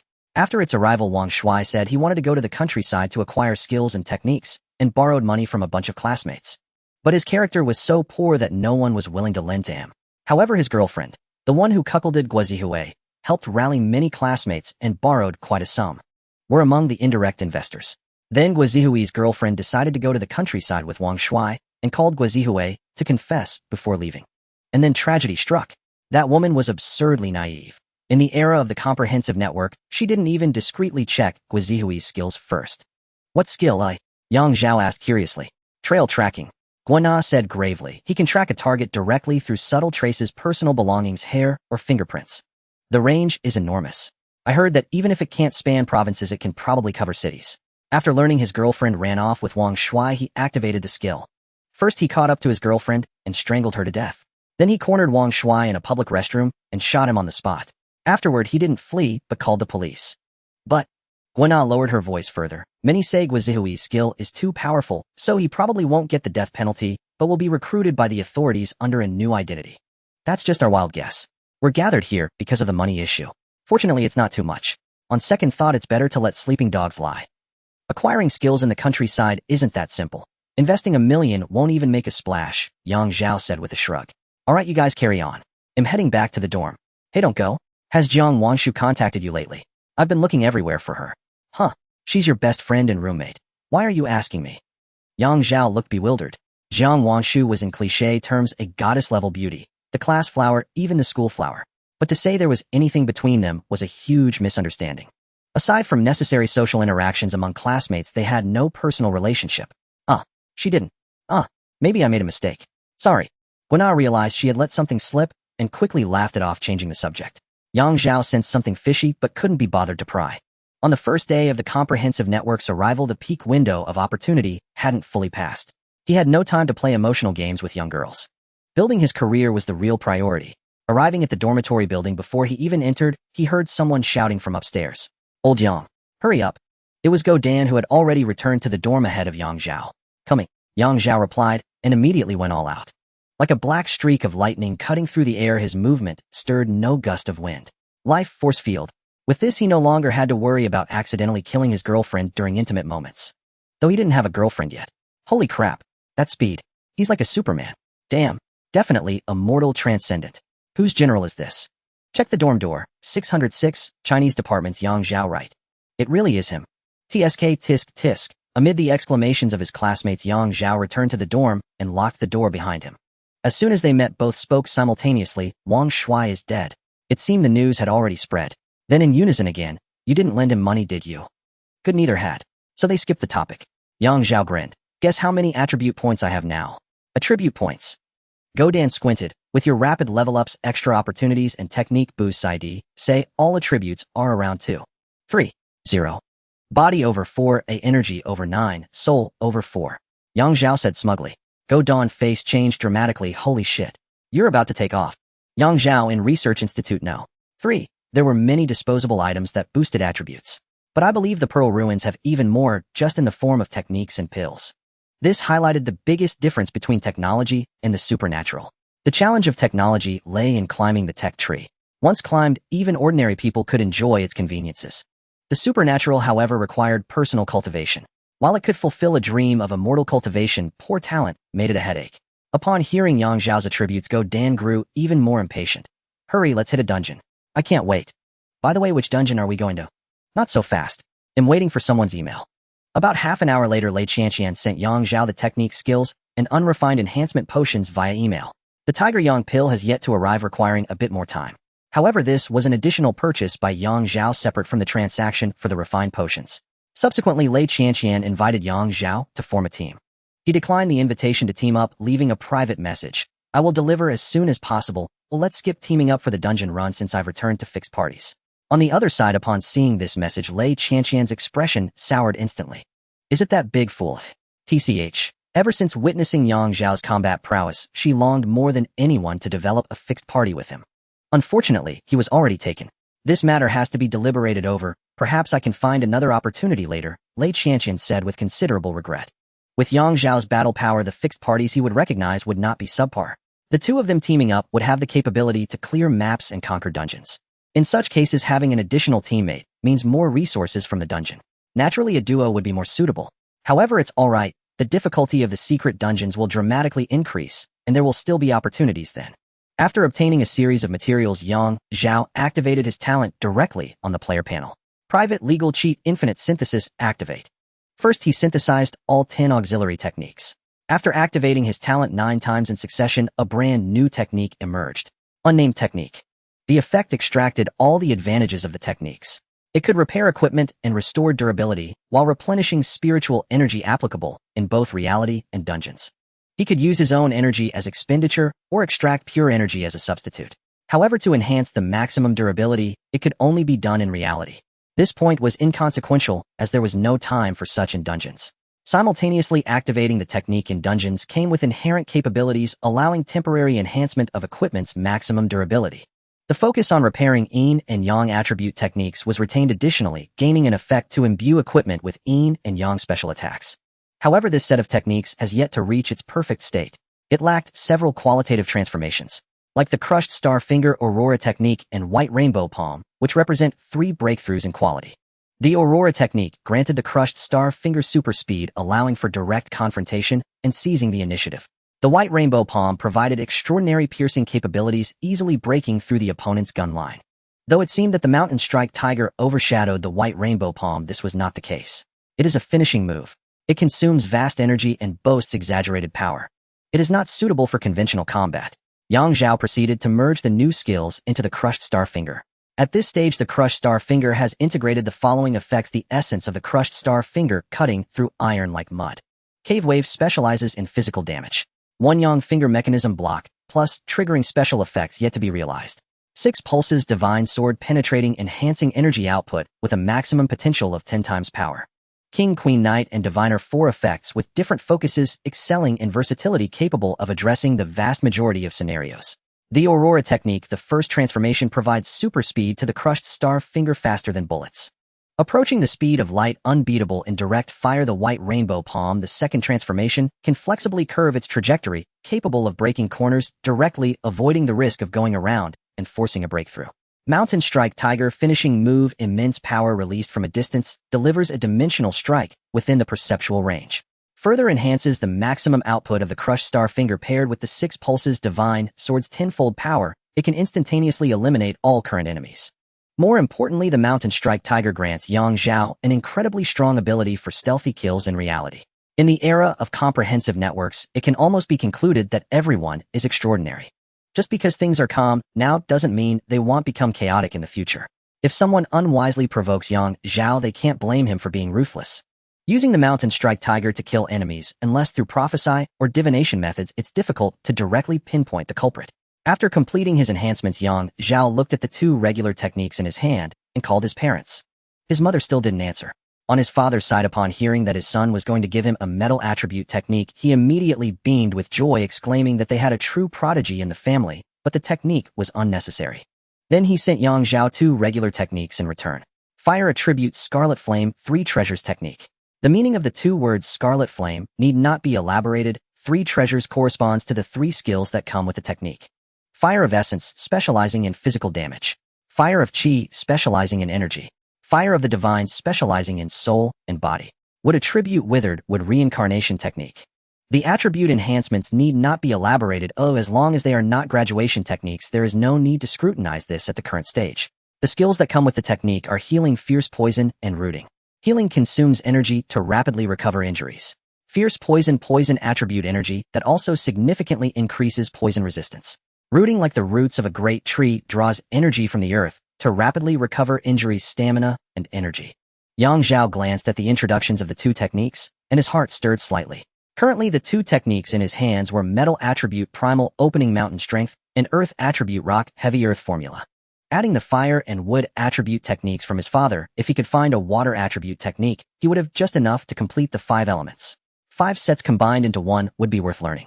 Even if he did not seek attribute point enhancements, at the very least, he would have 5 elemental energy attributes and dozens of skills from the 5-element series. Whether to bring this skill into dungeons is another matter. Mainly, it adds another trump card in reality. He couldn't just focus on the dungeons, he also needed to pay attention to reality. In reality, players are not restricted by skill slots. With this thought, Zhao couldn't help but ask, "Dad, did you also participate in acquiring skills before?" Yes, at the request of city leaders, our company is also exchanging cash for the common people. After it ended, I seized a batch of skills and handed them over to the city government. And then the city government, after settling the bill, rewarded me with some techniques and skill combinations on top of that. I specifically reserved 2 techniques for you, but there's no allocation of skills for you. This acquisition didn't touch the company's assets, it was funded through collective investment. Naturally, the profits must be shared among everyone. As for the company's assets, we are taking advantage of this favorable wind to undergo transformation. How much we can gain and what remains depends on the higher-ups' intentions. I don't think it will be too bad after all our family has. Never mind, I won't tell you this. Zhao understood and said, "I will major in the techniques given by my grandmother, but I still want to gather the 5-element techniques. Mainly for having sufficient trump cards in reality. He must conceal the infinite synthesis talent. Primarily because it is too special, it could easily lead to trouble." Old Yang, after hearing his son's thoughts, readily agreed. "That's easy to say, just wait for me for a while. These days I probably won't even have time to run dungeons, busy with the company's transformation and the major task of converting assets into comprehensive network products. You focus on upgrading the techniques you have, while I will help you gather them as soon as possible. Alright. By the way, Dad, I have a single unit Big Red, absolutely no problem for showcasing the company." Saying this, Zhao sent the Heart of Africa via email to his father. Old Yang looked at it and immediately beamed with joy. Great. You've really grown up and can help the family. This is great, a top-tier luxury item. Nothing beats this thing for making a good impression. After finishing up, Zhao and Dogdan officially prepared to enter the dungeon. Before that, he took a moment to glance at the equipment disassembly machine. It was a 4-slot golden item categorized as a special item that could be bound to a player without occupying inventory space. Once bound, it would not drop. Zhao was surprised to see this and immediately instructed Dogdan to take the disassembly machine. With this gadget, we can strip the equipment off NPCs once we enter the map and disassemble it on the spot. This will save us from having to carry around useless gear repeatedly. We should save our storage space for more valuable items. Of course we need to bring it along, but its maximum durability. Dogdan looked somewhat troubled. Such a great item, yet it has durability, turning it into a consumable. I've already found a solution for that, so don't worry, and just go for it. Zhao patted Dogdan on the shoulder and personally handed him an item. Dogdan's eyes lit up immediately. A safe box. Although it only had 2x2 slots and was limited to a 1-month lifespan. But it's better than nothing. At the very least it adds 4 slots and a bit more weight capacity. Let's go. I had a huge harvest at Research Institute now. 3 last time, and there's a surprise. The surprise referred to a brand new dungeon, the Havoc Laboratory. At this stage, only Zhao should be able to unlock this dungeon. That Easter egg belongs to a special category. After triggering it, even if others obtain the life force activation device, they can only wait for him to open the dungeon. Then they can gain extra advantages with the device. Let's go into the dungeon. Saying this, the two entered the team interface. As the team leader, Zhao waited for Dogdan to finish the pre-battle preparations before clicking start. Research Institute No. 3. It was still a dull teleportation. Once he landed and regained his senses, Zhao saw that he was surrounded by cars and immediately said, "We've spawned in the parking lot, but I've never been here in the dungeon before." The evacuation point. He opened the map and glanced, raising his hand and saying, "There's a barrier at that corner up ahead. Oh, we can evacuate after pulling the lever. But we can't pull the lever right now. We have to wait until the game has progressed for 5 minutes." Dogdan was fairly knowledgeable about Research Institute No. 3. Except for the area below the zipline. After some contemplation, he said, "I saw someone post information online earlier roughly explaining the spawning mechanism of Research Institute No. 3. The outpatient building has 2 regular spawn points. At least one team will spawn there, and if there are 2 teams, they won't spawn on the same floor. The parking lot, which is where we are, is guaranteed to spawn 1 team. This is the most fixed spawn point. The inpatient department has 2 regular spawn points following the same rules as the outpatient building. In total, that's at least 4 teams. The remaining areas are irregular spawn points: the corridor, the front and back doors of the hospital, and the living area adjacent to the inpatient department will also spawn players, but they are random. If there are lone wolves or incomplete teams, they will prioritize spawning in the corridor, front and back doors, and the inpatient department. Very rarely will they spawn near the core area. At this point in the conversation, Zhao had already captured many key pieces of information and succinctly added, "Lone wolves and incomplete teams will prioritize spawning in irregular points. We are an incomplete team of 2, so logically we should also spawn in an irregular point. But we ended up in the parking lot." In other words, this time, there are many lone wolves. They entered the dungeon alone and occupied the irregular spawn points first. Zhao recalled his experiences from the last dungeon. It was still an incomplete team, but they spawned at the regular point in the inpatient department. This proved that there were indeed many lone wolves. What you're saying is exactly what I was trying to express. After a bit of thought, Dogdan pointed toward the upstairs inpatient department. If there are players familiar with the map, they should about be near the corridor by now. From the glass window of the room at the corner of the corridor, they could just about hit us. Additionally, if players from the living area are quick enough and know how to climb over walls, they could absolutely get the drop on us. Players from the outpatient department, if they aren't engaged with those at the front door, should also be able to reach a window on a certain floor and have a direct line of sight to the parking lot. Hearing this, Zhao suddenly clapped his hands. "Just say we're on the Air Yuan Bridge." Note: Air Yuan is a respawn point on the Delta Aerospace base map. Theoretically, within 10 seconds of the start, at least 4 teams can get a line of sight to Air Yuan Bridge. Standing on Air Yuan, without smoke, shooting with both hands. After saying this, Dogdan suddenly went berserk. Boom. The furious energy burst forth, and at the same time a faint golden energy appeared around him. Heavenly Gang Battle Chi. But that's not all. As Dogdan slightly closed his eyes and then opened them with rage, he exclaimed, "Killing intent perception." The next second, bang bang bang, da-da-da-da-da, bayu, bayu, bayu, bullets, flames, and flying objects poured down like rain. What the hell? Zhao let out a strange cry, then mobilized energy to form an additional shield on his body. He had equipped a single-use energy shield device long before entering the map. Once inside, he automatically possessed an energy shield. He directly used a gold-quality energy shield. This item had no durability, it was purely energy consumption. Based on the maintenance module's universality, theoretically, it was the most cost-effective consumable armor shield without exception. Body technique. Body technique. Relying on his strong perception, Zhao dodged left and right, avoiding most of the attacks. In contrast, Dogdan strolled leisurely through the hail of bullets, looking quite carefree. However, the reality was, Zhao exclaimed, "Stop pretending. You're about to be shot to pieces. By the way, what the hell is killing intent perception? Is it the Demon King's protection?" Ahahaha.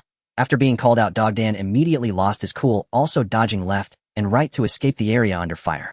Just now he was purely showing off, trying to scare those players attacking him. How could he stroll leisurely under the hail of bullets? Killing intent perception indeed gave him a chance to dodge bullets. Unfortunately, with his body technique, he really couldn't compete with the high-speed flying bullets. So just now he had relied on Heavenly Gang Battle Chi to withstand the fire coverage. Killing intent perception is a skill my dad gave me. He didn't say where it came from, but it's likely inherited from my grandfather. I heard that my uncle and aunt have caused a scene at my house several times. They even called me, but I didn't answer and just blacklisted them. I intentionally didn't tell you in advance. I wanted to give you a surprise. The two of them jogged to the corner. Here there were two doors on each side. One led to the outpatient department and the other to the inpatient department. But for some reason they were always locked. After arriving here, Dogdan skillfully dove into the bushes and crawled under a car. What are you doing? A manhole cover. As he interacted with a manhole cover, he soon had a bunch of keys in his hand. Young Zhao, Dogdan exclaimed. This is a key. By the way, Dogdan, isn't your ability to uncover game details a bit too strong? I'm going to open the door. Cover me. He shouted this, but Dogdan continued to give Yang Zhao a knowing look. Team channel. Aim and shoot at the glass on the right side of the inpatient department corridor. I just saw a head. I've already sensed it. Yang Zhao replied without turning his head, slapping outward. Bang bang bang. With one slap, 3 bursts of energy surged forth. The players inside were startled by his reaction and method, quickly taking cover behind obstacles. But unexpectedly, the energy blasts curved. Breaking through the glass, the 3 blasts hit 3 players. Crack crack crack. Shattered armor. The player inside, damn. My dentures. But that's not all, immediately followed by another 3 blasts. Bang bang bang. Seeing Yang Zhao easily deal with the players in the hospital department, Dog Egg felt emboldened. He strode confidently towards the side door of the outpatient department, radiating golden, Heavenly Gang battle energy. There are keys here. Speaking of which, with the comprehensive network covering the globe, there should theoretically be many people searching for network games, at least to familiarize themselves with the format. But surprisingly, very few people deliberately look for manhole covers. If there are any, then good, if not, it's fine. Is that right? Is it because I've pulled out the heart of Africa from a manhole cover that I pay extra attention to it? Dog Egg said, somewhat perplexed. Yang Zhao's mouth twitched slightly. Your quirk is touching manhole covers, mine is digging into bird nests. Dog Egg chuckled. It's because you've pulled out 3 hearts of Africa from bird nests before. The 2 things that people remember best are 1, suffering a great loss, 2, making a fortune. As Dog Egg opened the door, he casually applied thunder rapping on himself. Just as the door lock clicked open and he prepared to kick the door, Yang Zhao suddenly spoke up. There are people ahead, 3 of them armed with guns. No worries, let me treat them to some thunder kebab. Saying that, Dog Egg kicked the side door open with great force. In the next second, 3 lines of gunfire erupted, bullets raining down like a curtain. Yang Zhao quickly recognized that the 3 opponents were wielding AKMs. The assault team below the zipline would randomly refresh various styles of rifles. As the bullets struck Dog Egg, the 3 opponents were simultaneously enveloped in purple lightning. Thunder rapping can paralyze enemies when attacked, while dealing a small amount of damage. Paralysis is a very troublesome negative status. During paralysis, players are forced to drop their weapons, which automatically switch back to the inventory, empty-handed. Once the paralysis ends, there is an additional action needed to draw the gun before continuing to fire. Dog Egg needed that brief moment of a few tenths of a second. Instant step. Boom.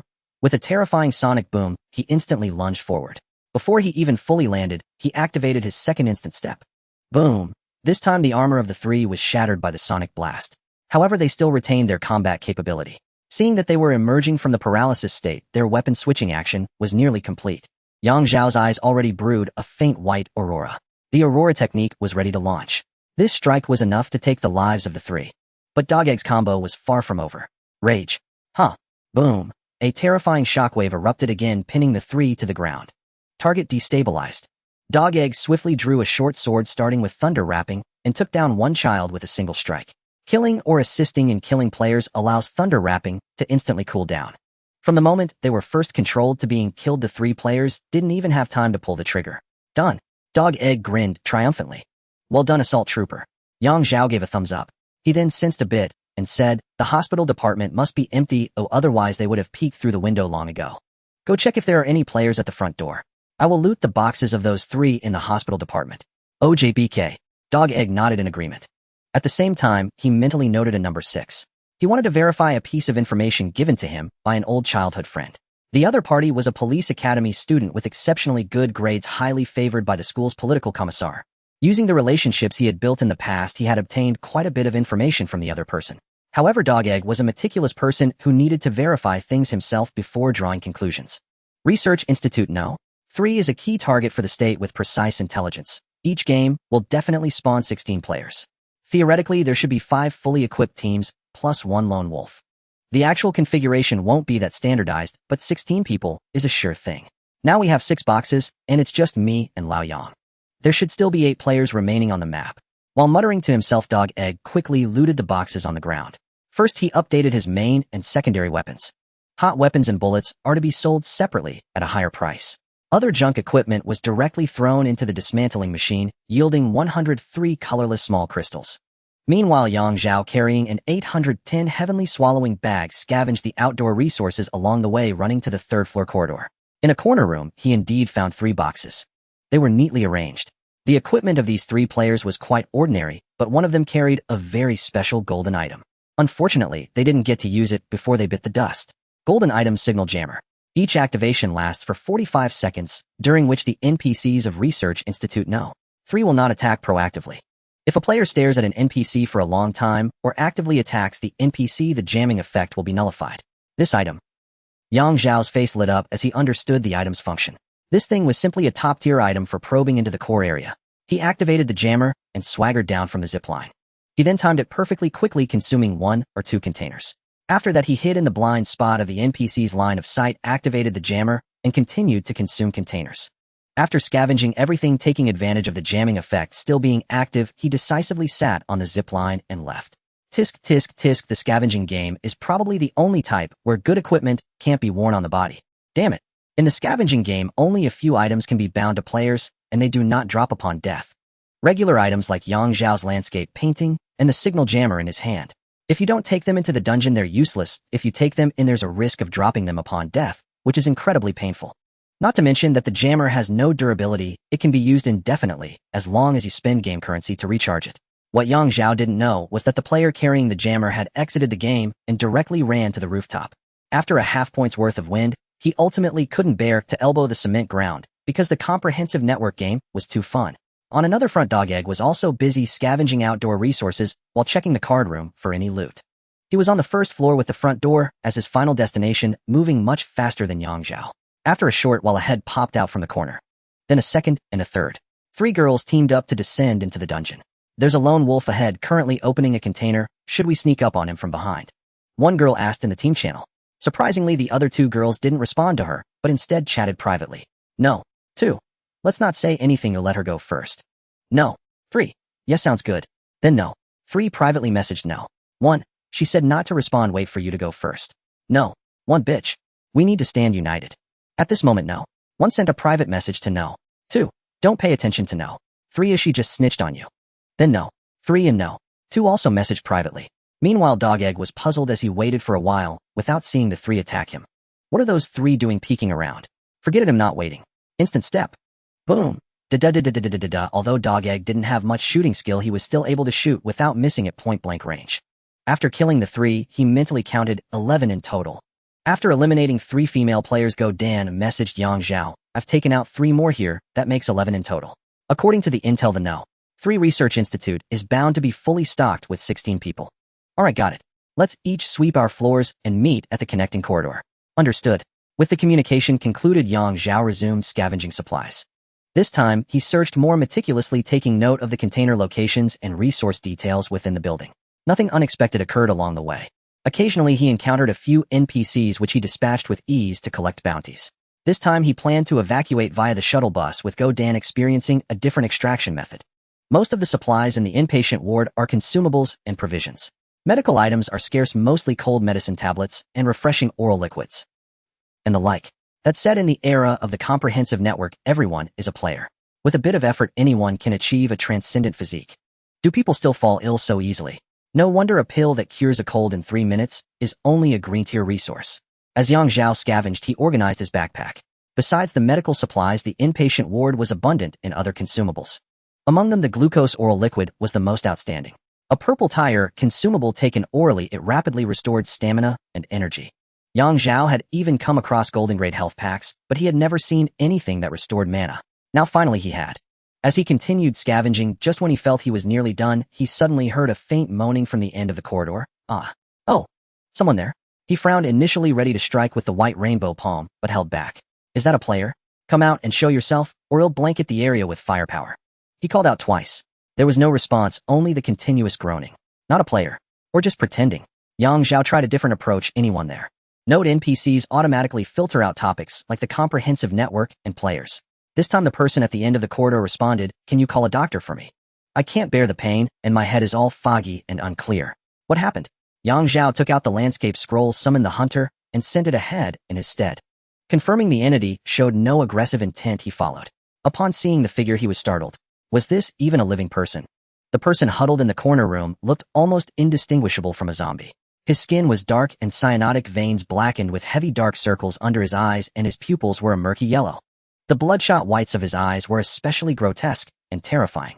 As Zhao approached, a prompt appeared above the man's head: zombie infected, incomplete mutation. What the hell? At the sight of the word zombie, every hair on Zhao's body stood on end. His first instinct was to message Godan privately. Don't come to the West Building inpatient ward. There are freaking zombies here. Godan, did you misspeak, or did I mishear? Zhao, the comprehensive network, labels it as a zombie infected, not fully mutated. Holy crap, isn't this going too far?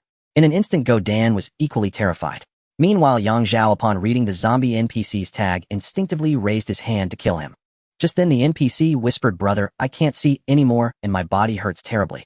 Is something wrong with the hospital? I've called for the doctor several times, but no one comes. A talking NPC. Not rigid fixed lines, but genuine conversation.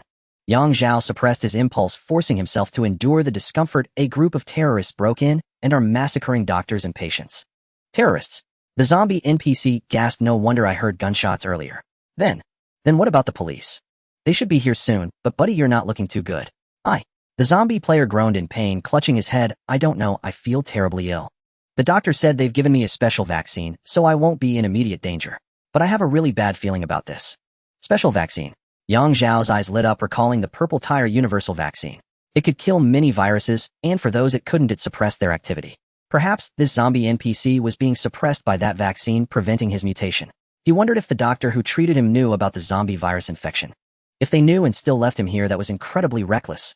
Of course, another possibility was that the doctor only knew he was infected with an unknown virus not yet identified. After administering the vaccine to suppress the virus activity, they arranged for him to stay in the inpatient ward. Thinking this, Zhao grew bolder and began trying to uncover hidden secrets. Where's your home? How did you catch such a strange disease? It looks like a viral infection or something. It's a virus. I was bitten by a mad dog with nothing but red skin, and this happened. The NPC clutched his head in agony. That's definitely not rabies. With vaccines, eradicating the rabies virus is no big deal. Brother, are there still terrorists outside? Yes, quite a few, well-equipped, extremely combat effective, and holding many hostages. The police won't be able to get in for a while, Zhao said. It's over, I might not make it. The zombie NPC slumped to the ground in despair. Then, as if remembering something, he struggled to his feet. Brother, can you help me? How? He'll write a letter. If you get out alive, please mail it to my family. Here it comes. The crucial point. Zhao suppressed his excitement. Sending a letter is no problem, a simple favor, but make sure you don't write the wrong address. No chance of that. I live in a very peaceful town, a famous tourist destination. Even if I mess up the address, just ask around for Talon Town. My wife runs a small shop in town. Her name is Liushio. There's a military base near our town, and many soldiers come on weekends to buy snacks and cigarettes. If any terrorists dared to go to our town's hospital, they'd be surrounded by the army in no time. Blah, blah, blah. The guy was rambling on. For the sake of the hidden reward, Zhao endured and waited for him to finish. After a long while, he finally remembered the main point, slapping his forehead. Look at me, once I start talking, I can't stop. He'll write the letter now. Oh, by the way, brother, can you find me some paper and a pen? Gritting teeth, sure. No problem. What's wrong, brother? You sound a bit off. Nothing, I just have a toothache. Coordinate Juming Town. One coordinate can be used to open a single instance of Juming Town. Saying this, Zhao was about to unleash a star fragment on the zombie NPC. With his small mouth chattering away, if it weren't for the zombie virus, one might think he was infected with a chatterbox virus. However, he never expected that this guy would drop dead right after finishing the letter, giving Zhao no chance at all. Consider yourself lucky. Lucky to die quickly. Zhao snorted. The coordinate for Juming Town turned out to be a single-instance dungeon, which seemed related to the zombie theme. He was quite sensitive to this matter. After all, it involved the zombie virus. Heaven knows what kind of issues could arise from bringing something out of there which could cause significant social hazards. However, if he really had to go into a zombie-themed dungeon, Lei Qianqian would undoubtedly be an indispensable team member. Her broken Mandel brick had multiple weapon forms and appeared to have no ammunition consumption. Saying biochemical mode true goddess wouldn't be an overstatement. With the coordinates secured, Zhao hurried toward the corridor junction while communicating with Dog Egg. This zombie NPC is an Easter egg, ooh I got it, and can open a zombie-themed dungeon called Juming Town. Oh well, that's great. If it's a zombie-themed dungeon, I'm not worried about the zombie virus leaking or anything. Didn't you say before that this dungeon has higher quality virus vaccines that can effectively target various viruses? Dog Egg's enthusiasm for the dungeon far outweighed his fear of the zombie virus. With someone tall to bear the brunt if the sky fell, what was there to be afraid of? Let's talk about the Juming Town dungeon later. I owe a lot of debts and need to settle them first. But you can note this down, this zombie NPC is an Easter egg and talking to him may yield dungeon coordinates to open a Juming Town dungeon. Totally OJBK, I've remembered. As they spoke, Zhao heard Dog Egg's footsteps. Turning the corner, the two appeared simultaneously on either side of the corridor. They completed their meeting. So what's the plan? Chase down other players in the map, clear it, and then take on the BOSS, or just go straight in. I have a skill that can summon helpers. Let's gather supplies while my summons guard the entrance. OJBK, let's go, time to fight the boss. Dog Egg excitedly headed for the 4th floor. Upon reaching the zipline room, he casually grabbed some vaccines. At this moment, Zhao called out to him, here's a good thing for you. Glucose oral solution. Dog Egg glanced at the attributes and immediately lit up, good stuff. His Tiangang battle chi greatly enhanced his combat power, but consumed quite a bit. He also had skills like Thunder Entanglement, Instant Step, and Berserk Energy. Under normal circumstances, he could only achieve 1.5 bursts. Moreover, the most precious aspect of the glucose oral solution was its continuous recovery. It was fast and had a relatively long duration. This way he could pop a pill in advance during battle. Dog Egg took the glucose and instantly drank a vial, then slightly moved his muscles. Get ready, I'm going in. With the assault troops in play, you let your summons handle the boss. Saying this, Dog Egg charged forward with an instant step, crashing through the wall. He jumped onto the zip line. Zzz easy. With the sound of the zip line lasting over a second below, sounds of Berserk Energy, Thunder, Instant Step, and gunfire followed. Zhao quickly followed. However, he didn't use the zip line. Instead, he jumped straight down. With energy assistance, he landed effortlessly unscathed. As soon as he landed, Zhao activated his skill. 7 golden armored generals appeared. Following that, a landscape painting appeared with a hunter, a tiger, and a hawk appearing in succession. Bang bang bang. Upon landing, the hunter shot 3 times, directly shattering the helmet of the machine gunner. At this moment, only 1 shield soldier, 1 machine gunner, and 1 assault soldier remained in the zipline area. Dog Egg took the lead in clearing the flame soldier and the assault soldier. Dog Egg, I'll handle the sniper over there. Okay. The two split up. Under the cover of numerous summoned creatures, Zhao entered the alert range of the sniper and the rocket soldier. You've got some guts. A rocket soldier spotted them and immediately prepared to fire.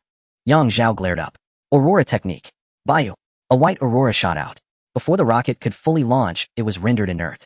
The resulting explosion seriously injured the rocket soldier along with a massive blast. White rainbow palm. Bang bang bang bang.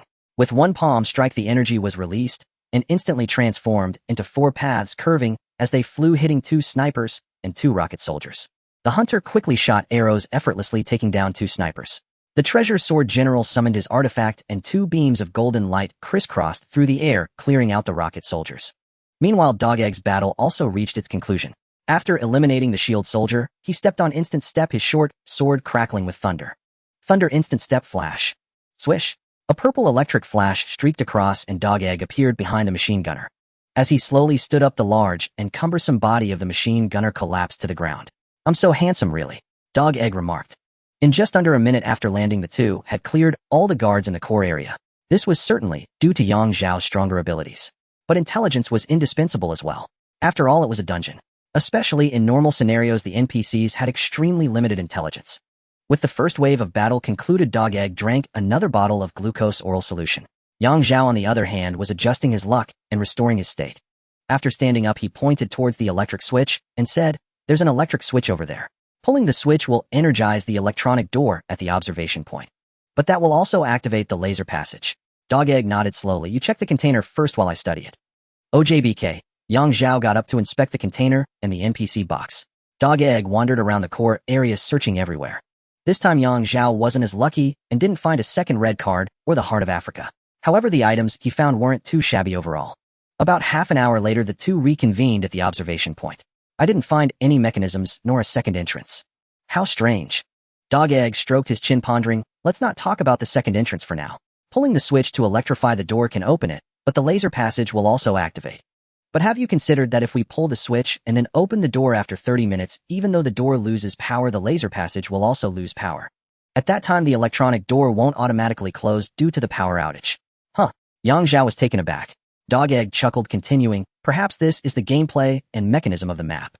You see, after pulling the switch, there will be a global announcement, and players will have to wait 30 minutes before they can actively look for the doctor.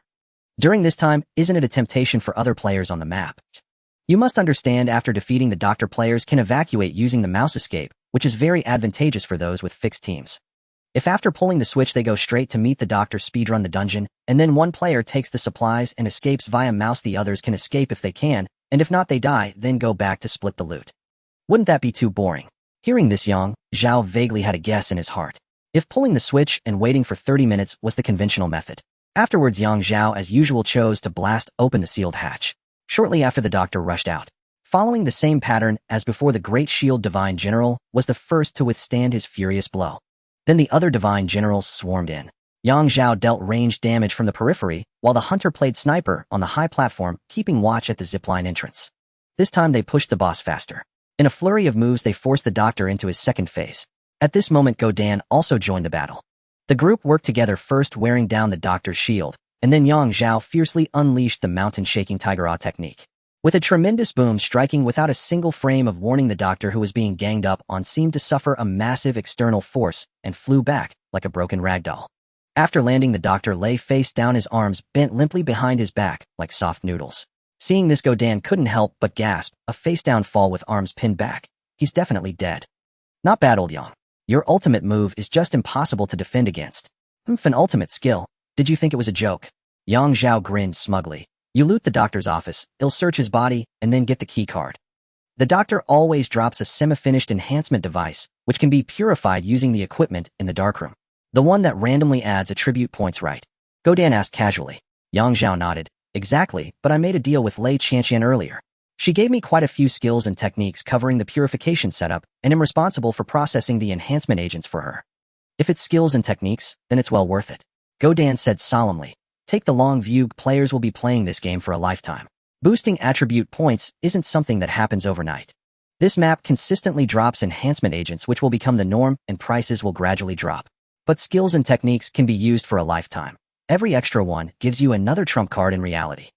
I've heard of a technique that even after reaching its max level can still enhance attributes, but it requires personal cultivation. What Godan referred to was a technique similar to chi devouring mountains and rivers.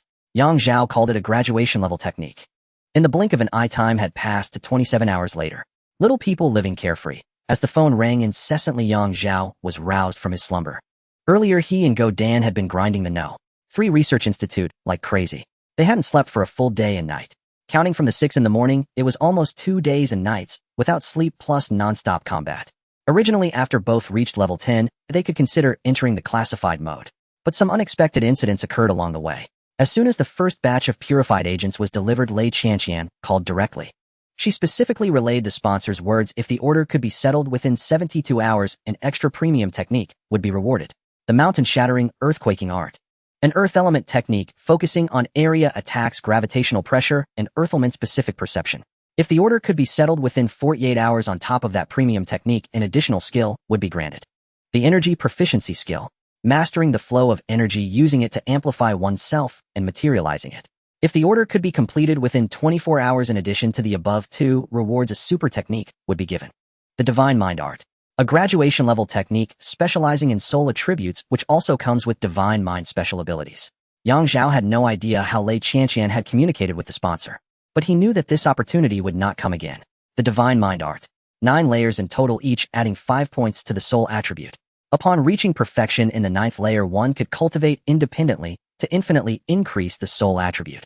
At the same time, reaching the 9th layer perfection would unlock Divine Mind skills: Divine Mind Scan, Divine Mind Forging, Divine Mind Telekinesis, and Divine Mind Amplification. For this technique, Yang Zhao dragged Godan into a crazy grind without a moment's rest. In the end, he managed to deliver the goods just at the boundary of 23 hours and 40 minutes. Naturally, he had barely slept 4 hours when Lei Qianqian called. Hello. Yang Zhao's drowsy voice answered, clearly showing that while his body was awake, his soul was still asleep. Lei Qianqian said in a crisp voice, don't sleep. Get up and check your rewards. Huh. Just send it by mail, oh, it won't get lost. I'm exhausted, you know. Hearing this, Lei Qianqian spoke with a tone of frustration. The era of the comprehensive network has arrived and nations are eyeing each other like tigers. Now is the perfect time to overtake on the curve and revitalize China. How can you sleep at your age? Yang Zhao, has my high school homeroom teacher possessed you? Sis, have you been drinking too much inspirational chicken soup? I'm just an ordinary citizen. Go tell that to the military, not me. If there's nothing else, I'm hanging up. Wait. Lei Qianqian stopped Yang Zhao. The military has discovered a new instance. Doomtown. Interested in tackling it? Huh. Hearing this, Yang Zhao perked up instantly. Do you have any intel on Doomtown?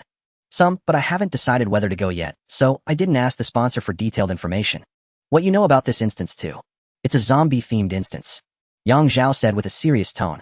Lei Qianqian's tone remained calm. Yes, there's a wandering zombie NPC in the West Wing inpatient department.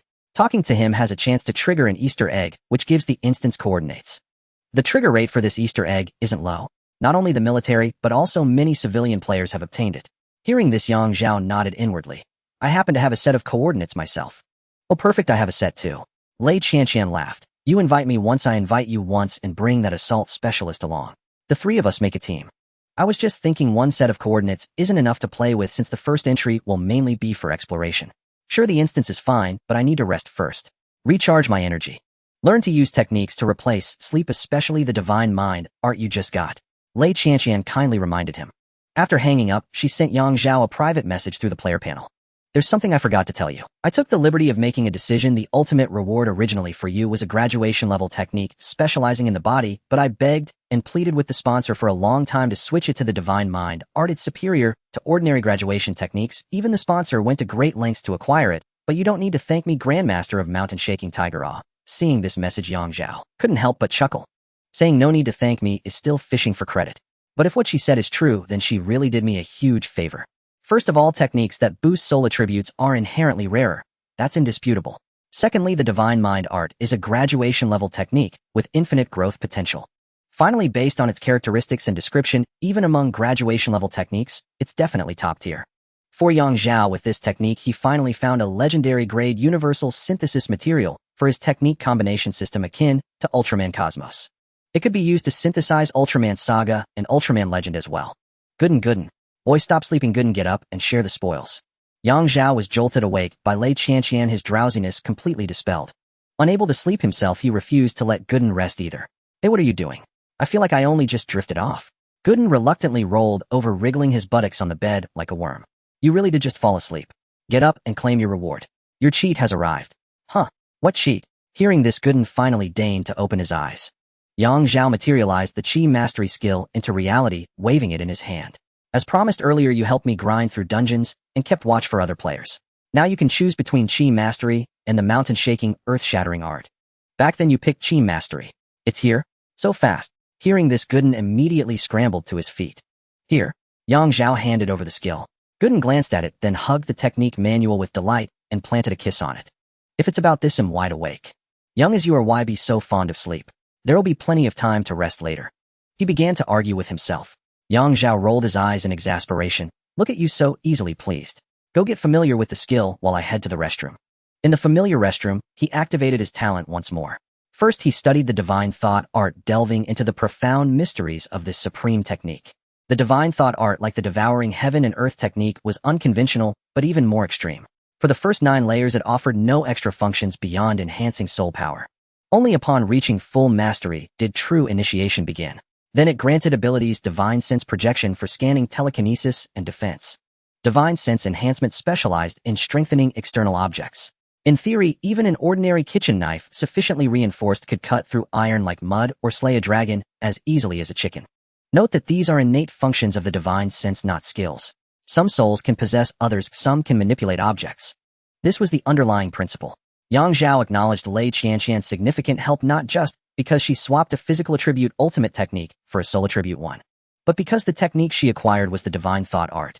Now I'm only missing a water element technique to complete the 5 elements. The mountain-shaking, earth-shattering art is clearly superior and can replace the previous earth element technique.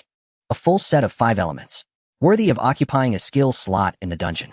More importantly, since I've decided to let the technique take a skill slot, I might as well integrate all techniques into one. Earlier Yang Zhao had said he wouldn't easily merge devouring heaven and earth with other techniques because he didn't want to waste an extra skill slot.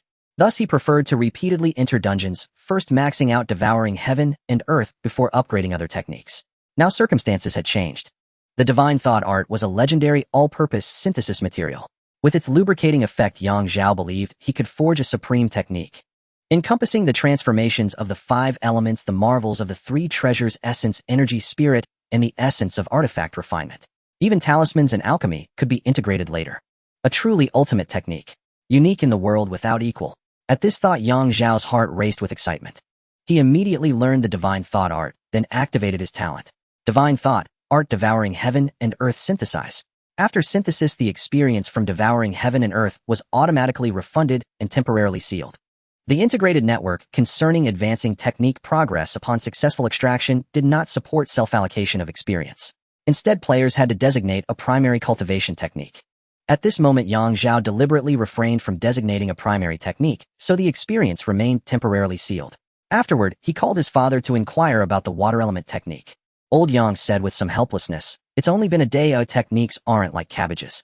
You have to give me some time, right?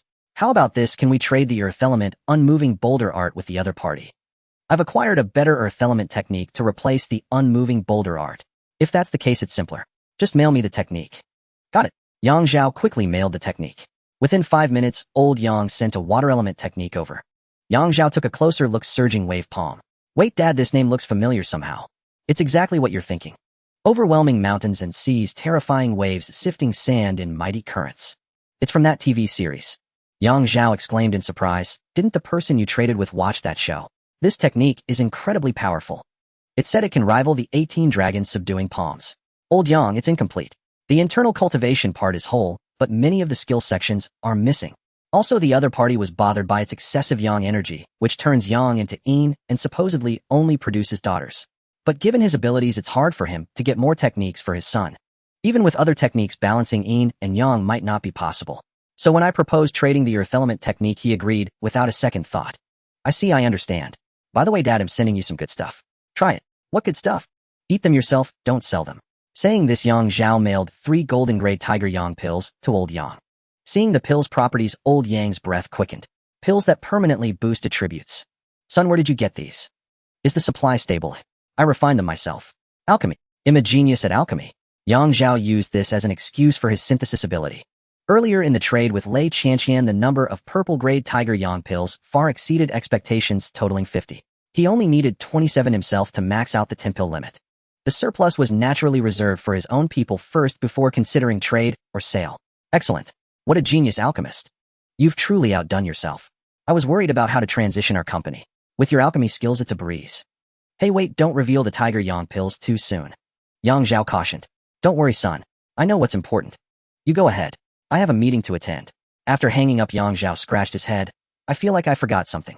Can't worry about that now. I have bigger fish to fry. He had indeed forgotten something crucial, reminding Old Yang not to take the tiger yang pills at the company, especially not before a meeting.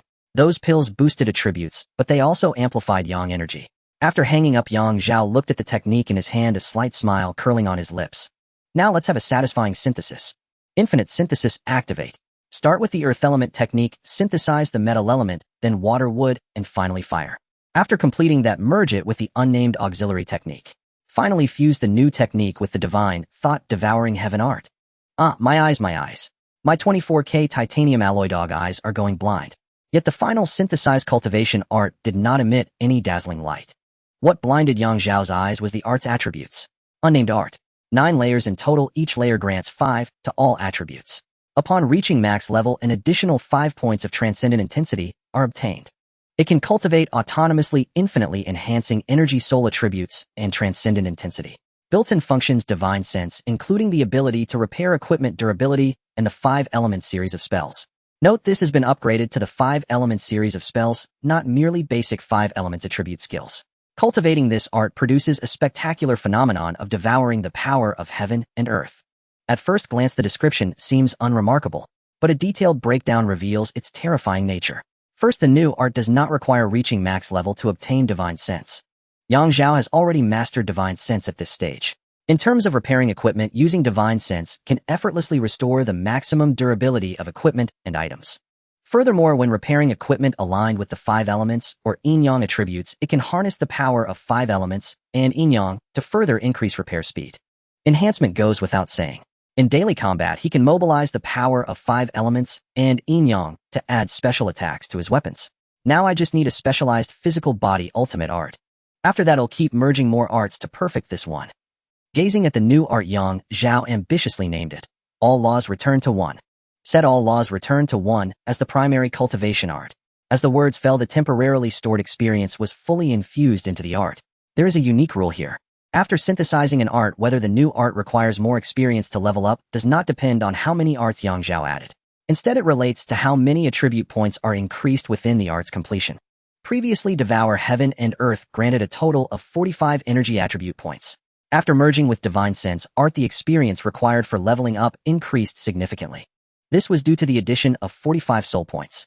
Later, when merging other arts, the attribute point changes were not as pronounced. Energy attribute boosts were covered by Devour Heaven and Earth, and soul attribute boosts were covered by Divine Sense art. As for physical attribute boosts, only earth-shattering art had a high tier and provided the most. After setting all laws return to 1 as the primary art, its layer count automatically surged to layer 4. This was much lower than the previous layer 8 of Devour Heaven and Earth, but the attribute points gained were even greater.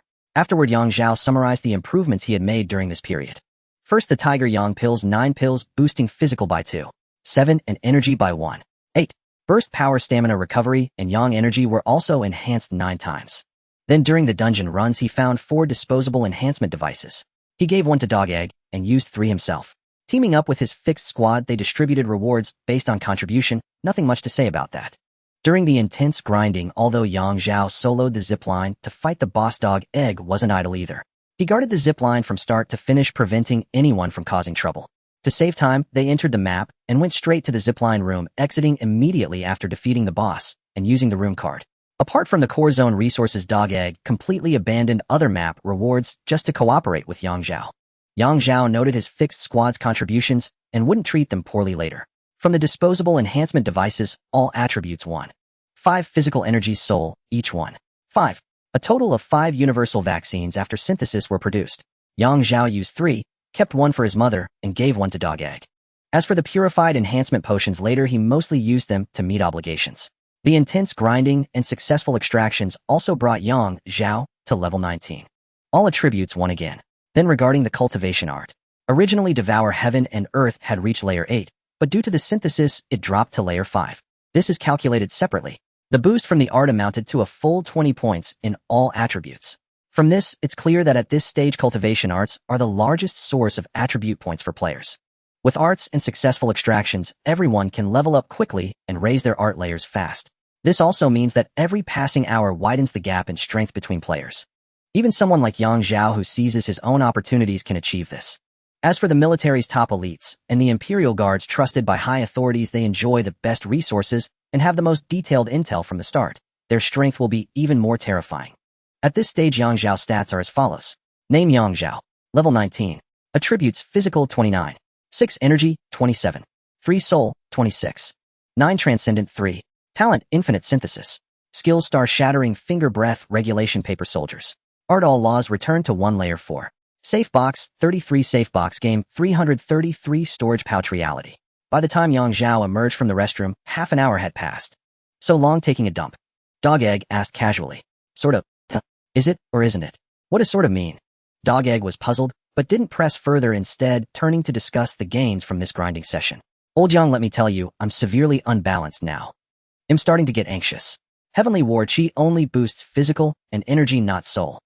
I know saying this might sound ungrateful since many people's arts only boost a single attribute, and most don't even have an art at all. My art boosts both physical and energy. That's already pretty good. Dog Egg counted on his fingers, muttering, Look, I'm level 17 now, which gives me an extra 1. 3 to all attributes. My art has soared to layer 7. A full 21 points to physical and 21 to energy. You gave me an enhancement device boosting another 0. 5 to all attributes. You gave me a vaccine boosting another 1. 5 to all attributes. My physical and energy are heading straight to 30. No exaggeration, just with my physical body, I can punch through concrete slabs. Using Heavenly War Chi, I can twist rebar into a pretzel. But my soul attribute hasn't even broken 10. I'm worried about mental instability, inner demons, or an imbalance of yin and yang. You're overthinking it. Yang Zhao cut off his worries directly. Ultimately, no matter how much the net affects reality or how transcendent players become, it's all based on a game mode. Of course, if you get the chance, you should still try to raise your soul a tribute higher. The fear is that some overpowered players might master skills that directly attack the soul. You can communicate more with Lei Qianqian later. Coincidentally, she has the coordinates for that zombie dungeon and invited us both to team up. Even if you just find a mediocre art to tide you over, it's better than nothing. Alright, Dog Egg nodded firmly. Through the last transaction, he had realized that Lei Qianqian was no ordinary person. Not to mention the time at Yang Zhao's grandfather's place, when she carried a Barrett in broad daylight, apparently having fired a shot earlier. Yet in the end, not a whisper was heard. Add to that the mysterious backer behind her. Her wealth was terrifyingly extravagant. For an already finalized deal, just to speed things up, she offered a premium art, a top-tier skill, and another premium art as rewards. Absolutely ridiculously wealthy. Lei Qianqian was undoubtedly a sugar mommy. Old Yang, quick, there's a legendary post online. All the major official accounts are sharing it. What post? Yang Zhao pulled out his phone and searched as Dog Dan had instructed. Setting aside the overall network's transformation of the world, let's focus on the player's phased progression. Alright, let's get straight to the point. In my humble opinion, players will face the following phases of progression, which will also significantly stratify the player base. As we all know, the known cultivation techniques are all capped at 9 levels, and these techniques are currently the greatest source of attribute points for players. Players without a technique must find trustworthy teammates and try their luck at the Pearl Relic site, defeating the 4 bosses there. The specifics will be explained below. The first stagnation point in player progression will occur when a large number of players reach the maximum level of their techniques. Some will progress faster, some slower, as techniques vary in quality. Once most players hit the technique level cap, we'll see the first dungeon fever decline. It won't be like now where 90% of society is nearly at a standstill, everyone busy grinding dungeons for levels. At the same time, I speculate that around that stage the overall network will unlock more new gameplay. There's also a more ominous guess: after the first wave ends, the global landscape might descend into chaos. Based on the above, let me offer a sharp critique of the current dungeons. I come from a Delta Force background, so I might use some Delta Force terms. If something's unclear, you can find a translator in the comments. Let's dive in. The Pearl Relic Site dungeon is like Longbow Creek Valley. Players just need to play it. That's completely wrong. Pearl Relic Site has 4 extraction points. Aside from the regular extraction point, there's a paid extraction in the mine tunnel, permanent in normal mode. On the rooftop of the Mystic Sound Pavilion via a secret passage, there's a lever pole extraction. In the spiritual field area, the water vein allows for a drift extraction with weight limits. Also, aggressive players should head to Pearl Relic Site, as it's currently the only dungeon that drops cultivation techniques. Cultivation techniques. Cultivation techniques. Cultivation techniques. In summary, Pearl Relic Site is definitely a goldmine for all you uncles, aunties, grandpas, and grandmas. Also, I sincerely ask everyone, if you encounter elderly folks scavenging in the map, please go easy on them. Let them extract a few times too, so they can level up their attributes and enjoy good health. Now, after Pearl Relic Site, let's move on to the popular No. 3 Research Institute. If you can secure the core area even once, even without a red card, you can easily extract with 1 million in loot. First, let me explain the extraction methods and secret passages of No. 3 Research Institute. Parking lot lever pole extraction. Front gate paid extraction.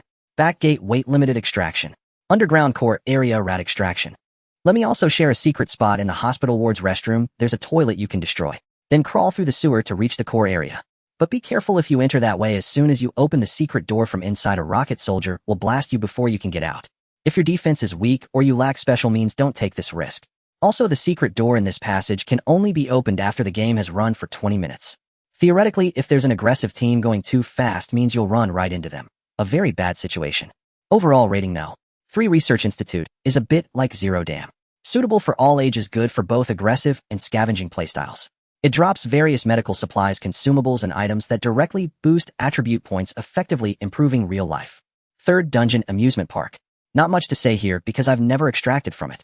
Every time I either get wrecked by NPCs or gang. Pro: this new dungeon can only be unlocked by you personally. Those who trigger the Easter egg later will only have convenience in the new dungeon. Please have mercy and activate it soon. Finally, Hay Race, a rough ranking of cultivation techniques. Common technique boosts a single attribute, grants 23 attribute points per level, and provides 12 transcendent strength at max level. Standard technique boosts a single attribute, grants 5 attribute points per level, and provides 3 transcendent strength at max level. Transcendent strength. Fine technique boosts 2 or more attribute types, grants 2 transcendent strength at max level. Premium technique boosts 2 or more attribute types, grants 2 transcendent strength at max level, and comes with a powerful skill. transcendent strength, and comes with a powerful innate skill. Top-tier technique graduation technique boosts a single attribute can be infinitely improved through personal cultivation even after max level. Elite technique boosts 2 or more attribute types can be infinitely improved through personal cultivation even after max level and comes with a powerful innate skill. God-tier technique boosts all attributes grants 10 to all attributes per level. The highest per level attribute gain comes with multiple powerful skills and can be infinitely improved through cultivation even after max level. This post is pretty interesting. But I feel like the author isn't purely a civilian, more like someone backed by the authorities. Zhao mused. If you analyze the information carefully, it's mostly providing beginners with some guidance.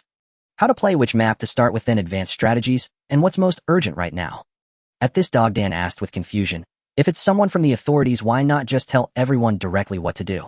Why be so vague and indirect? Some things can't be taught. Zhao chuckled lightly. Around 2024-25, the national education reform was already completed quietly. The difficulty of school curricula increased drastically, and after-school tutoring was legislated against. No longer just a violation, but illegal. The purpose of compulsory education is now just literacy and screening. It prevents most people from boosting their college exam scores through endless practice and tutoring, steering them back to where they belong. Only the truly gifted remain, those who can keep up with the harder curriculum without tutoring. But then the overall network emerged, shifting the focus to it. Hearing this, Dan asked curiously, what do you mean by where they belong? Business owners, farmers, inheritors of family wealth, laborers, assembly line workers, vocational school students, learning trades, freelancers, self-media creators, speculators. This post reminds me, it's time to go grave robbing at the Pearl Ruins. Dan clicked his tongue and said, to be honest, it hasn't been that long, just over a day. It's mainly because we were grinding so crazily before that our sense of time got all messed up. By the way, you've only used that red card from Meowing Pavilion once, right? Zhao nodded, took out the red card, and toyed with it, letting it flip between his fingers. After his attributes had been massively boosted, he no longer needed to rely on the inspection function of the integrated network. He could now perform all sorts of flashy inspection moves. Shall we hit the secret pearl? Dan ventured. Zhao glanced at the panel. Olay Qianqian was in a dungeon, and she had brought a teammate along. Let's go, let's do one round. Do it. Secret Pearl Ruins, as their attributes increased, their resistance to the blunt force teleportation also grew. But switching to secret mode brought them back to the original state. Bang! Zhao felt his vision go black, and when he came to, the space had shifted. Holy crap, where did we end up? Upon landing, Dan clutched his head, letting out a pained groan. The Luo family outpost's link point, the place where the dream began.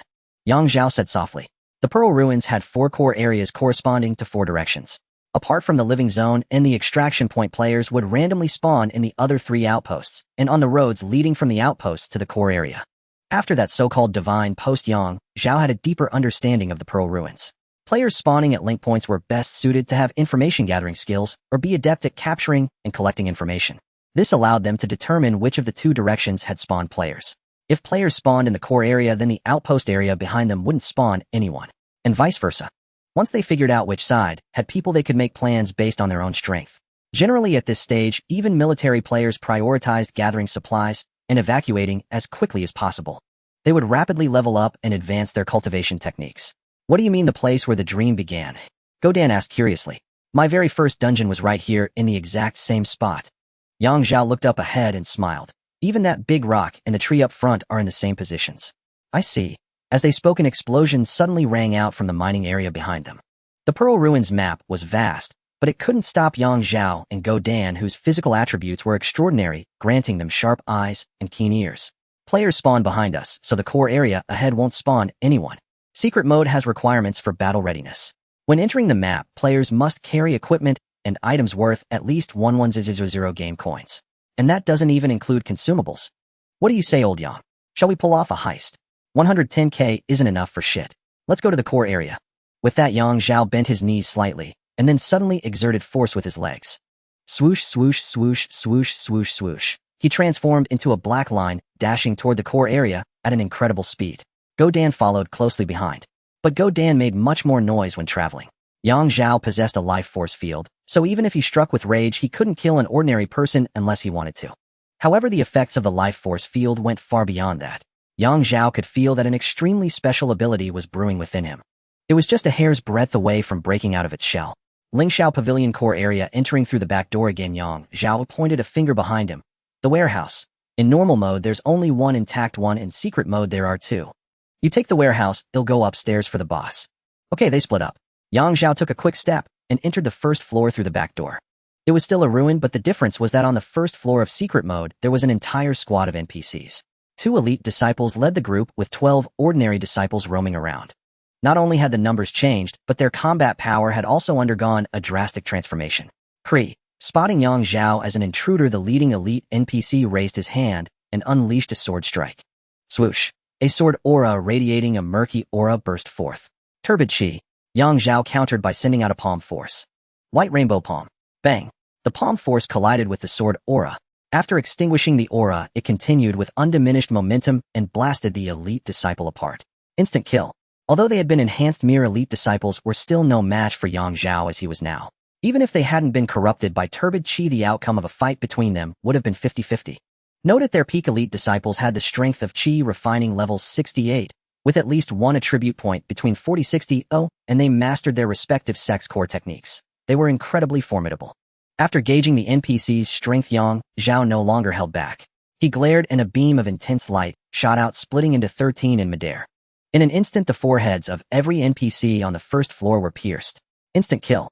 After clearing the first floor, Yang Zhao didn't loot the drops. Instead, he reminded Godan on the team channel, "I'm pushing fast, you sweep the area clean." "Wait," Godan quickly said. "I heard movement from Miaoying Pavilion next door. There are definitely players there. You handle Lingxiao Pavilion, I'll go chase the players out of Miaoying Pavilion. Alright, let's split up. Stay alert and contact me immediately if anything happens." Yang Zhao acknowledged and then stepped onto the second floor. Here there were a full 4 elite NPCs, over 20 ordinary NPCs, and a brand new NPC. Lingxiao Pavilion Elder. Oh, a new NPC. As soon as he showed himself, Yang Zhao was locked onto by the Elder's sword intent. The Elder raised his hand and hurled his sword, which turned into a beam of white light that shot out. Following that, the 4 elite disciples formed a formation, with the ordinary disciples cooperating to serve as the formation's patterns. In an instant, the entire second floor was engulfed in a storm of blades and swords. The white light from the Elder's sword didn't directly attack Yang Zhao. Instead, it sealed off his retreat, forcing him to advance. A formation hump. Yang Zhao, wanting to test the opponent's strength, stepped into the second floor. 10,000 swords formation. All the NPCs shouted in unison and threw their swords into the air. Like the Elders, the swords turned into white light, further empowered by the formation, exuding a sharp aura. Swoosh, swoosh, swoosh, swoosh, swoosh, swoosh, swoosh, swoosh. In the blink of an eye, dozens of beams of white light surrounded Yang Zhao, forming a lethal encirclement. A fine formation, but not enough. Yang Zhao laughed loudly, raised his right hand, and suddenly clenched his fist. True fire ignite. Whoosh. Without warning, he was enveloped in scorching high-temperature spiritual flames. When the white light touched this spiritual flame, it instantly lost its spiritual nature and reverted to sword form, clattering to the floor. Then Yang Zhao formed a strange hand seal with both hands, his left hand over his right, but his right hand slowly rose from his left palm, like a towering mountain suddenly rising from the horizon. Next, he formed a sword finger with his left hand and pressed down with his right palm, overturned the heavens and earth. Boom! A deafening sound rang out. It felt as if a colossal synthesizing boulder had materialized out of thin air and slammed down heavily. When the commotion subsided, all the NPCs had been instantly killed. 10,000 laws returned to 1-5 elements, chapter Earth element, killing move. Overturn the heavens and earth. After swiftly eliminating numerous NPCs, Yang Zhao quickly inspected the open-air respawn points, especially the card's wiping spot. Unfortunately, there was no room card this time. He looted the open-air supplies briefly, and then proceeded to the 3rd floor. From this point onward, he would need to use the universal room card he had obtained earlier. The Pearl Instance core area contained a total of 8 room cards, 4 universal room cards belonging to each faction used to open doors and ascend floors, and 4 unique red cards belonging to the 4 BOSSCS used to unlock their chambers. However, most of the time the bosses were not in their rooms. Yang Zhao and Godan had encountered this situation before. For rat players who specialized in looting and gold digging, this mechanic was quite frustrating, because they only wanted to grab supplies and avoid fighting the boss. For aggressive teams holding red cards, this mechanic was equally annoying. Not every run spawned them in the core area. Sometimes by the time they arrived, the boss in the core area had already been taken down by earlier players.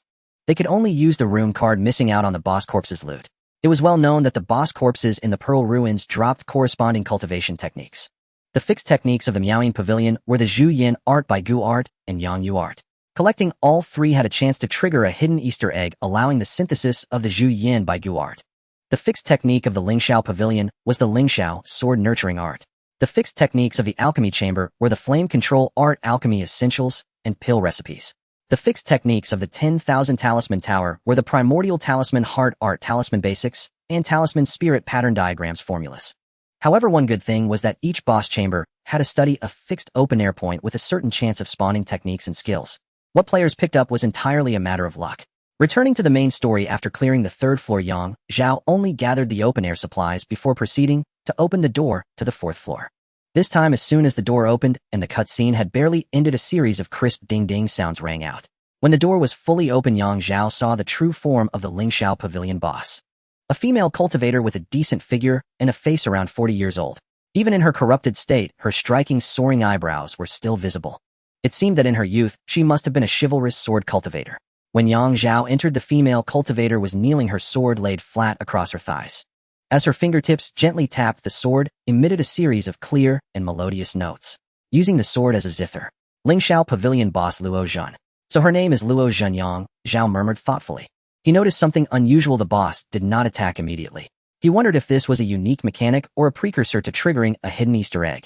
Zhao naturally wouldn't let this opportunity slip. After all, trying cost nothing. Matching the boss's refined demeanor, he clasped his hands and bowed slightly. Junior Zhao greets Senior Luo. The sword's music ceased abruptly.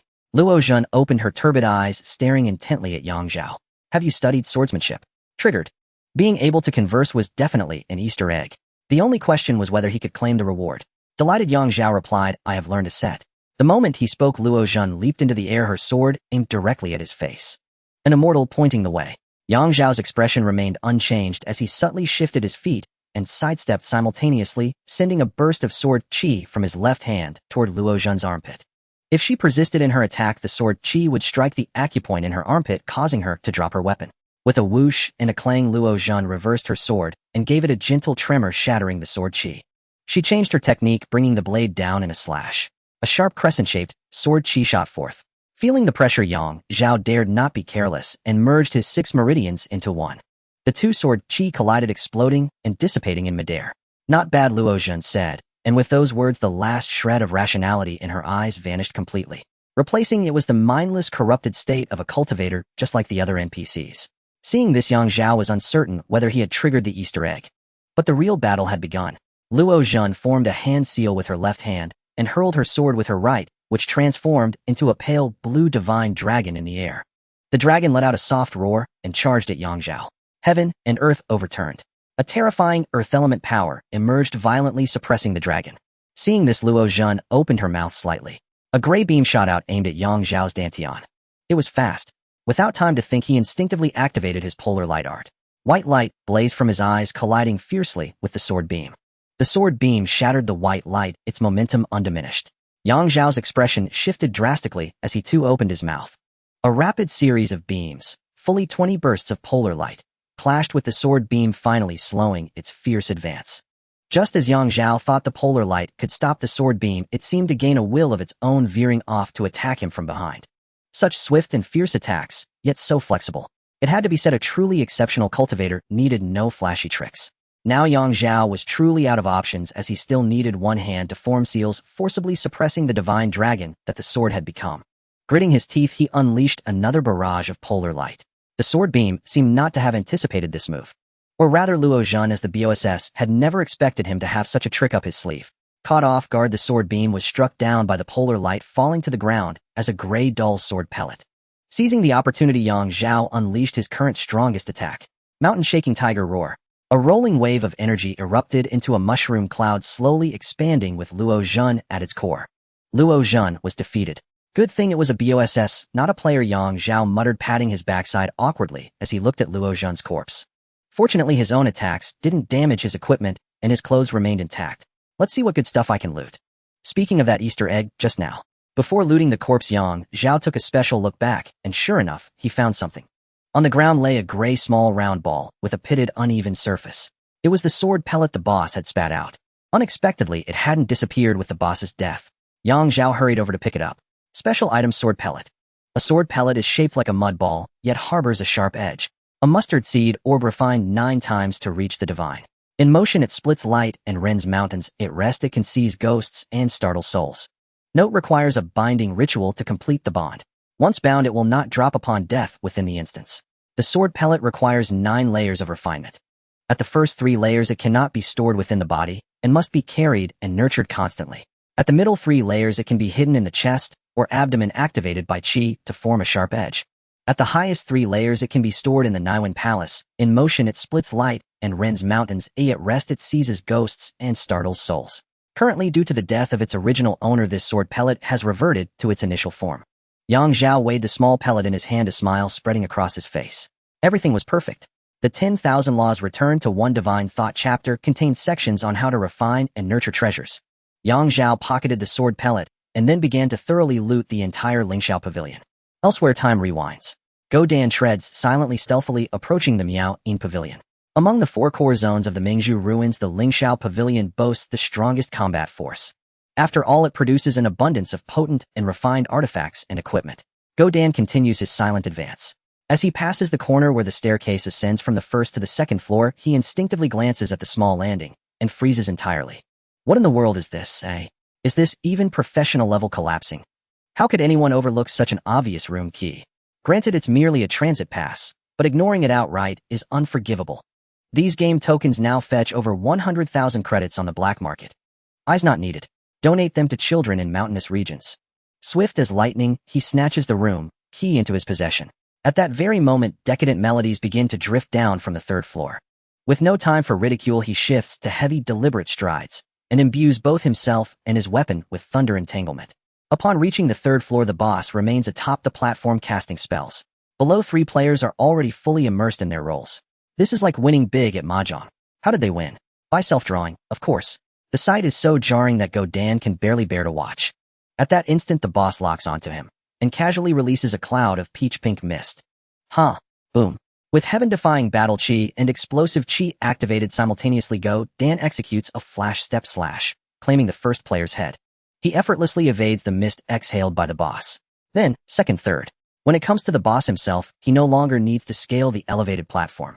Recalling the valor of Zhou Yu in his prime, he seizes the boss and slams him violently onto the ground, agony piercing bone and marrow, curling the foe into a writhing ball. Yet with indomitable will he forces himself upright to subdue the boss once more. My lord, time to eat feces. With that, Dan switches weapons. M7 Divine Strength. Thunder Entanglement initiates. A rapid staccato of gunshots, bang bang bang. Each violet-charged bullet striking the boss's forehead with surgical precision. Before long, the Miao-In Pavilion's boss lies defeated. Afterward, Dan consumes only the standard rations from fixed spawn points. En route, he communicates with Zhao. Old Yang, I've wiped out the squad here. We're from Luo Family Mining District. Since the Lingxiao Pavilion is unoccupied, the target must have spawned in the mines. The 3 at Miao-In are pathetically weak. So what's the next move? Zhao replies. You head from Miao-In Pavilion to the Alchemy Hall. I'll go from Lingxiao Pavilion to the 10,000 Talisman Tower. We'll eliminate all core zone bosses first, then return to scour the ruins thoroughly. I'll deploy summons to guard the site, preventing any vermin from sneaking in to pilfer our spoils. Roger. Dan acknowledges, and immediately destroys the access corridor leading to the emergency power cutoff. At the rooftop's edge, he leaps high, then midair triggers 2 consecutive flash steps, shattering the window and bursting into the 4th floor of the Alchemy Hall. The mighty dragon arrives. Meanwhile, Zhao deploys his own methods. Leaping from the 4th floor window, he flicks his wrist, and earth energy coalesces into a compact stone pedestal.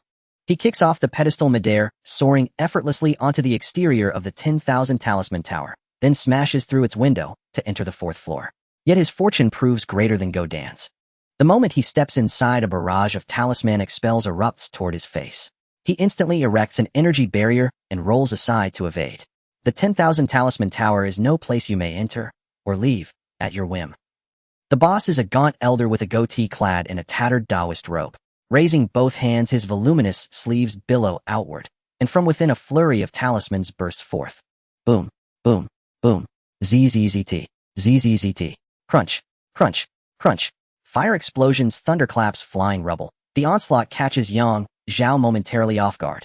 Seizing the opening, the boss affixes several golden talismans to himself. Layer upon layer of radiant gold light envelopes him, its density alone testifying to formidable defense. Daring to stack armor before me? Shatter it now. With a subtle flick of his finger, the star-shattering finger pierces the air, and every golden ward shatters instantly. Then he draws a deep breath. Ho! Scorching flames erupt from his mouth, engulfing the boss entirely. Amid shrieks of unbearable agony, Zhou Daoren, the boss of the 10,000 Talisman Tower, falls slain. The triple treasure True Flame inflicts devastating extra damage against all malign entities, especially when the target's armor has been shattered. Had his defenses remained intact, the boss's talismans would have been orthodox Taoist arts, against which the triple treasure True Flame would not have pierced so easily. Yet Yang Zhao possesses no shortage of techniques. First he shatters armor, then relentlessly targets the bare flesh, effortlessly executing the foe. While looting the corpse, he discovers to his delight the core cultivation art of the 10,000 Talisman Tower. The original version, the Yuanfu Hard Art. This art is fully cultivable. Its innate skill focuses exclusively on talismans. First, it increases talisman forging success rate. Second, it allows reverse engineering of spells embedded within talismans, but requires prolonged meditation, and a single talisman is rarely sufficient. Third, it enables conversion of personally mastered spells into talismans. Though exceptional, the Yuanfu Hard Art is strictly an advanced cultivation method, lacking the foundational elements of talismanic artistry, namely talisman forging essentials and talismanic spirit embossed diagrams. The former guides novices from absolute zero to competent mastery. Unexpected, I didn't obtain the basic edition, yet somehow acquired the advanced one. No matter. What's done is done, let's eat. He has felled the Lingxiao Pavilion's boss and the 10,000 Talisman Tower's boss.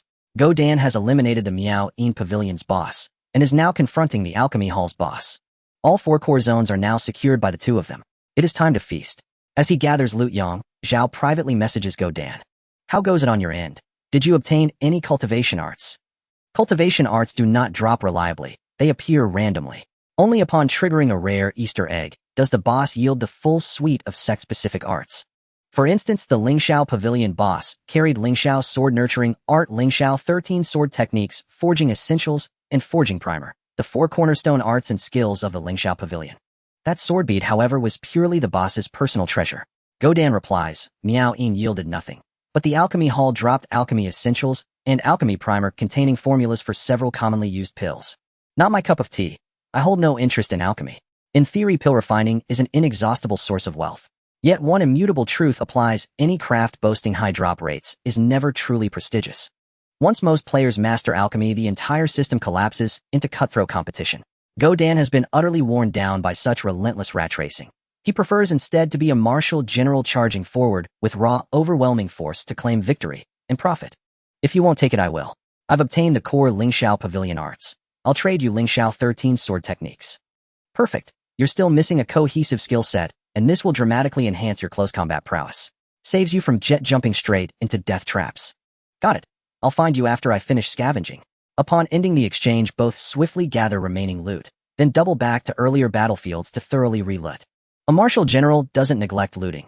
He simply savors it, deliberately savoring each victory after the map is cleared. The journey through the core zone was quite smooth. The 2 of them picked and chose, consuming only supplies of purple quality or higher, and their backpacks were nearly full. As for the room card of the mysterious sound pavilion, it was naturally meant to be used. They gathered at the entrance of the boss room. Yang Zhao swiped the card and entered. Upon entering, he headed straight for the study. Whoa, Simon Dao Man. Hearing this cheerful song, Gooden knew immediately that his loot had dropped. What good stuff. Come in and see for yourself. There are hunters cosplaying as snipers outside. Why be afraid? Yang Zhao said without looking up. Gooden didn't enter claiming to keep watch, but in reality, he was avoiding suspicion. He was a person with a strong sense of boundaries and tact. Games are games and squads are squads, but certain proprieties must still be observed. With Yang Zhao's permission, Gooden walked over and took a look, clicking his tongue in admiration. To be honest, skill takes a backseat in gaming. A luck is the true king. The last time Yang Zhao used a room card, the boss study yielded a golden item. It was the landscape painting he had been using all along. This time, however, it yielded an extraordinary skill. Open-air spots like the boss study always produce skills, techniques, or items related to the scholars for treasures. These were the fixed types of loot that would spawn. As for the specific items, they only distinguished that supernatural side dungeons don't drop tech side items, and vice versa. At that moment, Yang Zhao had drawn a very powerful BUF-type skill. Frenzy. A very familiar name. Indeed, the OmniNet drew from all kinds of Earth source materials. This was a core skill from the ever-popular class in DNF, the Berserker. Upon activating Frenzy, the player greatly increases strength, skill, attack, power, and movement speed, but also reduces armor and sanity. Pay special attention to the last negative status, reduce sanity. Gooden, this seems to be the Berserker's Frenzy. Yang Zhao picked up the skill and looked at Gooden. Do you think it suits you? Me. Gooden wore a disgusted expression. Bro, in the assault position. Not a Berserker. Reducing defense and sanity. Are you joking with me? He wasn't wrong. Although when playing online games the assault position is the most prone to losing their head, especially those who use jetpacks. Upon hearing target destabilized they immediately lose their sanity and charge in with the jets on. But in reality the assault position is precisely the one that needs the coolest head. The assault position can sacrifice a bit of defense for speed and agile movement. But that's a necessary sacrifice, not a license to discard more defense. On the contrary, every single point of defense is extremely precious for the assault position. And even the remaining defense, even if just a sliver, could change the course of battle. Looking solely at its buffs, the frenzy skill is indeed excellent and perfect, but it is more suited for tank-type warriors. They sacrifice a portion of their already high defense in exchange for a massive boost in strength and skill attack power. As for the reduction in sanity, there's no way around it. It's a matter of perspective. In theory, all players need to maintain absolute calm to survive better in the OmniNet era. After hearing Gooden's insights, Zhao reluctantly put the frenzy skill book into his secure case. Honestly, I'm tempted by the skill's buff effects, but the negative effects make me think twice. Keep it for now. We'll see if we can trade it later. Gooden added, for something like this, finding the right buyer is crucial. If you meet the right person, they'd be willing to pay everything they have. Personally, I think if we could get in touch with the military, this item would definitely have no shortage of buyers. Unfortunately, we're insignificant nobodies. We can't even get through the military district gates. The military had a massive demand for skills and techniques. And with so many talented people there, as long as a skill had merit, they could make use of any type. Putting away the skill book, Zhao continued to loot the boss room. The most precious item in the mysterious Sound Pavilion's boss room was already in his hands. Unique item, Immortal Seed Fuyang Sitten. This was a rainbow tier item he had legitimately looted. Unfortunately, he still hadn't found a way to unlock it. Before heading to a new dungeon, Zhao had specifically come to the classified Bright Pearl Ruins hoping to try his luck. Sadly, there was still no gain. Afterwards, he looted some red and gold items related to wealth and collectibles. The game currency from this run alone instantly soared to over 1 million. But with that skill book as a foundation, everything else felt utterly bland. Let's go pull the plug and extract. Lei Qianqian should be about done too. Alright, you take the boss passage, and I'll take the outer passage. Neither of them mentioned looting other areas. The Bright Pearl Ruins dungeon was indeed large enough, very friendly for rat players who just run and loot. But it also gave rise to another undeniable fact. Unless under extremely special circumstances after clearing a major area, you can forget about the others. Just like now. Zhao spawned at the Luo family connection point. Since no one spawned at the front Lingxiao Pavilion, they must be at the mining area. By now they'd probably have stripped the place down to the bedrock. No other players were encountered at the alchemy room. Whether they spawned at the connection point or the spirit field area, at least they didn't come this way. The Zhao family stronghold corresponded to the 10,000 Talisman Tower by the same logic. Since they didn't go to the Talisman Tower, they must be feasting in the Spirit Beast area. Going there now, with luck you might catch a couple of stragglers. Without it, they've already extracted. Pointless. After a successful extraction, Zhao and Gooden exchanged techniques. Zhao handed over the Lingxiao 13 swords to Gooden, who in turn gave him the alchemy essentials and the Dan recipes. Subsequently, Zhao integrated it into the 10,000 laws returned to 1. Instantly his mind was flooded with alchemy methods, techniques, precautions, as well as several pill formulas and their corresponding refining processes. Alchemy skill finally unlocked. Theoretically, a player needs to master flame control and find an alchemy furnace to start refining. But I don't need that. Having the alchemy skill and the Dan recipes is enough. Infinite synthesis, as long as the recipe is correct and I possess the alchemy skill, I can synthesize with a 100 success rate indefinitely. He scoured the trading house for a while and bought a batch of medicinal herbs needed for alchemy.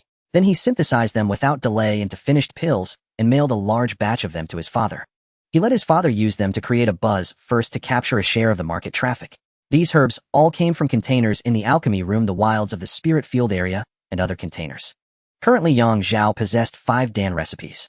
Chi Recovery Pill, Spring Restoration Pill, Chi Nourishing Pill, Essence Nourishing Pill, and Spirit Nourishing Pill. Chi Recovery and Spring Restoration need no explanation. They are recovery pills similar to small red and blue potions. Although their recovery amount wasn't huge, they offered great value for the cost with a recovery method and speed that were above average. The Chi Nourishing Pill, Essence Nourishing Pill, and Spirit Nourishing Pill were pills that aided in cultivation. When sweeping the auction house, Zhao did not see the herbs needed to refine these 3 pills. It wasn't hard to guess that they had been swept clean by a financially powerful large organization. That legendary post analyzed it correctly. Soon most players' techniques will reach the max level.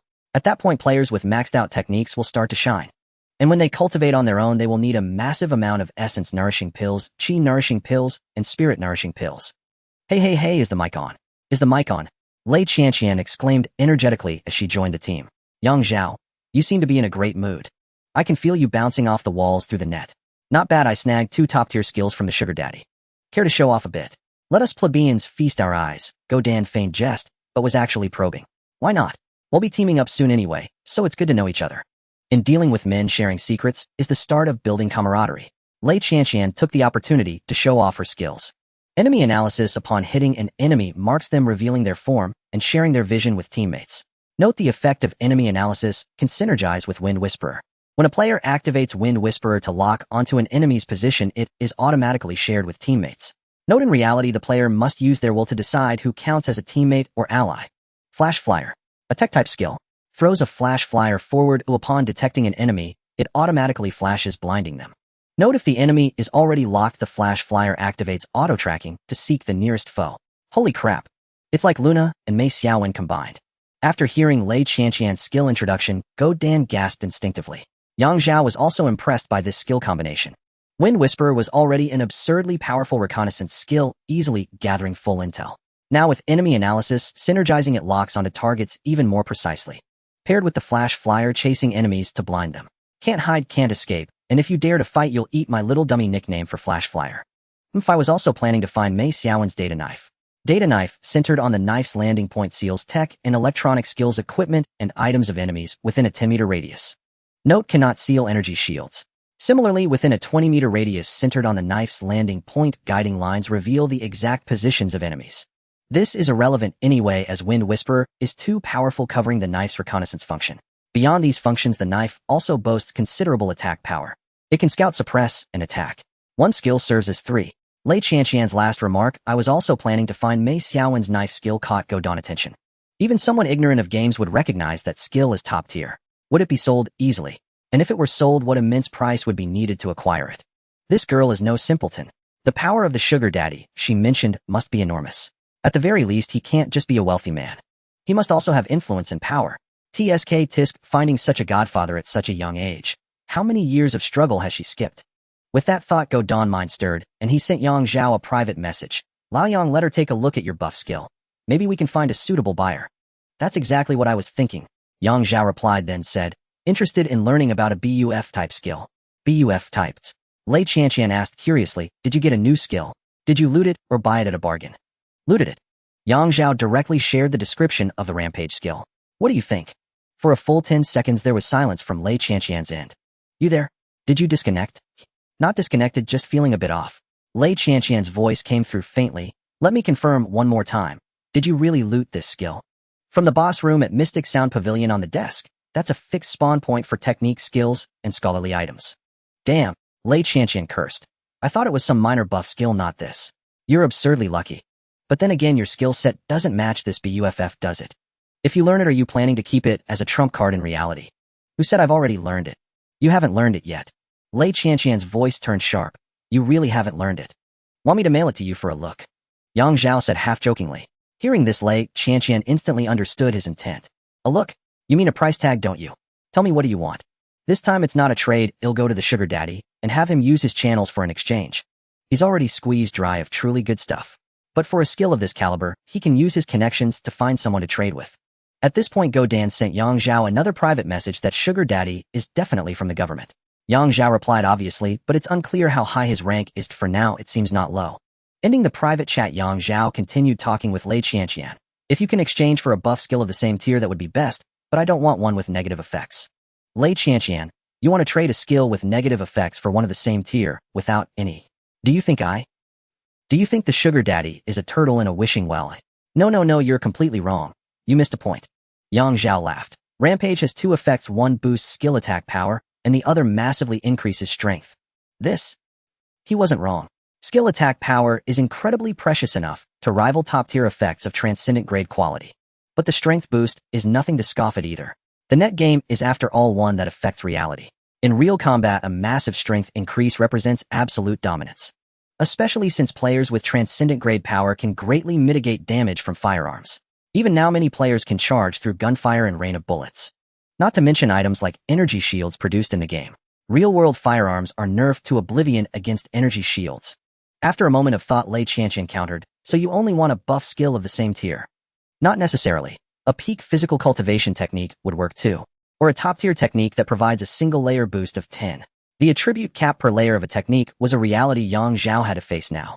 That legendary post made it clear at this stage the best techniques boost a single attribute by up to 10 points per layer. Though it's only one attribute, players can cultivate 3 techniques simultaneously. A difference of 5 attributes per layer means a staggering 45 points over 9 layers. 3 techniques stacked together add up to over 100 attributes. What an overwhelming magnitude. Facing an enemy like that, even just the attribute crushing alone would be a handful. Yang Zhao absolutely couldn't allow such a weakness. I understand your core needs, but techniques with peak attributes are hard to find. They're considered strategic resources even within the government. I could try exchanging for a buff skill plus a peak physical technique and some miscellaneous herbs. You're probably short on herbs, right? Lei Qianqian asked with implication. With her connections, she could naturally look into Yang Zhao's family. His old man's company suddenly deciding to venture into the pill industry was likely tied to Yang Zhao. His connections and resources had all been stripped bare, so he couldn't have done it himself. The only explanation was Yang Zhao. I do need herbs. I have some talent in alchemy. Yang Zhao thought for a moment and played his trump card. I have a top-tier pill here. It directly boosts attributes. I'm sure no player would refuse it. Just use Rampage for the exchange, he'll make up the gap with this. With that, Yang Zhao mailed a golden tiger yang pill to Lei Qianqian. Seeing its properties, her pupils contracted sharply. This pill was like a purified enhancement agent or a one-time enhancement device. It was urgently needed not only by those in power, but also by military elites seeking external help to widen the gap with other players. At max level, everyone's attributes were essentially the same. Leveling up provided too few attribute points. What remained were meditation, pill consumption, and tech assistance. This deal seems like we'll be able to benefit quite a bit too. Lei Qianqian remarked with keen interest. Although it appeared she and her backer were helping Yang Zhao with the exchange for free, in reality being able to produce the Tiger Yang pill through their hands was a resource in itself. In the era of the comprehensive network, after enjoying the first wave of benefits, even Lei Qianqian's father needed a large quantity of exchangeable resources to maintain transactions within the network circle. Failing to produce valuable items for trade over a long period would lead others of the same level to label him as burned out. This was far from a good sign. Lei Qianqian's claim of benefiting was akin to a primary dealer's logic. During the pandemic, those who could source masks from manufacturers made a fortune. The Tiger Yang pill in Yang Zhao's hands was far more precious than masks. They'll help with this, but I'd like to discuss the agency rights for the Tiger Yang pill. Considering old Yang's company transformation, Lei Qianqian didn't mention exclusive agency. You'll need to discuss that with the boss of Zhao. You should be able to find out who that is. Your father Yang Jinshu, right? Correct. Alright, I understand. If you trust me, send the buff and the Tiger Yang pill by mail. It's easier for the backer to arrange the exchange with the physical goods. Had anyone else said this, Yang Zhao would have told them to get lost. But Lei Qianqian was different. Though their acquaintance wasn't deep, she was trustworthy in terms of credibility. He promptly packaged the items and mailed them off. Afterwards, the trio began discussing the dungeon. Lei Qianqian, if I'm not mistaken, the device to open the new dungeon is in your hands. According to my sources, you were the first in the country to open that hidden door. Those who later obtained red cards only got incomplete life field activation devices. What a... Upon hearing this, Godan was startled. A life field. If I remember correctly, that's related to superhumans, right? Don't interrupt. Lei Qianqian silenced Godan and continued. Yang Zhao, what do you say? The new dungeon. Yang Zhao hesitated slightly. The new dungeon involved the deceased doctor's final words, which included 2 trade projects. First, trade the life field activation device with Hafk. But based on the exchange details, Hafk would likely betray him. The second trade was to find Zoya and Ramicius and relay that message to complete the deal. Zoya, codenamed the female doctor and known as Gu, was now a GDI operative. She was once a partner of Dr. Ramicius and was also the officially hinted canonical love interest. The second trade was manageable as both Zoya and the doctor were approachable targets. However, the first trade would likely require a confrontation with Hafk. Yang Zhao wanted to wait until he was stronger before opening the dungeon. Trading with Hafk without sufficient personal power would surely result in the device being stolen. Just then, Lei Qianqian spoke again. If you're undecided, we could just go to the zombie dungeon and play around. Since it's not a permanent dungeon, it must have something unique. Yang Zhao thought for a moment and said, let's go to the zombie dungeon first. Alright. Lei Qianqian wasn't an envoy from the authorities. She had asked purely because she wanted to enjoy a fight in the new dungeon. Since Yang Zhao had his own plans, she didn't press further. Is everyone ready? If there are no issues, he'll start. Wait. Yang Zhao suddenly called out, and with lightning-fast hand speed, he snatched a bundle of blank talisman paper from the auction house. He had been eyeing this item for a long time. He had seen it before, but never managed to snag it. This time he finally succeeded. With the blank talisman paper in hand, he immediately activated his talent, linking it with the skill paper soldiers. Synthesize. As Zhao triggered his talent with his will, the talisman paper in his hand emitted a faint glow. A full 15 sheets transformed 5 into Golden Shield Generals, 6 into Iron Chain Generals, 2 into Sword Generals, and 2 into Golden Whip Generals. All good, now we can start. Okay. Lei Qianqian acknowledged and confirmed the dungeon entry. Bang! With a flash of darkness, the three were teleported to Tehran Town. Tehran Town was named after the mysterious Tehran grass. Legend held that this miraculous plant could infinitely enhance the potential of flora and fauna, even enabling biological evolution that would normally take millions of years in a short time. But no one had ever seen what Tehran grass looked like. The model of Tehran grass in the town center was merely a figment of people's imagination. Although there was no real Tehran grass, Tehran Town remained a famous tourist destination thanks to this legend and its natural green mountains and clear waters. The dungeon introduction was only a few lines long, so the trio turned their attention to the map. Godan spoke first. Hey, the map of Tehran Town is a pentagon. Not just a pentagon, there's a triangle inside too, Lei Qianqian added. The core area of Tehran Town was a large pentagon with an inner triangle dividing it into 4 zones. On the left, the farm. On the right, the pond scenic area. Below, the residential area and visitor center. And in the center, the large triangle was the scenic area. At this point, Lei Qianqian began sharing intelligence and explaining the map. This map has no fixed player count, only 6 teams. Whether a player is a lone wolf or not, they count as one team. The pentagon has 6 corners, and just a bit further out from these 6 corners are the spawn points for the 6 teams. So all player spawn points on this map are like the 4 connection points of Pearl Ruins, except here, there are 6 connections.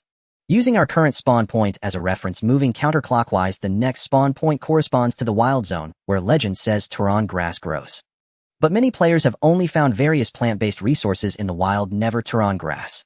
Continuing counterclockwise, the next spawn point is called the prison zone. Because it has no resource points, and unlike our location, it doesn't have direct access to the core area. The scenic area is the core. However, the advantage is that players in the prison zone are more flexible. Since there are no resources there, they can move quickly upon landing to ambush other players or compete with players from the wild zone. If the wild zone players abandon the wild zone and head to the farm, the prison players can then loot the wild zone. Conversely, if the wild zone players don't go to the farm immediately, the prison players can pivot to the farm instead. Continuing counterclockwise, the next key area is the military base. I can say that in my opinion, it's even richer than the core area, as you can acquire a large number of firearms and special red ear items. What kind of special red ear items? How are they special? Godan asked curiously.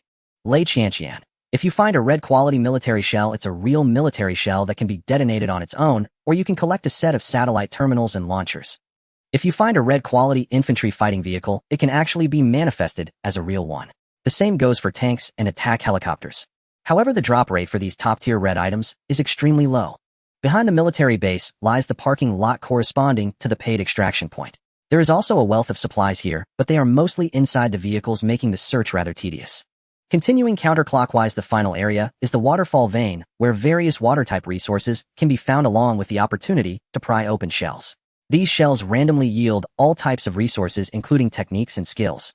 For those seeking fortune, the waterfall vein is undoubtedly a contested zone. However, it is fraught with precipitous cliffs and ferocious aquatic creatures. Among them are top-tier predators like estuarine crocodiles and mutated pythons. Without considerable skill, it's best not to court death there. After this brief introduction, Lei Qianqian clapped her hands and said, "That's essentially the situation in Zhuming Town." This map is similar to Delta Force's space base, specifically the pre-revision version. It exudes a strong sense of formulaic gameplay, where players spawn what they must do and what they can do are almost predetermined. It's merely a matter of personal choice. What insights do you two have? Lei Qianqian asked. Zhao remained silent. Godan frowned, staring at the map for a moment, then said in a deep voice, "It's a pentagonal map with 6 corners corresponding to 6 spawn points, and within the pentagon lies a triangle. The 4 directions, drop bag extraction spawn, wilderness spawn, military base spawn, and waterfall vein spawn, all allow direct entry into their respective core areas. These are the scenic area, the farm, the residential zone, and the pool observation deck. The prison zone and parking lot lack this convenience. As you mentioned, players near the military base who know the map will inevitably loot it. And those at the waterfall vein will go for the shells. These 2 are fixed. I'm more interested in the wilderness zone and the farm. By the way, what type of loot points are in the scenic area core zone? What about containers?" Godan asked. Lei Qianqian tilted her chin, gesturing into the distance. The loot points in the scenic area are of 3 types. First, buildings, temples, Taoist shrines, various folk incense halls, medical stations, and power hubs. Second, the plants along the paths bloom and bear fruit. Some can be taken back. Third, kill zombies and loot their bodies. Oh, and the scenic area has numerous manhole covers and bird nests which, like the shells, yield all kinds of resources. Hearing the mention of bird nests, Godan instinctively glanced at Yang Zhao. This duo had a peculiar fondness, one for manhole covers, the other for plundering bird nests. With manhole covers and bird nests, what more is there to say? Let's go, buddy. With that, Godan leaped onto a high platform and began scaling the rock face. Seeing this, Yang Zhao and Lei Qianqian followed closely. Without a word, they bypassed the main entrance, opting instead to climb the cliff barehanded and search from the summit downward. The main advantage was that looking down from above made it easier to grasp the layout of the scenic area. Meanwhile, as the trio climbed to the peak, upon landing, wandering zombies immediately converged on them. Lei Qianqian didn't hesitate about the gunfire attracting more targets. She set up her machine gun and opened fire with a steady rattle. Scorching bullets tore from the barrels, spinning at high speed as they slammed into the zombies. With a splat, flesh and viscera splattered everywhere, creating a scene of utter disgust. In just over 10 seconds, a sizable horde of zombies was mowed down. It was like a harvester reaping wheat. Some zombies had their bodies destroyed, but their heads and spines intact, still writhing on the ground. Seeing this, Lei Qianqian switched to her rifle and picked them off one by one with headshots. After clearing them, she wrinkled her delicate nose and said, "These zombies are pretty weak. I'm using level 2 ammunition, which even the grunts at Research Institute know. 3 can withstand a few rounds of. The weaker the NPCs, the lower the corresponding dungeon rewards." This was an iron law. Even among standard dungeons, the amusement park's difficulty was absurdly high compared to others. It wasn't until military elites reached layer 5 of their techniques that they began to clear it consistently. Low drop rates on the map don't matter. As long as our personal luck is high, it's fine. With that, Godan took the lead, heading straight for the lighting control room and manhole cover at the summit. Yang Zhao, guided by sound, went to loot bird nests and said to Lei Qianqian, "The largest building on the peak is yours. Make sure to clean it out thoroughly." Seeing the duo so purposefully heading for containers, Lei Qianqian was momentarily puzzled, ignoring the buildings to go straight for manhole covers and bird nests. Do these two have some secret intel they haven't shared with me? How strange. She grumbled inwardly before heading to the largest building on the peak, Tulan Temple. Setting aside the military base's special nature, Tulan Temple was the richest location in the entire dungeon. It contained no fewer than 4 cornucopias. No cornucopias are akin to donation boxes, a local feature equivalent to the Delta Force's big freebies. The trio split up briefly. Yang Zhao, relying on his keen hearing, thoroughly plundered all the bird nests on the peak. In total, he looted 9 bird nests. Ignoring items below purple quality, his actual gains were as follows: a 2-slot red champagne, a 2-slot gold precious jewelry, a military base access card purple, and a Tulan Town legend map. There was also a pile of small blue and purple items, but after assessing their value, Yang Zhao chose to be selective. Not every purple item was worthy of his backpack. Note, the legend map wasn't a legendary tier map, it was the Tulan Town legend map. Moreover, it was incomplete. Yet even so, this fragmentary map was of gold quality. After looting the nest, Yang Zhao went to meet up with Godan. "What's the haul? Sai, what good stuff can you find in sewer manhole covers?" "I just let her have the core area since she provided the entry ticket for this team." Godan waved dismissively. Strictly speaking, bird nests were a must-loot special container. But manhole covers were optional. After all, anything associated with sewer online terms rarely carried positive connotations. Afterward, they waited a bit until Lei Qianqian finished looting Tulan Temple and joined them. "How did it go?" "Not bad.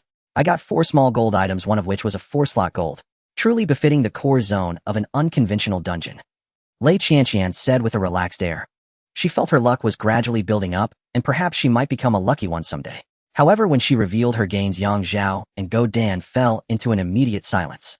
Neither spoke for over 10 seconds. "Huh, why aren't you two talking?" Lei Qianqian asked in confusion. Another long silence followed. Finally, Yang Zhao turned without a word and began descending the mountain. Godan patted the young woman on the shoulder, saying, "From now on, when you team up with us, don't loot any containers anymore. Don't worry, if we find good stuff, you'll get your share. We're not stingy." Lei Qianqian's expression shifted as she seemed to realize something and pressed, "What did you two find?" "I got a blue card from the lighting control room and opened the card room inside. I suspect this card, like the one in the substation dormitory, can self-replicate. Counting the card room and manhole cover, I got 3 1-slot golds, a precious gold watch red, and a blue card." Lei Qianqian F. "I shouldn't have asked." On the road downhill, the number of zombies was noticeably greater than before. Gooden stood atop a large rock, shielding his eyes as he gazed into the distance, when suddenly he shouted, "Old Yang, look at 4 o'clock. Huh. Is there a beauty over there? Wait, could that be a tyrant?" After a glance, Yang Zhao exclaimed in surprise. Lei Qianqian too grew excited as she pulled out her Barrett, switching to a level 6 red round, finally spotted a rare breed. "No more scrounging through building containers. I'll take it down, you two loot the box, and we split the spoils evenly." With a deafening boom, the Barrett's barrel spat out a tremendously powerful bullet. The bullet traversed 1,000 meters, carrying terrifying force as it slammed into the tyrant's head. With a wet crack, yellow-green fluid splattered, and half the tyrant's skull was blown away. Yet it did not die. Granulation tissue sprouted from the damaged brain matter, regenerating at a visible rate. Holy crap. It took a Barrett round to the head. This bastard has high defense, and is a massive tank. Lei Qianqian exclaimed in shock. At the same time, the enraged tyrant roared, raising its hands to swat away the lesser zombies around it. Then it charged toward Yang, Zhao, and the others. Bad news, old Yang. It broke the sound barrier. Gooden's eye twitched. This tyrant's running speed just broke the sound barrier, damn it. Before they could say more, the tyrant, once locked on, reached them in the blink of an eye. Where it passed, its legs churned the earth, leaving a deep trench in its wake. He'll fight you to the death. Gritting his teeth, Gooden erupted with his aura on the spot. With a thunderous roar, two figures clashed, and a hemispherical barrier of ripples rose from the point of impact. The barrier then trembled violently and expanded, shattering the ground inch by inch and expelling even the air around it. He's like a Superman.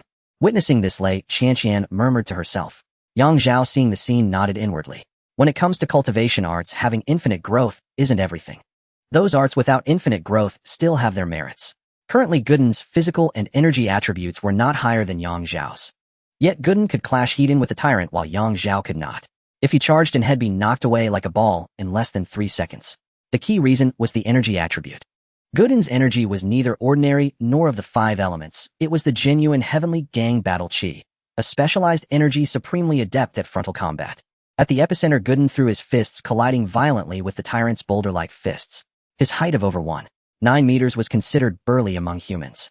But compared to the tyrant's 3-meter frame, he looked like a little girl. After the failed blow, both retracted their fists and unleashed hundreds of heavy punches in rapid succession. Boom after boom. Gooden's fists blurred, moving at such high speed through the air that friction generated flames. The tyrant's fists were even faster and more powerful, yet they did not ignite from air friction. Yang Zhao keenly noticed this. It resembles a life force field. But not quite. Its running earlier was too loud, not matching the characteristics of a life force field, Lei Qianqian added. Perhaps I was wrong. With that, Yang Zhao raised his hand and summoned talismans. Instantly, over a dozen golden armor divine generals appeared beside him. Isn't it wasteful to use so many at once? Sell me a few. Tell me how many you'll sell me. Lei Qianqian screamed inwardly. She desperately needed these golden armor divine generals, especially when soloing. But she didn't want to act like a nouveau riche sucker shouting to buy whenever she saw something good. Wasteful or not, let's get through this first. What a... At that moment, Lei Qianqian's pupils sharply contracted. At the farther entrance to the scenic area, more mutated zombies swarmed in. Not only were there 4 more tyrants, but behind them floated a figure with both feet off the ground. On the flanks, 3 monkey-like zombies moved swiftly through the trees. What shocked her wasn't the number of mutated zombies, but that Yang Zhao had detected them before she did. How strange. The wind had been blowing, but it hadn't spoken. Was the wind no longer on her side? Charge. Full assault. Yang Zhao commanded in a low voice. The shield divine generals charged forward, intercepting the 4 new tyrants. After a few brief exchanges, cracks appeared on their massive shields. Yang Zhao was no longer the same as yesterday. With his higher transcendence level, the golden armor divine generals he summoned and crafted were stronger. Yet even they couldn't last 10 rounds against the tyrant zombies' fists. This showed the terror of these mutated zombies. Fortunately, the divine generals didn't fight alone. Following up the chain, divine generals hurled their chains, binding the tyrant zombies tightly. The sword divine generals and whip divine generals also moved out. With 15 divine generals deployed, they barely managed to hold off the 4 newly arrived tyrant zombies. Yang Zhao, with a light tap of his toes, soared gracefully like a wild goose. Go! The immortal binding rope shot out like a spiritual serpent, firmly binding one of the monkey-like zombies. Even when facing the doctor earlier, no matter how dire the situation, he had never used the immortal binding rope until the very last moment. Honestly, this tool wasn't suitable against supreme, general-type enemies. If the enemy struggled violently and burst free with energy, it could even deplete the tool's durability, entirely destroying it. The same logic applied when facing the tyrant zombie earlier.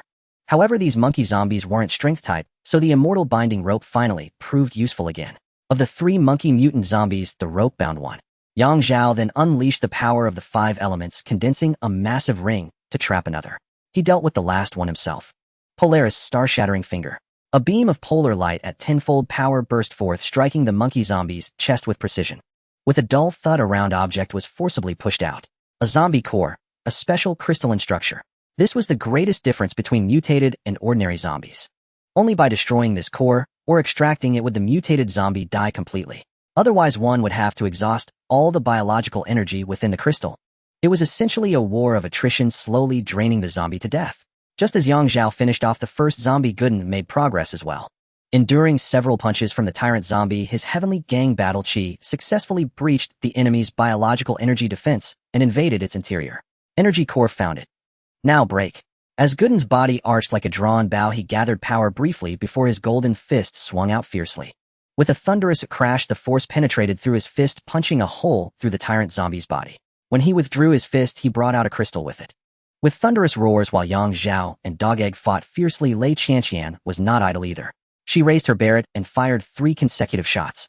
The zombie, bound by the immortal binding rope, had its head burst open like a rotten watermelon. Yet it did not die from this, only its body lost mobility. The zombie core began to activate, repairing its damaged brain tissue. Seizing this opportunity, the Wind Whisperer's enhanced perception locked onto the zombie core. Another shot was fired, the bullet tearing through energy and flesh, pushing the core out of the body. Excellent marksmanship. Witnessing this, Yang Zhao couldn't help but exclaim in admiration, simultaneously forming hand seals and pressing down with one palm, overturning heaven and earth. With a thunderous crash, the ring formed by the 5 elements' power swiftly completed its cycle, transforming into the purest earth element. As Yang Zhao pressed his palm down, the last monkey zombie was instantly crushed into a pulp. However, the crystalline core remained unyielding. As long as it remained in contact with the host's flesh, it could continuously regenerate. Seeing this, Yang Zhao swung his palm, but his palm suddenly hollowed. Come here. With a whoosh, his divine sense erupted, and the zombie cores that had been forced out flew up, all collected into his grasp. He intended to store them in his safe box, but the player panel displayed a prompt: special item cannot be stored in the item slot. Not over yet. Yang Zhao frowned, then redirected his internal energy, using the 5 elements' power to create a barrier. With this isolation, the 4 mutated zombies were truly dead. Old Yang, it's not over yet. At that moment, Dog Egg shouted. Though his voice was full of fighting spirit, both Yang Zhao and Lei Qianqian could detect a hint of feigned strength. A physical and energy level of 20 or 30 points was already an unattainable existence for Earthlings before the era of the comprehensive network. Even the largest mammal on Earth, the blue whale, might not possess such physical attributes. Reviving a Tyrannosaurus Rex from ancient times would still be no match for a player with these stats. But among true transcendent beings, this level of attributes was still in its infancy. Especially in terms of endurance, 90 relied on items and skills for recovery. Only after complete calm could they slowly recover through instinct. Most players could not absorb natural energy or dark matter energy to rapidly restore themselves during battle. Combat endurance was too short. Of course, the ability to use various magical items was itself one of the player's advantages. Suppress. Fire suppression. Dog Egg, fall back. Yang Zhao quickly issued combat orders. As he spoke, he stomped the ground, and the earth beneath Lei Qianqian slowly rose, forming a simple platform. The girl instantly understood his intention and switched to a heavy machine gun. With a continuous roar of fire, though it couldn't completely kill the tyrant zombies, it could briefly halt their advance. From the previous exchange, all 3 had realized one thing: the zombie core was vital to the zombies, granting them near-infinite regeneration. But there was also a fatal flaw. Once a zombie suffered excessive or critical damage, it would immediately cease activity, allowing the core to repair its flesh. In other words, attacking specific areas could induce an extended stun. In the current chaotic scene, the heavy machine gun lacked precision. But precision wasn't needed for a heavy machine gun. Suppression. Area suppression. At this moment, the golden armored divine generals all abandoned their opponents and contracted into a turtle shell formation. Dog Egg performed a soaring leap and double flash step, retreating from the combat zone back to the area guarded by the golden armored divine generals. Yang Zhao tossed a large medkit. Heal up first. All right. Cough, cough. Dog Egg gasped for breath, coughing up a mouthful of blood mixed with bits of tissue. In the previous violent exchange, the tyrant zombies were unscathed, but his own body was on the verge of collapse. He felt like an old household item that had lasted decades without breaking, just waiting to randomly screw over a lucky or unlucky person. A large medkit with 800 durability was consumed by Dog Egg in under 5 seconds. Yang Zhao's eyelids twitched. Damn, my large medkit worth 15000 game coins. Even if the exchange rate between game coins and RMB had crashed, this thing could still sell for tens or even millions of RMB. But there was no helping it. That's how search, fight, and extract worked. An occasional lucky extraction of millions meant nothing. Pit could be lost quickly in high-stakes matches. For now, they were just fighting NPCs in the game. When they later faced high-level players, it would be even more brutal. Despite Yang Zhao's substantial savings when you did the math. Haha, a few million game coins was nothing, and he was still on the relatively frugal supernatural side. For a tech-side player, spending red ammo like water, a single drum of large-caliber ammunition could cost more than a full set of gear. Is one medkit enough? Enough mainly to fix the fractures and internal injuries, the rest is manageable. After speaking, Dog Egg looked up and saw Yang Zhao's slightly twitching expression. What's up with you? That large medkit cost 1500. Damn, why didn't you say so earlier? Fighting NPCs with a loss of over 150000. You should have said we'd just run away. Are you two done flirting? I can't hold on much longer. Lei Qianqian yelled. She had already switched from heavy machine gun with red ammo to heavy machine gun with gold ammo. If this dragged on, she'd have to switch to M7 with red ammo, then M7 with gold ammo. Other guns were out of the question. Without large caliber, they couldn't handle the tyrant zombies. Coming. Dog Egg stretched, slightly reapplied, thunder rapped to himself, and charged out again. Aura, aura, aura, aura, aura. This time his fists were not only enveloped in golden heavenly gang battle chi, but also in white lightning-like Nian chi. He had just learned Nian chi control and hadn't had time to develop it before throwing it into actual combat. But it was fine. Now real combat was the best way to gain experience. Meanwhile, Yang Zhao sent all his golden armored divine generals to deal with the other tyrant zombies. He himself subtly circulated his energy. Shake the mountain and startle the tiger. With a low hum, a mushroom-shaped wave of energy appeared out of nowhere. But its target was not the tyrant zombies. Instead, it aimed at the special mutated zombie that exuded an imposing aura. The one floating in midair with its feet off the ground. As the energy wave and dust slowly dissipated, the figure of the mutated zombie remained unchanged. The mutated zombie, merely a bit of dust on its clothes. This is bad. Lei Qianqian sensed the situation and quickly switched to her Barrett. At that moment, Yang Zhao keenly noticed the mutated zombie glance at her. Don't shoot, bang. With just a glare, Lei Qianqian was sent flying backward like a ball. Her body crashed through the trench Yang Zhao had hastily built, knocked down several trees, and finally landed in the woods barely alive. The sight sent a chill down Yang Zhao's spine, making his hair stand on end. Before he could react, the zombie glared at him as well. However, this time Yang Zhao did not suffer the same fate as Lei Qianqian. His life force field activated first, blocking the initial impact, and unexpectedly acted as a filter. The physical and energy level impacts were isolated, leaving only the pure spiritual force to invade, forcibly breaking into Yang Zhao's mental world. Spiritual shock. This mutated zombie was a psychic type, and its terrifying spiritual shock was powerful enough to affect the physical realm. Boom. In the realm of the mind, Yang Zhao's soul erupted fiercely, entangling with the psychic shock of the mutated zombie. From Yang Zhao's perspective, this collision lasted at least several minutes. Yet to the outside world it was but a fleeting moment. The scene shifted back to reality. Blood streamed from Yang Zhao's mouth and nose, his vision blurred with golden stars teetering on the brink of collapse. Ignoring the enemies surrounding him, he hurriedly took out a big gold bag to restore himself. Note the recovery effect of the big gold bag is not limited to the physical body, but provides a comprehensive restoration. This is also why players hold such a significant advantage. As the big gold bag took effect, Yang Zhao's condition rapidly improved. He held on, forcing himself to unleash a skill, summoning a squad of golden armored deities to guard him. He then sat cross-legged, entering a state of recovery and adjustment. 1 second, 2 seconds, 3 seconds. A full minute passed. In this state of recovery, Yang Zhao once again entered that miraculous state of enlightenment. Unity of heaven and man activate. In this mode, Yang Zhao clearly sensed that the psychic mutated zombie was on the verge of collapse. It was also experiencing backlash. But this creature seemed to possess a high level of intelligence. Originally, it was holding on, trying to scare Yang Zhao and the others away with the tyrant and flesh mountain. After all, the strongest enemy felt severely injured. However, when it sensed that the enemy was capturing its position and likely understood its state, it turned and fled without hesitation. First, it flew low for a distance, reaching Flesh Mountain, and then directly merged into it. The layers of flesh and blood fused together. In the next moment, the tyrant zombie began to unleash its fury, madly crashing into the protective barrier of the golden-armored deities, seemingly preparing to launch a final assault on Yang Zhao. Meanwhile, Flesh Mountain split into several monkey zombies and 2 tyrant zombies. In a hurry, they made their escape. This was something Yang Zhao never anticipated. The psychic zombie still had a trump card hidden with the Flesh Mountain zombie. It seemed that this was originally intended for ambushing. However, the previously unstoppable psychic attack suffered a huge setback. Now back to Yang Zhao. He had never been so eager to end the unity of heaven and man state. Theoretically, the longer the unity lasted, the more benefits he could gain. But at this moment, he wished for the unity to end immediately. Dog Egg was still fighting valiantly. He could only watch helplessly. Come on, fight! Boom, boom, boom, boom, boom. Dog Egg unleashed punch after punch.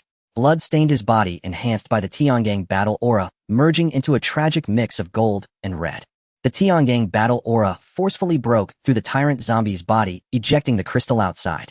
Without missing a beat, Dog Egg executed a jet. No, a sudden step behind another tyrant zombie. Up.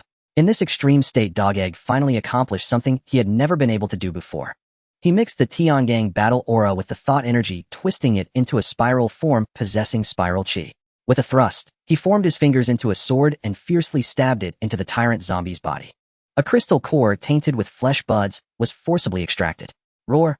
At this moment, the remaining tyrant zombie had also killed all the golden armor deities and turned its spearhead directly at Dog Egg. Burned out. Seeing the tyrant zombie nearing, Dog Egg felt the ground tremble. But the fate of a scout is just like this. Fortunately, in this instance, I won't truly die. Old Yang will bring back the gear I dropped. Then let me dance one last time. With the powerful conviction bolstering him, Dog Egg's spirit experienced unprecedented violent fluctuations. The Tiangang battle aura boiled like boiling water. The unstable thought energy also condensed out of thin air. In terms of techniques, players of the comprehensive network and cultivators share no significant difference, merely that those who successfully escape can automatically advance their primary cultivation technique. But this very function has misled many players into mistaking the auxiliary function for the core. Currently, only a few realize that cultivation techniques require comprehension, research, and refinement. Most people are still stuck in the phase of rapidly improving merely by successfully escaping, thinking that reaching the 9th level of a technique would guarantee everything. Of course, this is also related to time. The comprehensive network has only appeared for a few days.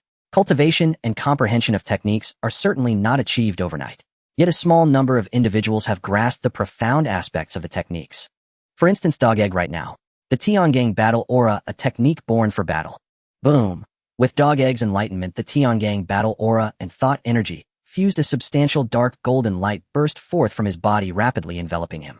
Then he condensed a dark golden long sword in his hand. Die! With a burst of speed, the long sword swung, and his figure intertwined. Boom! Thud! 2 figures fell simultaneously to the ground.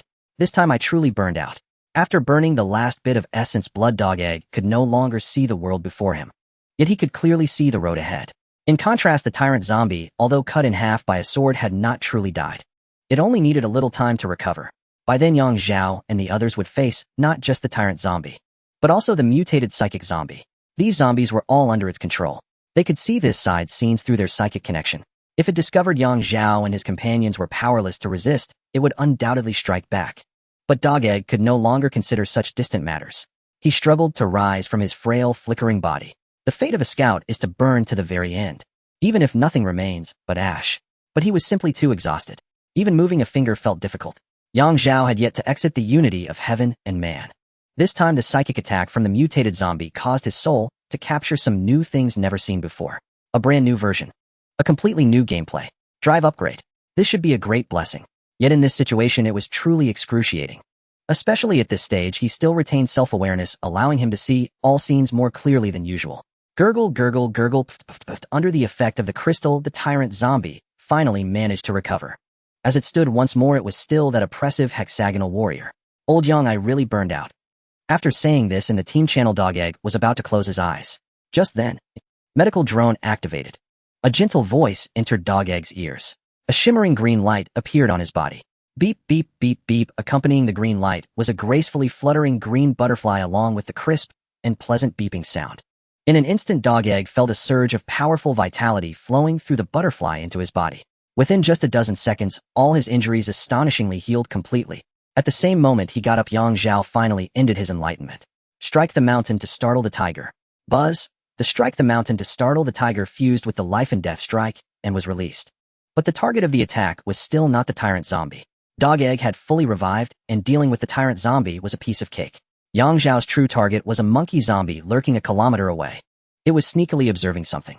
When it sensed the violent energy fluctuations, a glimmer of extremely human-like terror flashed in its eyes. Bang! As the strike the mountain to startle the tiger and life and death strike descended, its body exploded into a mist of blood. The mutated psychic zombie's true form vanquished. The biggest trouble is dead. Yang Zhao turned around gracefully to help Dog Egg deal with the tyrant zombie. Together they easily subdued it. With his hands free, Yang Zhao opened his senses, but found no one to assist him. What's going on, Lao Yang? Why did I suddenly get up? Chill. Yang Zhao signaled him to be quiet, and then continued to amplify his perception. After more than a minute, there was still no gain. Just when he thought that the person secretly helping had left, suddenly not far away a large tree flickered. It was as if the video had frozen. Yang Zhao certainly did not think he was seeing things, so he stared intently. Still, there was no gain in his perception. But after a few seconds, the large tree suddenly transformed into a girl. After revealing her true form, she sat on the ground, panting, "No way, I helped you guys, can you not be so hostile?" "What the hell? There's another expert." Dog Egg was startled by the suddenly appearing girl and quickly raised his golden energy greatsword in defense. "It's nothing." Yang Zhao pressed down on his greatsword, then looked at the girl with interest. "How did you know I had hostility?" "Haha. I could tell." The girl tugged at the corners of her mouth, thinking, "Do I have to tell you that I have a powerful perception skill? Oh, what a hassle. I initially thought helping them would allow me to cling to their support, but instead I met this ungrateful person." She said that because she sensed Yang Zhao's hostility. She had already thought of her own demise. If the other party had malicious intentions, she would simply quit the game. Note: if captured by players and not voluntarily surrendering, there is a chance of being violated.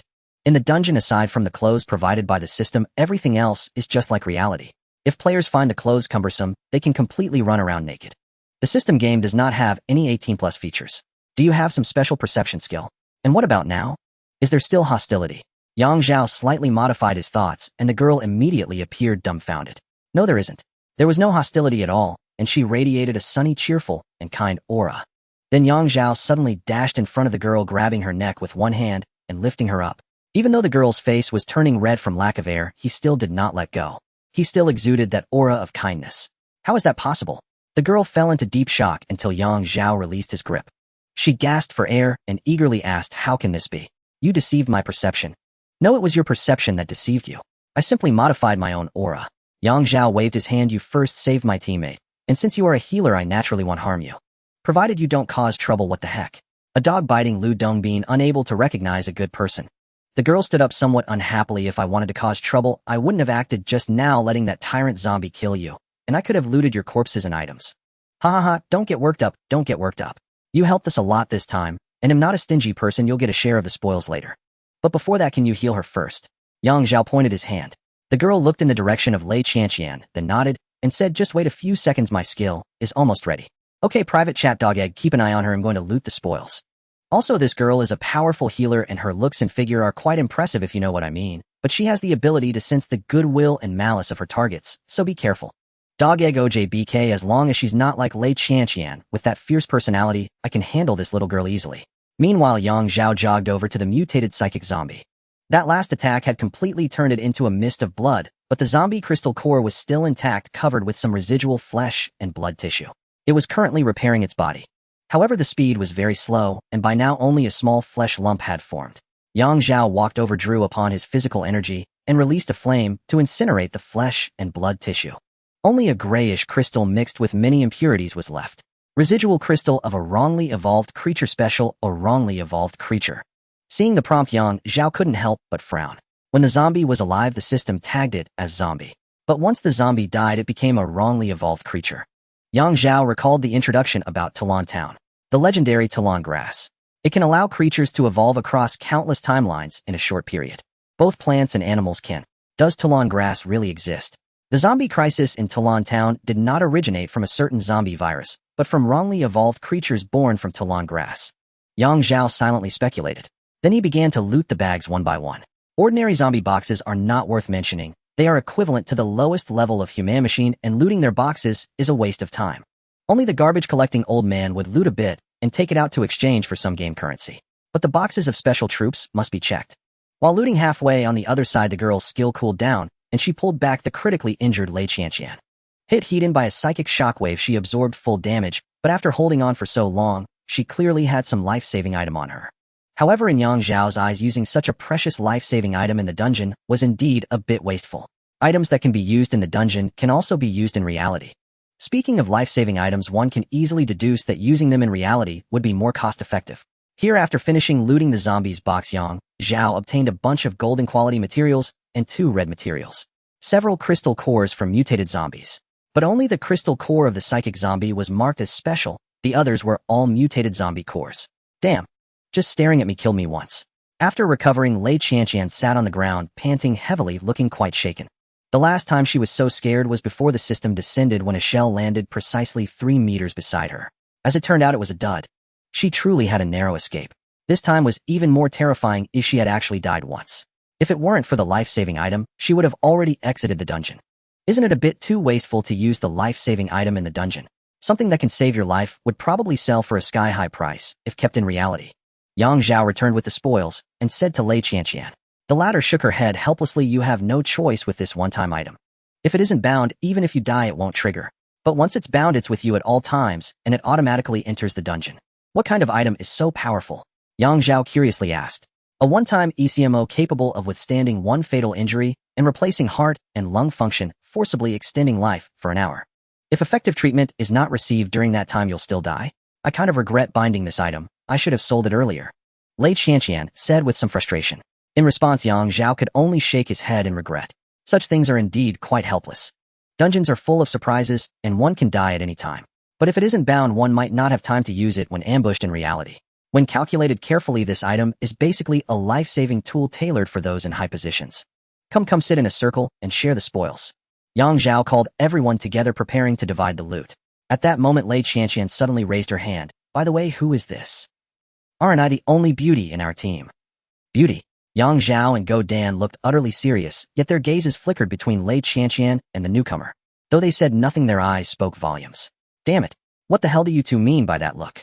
Isn't it rude to appraise a girl like that? No, not at all. Wait, what did we even look at? Go Dan craned his neck, stubbornly retorting. Insolent fools, you two are truly insolent. Lei Qianqian scowled in displeasure. Seriously, who is she? Are you two friends from real life? Yang Zhao gestured with his chin toward the girl. Or the big sister is asking who you are.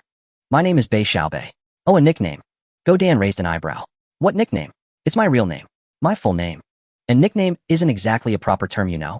Don't think I haven't watched TV dramas. Bei Xiaobei huffed, panting slightly in anger.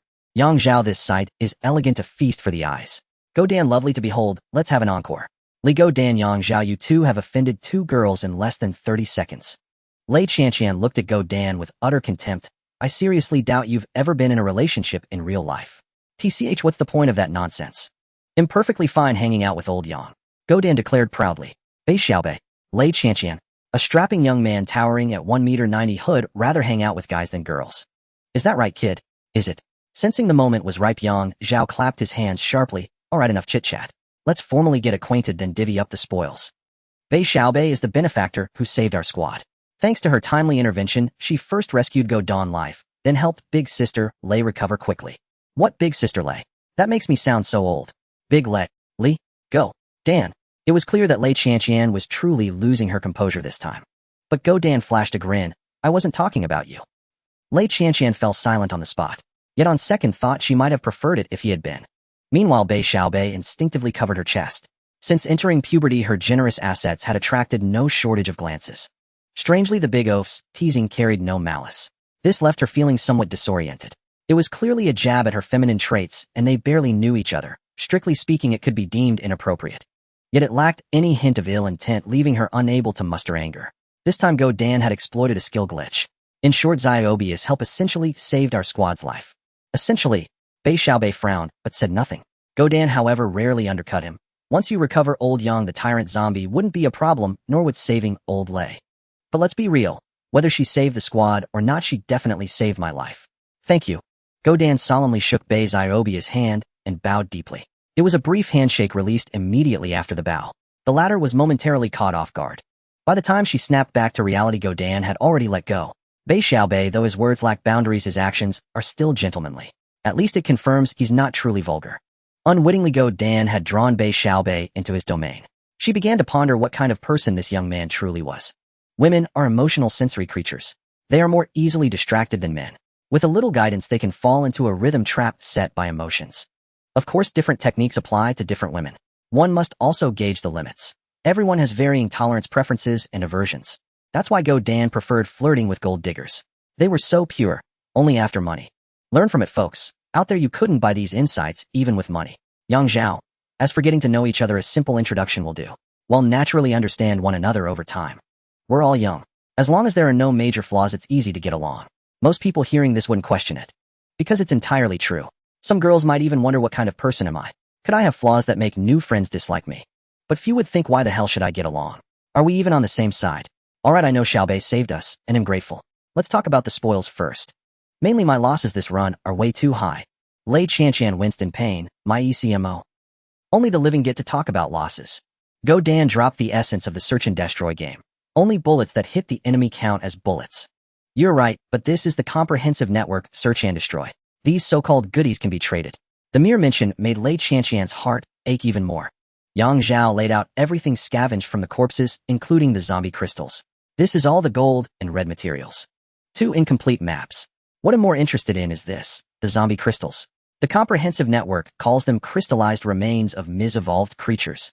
They can't be stored in a backpack, only carried on person. Based on this rule, they can't be taken out of the instance. The secret must still be hidden within the instance. At the mention of zombie crystals, Lei Qianqian furrowed her brow. She had looked into them too, but so far the military hadn't cracked their mystery. Just then Bei Xiaobei suddenly spoke up. I've seen these. Over by the water vein. I entered the instance with a partner, and we landed near the waterfall by the water vein. He said he'd take me to find seashells, but then a massive mutated estuary crocodile burst out. My partner killed it, and dug out this crystal from its body. Unfortunately, she was later dragged away by a giant python. I couldn't catch up, and the crystal was lost with her. Even if she had caught up, she'd have just been an extra meal for the python. She had no cultivation techniques, and her 3-dimensional attributes totaled less than 10 points. However, she had drawn a powerful support skill from the start, Healing Drone. It could provide continuous treatment, and even pull someone back from the brink of death. As long as there was still a breath left, it could forcibly revive them. If teaming with a fixed squad when a teammate died, they wouldn't turn into a loot box, but would lie still for a while. She could save them once. A second death would be final. A formidable healing skill. Based on it, she had teamed up with a fixed partner from the same school when entering the Doomtown instance. Also thanks to this skill, she saved her grandfather's life back home. The old man had farmed all his life and never heard of the comprehensive network. On the day the comprehensive network descended, he had a heart attack from sheer fright and lay in the ICU for over a day. Bei Xiaobei used the healing drone to bring him back. The old man, having cheated death, became uncharacteristically generous. Ignoring the objections of his other grandchildren, he gifted her the skill book he had drawn at the start. As for the skill that allowed her to disguise herself as a large tree, Bei Xiaobei had found it earlier in the boss room of the Lingxiao Pavilion. She had pulled out a red card and a skill book from the study. But since then it seemed her luck had run dry and she hadn't found anything good. These crystal cores, many experts have dropped them, but none have managed to crack them. They endured until the dungeon ended, forced to retreat without being able to take them out. Lei Qianqian pointed at the crystal cores and spoke. Yang Zhao nodded, then turned to Bei Xiaobei. Is that teammate of yours dead? You should be able to see through the party system, right? Already boxed. Bei Xiaobei shrugged helplessly. Teaming up with her granted an extra life in the dungeon. After death, the body could still exist for a while without being destroyed. But teammates couldn't carry the corpse as a shield. Doing so would still get them riddled with bullets by enemies. If it dragged on too long, the downed teammate would eventually die. Colloquially known as boxed, chilled, or rotten. According to the map, my teammate's corpse last appeared deep in the waterfall vein. Now I don't know. Once they're completely dead, you can't see them. Completely dead? What does that mean? Is there such a thing as not completely dead? Go Dan keenly seized on the key point. It's just a first down. Bei Xiaobei spread her hands. Players who party with me enter a first down state after death, and I can revive them once. I looked it up online. It's the same mechanic as in the Delta Force game. Except that Delta Force's mechanic is a universal rule, while mine only applies to players in my party. Truly a super healer. Go Dan and Yang Zhao exchanged a glance, tacit and understanding. Yang Zhao, I choose you, Battle Wolf. Go Dan, am ridiculously handsome, really. Lei Qianqian was equally drawn to this skill. A rare top-tier healer. At this stage, aside from consumable recovery, the main means of healing for players were using wood or water elemental energy to treat themselves and their teammates. Only a handful of players had mastered healing skills. Healers on Bei Xiaobius level. Lei Qianqian had only heard of a few in the military. Just a few in the entire army. Those individuals had considerable healing power, but they couldn't grant teammates a second life in dungeons. What did an extra life mean? And she could even revive from a distance. Let's just split the other stuff directly. Yang Zhao had no interest in examining the gold and red tier supplies. Godan wasn't interested either. Unless they were special items, like medical supplies, military shells, or tanks. Neither of them cared to meticulously pick through these reds and golds. In a warrior's eyes, they were just currency to exchange for game coins. Unless the game had events requiring the collection of various reds and golds, that was a different story. After dividing the spoils, what remained were crystals and treasure maps. Let's hear everyone's opinion. Anyone willing to explore the mystery of the crystals can come with me. Godan unusually remained silent. Normally, he would unconditionally support his good brother. But the situation was special now. He had a more important mission. Yang Zhao knew this too, which was why he had bothered to ask. Bei Xiaobei glanced at the supply she had received, then at the crystal in Yang Zhao's hand, and finally gritted her teeth. I want to follow you and explore the crystal's secrets. I can heal you. No problem, no one would refuse a healer joining. Yang Zhao readily agreed. Godan also took the opportunity to state that he would join the exploration. If Bei Xiaobei had said she wanted to scavenge supplies, he would have said, Old Yang, let's split up first. We can't put all our eggs in one basket. We need to maximize profits. Yang Zhao's extra question was actually only to gauge Bei Xiaobei's opinion. Originally, the plan was basically set. Because given Lei Qianqian's warrior personality, she would definitely want to explore the crystal's secrets, striving for the most valuable mystery in the dungeon. But this time she surprisingly refused. There's really no need. Maybe the zombie crystal cores are precious, but only if they can be cracked. Yang Zhao, if you think this thing is valuable, you might as well stock up on more dungeon coordinates. At that moment, Yang Zhao suddenly realized that Lei Qianqian was different from him. From her perspective, there was nothing wrong with what she said. Mainly, she had enough intelligence channels. There was no need to rush to be among the first to crack it. As she said, just hoard enough dungeon coordinates. Wait for fresh intel to come out, then directly open the dungeon and follow the intel route. Then let's split up for now. Yang Zhao's words also indicated his stance. His fortune, aside from the talent he drew at the start, was all earned through his own efforts, including the stroke of luck in drawing a red card. That was also obtained in the process of striving. He wouldn't just wait for others to feed him intel. He'll remind you all. The military base is full of good stuff. Thermal weapons and firearms are everywhere. Although the comprehensive network's buyback price isn't high, if you stockpile enough and find a channel, you might be able to trade for a cultivation technique. Now that the output of cultivation techniques is gradually increasing, as long as they don't involve graduation or techniques that grant more than 5 attribute points per layer, they're not particularly precious. If you get a 6-slot red like military shells or a 9-slot red like a tank, trading for a graduation level cultivation technique would be a breeze. These words instantly stirred Bei Xiaobei's interest. Her biggest need right now was to find a cultivation technique. Even an ordinary one, adding just 3 points to a single attribute per layer. Even if she had to eat garbage and extract multiple times, at least she could gradually raise her attribute points. With enough attribute points, she would qualify to challenge the secret pearl ruins. Then drawing red cards would have a much higher drop rate, and the probability of getting cultivation techniques would increase. Repeating this cycle would create a virtuous loop, revitalizing her character. Since Lei Qianqian had put it that way, further argument from Yang Zhao would only sour things. He didn't want Bei Xiaobei to think that he and Godan had strong ulterior motives. Women are especially sensitive and naturally wary of people who display strong, obvious intentions. If they don't notice, that's another matter. At this point, a wingman was needed. But just as the wingman was about to step in, Yang Zhao secretly sent him a private message to crack the crystal's secret. They shouldn't go to the waterfall vein, but to the farm first, then to the wild area. Zombies and mutated animals were definitely related to the legend of Tulan Town, Tulan Grass. The map pulled from the mutated zombies box also pointed to the wild area. With the information Yang Zhao provided, Godan quickly clarified his strategy. He pinched his chin, feigning deep thought. Is it possible that we'll eventually rendezvous at the military base? We're in the scenic area now. West is the farm and further west is the wild area. After making a full circuit, going counterclockwise following the old Beijing style, skirting the edges, we'll naturally reach the military base. Then continuing with the old Beijing style, skirting the edges, we'll arrive at the paid extraction point. In this dungeon, killing ordinary zombies is enough to earn the bounty. It's just a matter of volume. We can even grab some leftovers from the parking lot along the way. That's true. Maybe by the time you finish your circuit, it'll still be on the outskirts of the military base. Lei Qianqian scratched her head. There will definitely be players going there, but they might not break through the defenses. And whether the military base is filled with soldiers or zombies is completely random. According to intel, sometimes it's swarming with soldiers, other times with zombies. Since that's the case, let's stay in touch and support each other if anything comes up. OJBK, Godan stealthily winked at Yang Zhao. Done. Lei Qianqian, anxious to investigate the military base, decided to take a direct route. She traversed the mountains from the scenic area, heading south all the way, crossing through the residential zone, passing by the corresponding spawn point, and then arriving at the military base. Meanwhile, Yang Zhao's new trio headed westward. They descended from the mountaintop already at the edge of the scenic area and soon reached the livestock farm. This area was dotted with over a dozen farms of various sizes. As the trio entered, they heard players engaged in combat nearby.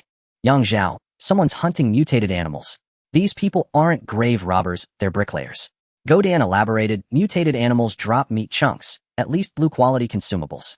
Even with ordinary cooking, you can extract a lot of energy from them. More importantly, these items don't rot in the warehouse and can serve as national reserve food. If you spawn near here, you can also choose to work here. Fill your backpack with blue quality meat, and if you're lucky enough to get 2 golden pieces, you can make a decent profit in one run. As for red quality meat, legend says it can directly increase attribute points, making it easy to trade for a cultivation technique. That can really get you a technique. The naive Bei Xiaobei was astonished. In her view, cultivation techniques were precious treasures hard to come by. Her cousin had drawn one at the start. Later, the whole family scrambled to collect the rewards drawn by the elders at the beginning. By then, Bei Xiaobei's grandfather had already passed the skill to her. When her cousin's father found out, he complained bitterly, claiming it was wasted on a girl. A girl becomes part of someone else's family once she marries. But when he learned that Bei Xiaobei's skill was healing type, her cousin shamelessly asked to team up with her. Bei Xiaobei was disgusted and preferred to scavenge alone in dungeons rather than deal with him. This deepened the conflicts and divisions within their already dysfunctional family. In the end, her cousin, with his superior combat power, gained the upper hand. After all, the boost from attribute points was too intuitive and too overwhelming. With energy and skills, one could punch through concrete walls and shatter large millstones with 2 palms. Bei Xiaobei, on the other hand, ended up alienated from everyone. Out of anger, she moved back to her school dormitory, which only reinforced the belief that girls belong to someone else's family and are a waste. Cultivation techniques come in many types, some are just for early transitions.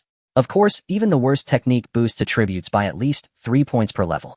For a single attribute, it starts at 3 points. For 2 attributes, it's a combined 4 points.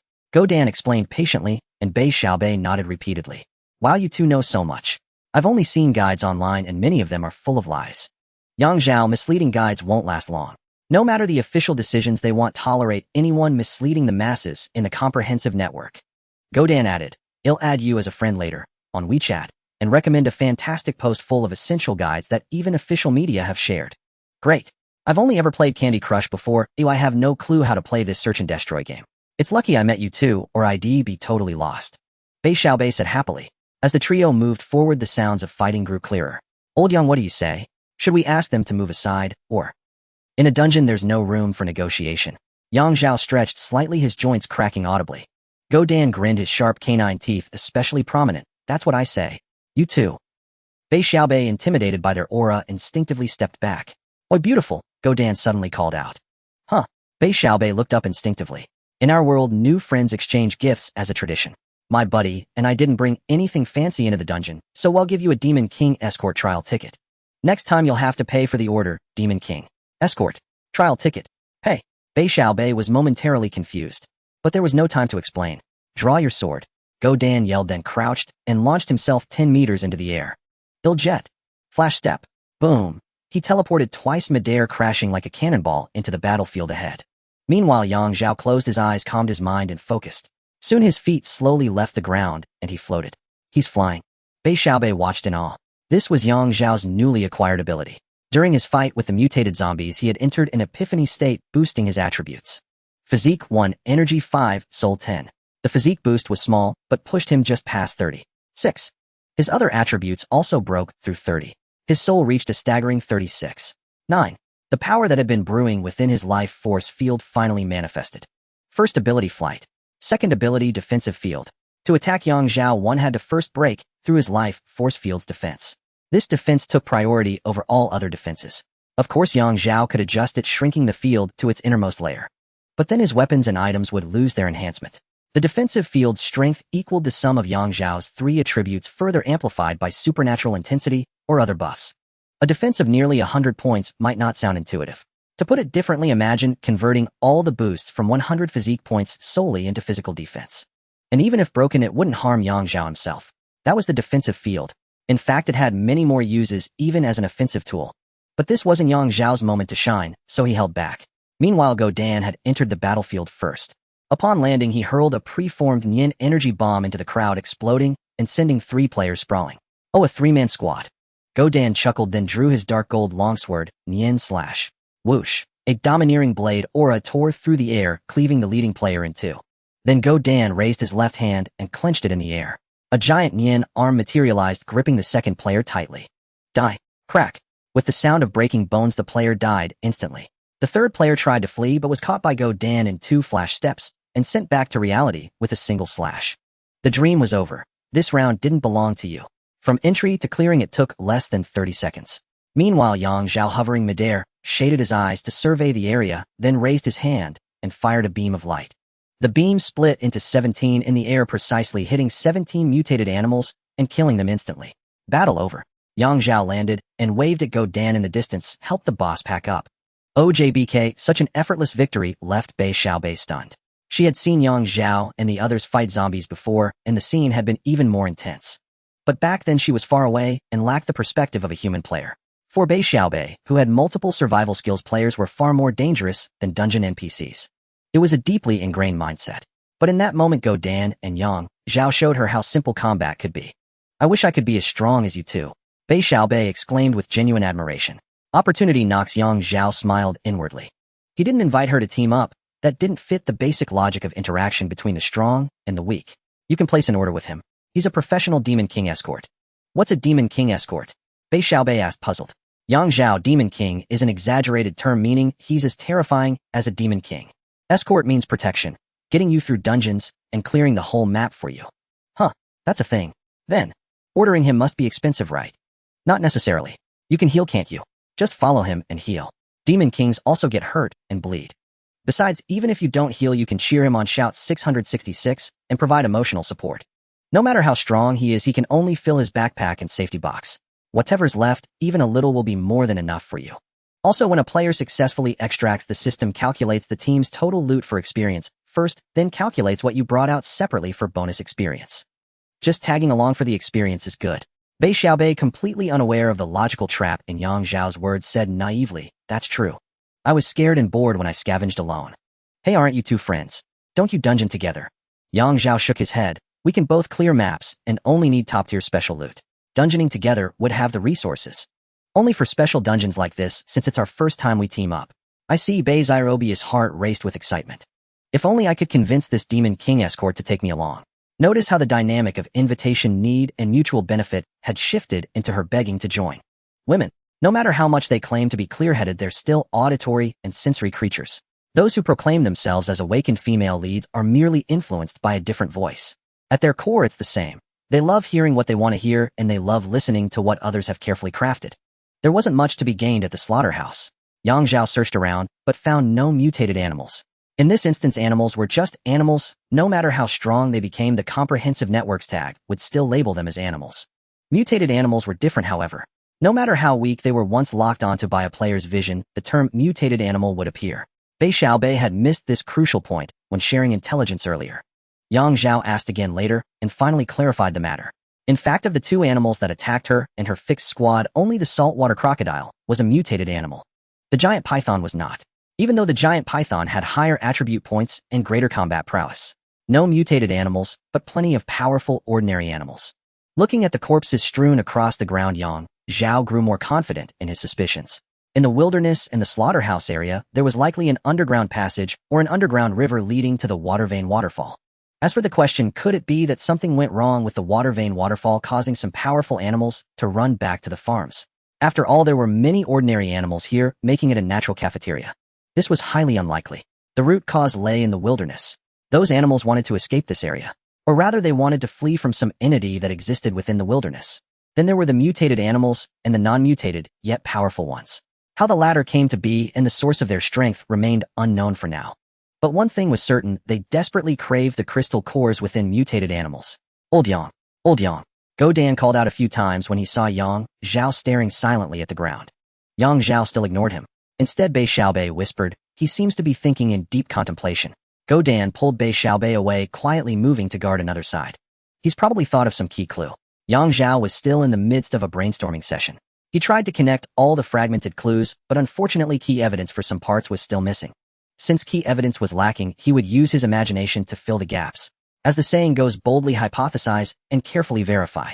When he was a child, Yang Zhao had wanted to be a detective. He would read Sherlock Holmes every day and then act all profound at school. Fortunately, his grades were good back then, or he would have been an early Zhao. Although he never became a detective in the end, Sherlock Holmes was truly remarkable, as was the author who wrote the book. It taught Yang Zhao many thought patterns unique to detectives. Escape, mutual slaughter, devouring. Growing due to unknown reasons. Needs arise, conflicts arise, and an unknown puzzle needs to be solved. So, non-mutated animals that eat mutated animals become stronger. It is precisely because they can grow stronger through devouring that they crave the crystal cores so much. Similarly, zombies with crystal cores are labeled as wrongly evolved beings. Then those powerful non-mutated animals are actually the correctly evolved animals. And then there are the zombies. I won't mention the other zombies, but the psychic zombie is the most special. It seems to possess extremely high intelligence. Thinking up to this point, Yang Zhao's train of thought jumped back to the starting point. The animals were born in the farms, but most of them had escaped from here. These dozen or so farms included pig farms, cattle farms, sheep farms, a crocodile farm abandoned, and a snake farm abandoned. And so on. Whether they were wrongly evolved or correctly evolved animals, as long as they could, they all chose to escape from here. The ones that couldn't escape became targets for players to hunt. If the correctly evolved animals evolved naturally, that's one thing. But if it's for another reason, how did the first correctly evolved animal get to eat mutated animal meat? There must be a reason why a mutated animal died, perhaps leaving behind a crystal core and flesh, or perhaps just flesh without a crystal core. I'll make a bold guess: a higher level being hunted the mutated animals, took the crystal cores, and left the corpses behind. The first batch of ordinary animals that ate the corpses were born. Combining this with the fact that all animals were fleeing the farms and the wilderness, this line of reasoning was highly plausible. Thinking of this, Yang Zhao suddenly looked up mutated zombies. He had an even bolder speculation, and it wouldn't be hard to verify. He took out the 3 treasure maps he had and pieced them together. Although one piece was still missing, the 3 maps in his hand already contained many key coordinates.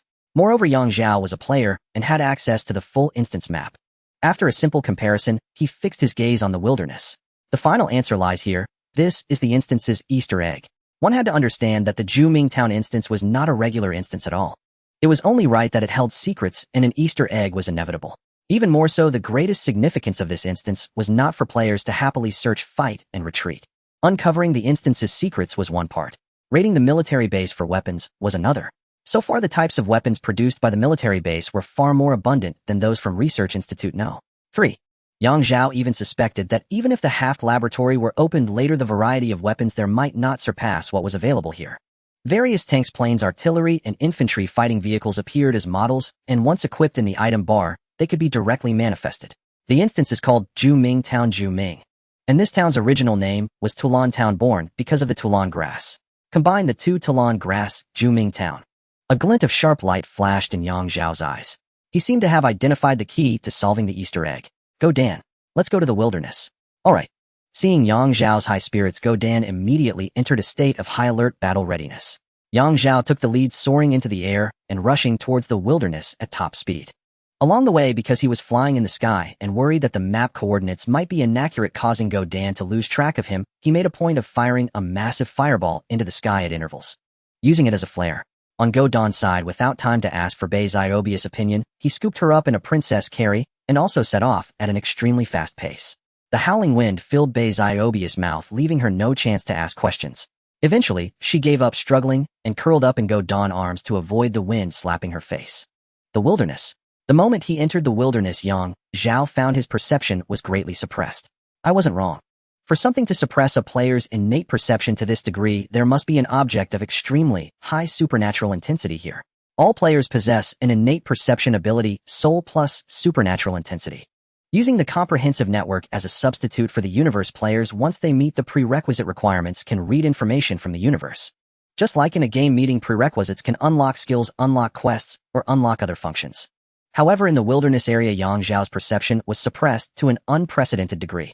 He had first triggered this kind of perception in reality. Back then, his attribute points hadn't even broken 10, yet he could still perceive accurately. In contrast, now with his attribute points approaching the 40 mark, seeing things 5 meters away was already very blurry. If you think I can't find you. Treating the OmniNet like a joke and players like fools. With their perception suppressed, Yang Zhao and his 2 companions searched the forest in circles time and again, only to end up empty-handed. Perhaps sneaking Bei Xiaobei in alone, letting the weakling act solo, might yield a surprise. But Yang Zhao refrained from doing so. First, he and Go Dan had their eyes on Bei Xiaobei, using some subtle tactics to recruit her with a purpose. He saw nothing wrong with that. A top-tier healer in the wild was something any sane person would try to win over. But deliberately sacrificing a teammate to let them take the fall? No, that was Yang Zhao's bottom line. Unless she or he volunteered. Not coming out, huh? I bet you can't resist. Yang Zhao pulled out the mutated zombie cores.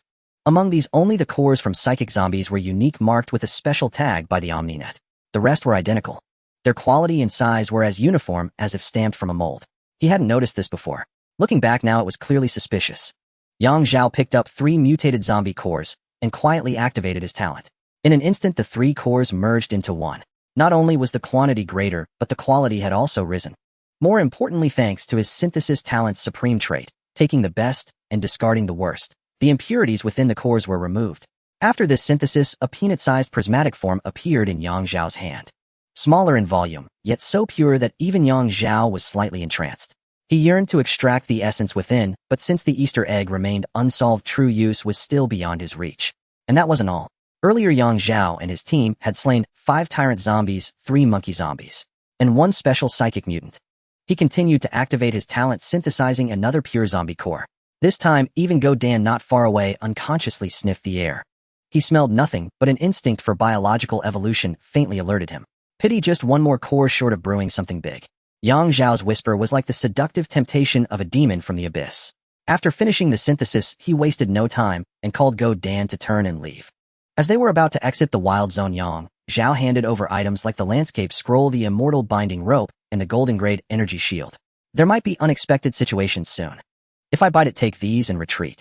If I'm fine and you get swarmed by mutated zombies, use these to deal with them as best you can. Remember, you must kill a monkey or tyrant zombie and bring me its core.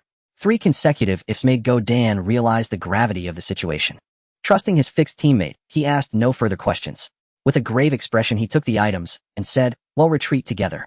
"Fine." Yang Zhao said nothing more, landing a heavy punch on Godan's chest before shoving him hard. Godan understood, grabbing Bei Xiaobei by the collar and sprinting toward the wild zone's exit at incredible speed. Bei Xiaobei, huh? That's not how we were moving before, right? Meanwhile, as Godan dashed, Yang Zhao sprinted in another direction. Not the opposite way, also toward the wild zone's edge. Since you're alive, let's see how smart you are. Yang Zhao and Godan reached the edge almost simultaneously. As Godan stepped out, a tyrant's roar erupted ahead. 2 tyrants emerged from nowhere, attacking from both sides. "Fighting me? Bring it on." Godan bellowed, gripping Bei Xiaobei by the nape and her plump rear, hurling her high into the air. Simultaneously, a dark golden long blade of heavenly gang chi and epiphany fusion materialized in his hand. Slash. Swish. 1 strike sent a fierce blade aura, cleaving the first tyrant in 2. Without time to finish it off, Godan spun around to defend. Clang. The tyrant's heavy fist slammed down. But this time, Godan successfully blocked its charge. Then the dark golden blade dissolved like water and morphed into a massive light wheel. 8-fold light will spin around your head. Zzz. Thump thump thump. Under the high-speed spinning gear, flesh and blood flew, and the tyrant zombie was sliced diagonally in 2. Godan then erupted with chi, covering the 2 tyrant corpses. Shatter. Boom. The corpses exploded, leaving 2 cores in Godan's hand. Without a moment's hesitation, he opened the map to locate Yang Zhao. Bei Xiaobei at this point, huh? Shouldn't you catch me according to the script? Boom. Ouch. My poor back. Meanwhile, as Godan was ambushed, Yang Zhao faced a similar attack. Another psychic zombie appeared. Since the area suppressed perception, Yang Zhao couldn't gauge its strength precisely, but he could vaguely sense it was weaker than the previous one. "Ah, you want what?" The psychic zombie rasped, its voice like phlegm stuck for ages. "It wanted to trade." "Oh, you can talk. Looks like your master's getting anxious." A conversation. The Easter egg was triggered. Yang Zhao grinned, shaking the core, then tilted his head back and opened his mouth. Gulp. He swallowed it. Just then Godan arrived and was horrified by the sight. "Damn, old Yang, you can't eat that stuff." "No big deal. If I can't crack the secret, I can't take it out anyway. Eating it won't affect me. Worst case, I die and respawn, resetting my state." Yang Zhao said nonchalantly. Godan realized the logic and tossed him the core. "They'll keep an eye on Bei Xiaobei and protect our healer." Yang Zhao privately messaged, "Head to the military base. If there are tons of mutated zombies there, retreat." Godan understood. After Godan left, Yang Zhao swallowed another core in front of the psychic zombie. Then he spread his hands, "See, gone again." The psychic zombie remained silent, staring at him with a calm, yet deeply unsettling gaze. Then Yang Zhao smiled and said, "I guessed wrong before. The real core isn't you. It's that fat guy. But he's not the true core either. To us, though, that fat guy is the core." This was a bit convoluted. The gist was, a big boss lurked in the wild zone, immobile and nearly powerless. But its transcendent strength was immense, with the ability to rapidly evolve creatures. The mutated animals were products of failed evolution. It needed the cores inside them. These mutated zombies were essentially created by the boss itself. Its purpose was to retrieve the cores. The psychic zombie could be seen as the boss' spiritual fragment or soul avatar incomplete. That mountain of flesh was a tool for spawning mutated zombies. With enough energy, it could separate 1 mutated zombie after another at will. Upon spotting over a dozen mutated zombies emerging in the woods, Yang Zhao couldn't help but curl his lips into a grin. A fight was exactly what he wanted. The more frantic the enemy, the more effective his own actions proved to be. At this critical moment, the sudden arrival of so many mutated zombies confirmed one thing for Yang Zhao. Earlier at the scenic area, those zombies might not have been drawn there by the players. Perhaps in the storyline, they were destined to pass through the scenic area anyway. Their true destination was the waterfall vein where they intended to hunt and kill mutated animals taking their course. After Yang Zhao intervened, the psychic-type mutated zombie was severely wounded and immediately retreated into hiding. The enemy's overwhelming strength made the boss uneasy. Yet it refused to give up attaching itself to a monkey zombie to sneak a peek at the situation. But Yang Zhao locked onto it from an extreme distance. This terrified the BOSS, prompting it to quickly summon the Flesh Mountain back for close protection. It planned to resume its actions once these formidable foes had left. To its dismay, the two strongest among them came knocking again, even producing a super pure crystal that the boss itself couldn't create. If the boss could evolve ordinary flora and fauna, then this crystal could enable the boss to evolve. There was nothing more to say about it. With the enemy having traced him to his lair and brandishing an irresistible temptation, Yang Zhao feigned idle chatter while attempting to reposition himself. But the mutated zombie horde refused to take the bait, tightening their encirclement step by step. Sensing the opportune moment, the tyrant zombie charged first. The monkey zombie leaped between branches, seeking a chance to strike from ambush. With a roar, the first tyrant's fist hurtled toward him, accompanied by a sonic boom. Unflustered, Yang Zhao retreated half a step and raised a finger. Shattering star one Yang finger. A dull thud echoed as the fist collided with the slender energy blast. The noble parry mechanism activated. Seizing the brief stun from the parry, Yang Zhao reversed his hand to gather power, overwhelming mountains and seas. With a resounding boom, his palm struck, causing the tyrant zombie's body to ripple like a liquid-filled balloon before its massive frame crashed to the ground. Externally, it bore light injuries, but internally it had been reduced to a pulpy mess. Even with a zombie core for repair, recovery would take considerable time. Before he could extract the core, the next attack was already upon him. Opening the mountain with 3 axes first form. Using his palm as a blade, he cleaved through another tyrant zombie like a hot knife through butter.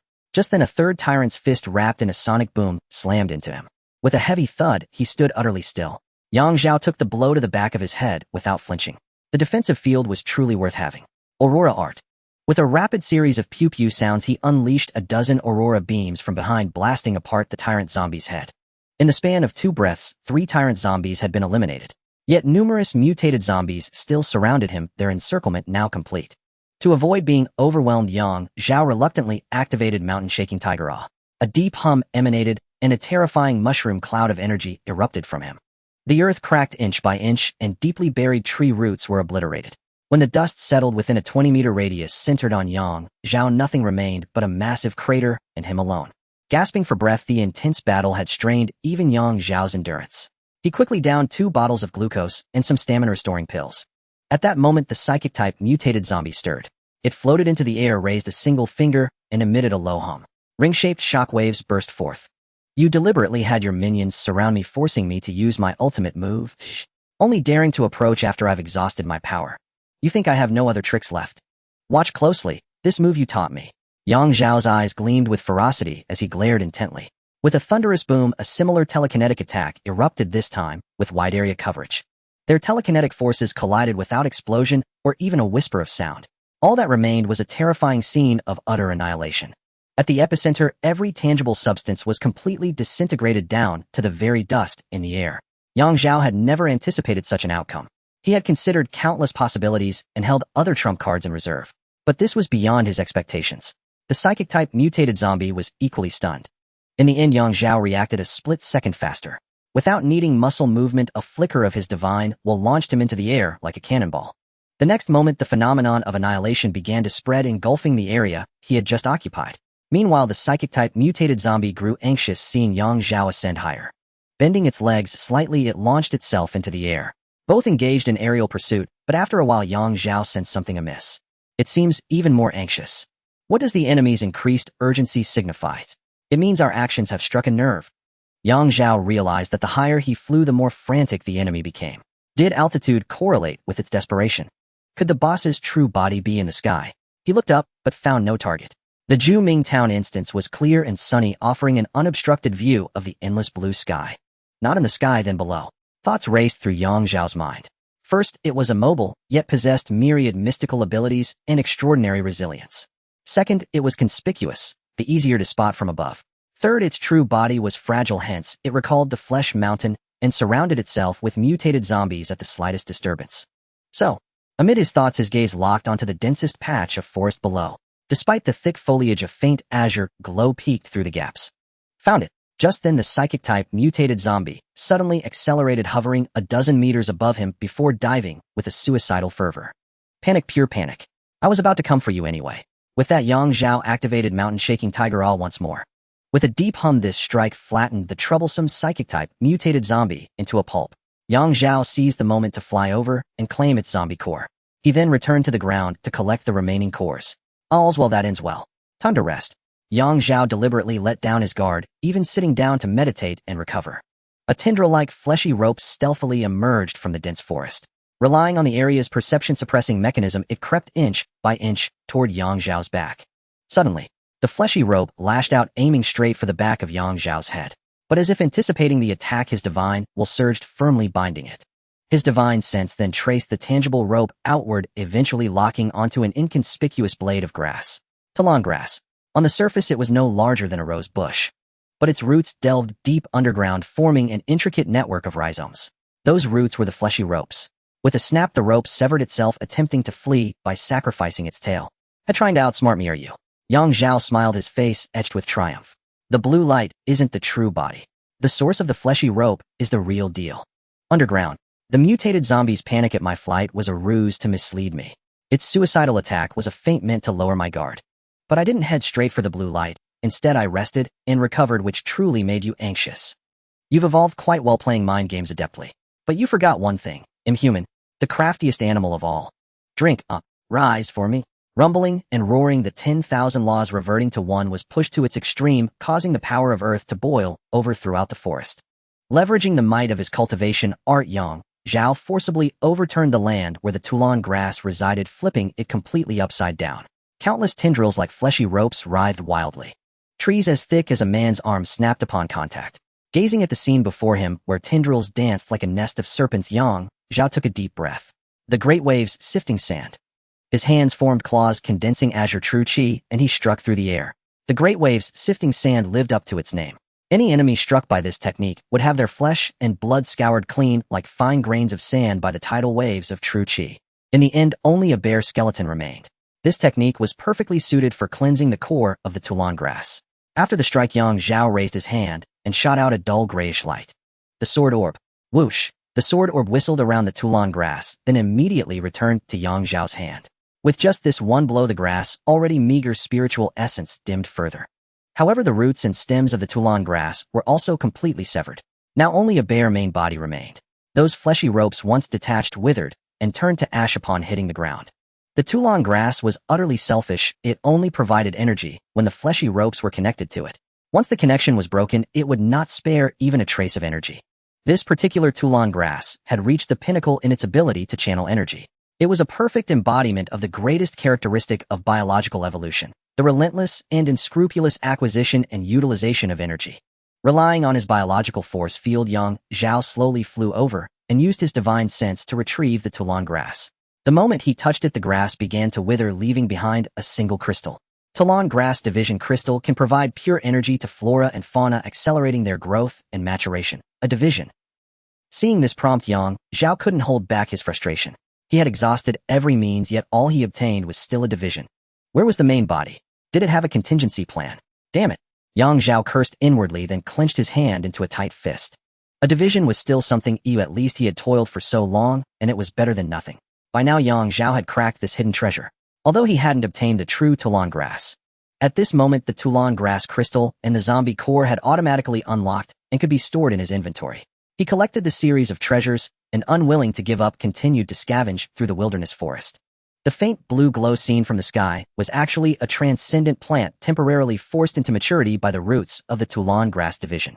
With the death of the division, the transcendent plant, deprived of its energy supply, had withered. Not even a seed remained. Wherever the Talon grass passed, it left not a single essence or seed for anything. Zhao continued his scavenging in the forest. Finally, on the periphery far from the Talon grass, he found some transcendent plants suitable for alchemy. On the other side, Gooden was constantly monitoring his teammate's status. During the most intense battle, he had guessed that Zhao was locked in a fierce struggle. Fortunately, Zhao's avatar icon never went dark, proving he was still alive. Suppressing his worry, Gooden led Bei Xiaobei towards the military base. Then a sudden accident occurred. Just as he reached the base's entrance, Lei Qianqian's avatar suddenly went dark. Accompanying this was a violent chain of explosions. It seemed intent on tearing the very earth apart. Yet under the instance's mechanics, the interior of the military base remained intact. What happened? Did the guards here take her down? This scene left Gooden utterly astonished. Although he often teased Lei Qianqian, everyone knew her strength well. Especially this time with her newly updated skill set, Wind Whisperer and Enemy Analysis. It was almost like having X-ray vision. On the other hand, Lei Qianqian had a backer, so the cultivation art she practiced was certainly no common trash. For all he knew, her attribute points might even be higher than Gooden's own. However, she lacked a skill like Heavenly War Qi, which had a similar counterpart, but hadn't been upgraded yet, that provided a massive boost to direct combat capabilities. Lei Qianqian's avatar went dark before the chain explosions erupted. This proves she wasn't killed by the blast. In fact, it's even possible she caused the explosions herself. With this thought, Gooden grew even more curious and decided to infiltrate the base with Bei Xiaobei. Compared to when he first entered the instance, his control over Nian Qi had become much more adept. Before entering a room, he would either materialize Nian Qi to flatten and probe the interior for sensing or condense it into the shape of small animals. Although he couldn't share the vision of these imitative Nian Qi constructs, he could use them to scout the area. And so he steadily made his way into the military base. Without any danger or incident. On the path Lei Qianqian had taken, not even a mouse's life was spared. Along the way, clear signs of battle and opened containers could be seen, until they reached the area near the base's core where the containers were even more densely packed. Bei Xiaobei even spotted a pile of firearms parts and bullets on the ground. Open spawn points might yield bullets and guns, but not this densely and certainly not stacked in a pile. Seeing this, Gooden's first reaction wasn't to pick them up, but to immediately go on alert and scout the area. He often did this in the Delta Force game. He would deliberately drop a pile of guns and disassembled parts at a rocket fuel spawn point, then find a spot to hide. When other players arrived, they would assume the fuel had spawned, but the previous player had no inventory space, so they discarded their captured guns and supplies. Even though they could see the guns on the ground where player kitted, the abundance of parts would always lure them into interacting with the pile for a closer look. That moment of inspection gave Gooden the chance to shoot their feet. He couldn't claim it worked every time, but at least 3 or 4 out of 10 attempts succeeded. Going in with budget gear, a successful raid would make him forget his roots, discard his own guns, and net him millions. Even if he failed, he'd still leave a bad taste in the enemy's mouth, because the guns he brought were so terrible they weren't worth picking up. Once he successfully possessed an enemy's gear, he instantly evolved from a foot-shooting master into a lone wolf of the trio. Actually, it was a duo. The one he possessed would be left drooling after being revived, and would need at least 2 rounds to recover. After confirming there were no fellow disciples nearby, Gooden finally went over to inspect the supplies. He was shocked by what he saw. Lei Qianqian had even discarded the energy shield she brought in. It had a teammate identifier, making it instantly recognizable. More importantly, this golden shield still had 75 durability. Even the wealthiest player wouldn't just throw it away. The only explanation was that she had found something incredibly valuable in the instance, forcing her to abandon all her gear. All to ensure she could bring that more precious item back. Seeing this, Gooden equipped Lei Qianqian's shield on himself and casually activated it. Xiaobei, finish up the supplies and don't move. He'll be right back. Okay. Bei Xiaobei, already overwhelmed by the feast, was oblivious to the world, focused solely on devouring everything in sight. Go Dan tossed his backpack aside, donning only armor, weapons, and items ready to venture forth unencumbered. If this were a military base in reality, it would have been blown to smithereens by the previous chain explosions. However, the buildings in the dungeon could not be damaged, so they remained in their original form. Go Dan employed the tactics of old Beijing, starting from the periphery and gradually narrowing his search area. Aside from a scattering of boxes, there was little else worth noting. However, it was certain that Lei Qianqian had also been sneaking around while fighting. It was only upon reaching the center of the explosion that he saw several special boxes. The first was Lei Qianqian's own box, distinctly different from the player boxes and NPC boxes. Moreover, the teammate's box bore a teammate identification mark. Godan approached and opened the box, and sure enough, it was stuffed with several red items. All of these were special items on the technological side, capable of being materialized. Of course, these few items were insufficient for Lei Qianqian to abandon all her equipment, let alone discarding her energy shield. At this moment, the corresponding item column in her box was empty. She threw away the golden shield, yet she has no higher quality shield on her. Even if she had found a better shield, there was no need to discard that golden shield with 75 durability. Thus, there can only be one truth. Godan picked up a small, all-terrain battle vehicle model. In model form, it occupied only 2 slots and was classified as a red resource. Once activated, it could manifest into a real battle vehicle. It came with its own fuel, which needed to be replenished in-game once it ran out. Note: tools in reality cannot repair items, and fuel cannot recharge items. A mere 2-slot item actually requires a weight limit of 30 kilograms. Looks like my guess was correct, Godan remarked. After entering the military base, Lei Qianqian's luck exploded, allowing her to find numerous particularly precious red items. However, these items were too heavy. As a result, she had to discard other supplies she was carrying. As for why she hadn't left despite consuming so many items, it only indicated one thing. Woman, your name is greed. Not just Lei Qianqian, even Yang Zhao and Go Dan couldn't help themselves. They all possessed the strength of unparalleled generals and demon kings. Knowing that there were no other players in the military base, and that the richest core area had not yet been thoroughly scavenged with plenty of time to withdraw, how could they possibly give up? Yet they encountered a superheroic machine.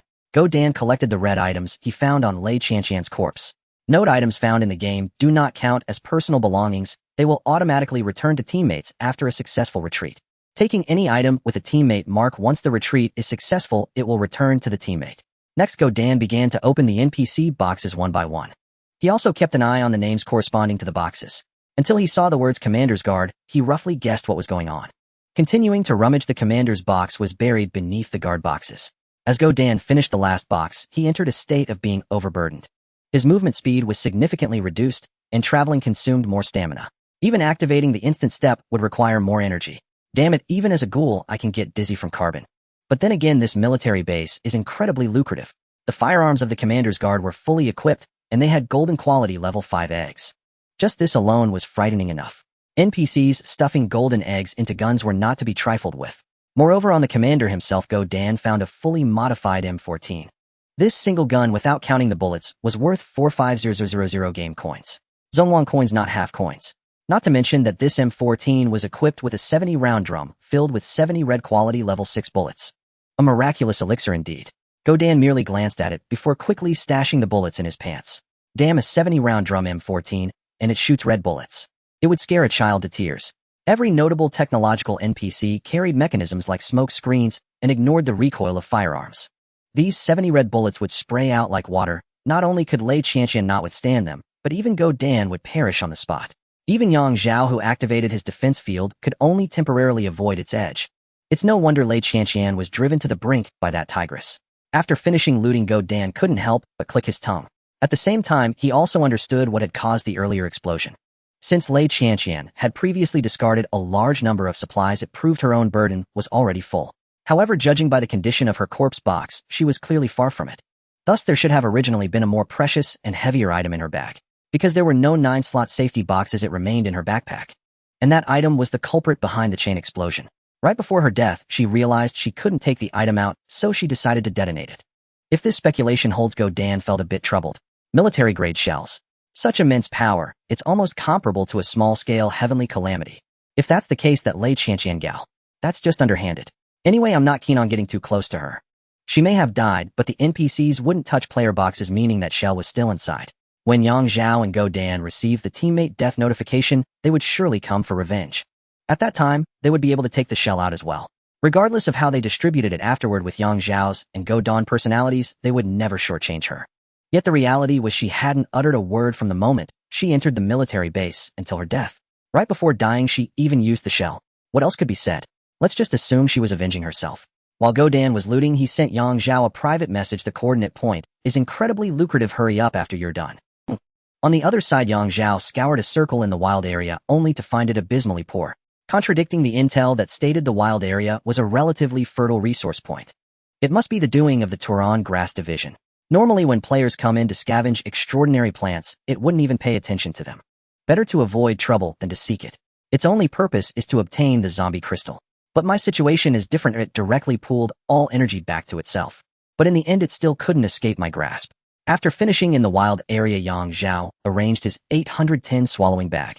The gains were minimal, not even enough to cover the battle losses. Even so, he had already benefited from the lower battle losses on the extraordinary side.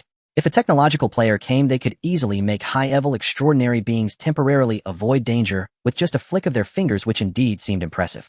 However, desperately selling off everything just to buy one more set of golden bullets was also quite pathetic. While organizing his backpack, Yang Zhao unexpectedly noticed the dungeon coordinates. That was the letter. By the way, how is it that this thing still exists? Wasn't it supposed to disappear after being used as an entry ticket? Yang Zhao took a glance at the letter. It was filled with sentiments of longing and farewell. The zombie NPC's wife was in the residential area running a small convenience store. Moreover, the residential area also led to the military base. Flying there wouldn't be much trouble at all. Yang Zhao decided to go take a look. In the residential area, the number of zombies was denser than in the scenic area, but fortunately, there were no mutated zombies. As Yang Zhao flew overhead, they couldn't reach him. Speaking of which, I actually didn't notice earlier that this is a scenic town where his wife runs the only convenience store. How can this be allowed? Even if your father is the town mayor, it doesn't matter. Alive? No, dead. Not a living person. Upon reaching the only small shop in the residential area, Yang Zhao instinctively sensed his surroundings, and only after confirming there was no danger did he push the door open and enter. He was then startled. Entering from the front door and walking deeper, there was a side door on the left. It seemed to be a bedroom, likely a rest area for the shop's night shift employee. Pushing the door open, a person sat slumped on the bed. There was not a trace of breath. Yet it was not truly dead. It completely blocked Yang Zhao's various senses. From the outside, it appeared alive, its skin still supple, even retaining the habit of breathing. But upon careful examination, Yang Zhao realized it lacked any vital signs of a living person. Tulane grass entity host. A host. The Tulane grass entity is actually inside her. Without a moment's hesitation, a startled Yang Zhao raised his hand and struck, shattering the corpse into pieces. He then used true fire to incinerate it, leaving behind a peculiar crystal. Tulane grass entity residual crystal, how bizarre. From the Tulane grass entity host, it turned into a crystal after death. It followed the same pattern as the split plants and zombies, called one thing when alive, another when dead. Even the method of dropping crystals upon death was identical. Yang Zhao furrowed his brow and cautiously stepped forward. After a thorough investigation, he picked up the crystal. After a few moments of silence, he opened his mouth and the previous crystals flew out from his stomach. He hadn't actually swallowed them, though it seemed he had wrapped them in his spiritual sense and hidden them in his stomach. David said it was fine. Yang Zhao began synthesizing the crystals one by one. At that moment, the Tulane grass entity crystal emitted ripples, as if sensing something. Sensing its movement, Yang Zhao acted swiftly, storing the Tulane grass split plant crystal back into his inventory. Then under his watch, the other crystals visibly vanished. In the end, only one crystal remained, no larger than a grain of millet. The Tulane grass entity crystal, seemingly satiated, paused briefly before radiating gentle waves of energy. Yang Zhao did not resist, nor could he muster any shielding techniques in time. The waves enveloped him, lingered for a moment, and then began to shift in frequency. And so the Tulane grass crystal vanished completely. Yang Zhao's body underwent a series of remarkable changes. First, his attribute points remained entirely unchanged. Yet he could clearly sense that his current strength, speed, energy quality, and soul quality absolutely dwarfed his former self. This was utterly perplexing. Especially so. The same person, the same attribute points, yet he could overwhelm his previous self. It defied logic. But upon reflection, Yang Zhao grasped the reason. Evolution. An evolution perfectly tailored to him. This involved a rule of the comprehensive network. The same attributes could manifest differently in different individuals, some more agile, some excelling in burst power, others in endurance. Similarly, across different species, the same physical attributes could yield vastly different limits. This was a matter of racial talent. In myths, giants with 20 physical attribute points could overpower humans with 40. Why was that? Were mythical and legendary beings inherently superior? Though frustrating, that was indeed the case. Another reason was that such races grew stronger with age, enhancing their supernatural power.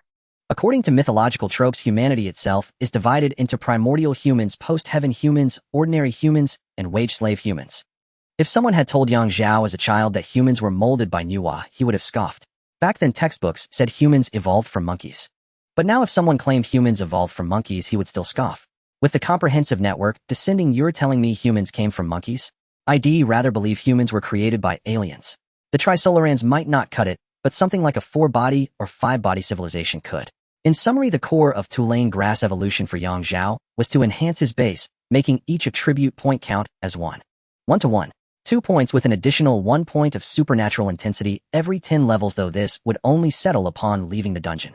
Additionally, Tulane grass tailored different evolution paths for different individuals. After completing the evolution, Yang Zhao also gleaned residual information from the Tulane grass entity. First was the origin of this catastrophe.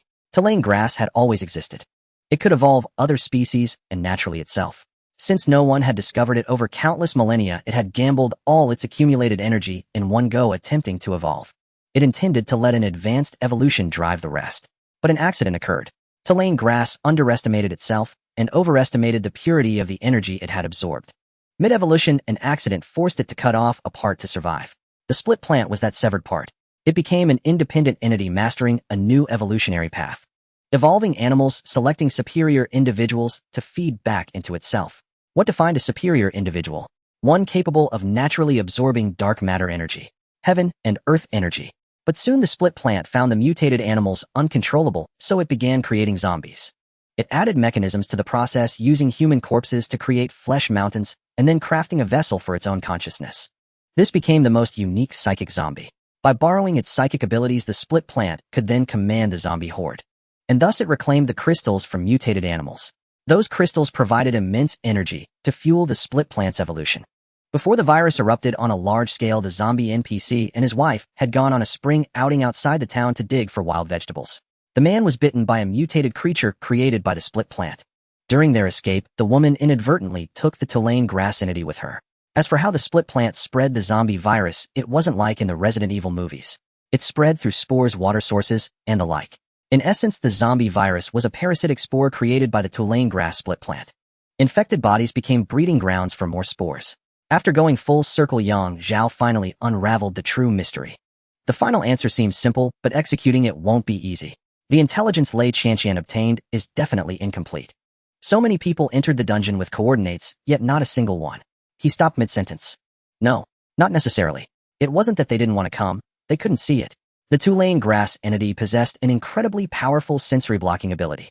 The split plant inherited this trait, but took a wrong evolutionary path, forcibly suppressing enemies' perception rather than blocking it. Zhao speculated that if no one cleared the dungeon, killed all zombies, and destroyed the Tulane grass split plant, the Tulane grass entity would never reveal itself, even if they found the corpse in the shop. As long as the split plant lived, it dared not expose even a trace of its presence. But Zhao had touched the residual crystal from the split plant's death, absorbing its aura of demise. The Tulane grass entity sensed it, and thus revealed itself. That was why the corpse's name changed to Tulane grass entity host. Conversely, the military's top elites might have visited this shop too. Their think tanks would surely suspect something was hidden here. But because the sequence was wrong, they never triggered the final Easter egg. The order was to kill the split plant first, then bring enough crystals to the Tulane grass. While scavenging supplies from the bedside cabinet, Zhao discovered a diary. On the title page, 2 sentences were written in delicate handwriting. Tulane grass can bloom, but no one has ever waited long enough to see it. Legend says the flower language of the Tulane is the deepest and most painful love, never to meet again. Never to meet again. Zhao glanced at the bed, recalling that NPC zombie. Indeed, they would never meet again. Deep enough, painful enough. The Tulane grass would never wait for its bloom. Don't be fooled by the fact that after the Ramit gained self-awareness, it seemed like a great villain. But that was a tragedy born of erroneous evolution. The true core of the Tulane grass is evolution without discrimination. As long as someone finds it and provides sufficient energy, it will unconditionally aid their evolution. This is why the Tulane grass never blooms. It cannot wait for its own flower. The deepest and most painful love, never to meet again. The Tulane grass chose to evolve itself because no one ever discovered it, so it evolved on its own. The result was erroneous evolution. It was destined never to evolve itself, only external things. Forced to cut off its tail to survive, it left behind a Ramit resembling a great villain while its main body lay at death's door. The Ramit, born from erroneous evolution and a desperate survival tactic, naturally inherited the path of wrong evolution. Later, Zhao fought through to the end, gathering enough energy. He also destroyed the Ramit. Then when he encountered the main body of the Tulane grass again and provided sufficient energy, he naturally received the miraculous power it unleashed. Biological evolution. This was the power of a final blazing dance. Afterward, there would never be another Tulane grass in Tulane Town. Of course, it would still appear when they entered the instance again. Zhao estimated that even if he returned, he likely couldn't obtain a second evolution. This was the Tulane grass limit. It could only go this far. However, there was one thing. The main body was useless now, but the Ramit was incredibly valuable. The characteristic of the Ramit's residual crystal is to release all its energy, accelerating the growth of plants and animals. This is a supreme treasure for nurturing spiritual plants. Although it can't compare to Old Man Han's little green bottle, it achieves a similar effect. Zhao himself possessed a divine seed, the Fuyang Tan. To be honest, even with his current strength, he still coveted that divine seed intensely. Don't misunderstand. He was mainly afraid that if he ever needed to find a partner, it would fall into the hands of a demonic cultivator. An extra card up his sleeve meant an extra measure of self-protection. After finishing the final Easter egg segment, Zhao saw Dog Dawn private message and replied, "If you can finish it all, go ahead. My gains here are substantial too, especially in terms of intelligence." Dog Dan replied instantly, "I'm full." Noam stuffed him practically in a carb coma. Originally, Bei Xiao Bei was still thinking about groping for shells to see if she could get a technique manual, but now she's given up. Just the things I couldn't finish. If she took them out, they'd be enough to trade for a decent little technique manual. But she doesn't know how much I ate. I told her I barely ate because this trip was her experience package. She was moved to tears. If we hadn't just met, she'd probably have given her heart to me by now. These love-starved young girls are so easy to touch. So old Yang, how did it go on your end? Yang Zhao replied, it wasn't smooth at first, many mysteries mainly due to the lack of intelligence on the Tulane grass. But once I unraveled them one by one, it was fine. With the intel in hand, I could speedrun this instance next time. Since you're full, should we pull out? Pull out. I'm in the residential area heading straight to the extraction point. Oh, by the way, I saw Lei Qianqian's avatar went dark. What happened? It's a long story. Finding a reliable teammate midway is tough, mainly because Lei Qianqian has strong strength and autonomy and isn't easy for us to control. So we couldn't really discipline, educate her. What's the situation? Yang Zhao was taken aback. How had a trip to the military zone spawned so much enmity and drama? Dog Dan said, it's a long story. Let's talk about it in the real world. Okay. After replying, Yang Zhao trudged on his way. Dog Dan on his end sighed inwardly. Normally, with his personality, he would have loved to spite Lei Qianqian. Yang Zhao went to dig for secrets he might not even crack, yet still remembered to share the spoils with everyone. But she, on the other hand, plunged into the military base, eating until she even discarded her defensive items. Luckily, her weapon was a special item that didn't occupy a weapon slot, otherwise she might have thrown away her main and side weapons too. Already stuffed to the brim with a boss like the commander ahead, she still didn't message her teammates. She'd rather use that bomb than leave it in her corpse box for her teammates to pick up. What she did was truly excessive. Cleared the instance, returned to reality. Upon landing, Yang Zhao was the first to share the detailed intelligence on the Tulane grass. Dog Dan listened stunned. Damn, it's that complicated. That Tulane grass is practically becoming a spirit. Yang Zhao gave a measured assessment. It's already become one, or it can be considered a rare celestial treasure. This instance is incredibly badass. No wonder it's a non-permanent one. No one's selling instance coordinates on the trading post. They'll go find Lei Qianqian later and trade some Tiger Yang pills for a batch of coordinates. They'll share a few with you later. Take your parents in and let them enjoy the evolutionary gift from the Tulane grass. Don't wait until your parents' hair is white to realize they've grown old. Hearing this, Dog Dan cast an admiring glance. Such filial piety. In ancient times, they'd recommend you for a government post. Keep it low-key, keep it low-key. True filial piety isn't shouted from the rooftops. Yang Zhao waved his hand calmly. However, mentioning Lei Qianqian sparked Dog Dan urge to vent. He shared the situation from the military base and advised, don't provoke her first. After all, your buff skill is still with her. If she gets too angry, it might cause complications. Bring it up after the transaction is done. Yang Zhao frowned slightly. You didn't bring back her shield, did you? I gave it to Bei Xiaobei. Since she's not a teammate, bringing it out makes it loot. Good, as long as you didn't bring it back for Lei Qianqian. Otherwise, she'd know you went to the military base. Just say you didn't go there. Remember to brief Bei Xiaobei and teach her how to play the game. I was just about to say that. Dog Dan scurried off to rummage through boxes for a change of clothes. Bei Xiaobei goes to school in Danyuan County. Her university is right on the outskirts. I'm going to find her and see if I can bring her over. He'll rent her an apartment in Shanghai. She's a bit ditzy, but not stupid. With proper training, she can be a reliable support. She just focuses on eating for now, but in a critical moment, even one move from her is worth it. That makes sense. Go for it. Oh, by the way, isn't she desperate for a technique manual? I remember there's one in our shared warehouse. Yang Zhao raised an eyebrow. Dog Dan chuckled, stroking his chin. Although the Zhu Yin Zhu isn't a top-tier technique, I'm sure no woman can resist it. More importantly, this technique seems to allow one to cultivate 2 other incomplete chapters, eventually comprehending the Zhu Yin by Gu Gong. An ultimate technique. An ultimate technique in every sense of the word. After Go Dan left, I can start cultivating the Fuyang Sitten, but I still need to find a suitable venue. It's time for old Yang to make his grand entrance. At the very least, I need a decent-sized courtyard, not too far from civilization, yet not too close to crowds. Or I could enclose a vast open space where I can practice skills and marksmanship.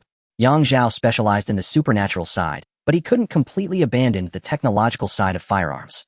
The M7, which pours red bullets like water, would always have your back. Unfortunately, in China, enclosing a large plot of land wasn't so easy. The main issue was that old Yang wasn't part of that circle.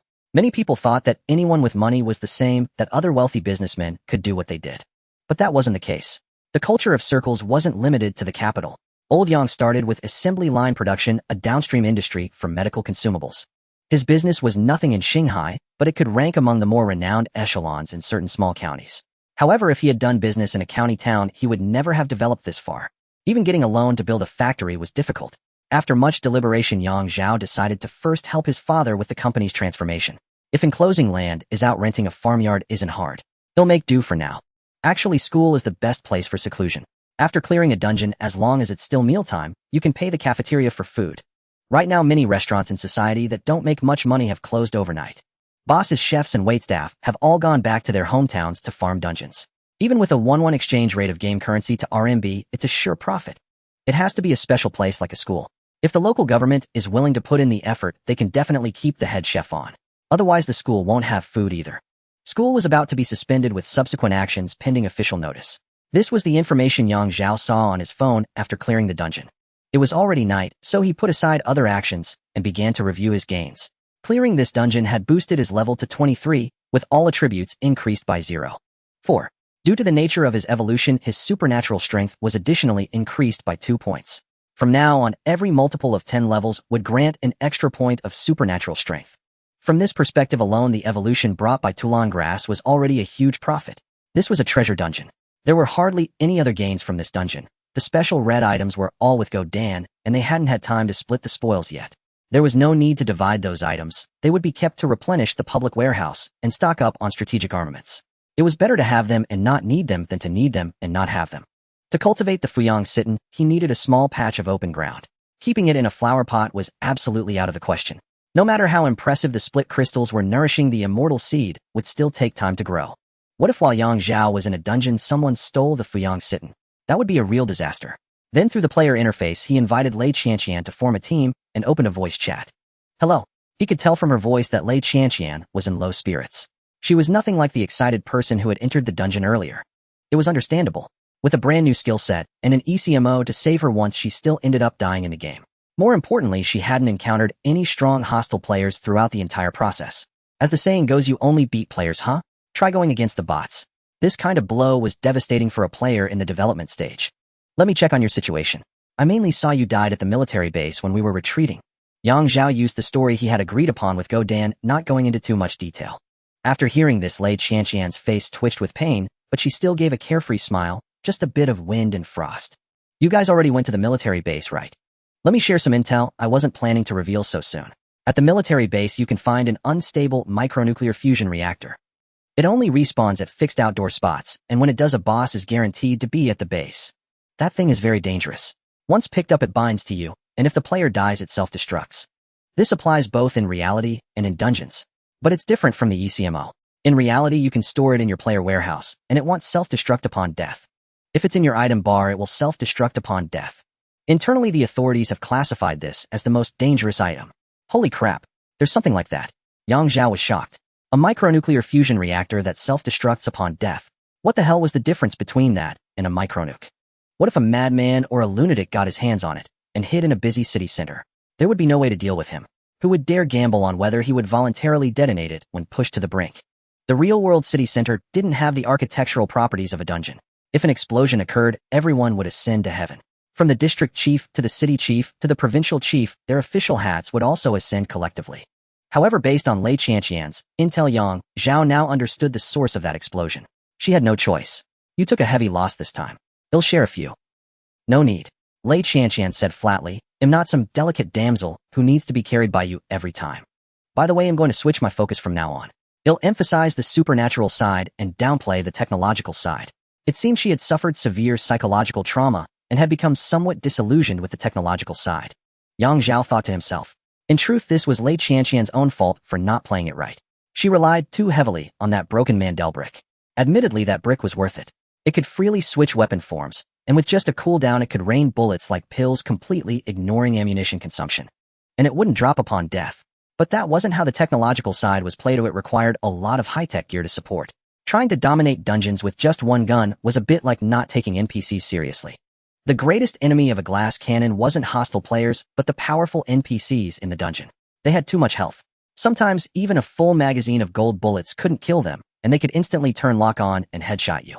You came to me about that BUF-type skill, right? They'll provide you with some things. You can pick and choose your combination and make up the difference with Tiger Yang pills. My personal advice is to take everything and pay me back slowly. Lei Qianqian began explaining the techniques and skills to Zhao one by one. All the techniques she offered this time had infinite growth potential. For a BUF-type skill like Berserk, ordinary techniques or mediocre skills were no longer sufficient. This was truly top-tier goods.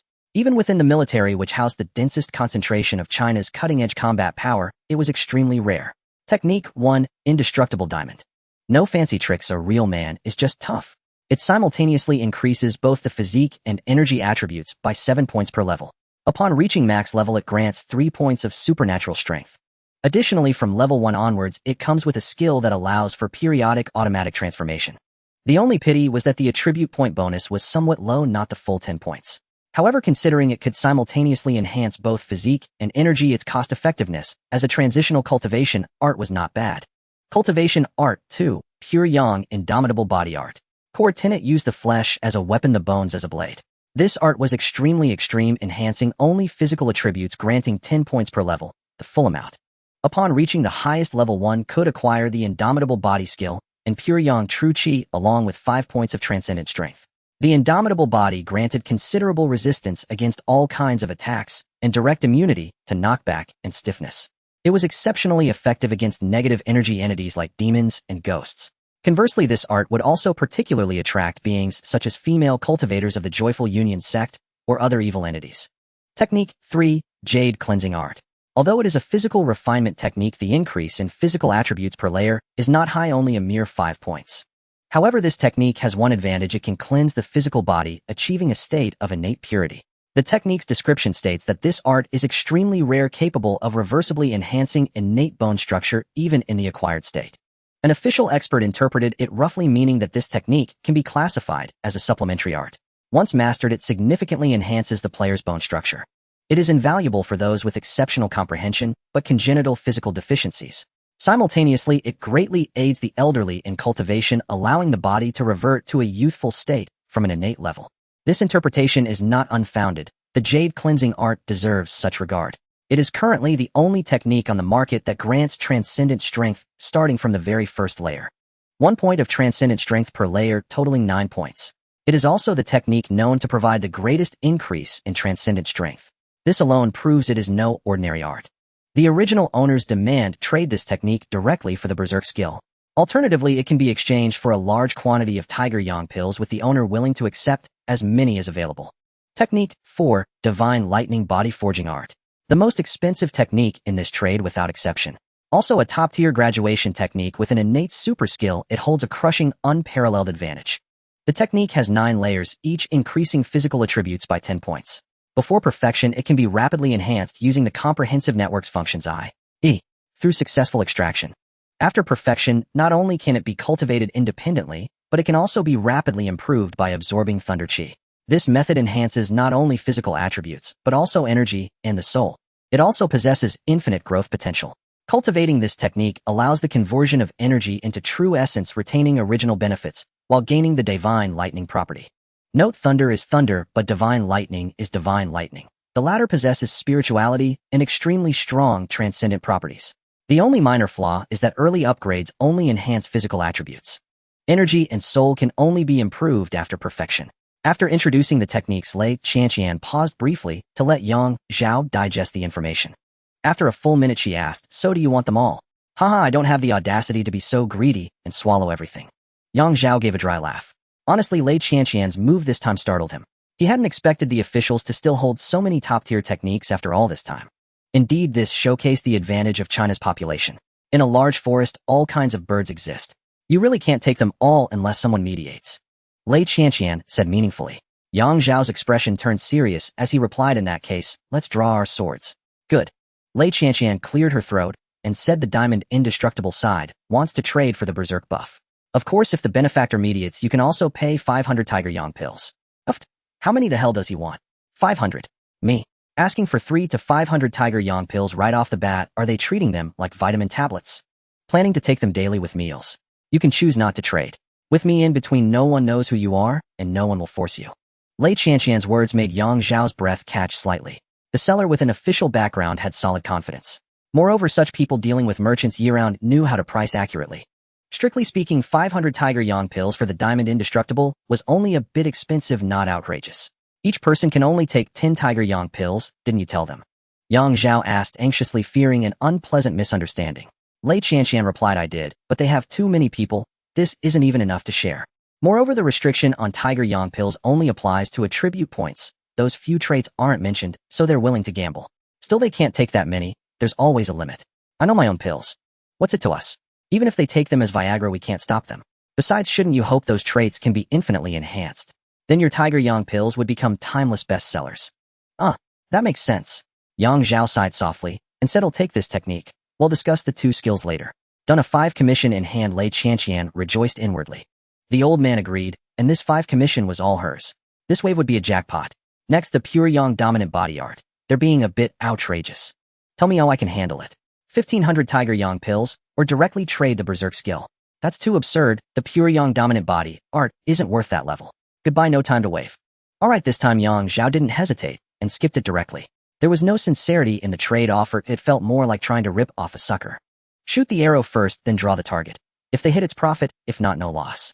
At this point, Yang Zhao suddenly felt the one offering the diamond indestructible was quite sincere. 500 Tiger Yang pills suddenly didn't seem so hard to accept. The jade cleansing art is also a bit expensive. I can afford it. 2,500. Yang Zhao felt a sharp ache in his teeth. He realized all the technique providers were after the Berserk skill. The Tiger Yang pills were just an afterthought. They all aimed to snatch the Berserk skill and then piggyback on the Tiger Yang pill channel for future purchases. Time to give you a little shock. If I don't push you, you'll treat the unique special talent, the official legal cheat, like a steamed bun. Today I'll harvest you like leeks. Who says I hold the only channel in the comprehensive network? Without me, you can't produce golden red or even rainbow quality Tiger Yang pills. Yang Zhao sneered inwardly and took out 3 golden quality Tiger Yang pills. Synthesize. Whoosh, a red light flashed and a red quality Tiger Yang pill was freshly produced. Supreme Tiger Yang pill after consumption, all attributes 1, limited to 10 pills per person, stackable with other quality Tiger Yang pills. After consuming 10, gain 1 additional transcendent attribute, point once only. After consumption enhances strength, explosive power ratio, and overall recovery speed. Supreme Tiger Yang pill. Yang Zhao said in a low voice, deliberately carrying a hint of a last-ditch effort. What? Lei Qianqian was stunned. Yang Zhao, the advanced product of the high-grade Tiger Yang pill golden, the Supreme Tiger Yang pill. Supreme. Lei Qianqian's breath caught slightly, and she thought in shock. The old man's judgment is spot on. He really has harder goods. Previously, the old man said that such folk experts and masters, as long as they're still joking around, definitely have hidden aces. When they get serious, that's when they reveal their trump cards. What are the effects of the Supreme Tiger Yang pill? Lei Qianqian asked urgently. Yang Zhao didn't waste words and directly reported the attributes. The emergence of the Supreme Yang Tiger pill instantly ignited the emotions of all stakeholders. Even though it was late into the night, it stirred numerous influential figures. After a brief exchange, Lei Qianqian approached Yang Zhao again. How do you plan to price it? Yang Zhao did not answer directly, but countered, someone must have suggested calculating the price using the attribute point stacking mechanism, right? You guessed wrong. No one did. Yang Zhao, some may offer slightly higher prices in this transaction, but that's solely because they're aiming straight for the Berserk buff. These are top-tier magnates that ordinary folks will never encounter in their lifetime, not street vendors. They can recognize the strategic value of the Supreme Yang Tiger pill and won't foolishly lowball you. But don't delude yourself into thinking you can demand an exorbitant price, exploiting scarcity to bleed them dry.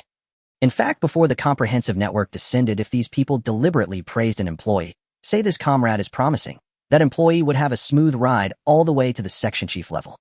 Section chief isn't the end, gets his new beginning. That's insane. It's more than insane. It's far more than you imagine. Hearing this, Yang Zhao's expression grew slightly solemn. They'll give you 10 golden Yang Tiger pills and 10 red Yang Tiger pills. Bribing me. Help me set the price. Mobilize all the influence you can to secure a maximum price that benefits me the most. Yang Zhao's decisiveness caught Lei Qianqian off guard. She found it quite intriguing. The son of this small-time merchant had unexpectedly impressive foresight.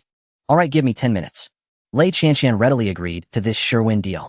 10 minutes later, she presented a quote. The maximum price, 1 red Yang Tiger pill equals 30 golden ones. There's no room for negotiation. Some buyers might hesitate, but that's fine. This top-tier strategic resource doesn't need markdowns or promotions. You can simply say if you don't buy it, someone else will. It was settled. Initially, Yang Zhao's own expected price was around 20 pills, or even 15 at worst. Anything would yield a profit. He never expected it to soar to 30 pills. A massive gain. Yet he realized that this pricing had involved significant effort from the mysterious benefactor. That benefactor had cornered the other tycoons, setting the tone first. He'll buy unlimited quantities at a 1:30 ratio, and I can absorb it all. You think it's too expensive? Then don't buy it. They'll take it all.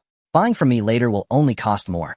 As long as this price isn't absurdly outrageous and doesn't provoke a collective backlash, it's an unassailable open strategy. But reality wasn't as simple as Yang Zhao imagined. The other parties saw through this price-capping tactic. With such massive interest at stake, someone immediately slammed the table in protest. However, the benefactor, swayed by Lei Qianqian's coaxing, threw away his old pride.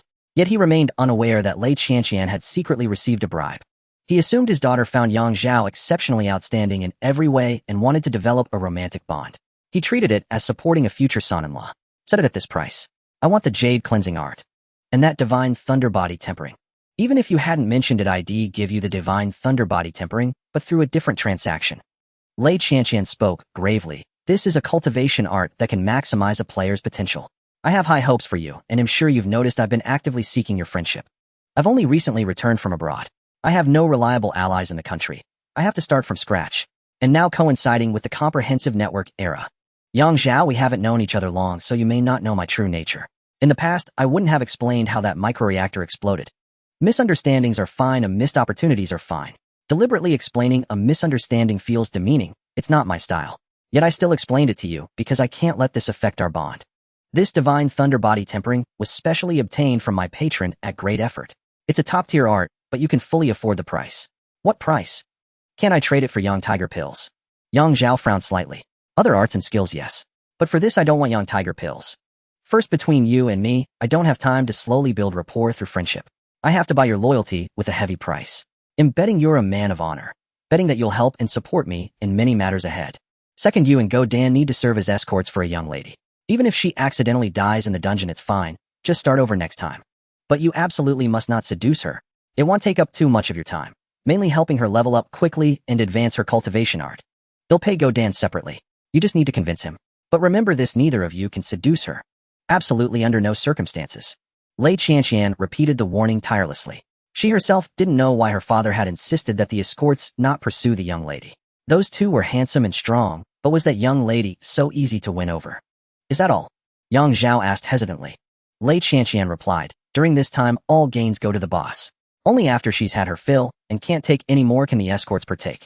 I understand the rules. I've hired escorts in games before, and I've also served as an escort with Go Dan to test our strength. Saying this, Yang Zhao added, do we need room cards? No need. The boss has brought a full set of room cards herself, except for the doctor's room in Research Institute. No. 3. Damn. A real boss.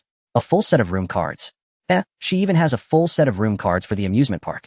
Lei Qianqian let out a cold laugh. That so-called young lady was actually her half-sister. Toward her, Lei Qianqian felt a trace of petty jealousy, but it was merely a woman's nature. No matter what, there would always be dissatisfaction. But in truth, the old man had treated both daughters fairly evenly. The younger daughter enjoyed the life of a pampered lady. Lei Qianqian, the elder daughter, received genuine training and resource allocation, allowing her to forge her own path. Similarly, when Lei Qianqian expressed her desire to pivot, the old man provided numerous additional resources without hesitation. The divine thunder body tempering for Yang Zhao was one of those. Of course, the old man had his own selfish motives. Lei Qianqian used the art to forge a closer bond with Yang Zhao. Along the way, she had Yang Zhao serve as a temporary escort for her younger sister, helping her through the awkward early stages of the supernatural side. I definitely want the divine thunder body tempering. Being an escort is no big deal. Just keep the boss happy. Yang Zhao agreed decisively, discussed with the boss, who offered the pure Yang dominance body again. With the supreme Yang Tiger pill in play this time, I hope he won't demand an exorbitant price. Alright. He's different from other bosses. He doesn't have a strong craving for Yang Tiger pills. He's after the Berserk buff. But the situation is entirely different now. With a 10-point boost to all attributes and numerous enhancements to affixes, he shouldn't ignore it. Lei Qianqian agreed readily, then continued listing items. Introducing skills. Compared to cultivation arts, there's a wider selection of skills. Let me highlight a few exceptional ones, and I'll give you a full list later. Celestial Wind and Cloud Body. Each time a skill is used or energy is consumed, gain a 3 speed boost for 10 seconds, stackable up to 4 times. Peerless Slash, a top-tier ultimate skill of the aggressive type with immense lethal power. Requires wielding bladed heavy weapons like sabers or axes. Flame Dance Enshroudment, a sustained buff-type skill that combines self-enhancement, shields, damage reduction, and melee burn effects. As long as mana permits, the buff can be maintained continuously, and its consumption is very low. Its advantage lies in being comprehensive, but its disadvantage is also its comprehensiveness, resulting in a very low ceiling for the enhancement.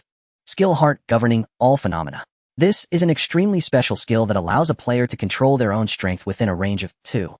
First, let me explain 2, which is read as plus or minus 2. A transcendent must go through the following stages. Initially, 1 stat skyrocket, but control hasn't caught up yet. Later, through various means, one can perfectly master one's own power. At this point, compared to one's previous self, even with unchanged stats, a player's actual combat effectiveness increases by at least 30%. Perhaps 30% is an understatement because it's a numerical figure, not a reflection of actual combat. Zhao had already reached this stage, achieving it through his life force field. After that, through various insights, a player can integrate their physical abilities and techniques. Zhao had accomplished this, partially merging most of his skills together and his techniques together. Subsequently, as the player continues to grow, they gain control that exceeds their own stats. That's when things start to get ridiculous. They can easily unleash explosive power far beyond their limits. But one thing: improving upward is easy, but expanding downward is very difficult. Heart governing all phenomena is precisely such an esoteric technique. Not only does it allow control to reach twice one's own stats, but it can also expand downward by double. Improving upward means launching attacks that exceed one's own stats. Expanding downward means neutralizing attacks that surpass one's capacity to withstand. Note that it's neutralization, not brute force resistance, and it requires active intervention. At the same time, the player can easily perform actions that defy the laws of physics, such as handling a heavy object as if it were light, or a light object as if it were heavy. However, this skill has a limitation: it cannot stack with other skills, only with one's own stats and techniques. This greatly diminishes its value in dungeons. The reason is that dungeons have skill slot restrictions.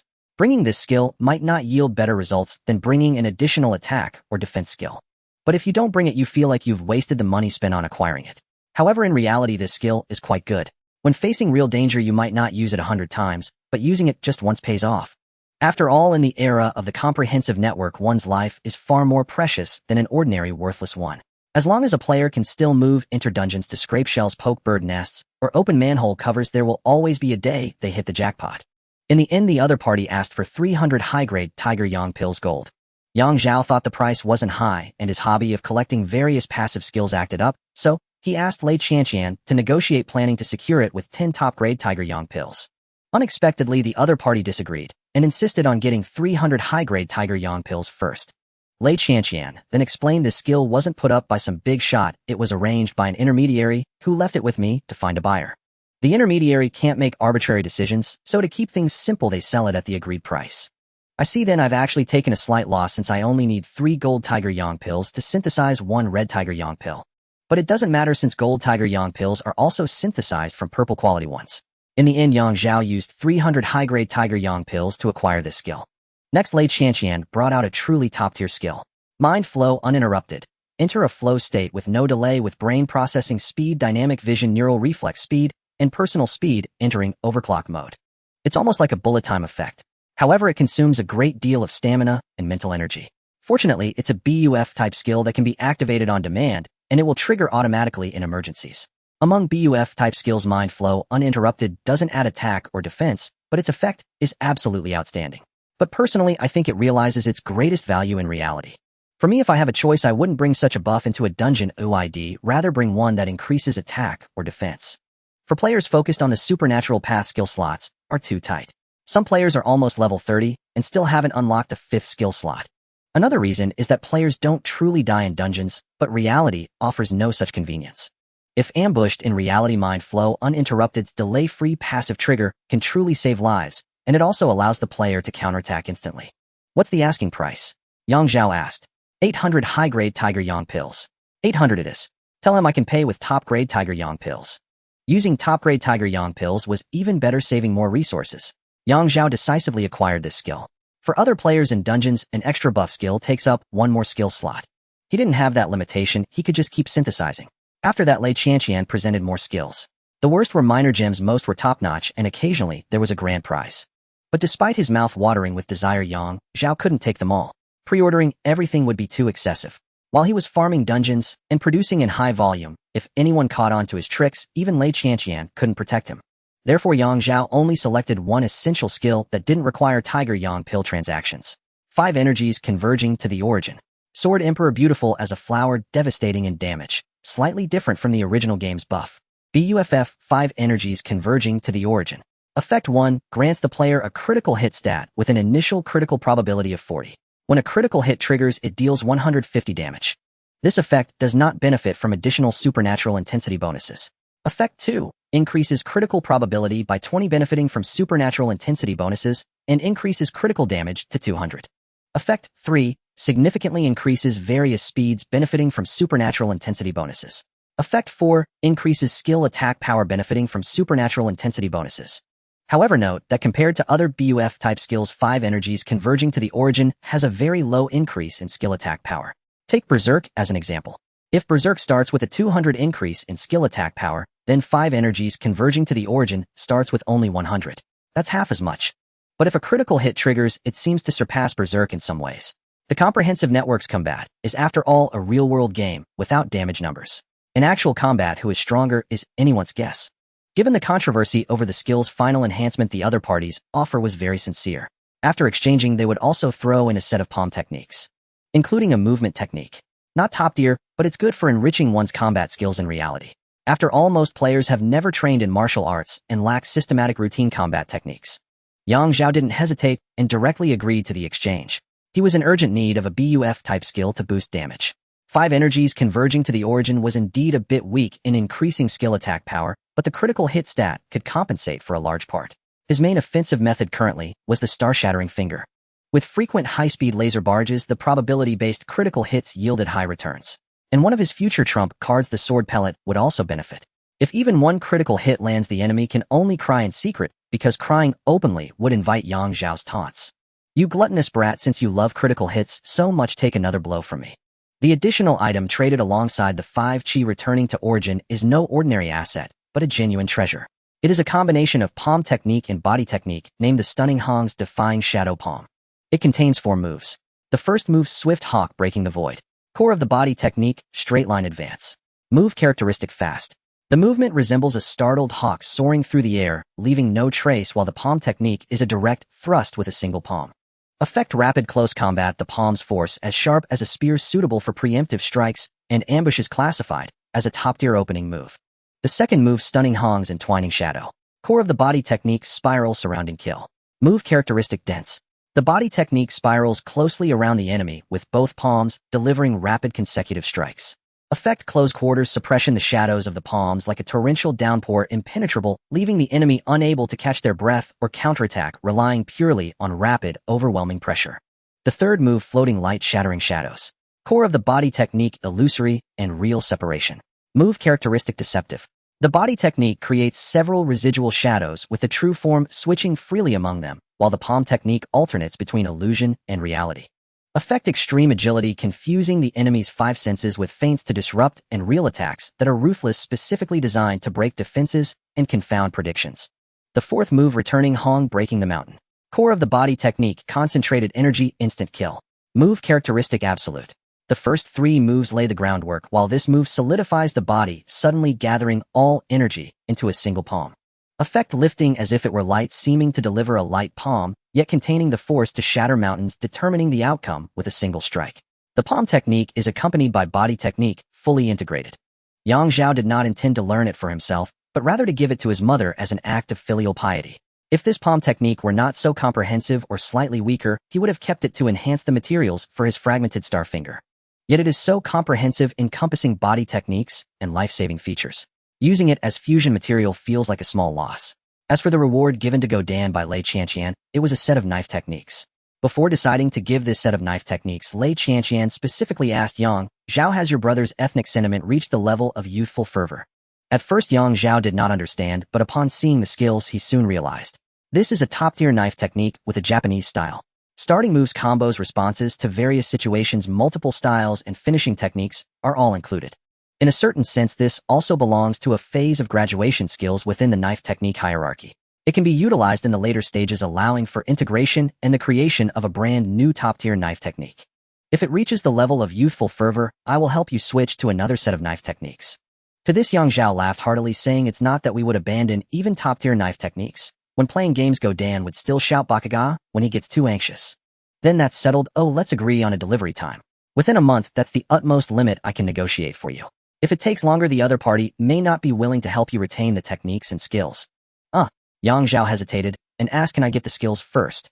Upon hearing this, Lei Qianqian immediately laughed, dream on. At most I can help you negotiate delivering 30 of the goods, and then the other party will give you the techniques. This is under the guarantee of the identity of the financial backer. If you drop the ball, we won't be able to play anymore. Fine then. Send me the rewards and the legitimate transaction details. Got it. After some dealings, Zhao successfully acquired the Divine Thunder Body Refinement Technique, Ghostly Blade Technique, Secret Scroll, Go Dawn Reward, 5 Chi Returning to Origin BUFF, and Stunning Hong's Defying Shadow Palm Technique. Afterward, he cleared out his warehouse inventory, once more handing over all his assets to Lei Qianqian. I am going to start alchemy. How could you please take care of the herbs for me? Zhao listed various herb names. In reality, most of them are used to refine ordinary pills. He also mixed in some rare herbs with multiple functionalities to enrich the inventory, preparing for more pill formulas in the future. Of course, the main herb, Purple Quality Tiger Sun Pill, is indispensable. The price of this item has recently dropped dramatically. This is mainly due to the emergence of many affordable alternatives on the market. Leading the way is the Explosive Energy Pill. It instantaneously enhances one's explosive strength and energy limits, increasing combat power. However, it results in 2 minutes of weakness afterward. While the effect of the Tiger Sun Pill is indeed superior, the consumption of purple quality consumables is far too extravagant. The two main consumers for temporary boosts in combat power are the military and ordinary civilians. One seeks to defeat stronger enemies. The other has too much stock on hand and uses Tiger Sun Pills for temporary boosts in combat power. However, both groups are starting to find it unaffordable. The military has excessive expenses while civilians have little money. Pills and herbs are not a problem, but speaking of which, your talismans. I'm out of money, sister. Even if drawing talismans doesn't require too many materials, I still need blank talisman paper, right? I can make them myself, but it takes too much time. The main issue is that blank talisman paper can't be synthesized. I don't know if it's due to insufficient proficiency in the techniques levels, or because I lack the techniques to tap into the point of talent. Zhao estimated that the former is more likely. Talisman paper is easy to talk about. Even if you can spare some time to make a few, at least let me have some for self-defense. That's no problem. In fact, I have a more advanced divine general talisman synthesis, but it just takes too long. Just like that, I'll go gather the materials for you. You get to work quickly. By the way, the young lady will contact you in the next few days. Remember, you and Go Dan definitely shouldn't pursue her. Otherwise, the financial backer will turn hostile. If he gets angry, the entire Jinchuan province will tremble 3 times. Got it. What kind of young lady is worth me Lao Yang personally pursuing? A top-tier healer like Bei Xiaobei is merely the second choice for the fierce warrior Go Dan.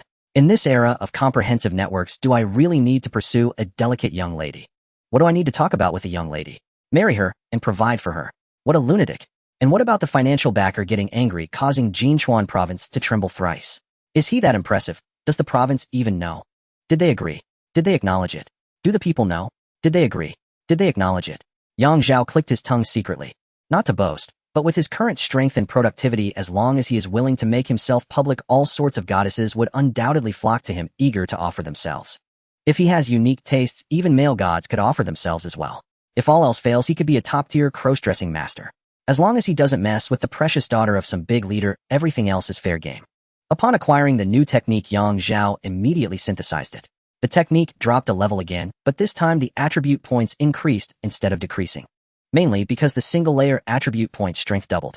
Psi-merging techniques is indeed a long and winding road. The essential 4 elements for true graduation techniques are unlimited growth, single-layer enhancement reaching 10 points, self-contained powerful skills, and the higher the enhancement of extraordinary strength, the better. In theory, to gather the above elements, at least 6 techniques are needed, 2 each for essence, chi, and spirit. This is because the 4 elements will not appear simultaneously in the same technique. However, with Zhao's limitless synthesis talent, not only can he make the 4 elements appear in the same technique, but he can also simultaneously incorporate the 3 cores of essence, chi, and spirit. After the fusion, the cultivation art 10,000 methods returned to one, finally took its most crucial step. It now simultaneously possessed the infinite growth characteristics of the 3 core elements along with the completeness of the 5 elements. At that very moment on his panel, the cultivation art began to flicker incessantly. This sight terrified Zhao. Damn it, don't scare me. I've staked almost everything I own on this. If something went wrong now, even Zhao would cough up blood and cry out to the heavens, asking why they were so unkind to him. At first, he thought his fusion had been too aggressive, causing a problem with the cultivation art. But after a dozen seconds, he realized that wasn't the case. Infinite synthesis was a reward granted by the comprehensive network, a legitimate cheat. As long as the fusion was possible, it would never go wrong. The reason the cultivation art flickered was because it had touched upon an entirely new level of realm. Following the flickering of the cultivation art, the chi regulation skill on Zhao's panel also began to flicker. It seemed to be reminding him that he could attempt to combine chi regulation with the cultivation art. This If the cultivation art had staked most of Yang Zhao's wealth, then qi regulation was worth enough to buy everything he owned. If its detailed attributes were ever leaked, it would undoubtedly attract assassination attempts from foreign forces. To protect him, the authorities would also force him to join the military, as protecting him otherwise would be too troublesome. There was no second possibility. An epiphany-driven enhancement wasn't a gradual increase. Depending on the duration of the epiphany, each time resulted in a leap in power. For instance, last time in Juming Town, a single epiphany directly increased his soul attribute by 10 points. Although it was aided by the psychic zombie, it was still terrifying enough. Damn it, I should trust my talent over anyone else. It's a legitimate cheat issued by the authorities. What was I thinking? How foolish of me. My wonderful talent, I won't hesitate next time. As long as the fusion could be triggered, hesitating even for a second was a disrespect to infinite synthesis. Saying this, Yang Zhao gritted his teeth and directly fused qi regulation with 10,000 methods returned to 1. Then, ha ha ha. After his mad laughter, Yang Zhao's demeanor abruptly changed. No, I can't laugh like that. I should laugh like this. Hee. After fusing qi regulation with the cultivation art, it directly rose to a new height. It retained its original traits while significantly enhancing its effects. That goes without saying, it was inevitable. What was worth mentioning was a brand new trait that emerged, whether walking, sitting, lying down, or even fighting. The cultivation art would operate automatically in any state, granting high resistance to qi deviation and immunity to energy stasis. Don't underestimate energy stasis. For an ordinary person, it's already extremely uncomfortable.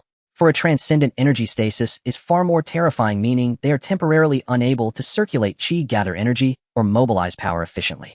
Take Dog Egg as an example. Normally, he's a majestic dragon, but once struck by energy stasis, he becomes a writhing worm. Previously, during battles, Yang Zhao always tried his best to avoid being surrounded.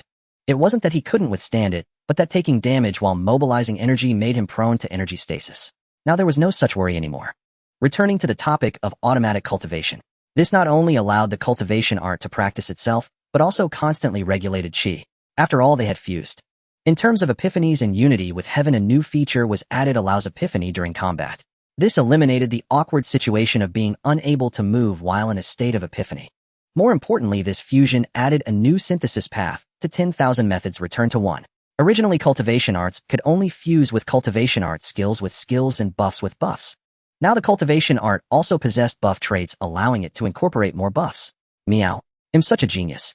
I was right to name this art 10,000 methods returned to 1. Yang Zhao was overjoyed. He quickly pulled out the 5 qi-facing origin buff and merged it into 10,000 methods returned to 1.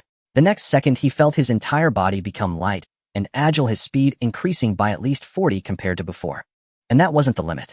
When he actively circulated his qi, he could gain another boost. Damn. A permanent buff that not only doesn't consume energy continuously, but also constantly recovers energy. Awesome. Even Yang Zhao couldn't hold back this time, roaring with excitement in his heart. He didn't shout in reality. After calming down, he turned his gaze to other skills. So if I find the right opportunity and use a special skill as a catalyst, other skills can also be integrated into the cultivation art.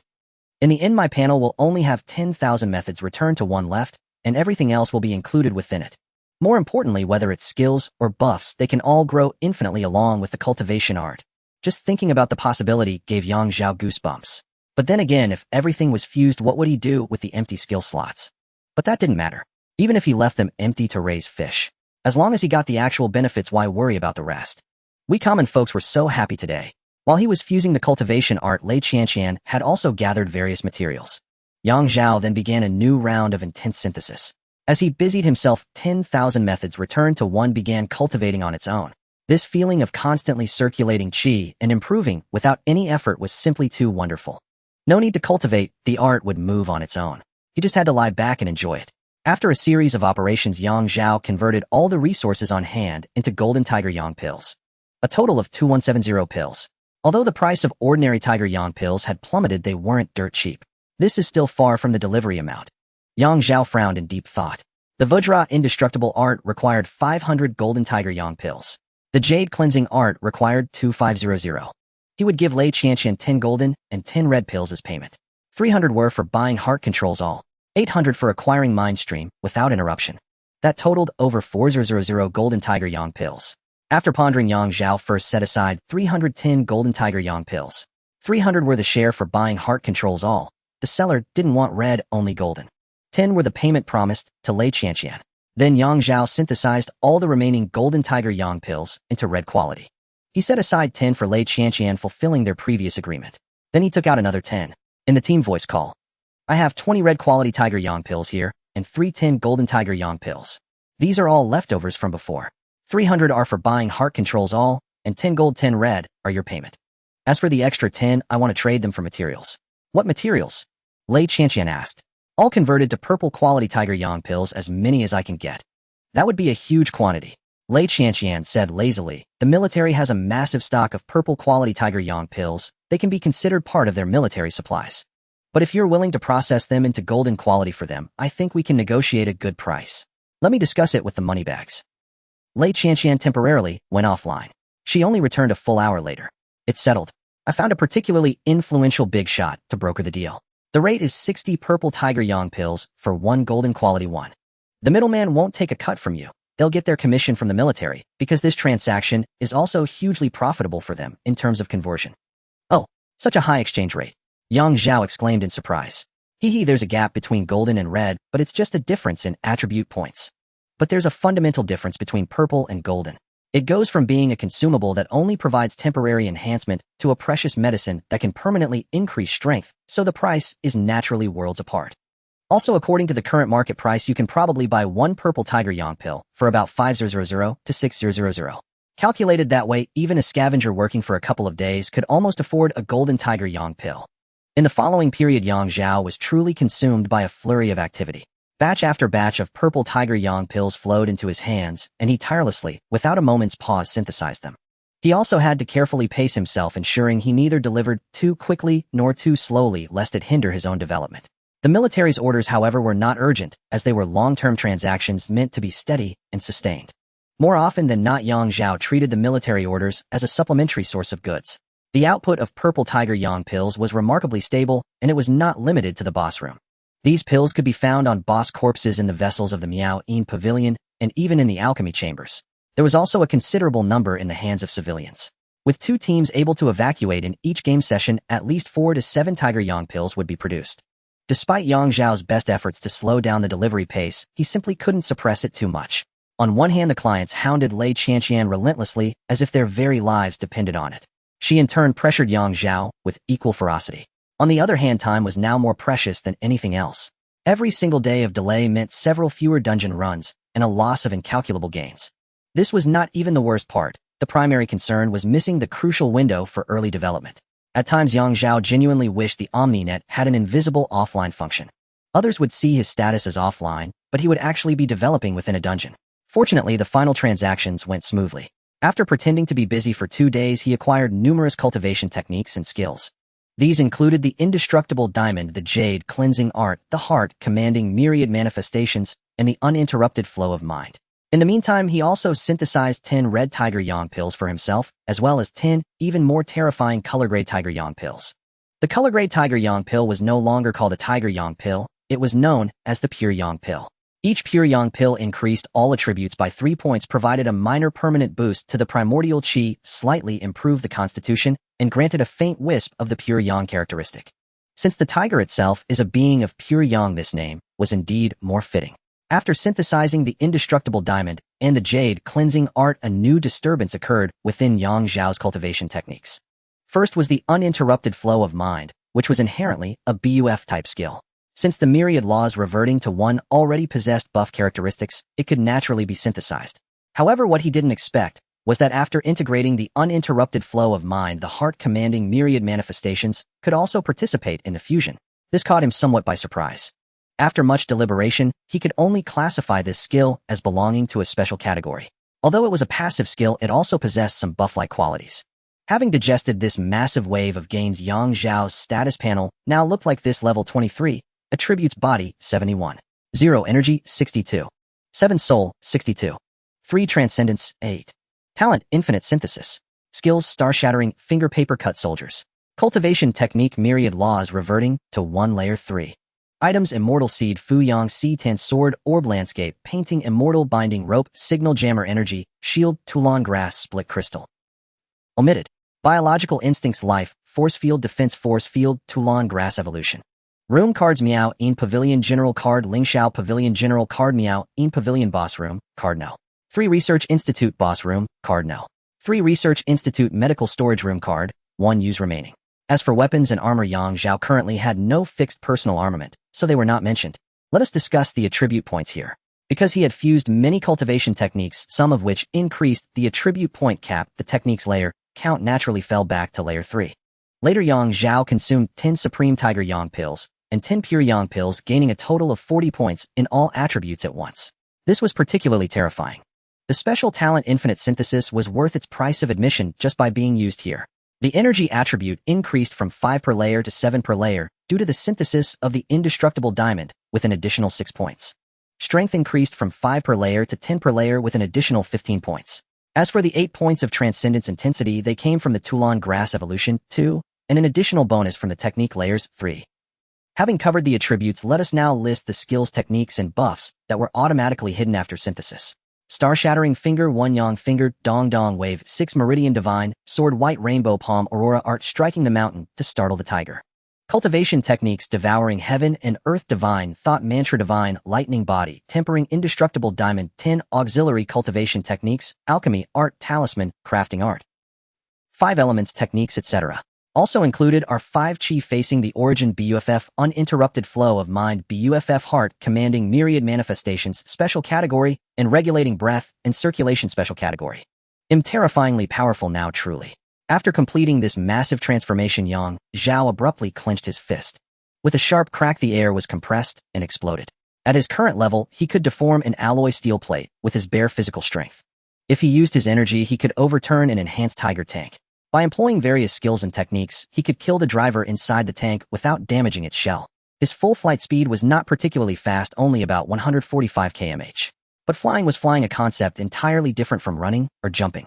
Against non-Omninet-produced thermal weapons, his Transcendence characteristic of 8 points combined with his Defense Force Field Energy, Defense Energy Shield, and armored equipment allowed him to withstand heavy machine gun fire heat. Of course, if he were facing a ship's Closian weapon system, he would still be instantly vaporized. During these 2 days, he had chatted frequently with Lei Qianqian, deepening their acquaintance, while also learning from her about certain policies known only to high-ranking officials. Regarding talent cultivation, the higher-ups had already formed a policy blueprint. In the future, China's most important personnel and military forces would consist of 3 groups. The first group would still be the military elite. It would have a pyramid structure with the top players possessing first-class attributes, techniques, and skills in the current era. Those below would be progressively weaker.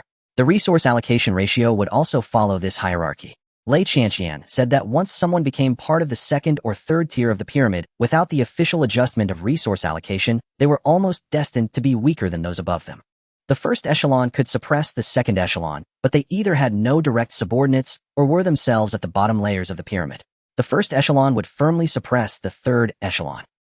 Moreover, the higher one's level, the greater the likelihood of becoming a future national pillar or decision-maker. There's a meme that goes, "Your Majesty, why have you rebelled?" The first group was the military, the second group was logistical support. In the future, there would be a brand new support department composed entirely of players skilled in production or focused on production. There would also be a dedicated focus on cultivating and nurturing production-type players. Lei Qianqian joked half-seriously that given Yang Zhao's productivity, if he were willing to join, he would start at the bureau director level and would most likely become the head of the alchemy division. The third group was a brand new law enforcement department with the full name Omninet Era Transcendent Management Department. Its abbreviated name was the Transcendent Management Department, or Super Admin.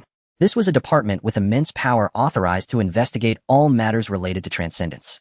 Regardless of whether any crime or violation had occurred, it fell within their investigative purview. This department would also integrate a significant portion of the functions of the state security, organizing overseas operations, and countering the deployments of foreign agents within the country. In the Omninet era, a new law was established. Any individual possessing 1 point of transcendence intensity was considered a transcendent and would be subject to all management regulations pertaining to them.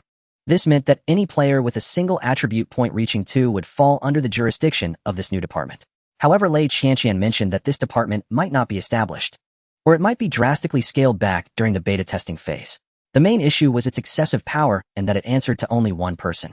The current internal gossip referred to the Super Admin Department as the Gene Yi Wei of this era.